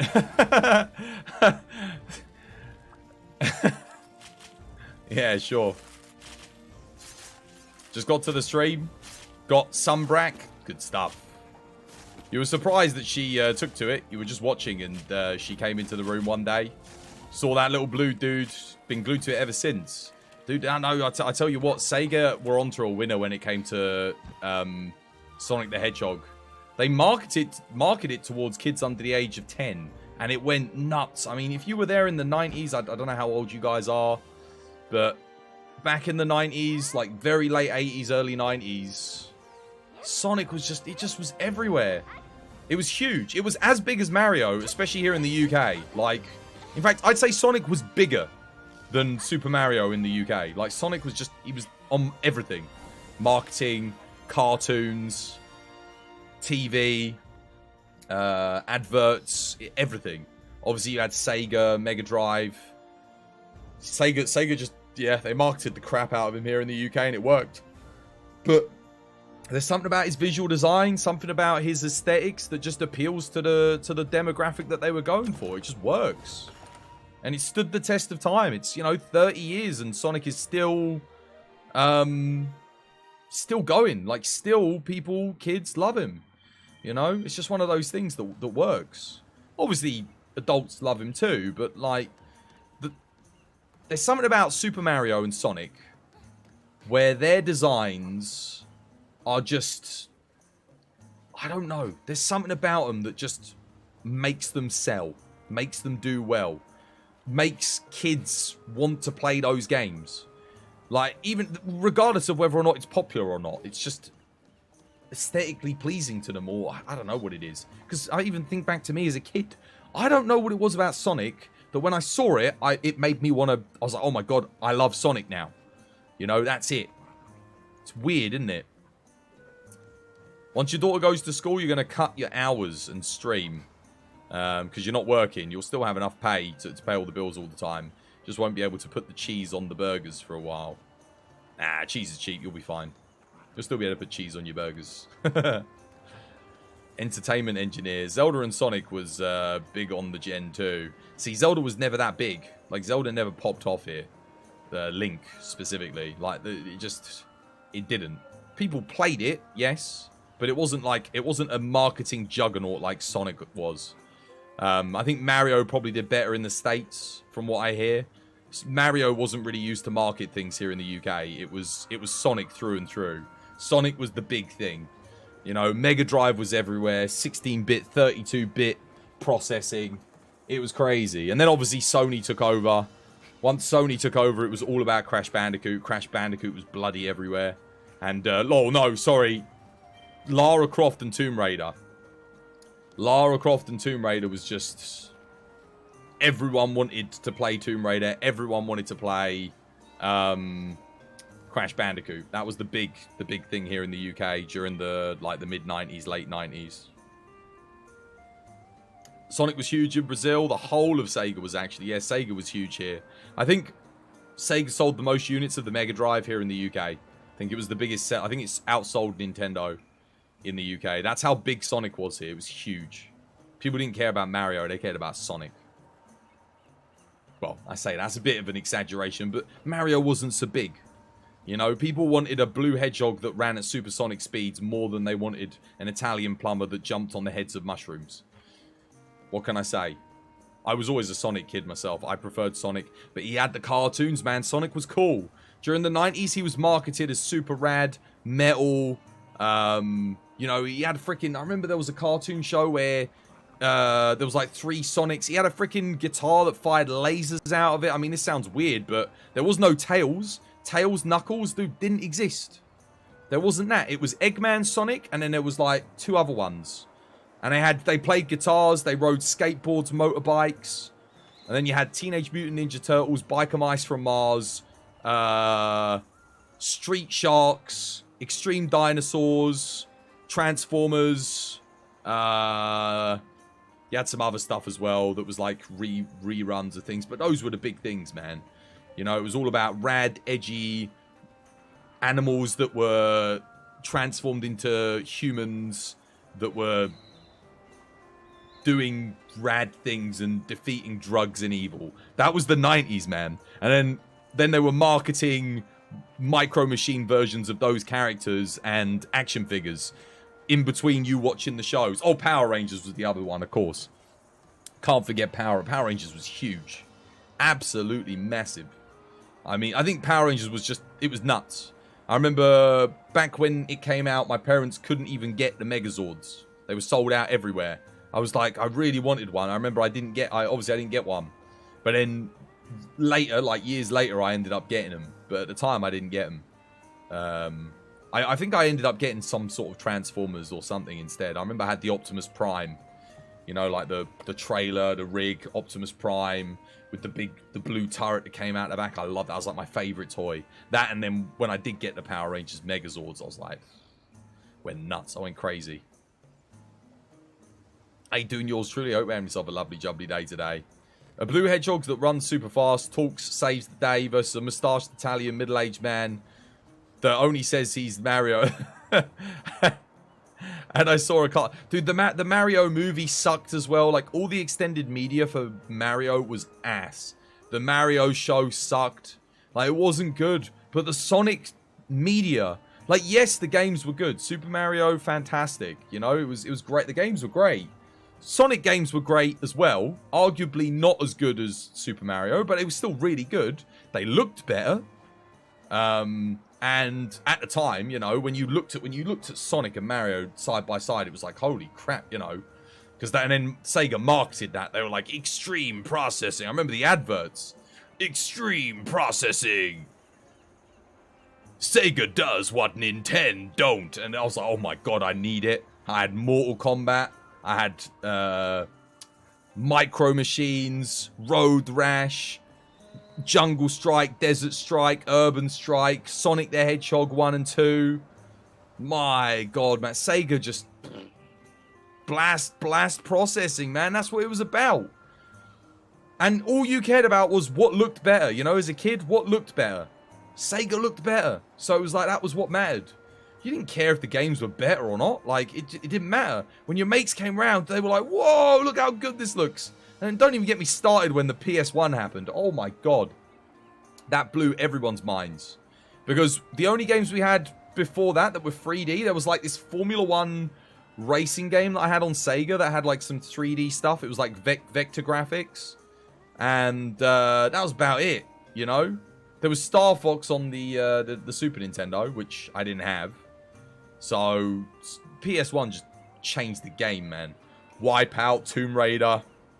Tomb Raider, you couldn't believe how good that looked at the time. And then when Resident Evil came out, with those baked-in graphics, it was nuts. It was like, dude, Nintendo 64 had nothing when that came out that looked as good as that.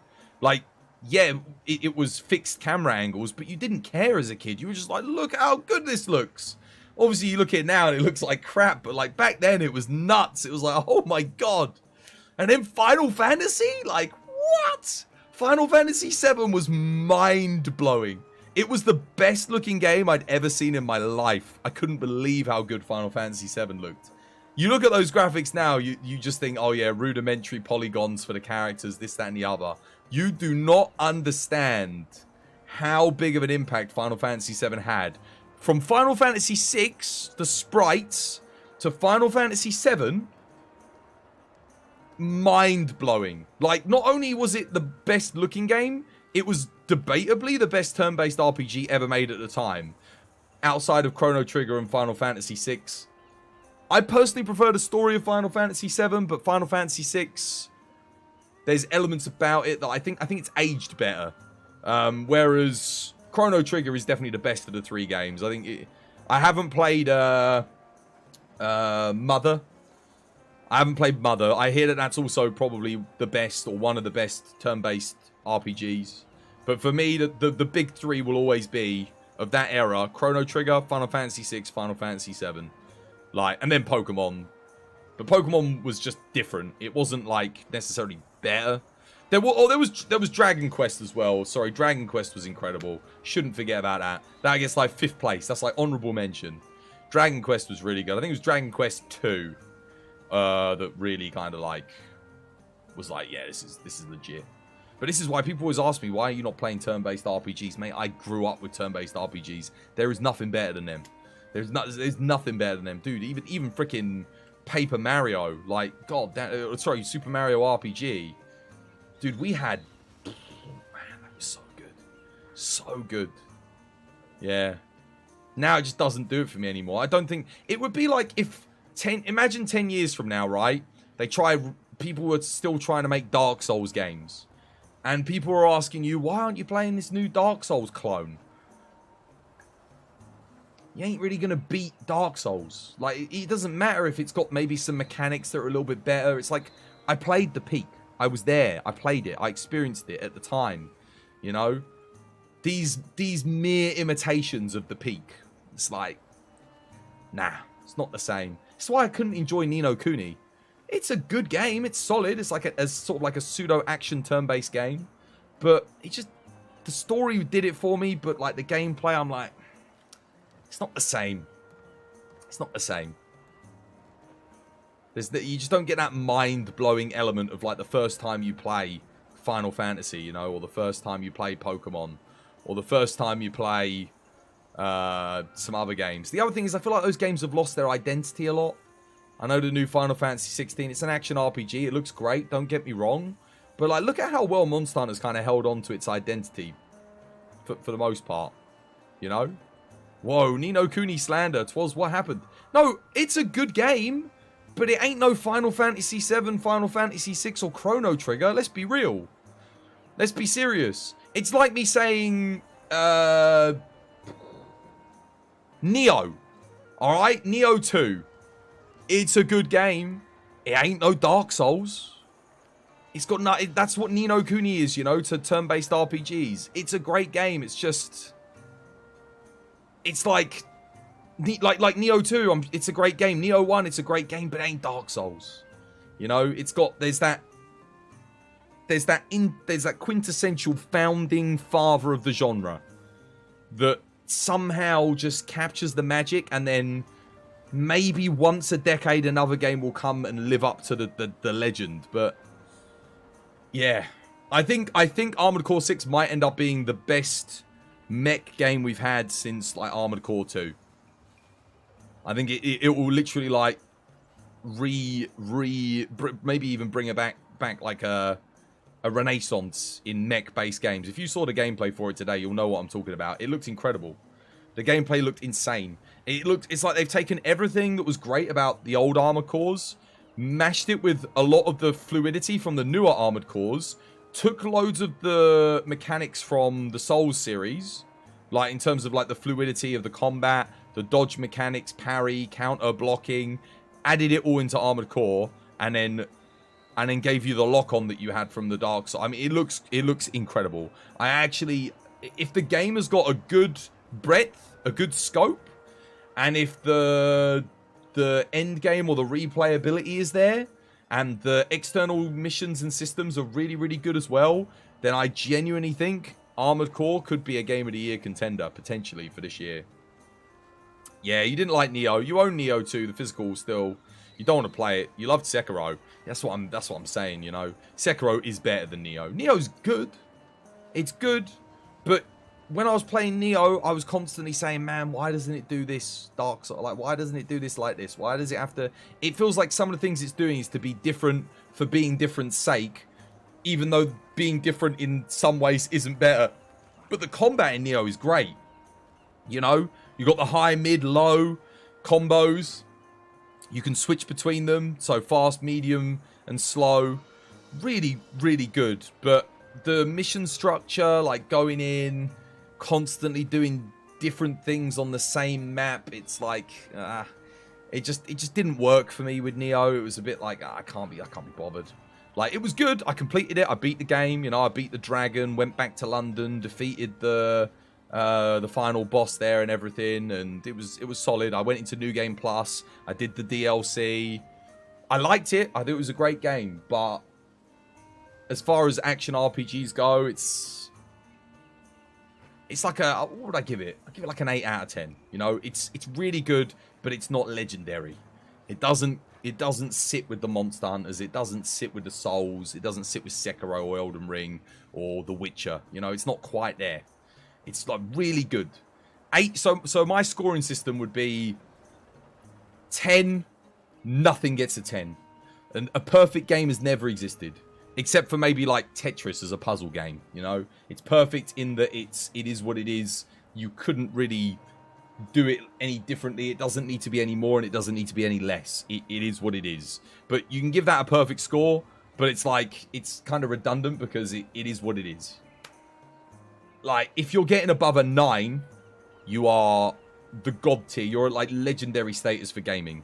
Your game defines the genre. We're talking 9s. We're talking Dark Souls. We are talking your Sekiros. We are talking your Monster Hunters, your Monster Hunter Worlds.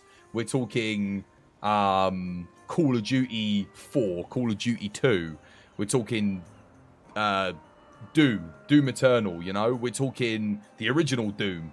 We're talking, oh man, Bloody hell. Final Fantasy 7. You know, stuff like that. Those are like your 9s out of 10s. The games that just... Without them, the gaming landscape would just... It would be so vastly different. Your 8s are the games that are probably derivatives of a lot of the amazing games that are at 9. But they're still really good. Like, there's a good time to be had there. Anyone that's played those games at the 8 and hasn't experienced the very similar game at the 9 needs to play the game that's at the 9, because their repertoire of games could be expanded upon. They perhaps learn to appreciate the finer things in life. Alright? Your 7s are like...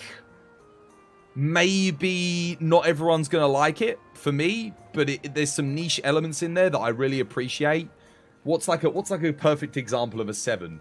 Starship Troopers, the game that I streamed recently. I give that like a solid 7.5, you know? 7.5 to 8. It's in that region. Like, it's a £20 game. I can't really score it down low because of the price. It's really good fun, but ultimately there's not too much content there. I think it's got a good basis. 7 out of 10, something like Star Citizen. It's like, I see Matt, but again, these scores are going to change. This is the difference with early access games, right? It's like, it might be a 7 out of 10 now, but because they're still developing it and working on it, there's potential for it to go up to an 8, maybe even a 9 when it's finished, if it ever gets bloody finished. That's like your 7s. Your 6s are kind of like those movie games, you know? You played it because the topic was something that you were interested in at the time. Maybe it was based on a movie or a TV series or something. You know, that's kind of like movie tier level. It's not great. It's got some good ideas, but nothing unique about it. It's super derivative, maybe a little bit too basic or simple. 5, once you get it 5, you're kind of like, this game missed the mark. You know, it's competently made. It's not broken levels of bad, but it just doesn't hold your attention for more than like 30 minutes, an hour. 4, the same as before, but it's got broken, buggy mess.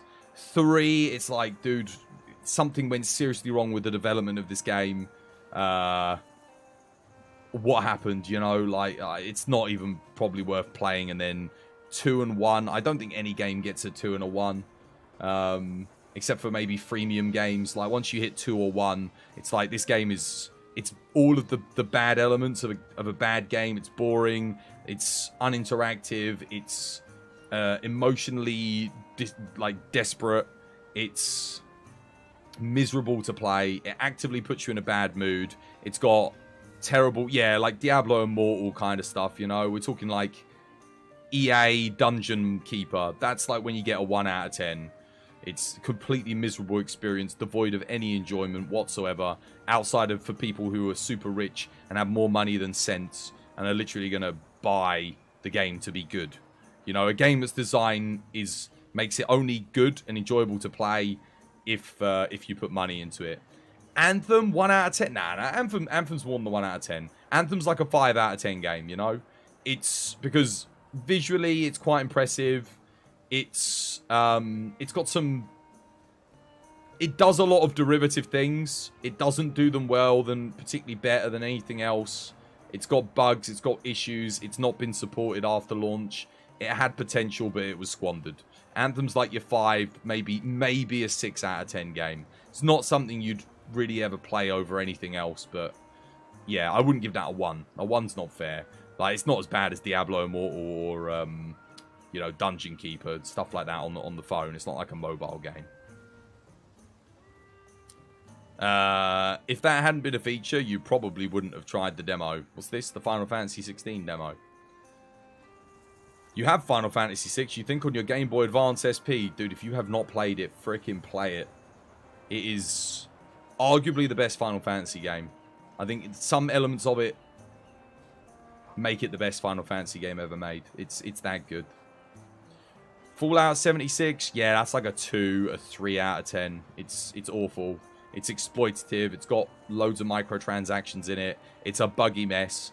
It actively, like not the developers, but the publishing arm and the people surrounding it show utter contempt for the fan base. Not only is the game a negative experience, the community around it was a negative experience for like a year after launch. It doesn't do anything better than any of the Fallouts that came before it. It actively does everything worse. It has multiplayer, but at the cost of every other gameplay system being absolute garbage. Yeah. I mean, I'm sure it's better now. It's had, like, what, 6 extra years of development, but at the time it was absolute crap. Star Wars Battlefront 2. It's like a 5 out of 10. 4 out of 10 when it had 4 out of 10 when it had the microtransactions. 5 out of 10 after they removed those. Maybe a 6 again. I think it got better. I think it went up to a 7 out of 10 over time. By the time it hit the end game, you know, they stopped. They made like the last updates for it and then dropped it. I think at that point it was like I think it ended at a 7 out of 10, you know. It worked its way up. But at the start it was rough. Battlefront 2. Very, very bad. If you're talking about Star Wars Battlefront 2, the original, that's like an 8 out of 10. Very, very good. Not as good as the original, though. Yes, it got space battles, but the game was rushed out. They pumped it out to market like 10 months after the original. It was a tie-in for the Revenge of the Sith. It felt quite rushed. A lot of it was very poorly balanced. Didn't look as good aesthetically. Didn't, like, the balance wasn't there. A lot of great mechanics from the original were cut out in favor of, you know, just making the game more arcadey. But I think Star Wars Battlefront, the original, was still the best one. But the balance was off in the second game for sure. It wasn't as good.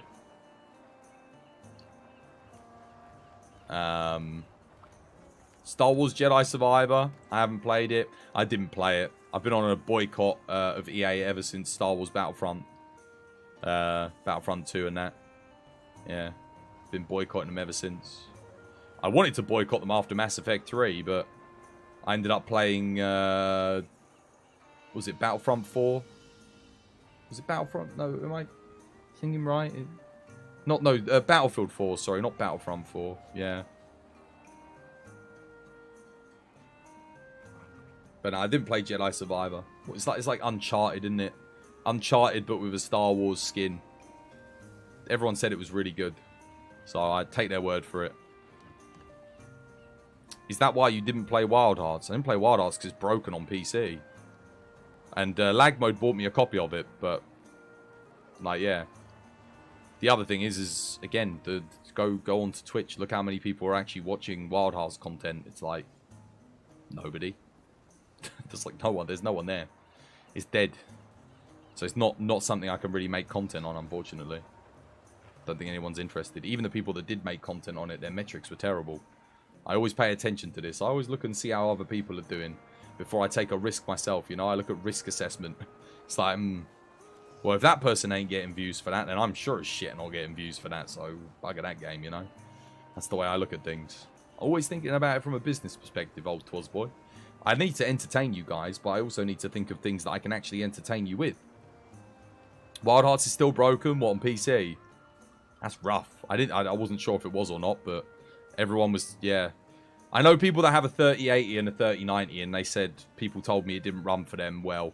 I got a 3090, so until they tell me that it's running well for them on a 3090, I won't play it because I don't want to play a game at like 20 FPS when I've got a £3,000 graphics card. You must be joking. Well, it's not £3,000 anymore, but it bloody was when the card inflation was all through the roof. You're going to buy it next time it goes on sale. Get to it when you get to it. The reviews are horrible for it, though. Isn't the new Star Wars game really bad on PC? Like, it runs really terribly as well. Yeah, your 3090 get... Oh, was it you? I think it was you, Lily, that told me that Wild Hearts ran badly on the 3090. You're the person I'm waiting for to tell me when I can play it. I'm talking to Lily as if someone else... It was you. You were the one that told me it was still broken on the 3090, yeah. I haven't reinstalled it yet, because I was like, yeah, I'll wait. Saving the space on my SSD for other games, you know, other updates and whatnot. Jedi Survivor on PC sucks ass, so I've heard. Yeah, apparently it's a really bad port. It'll probably be good like a year down the line. Maybe. I don't know why developers are so... sort of, I don't know, I feel like PC players get treated like second-class citizens of the gaming industry a lot of the time. I know we're all labelled as pirates and everything, but it's a little bit ridiculous in this day and age with always online features. and multiplayer that people want to engage with. Like, you can't engage with that stuff if you're pirating the game. It's not happening. So, just, you know, sell the game. And if you're going to put it out in a broken and buggy state where it runs poorly, you haven't optimized it, sell it at half price. At least then people can get a bargain. Like, I could never get mad at Starship Troopers for having some bugs and some performance issues every now and again. Even though it actually, for the most part, ran really well on my 3090. I know a lot of people did have performance issues, though. But I think that was on older GPUs. But I couldn't get mad at it because it's 20 quid. It's like, dude, that's the... I spend less on getting a takeaway on the... I spend, sorry, more getting a takeaway on the weekend than I do for the price of that game. Am I ever going to get around to trying No Man's Sky? I've already played it. I've already streamed it, mate. I streamed it and played it when it came out. And it was ass. No one watched it either. It's dead. It's meant to be better now, but like, dude, I hate that. I hate that when everything's like, oh yeah, Twas, you should go back to this game. It's good now. It's like, dude, I bought that at launch and it sucked. I can't be bothered to go back. You had your chance, mate. You had your chance to impress me. You failed. you get one shot. Do not miss your chance to blow. This opportunity comes once in a lifetime. You better. You better do it.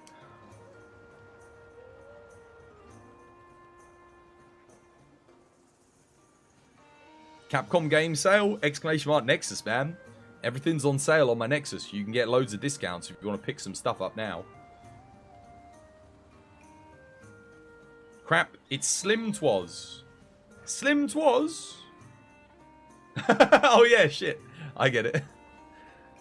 I was thinking, what Slim? I haven't lost any weight, mate. I'm still huge. Mate, I'm a hulking great lummox. Is that the right word? Lummox? Yeah.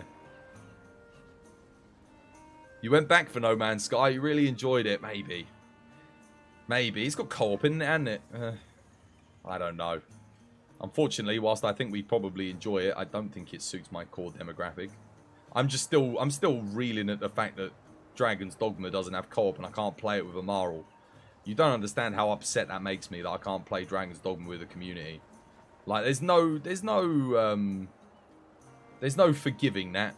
I feel like Dragon's Dogma 1, the most requested feature was co-op. It's kind of like how Capcom, the most requested feature for World was crossplay and cross saves. From World to Iceborne to Sunbreak to Rise, and Capcom didn't implement it, and it's the same thing. Why?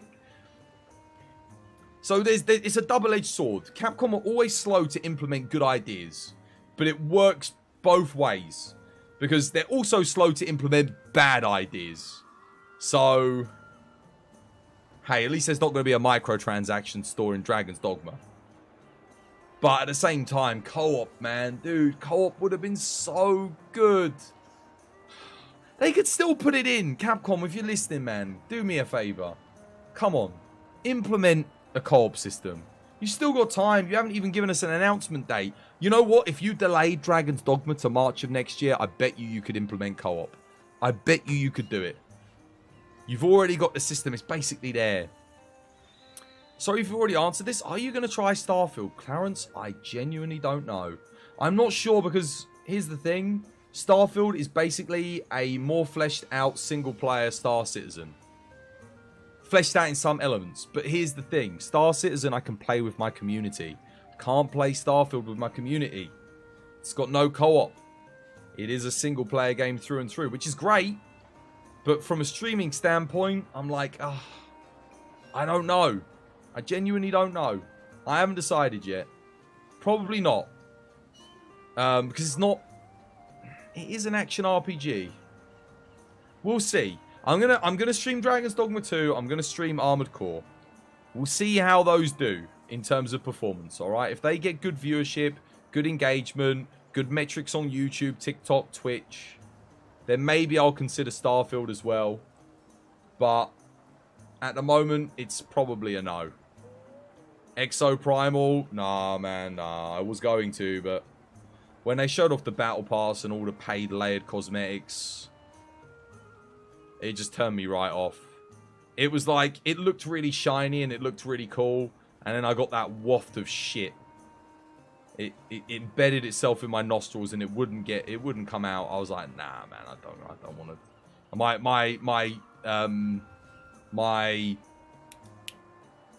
alarm bells are ringing with that one. I'm not 100% on it. I'll let you guys buy it off my Nexus store and tell me how it is. And then if it's good, maybe we'll make an exception. But Battle Pass, they're already trying to sell a Battle Pass and premium cosmetics and pre-order bonuses. All of it. Like, dude, the game's not even out and it's a new IP. Untested IP. You're going to put people off of it right away. You can't be doing that with a new IP. New IP needs to be humble. You need to sell the game. Maybe chuck an expansion in there. You know, that's okay. There's nothing wrong with that. But don't go shoving in all this other crap. Like, no one wants to engage with that. Maybe a 5-year-old, you know. They can exploit the children. Mum and dad's wallet. You know, the idiots. The people with lower IQs because they're literally working on a GCSE level of intelligence. But for the rest of us, those of us with an actual brain, those of us with actual money, work hard for our money. We don't want to spend, you know, 20 quid on a freaking suit. A new armor, like, in-game? You must be joking. What's this? It changes my colour to red for 20 quid. Just stick it up your bum. Don't want it. No. I'll spend £100 on your game if you put no microtransactions in it. I'll spend £200 on your game if you put no microtransactions on it. Believe me, I bought Escape from Tarkov. The premium version of that is like 200 quid. No microtransactions. Just, you buy the game, you get the game. Done. I'll pay big money for a game if you do it and you don't put crap in it. I'm more than happy to spend hundreds of pounds on expansions, but if you chuck in layered crap and all this, that, and the other on top of it, it's just going to annoy me. Like, it was like when they put the layered weapons in this. They only did it twice. They stopped because there was so much backlash, but it just winds me up, man. You know it winds me up. I don't like it. Oh, Yakuza's 8 games long with 2 spin-off games. You've done it before. It's fair. Yakuza isn't as long, but the latter ones are long. Did you manage to do the new event quest? Nah, I'm going to do it tomorrow, Don. We'll make that the focus of tomorrow's stream. Is it for the new buff body? I'll be doing it on the morrow. You love the layered. I like the layered when I can earn it in-game. In the game that I've already spent £100 on. More than that, because I've bought it twice. And I've bought it about 7 other times to do giveaways for you cheeky buggers in the community. So I've spent about £1,000 on Monster Hunter buying copies of this game. Plus the Switch. And everything else. That should be enough. Stop getting greedy with your layered armors and weapons and I'll buy more copies of it to give away. That's what I'm saying. You make money by selling the game. Make a good game and sell it to me. Make a good expansion and sell it to me. Don't try and nickel and dime me for $10 on a bunch of crappy weapon skins. I don't know. Put those in the game. Put those in the game and I'll buy another copy instead and give it to someone in the community. There you go. That's love to see. A quest like that will make me get over my Zenoga hate. Farm it into extinction. It's a hazard Zenoga for MP accelerants? For real?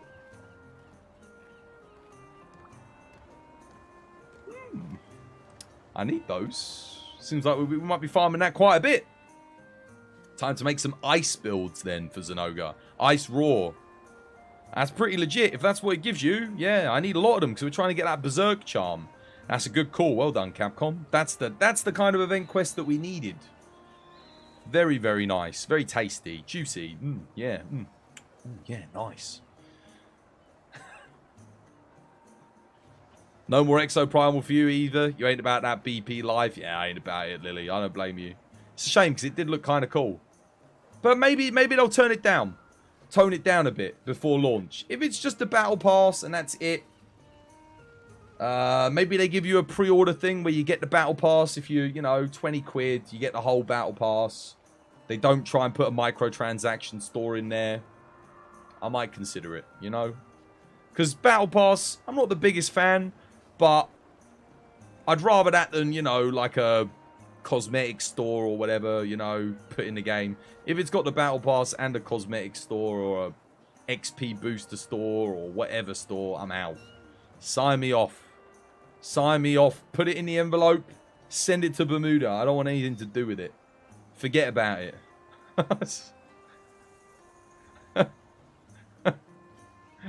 Go to Argentina. Go to Argentina and hide in the fascist regime. I don't want anything to do with that. Forget about its existence. Pretend that you killed it, you know? Say that it died. Simple. Done. Cover it up. Nothing to do with it, guys. You don't have to mod the MPs. Amara was like, I see what you did there. Oh, dear. Persona 5 Royale, you put over 100 hours into it. You really love the game. You played it on the Switch, but you 100%ed it. You wish you played it on the PlayStation for the Platinum. Yeah, I've never really been big into Persona. But again, turn-based, you know. I was there, mate. I was there. I saw it. I was there, Gandalf. I was there when... the top of Mount Doom. When mankind failed us. Been there, done that. Are you looking forward to the Persona 3 remake? That would be the worst thing they could start doing for Monster Hunter, I think. Start putting resources to make a new Monster Hunter game into Monster Hunter remakes. That would really rustle me jimmies all the wrong way. I don't want more remakes. Got enough remakes, man. There is only one game in this world that deserves a remake, and that is Bloodborne for PC. So we can get a 60 FPS version of it. That is literally it. There is no other game on this planet at this point that I want another remake for. I'm done. Just give me a new game. Make a sequel or a new installment. Add new mechanics. Don't remake anything. I'm sick of the remakes. Some of them, don't get me wrong, some of them are good, but it's like, dude, if I've already played your game and I loved it the first time, I don't know if I need to replay it like a remade version of it. It's like Shadow of the Colossus. They remade that and it's like, yeah, it looked better, but like, dude, I enjoyed it the first time. I loved it. I didn't need to go back and replay a flashier looking version. It looked better to me on my tiny little CRTV on the freaking, the CRT TV back on my PS2. It looked great back then, you know, for the time, relatively. I think remakes serve well for new people to experience the game and die-hard fans. But I'm a die-hard fan of Monster Hunter. I still don't want them, man. I'd much rather Capcom uses its resources to give us more expansions, more new games. If they start doing remakes, it's just like, oh god, okay, I don't really want to replay this game again. That's one less thing. It's kind of like when they remade Demon Souls. I was like, did this really need a remake? Yeah, don't get me wrong, it's good. It's a good remake, solid, looks great. My brother's got it on PS5. I have played it, just in case you're wondering. But it's just the same, you know. It's like I've already played this. I loved it the first time, you know. Yeah, and you could make the argument, well, why are you making the exception for Bloodborne? The exception for Bloodborne is solely because the game doesn't run well. And I think if it got a remake, it could be perfect. It would be one of the best games ever if it actually just had a version that ran at 60 FPS that wasn't an emulator. Because it's so good. So good. If you haven't played Bloodborne, by the way, give it a go. If you can stomach the frame rates, because they're a bit rough. Lots of frame drops. It runs at 30 for the most part, but struggles a bit in areas.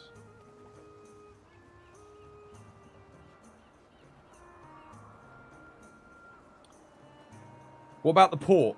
What port? The port of Bloodborne? There was no port of Bloodborne.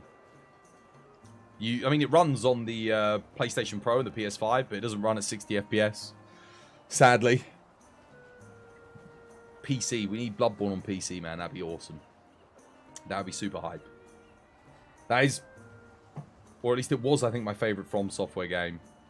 It's hard for me to choose between that, Dark Souls, and Elden Ring, but I think it probably is my favourite. A port of Monster Hunter. Oh, what do you mean? Just a port of the old classic games onto PC? Just like a bundle? I think that's fine.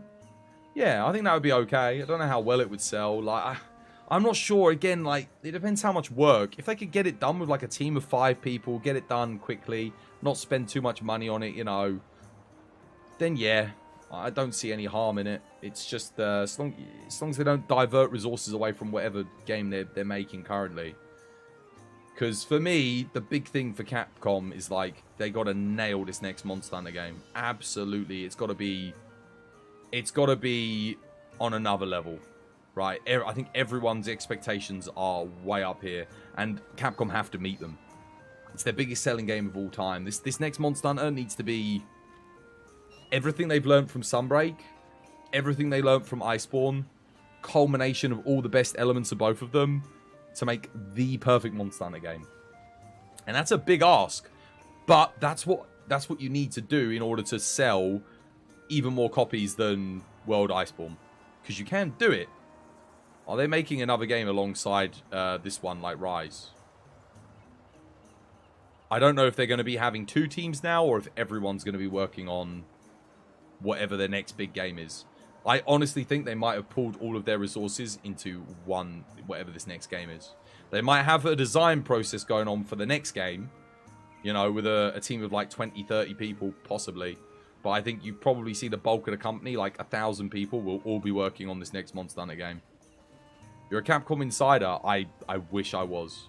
Dude, Capcom don't even tell me or message me when they're going to showcase games at press conferences. There's too many Capcom creators now. Dude, everyone and their mother's a Capcom creator. They can't even keep up and, you know, inform the Capcom creators that they've got. They don't have enough staff to keep us informed anymore. There's too many. That Sony press conference where they showed the first footage for bloody Dragon's Dogma 2, they didn't even let me know about that. There was nothing. There was no email, there was no message on the Discord, there was nothing. Now granted, they don't want to spoil it, you know, NDA and all this, that and the other. But I'd sign an NDA if you just let me know. Happily. And then freaking sue me if I disclose it. But it's too much of a risk for them, so yeah. They don't trust us. This is the problem. It's so big and there's so many people, they can't even trust us anymore. I remember when I got Capcom Creator, dude, there was like 80 people in the Discord. I think there's like, how many people are in the Discord now? Let's see how many Capcom creators there are. You ready? We can get an idea. Dude, there are 413 Capcom creators in the Discord. How do you manage that many creators for your content? How do you make sure that they're making Capcom content? How do you make sure that the content that they're making is to the standard that you want? How do you keep them informed on the things you want to inform them on? Like, this is the thing. If you have too many, don't get me wrong, I think it's great that they're supporting loads of content creators, but the support suffers when you have that many people. It gets hard, you know? You can't really... Everyone's requesting... You've got 413 people requesting review copies for things. That's a lot of free games you're giving out. You know, I guess that's fine, because they're going to profit off of that. If that one person convinces one person to buy the game. I think about myself. Hundreds of people have bought Monster Hunter just from coming to this channel. Capcom Creator just means you get the game like a day earlier. Kind of, yeah. Hey, dude, Rainy, dude, hope you have yourself a lovely, jubbly day today. It's still only a handful that get it decently. Dude, yeah, I know. There's like 10 or 15 people that actually get a review copy. But, yeah, for the rest of us, it's like... But no, when I first started out, it was a little bit more personable, you know? When I got it, I think there was about 60, 70 people in there. And, I think I got it in the first wave. I remember when they advertised it, and I was straight in there. And they used to do like, you know, oh, we're going to host you on the Capcom page, and we're going to do this, we're going to raid into you. They never raided into me, but this is what they were doing for the group of people. They'd say, this week we're going to raid into this Capcom creator. They don't do that anymore, you know? It's like, it's already gone. There's too many people, so they can't even cover and give people that boost, that little bit of support to help them grow their communities and get people, you know, names out there and influence them with the community. It's harder for them because there's too many people to do it with. That's the thing. I think it's difficult. I think about EA Creator Program. Dude, there's like 50, 100 people on that. There's not many people in that EA Creator Program. It's a much smaller, tight-knit group of people, but goddamn, yeah, those people get boosted to shit. Have you seen all the ad boosts and stuff that they get from that EA money getting pumped in? So that's, yeah. I think the Capcom creators thing will get better with time. Like, I think they'll get a bit more involved. They'll maybe, you know, start giving out things maybe to the community a little bit more, incentives, stuff like that, you know. But at the moment, like, dude, you could be a Capcom creator, never play a Capcom game. You get all the benefits of, like, the same as people that are actually covering and making content for those games. You get exactly the same kind of treatment for the most part, outside of co-streams. Because if you're co-streaming, you've got to co-stream to have a chance of Capcom actually coming in and, you know, maybe diverting some viewership towards you. Aren't some of the creators for Street Fighter? Oh yeah, no, all the Street Fighter creators are Capcom creators, you know, like all the big ones. They're all in there. Street Fighter does really well for viewership on Twitch. Like really, really good. Too bad it's EA. Oh yeah, no, you only have to sell your soul to get EA to support you. But I mean, EA do a good job. Like you can't knock them. They do a good job of like promoting their content creators, getting their content out there, sharing it, doing all this, that, and the other. But that's just Capcom, you know. EA's a Western company. Capcom is first and foremost a Japanese company, so they do things a little bit different in Japan, you know.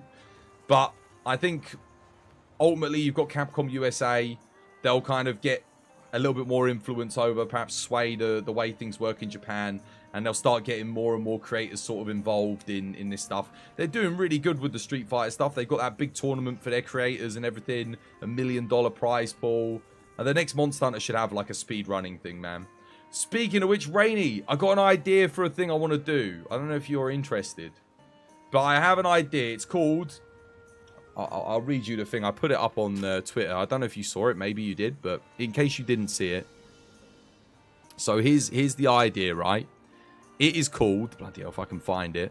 I want to do a stream. You like a co-stream if you want to join me to do it. And I'm calling it. It's called Casuals versus Speedrunners, or Speedrunner.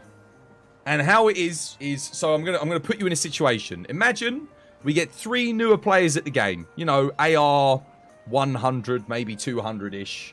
You know, they're relatively new. They played enough to be confident at the game, but they're not, like, crazy. They're not getting there yet. All right? And we pick Charge Blade as the weapon. All right? Just hypothetically speaking. It could be any weapon.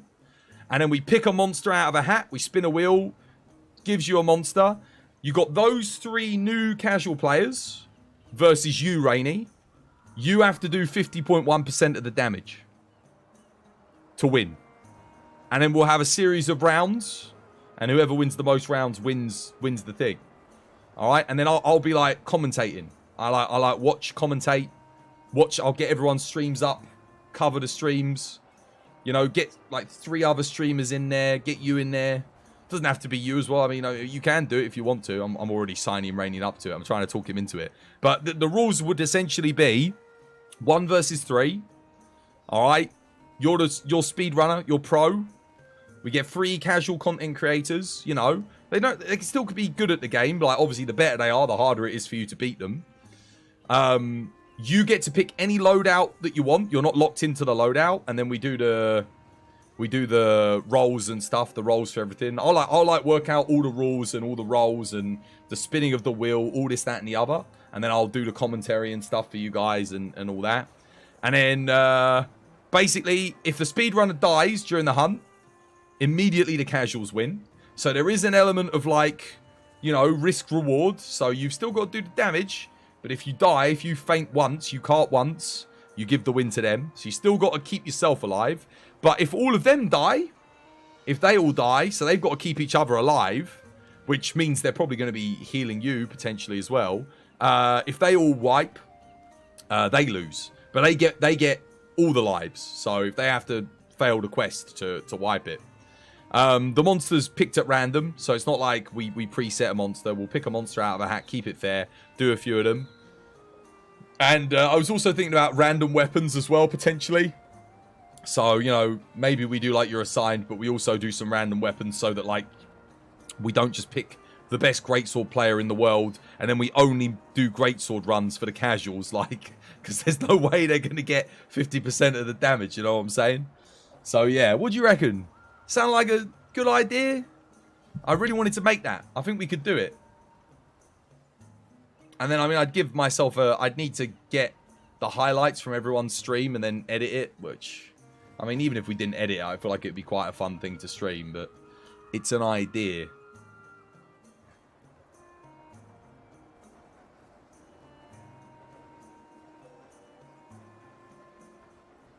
1 versus 3 sounds rough. 1 versus 2 sounds more doable. They all charge blade. Casual players, Rainy. Casual. Mate, casual. That's the challenge. That's the challenge for the speedrunner, is doing 50.1%. Dude, I do 50.1% with charge blade against a more casual base. You know, I could do 50.1% with a lot of weapons. It might be hard with things like hammer and some other stuff, but that's why maybe you focus on those weapons when you get speedrunner. That's the point of it. It's meant to be hard for the speedrunner. Because that way, if you actually do it, it's like, god damn, that's impressive, you know? And again, it gives the free casuals like a really good fighting chance. 1v2, Rainy, you easily out DPS. There's no way. There's no way any speedrunner worth their weight in salt doesn't out DPS 2 casual players. 3 casual players is a challenge. That's pretty tough. Lily, you're down to be casual? Lily, anyone goes up against you as casual, that's going to be tough. It's going to be a hard one. That's going to be tough. I do need people that are going to stream it, though, because I have to be able to spectate. So we need to find... I think Shupa already said they're down to do it and be one of the casuals. So, Rainy, we get you in. I wouldn't participate as a casual, because then it does get a little bit tougher. Because I'm like in that no man's land, you know, between the casual and between the speedrunner. Martin, you're a speedrunner, mate. You classify as speedrunner. You're killing things solo in under 5 minutes on the regular. I think that's kind of like the barrier to entry. If you're getting hunts done in 4 or 5 minutes or less, 3 minutes less, you're at speedrunner territory then. You know, the Twas Olympics. If you went up against Lily and Martin, that's really hard to out DPS the both of them. But the weapons would be assigned at random. I think we would always do the speedrunner's choice of weapon for the first round. So we start off with that to give them, you know, you're fighting the speedrunner on their home turf. And then from there we do randomly attributed weapons. You know, we spin the wheel. Twas by Design is speedrunner. Through the loosest definition, I am speedrunner. The very loosest. You know, I'm not great. But I'll do good if you give me a weapon, you know. I'll do alright. I'll get the job done. I think it'd be hard to do 50% if I'm in a team of 3 people. And, yeah, I think that would be... I don't know. That might be a little bit tough. Give me a budget augments. I'll still go against you, Rady. Giga Chad. You want to be casual, Martin? You got to stream it, Martin. Got to give me that stream. Has to be Blade Master only. No. We can do ranged weapons. Again, we might have a round where we pull a weapon out of the hat and it gets assigned through that. Use something that's not as brain dead as Berserk Bow. We'll see about that then. Well, no, if Martin's using bow, everyone's using bow. That's the point. The only thing that's keeping it fair test, unless maybe I do a round where everyone gets to use their choice pick of weapon, but then 3 casuals on heavy bowgun.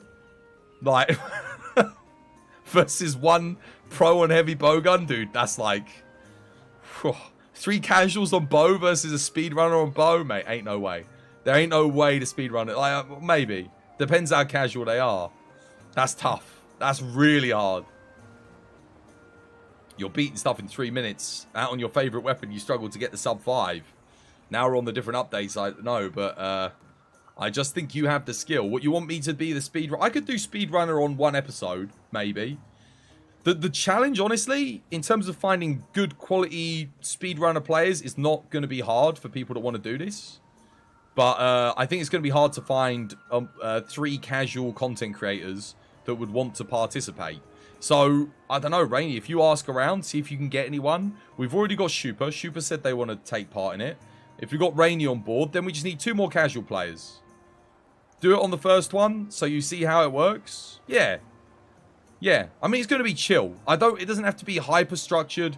I'm going to be streaming for, like, you know, my normal time. It would just be a segment.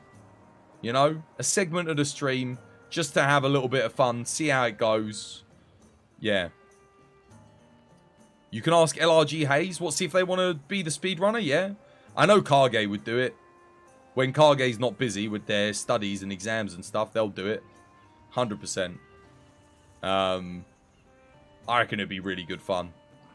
Yeah, I reckon it would be good fun. Give it a go. I've got the rule set written down. And then it would just be a case of, like I said, streaming it, covering it, watching it. And getting people together in a Discord. And what I do is when we're actually in the hunt, so the speedrunners in their own separate chat from the other three. So that, because the other three can try and sabotage the speedrunner, you know? They can work together to decrease the speedrunner's DPS. There's all kinds of strategies and nefarious funny plays. Like, you know, they could start, you know, if the speedrunner doesn't want to put in shockproof, because they're like, nah, dude, DPS loss. One of them runs a hammer, and it's their job to just launch the speedrunner the whole quest. You know, there's all kinds of funny things that you can do. But then, obviously, if they're trying to sabotage the speedrunner, they might end up dying 3 times and losing. It opens up a whole new way of playing the game. Because you've got that little versus element within the same hunt. You'd love to watch it if everyone's using the same build. Yeah, I mean, we might do a round where... But here's the thing with the casuals. Doing the same build's hard. Because it means you've got to have the same augments. You've got to have the same charms. That's a bit rough. But everyone using the same weapon, that's doable. We can control that. Everyone gets to use their own build. Because, you know, casual players are going to have a more comfy build. Something that makes them comfortable. I don't want people to feel like they're out of their element. So I want people to play the best within what they're comfortable playing with. That's kind of the point of it. Basically, have to pick a monster people struggle to stay alive against, to be honest. Like, yeah, it's going to be anomaly stuff. So the casuals are going to have to be at the anomaly stage. Yeah. But the thing is, the easier it is for the speedrunner, the more risks they're going to take.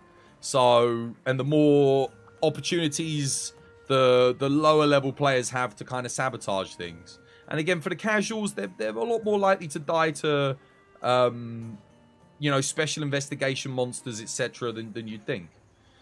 So, yeah. What is it? You need AR 220 plus to do special invests? That could work. So, whenever we get a version of a monster, if you've got the special version, you have to do the special version. How about items? Yeah, you can roll whatever you want.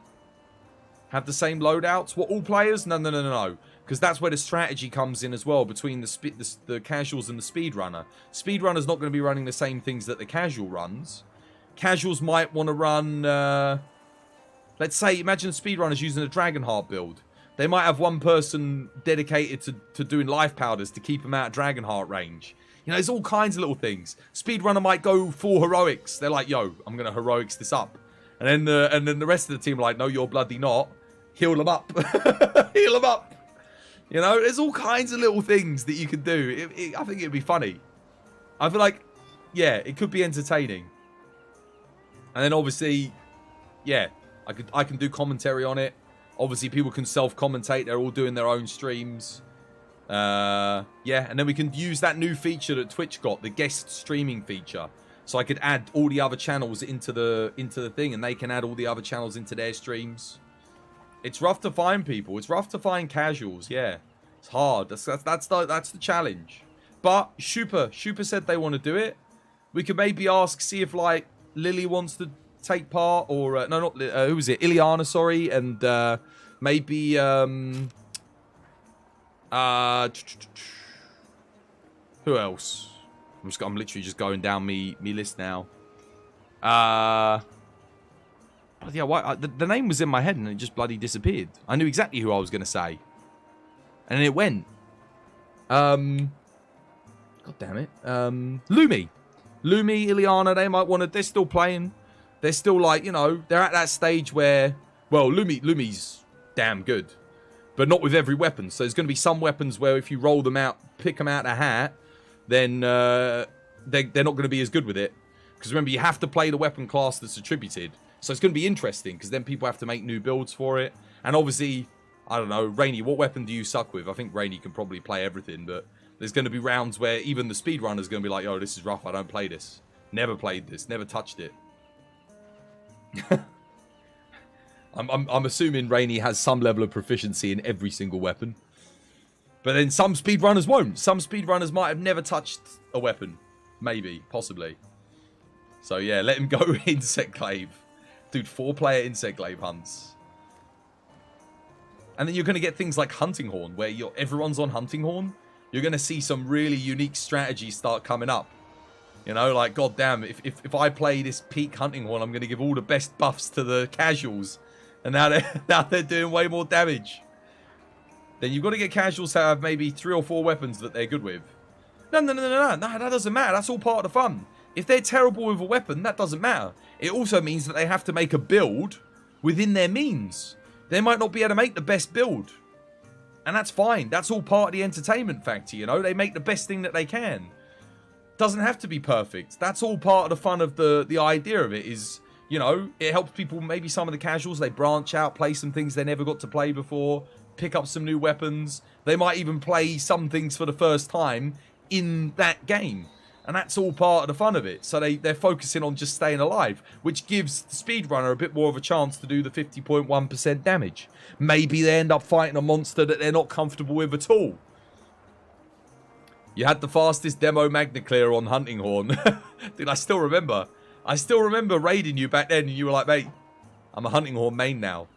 I was like, yep, standard. Good stuff. Back when Hunting Horn didn't suck ass. At least the buffs on Hunting Horn are bloody good. When you play 4-player, Hunting Horn is nuts with them buffs. Yeah, shame the damage it does itself isn't good. Well, relatively speaking. Wait, they got that new Hunting Horn gem, haven't they, though? There's that new Hunting Horn skill that buffs the Hunting Horn, gives you more damage on your buffs. Is that any good? Has anyone used that yet?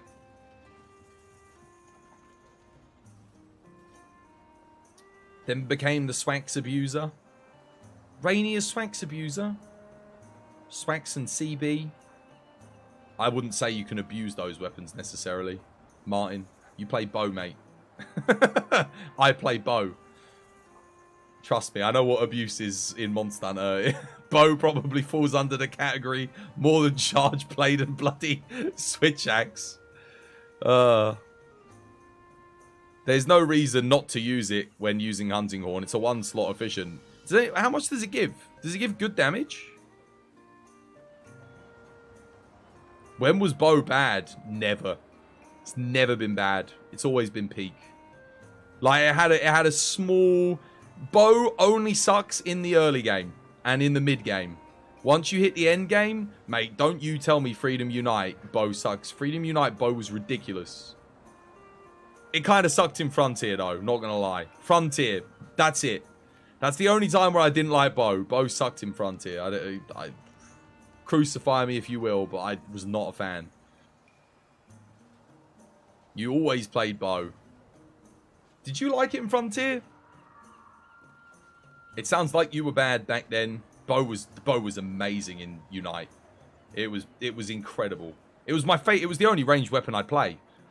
Like, because it was actually kind of good compared to the other two. Bow sucked in Frontier. I didn't like it. It might have been strong, but I didn't like it. It wasn't for me. It was like 2G bow with extra steps. Maybe it was good though. Maybe I just didn't unlock the better moveset for it, but it kind of had like the 2G moveset with a couple extra things. There was obviously the final version of bow, which I didn't play it. Like, you know, the one that you get at G rank. Maybe that one was good.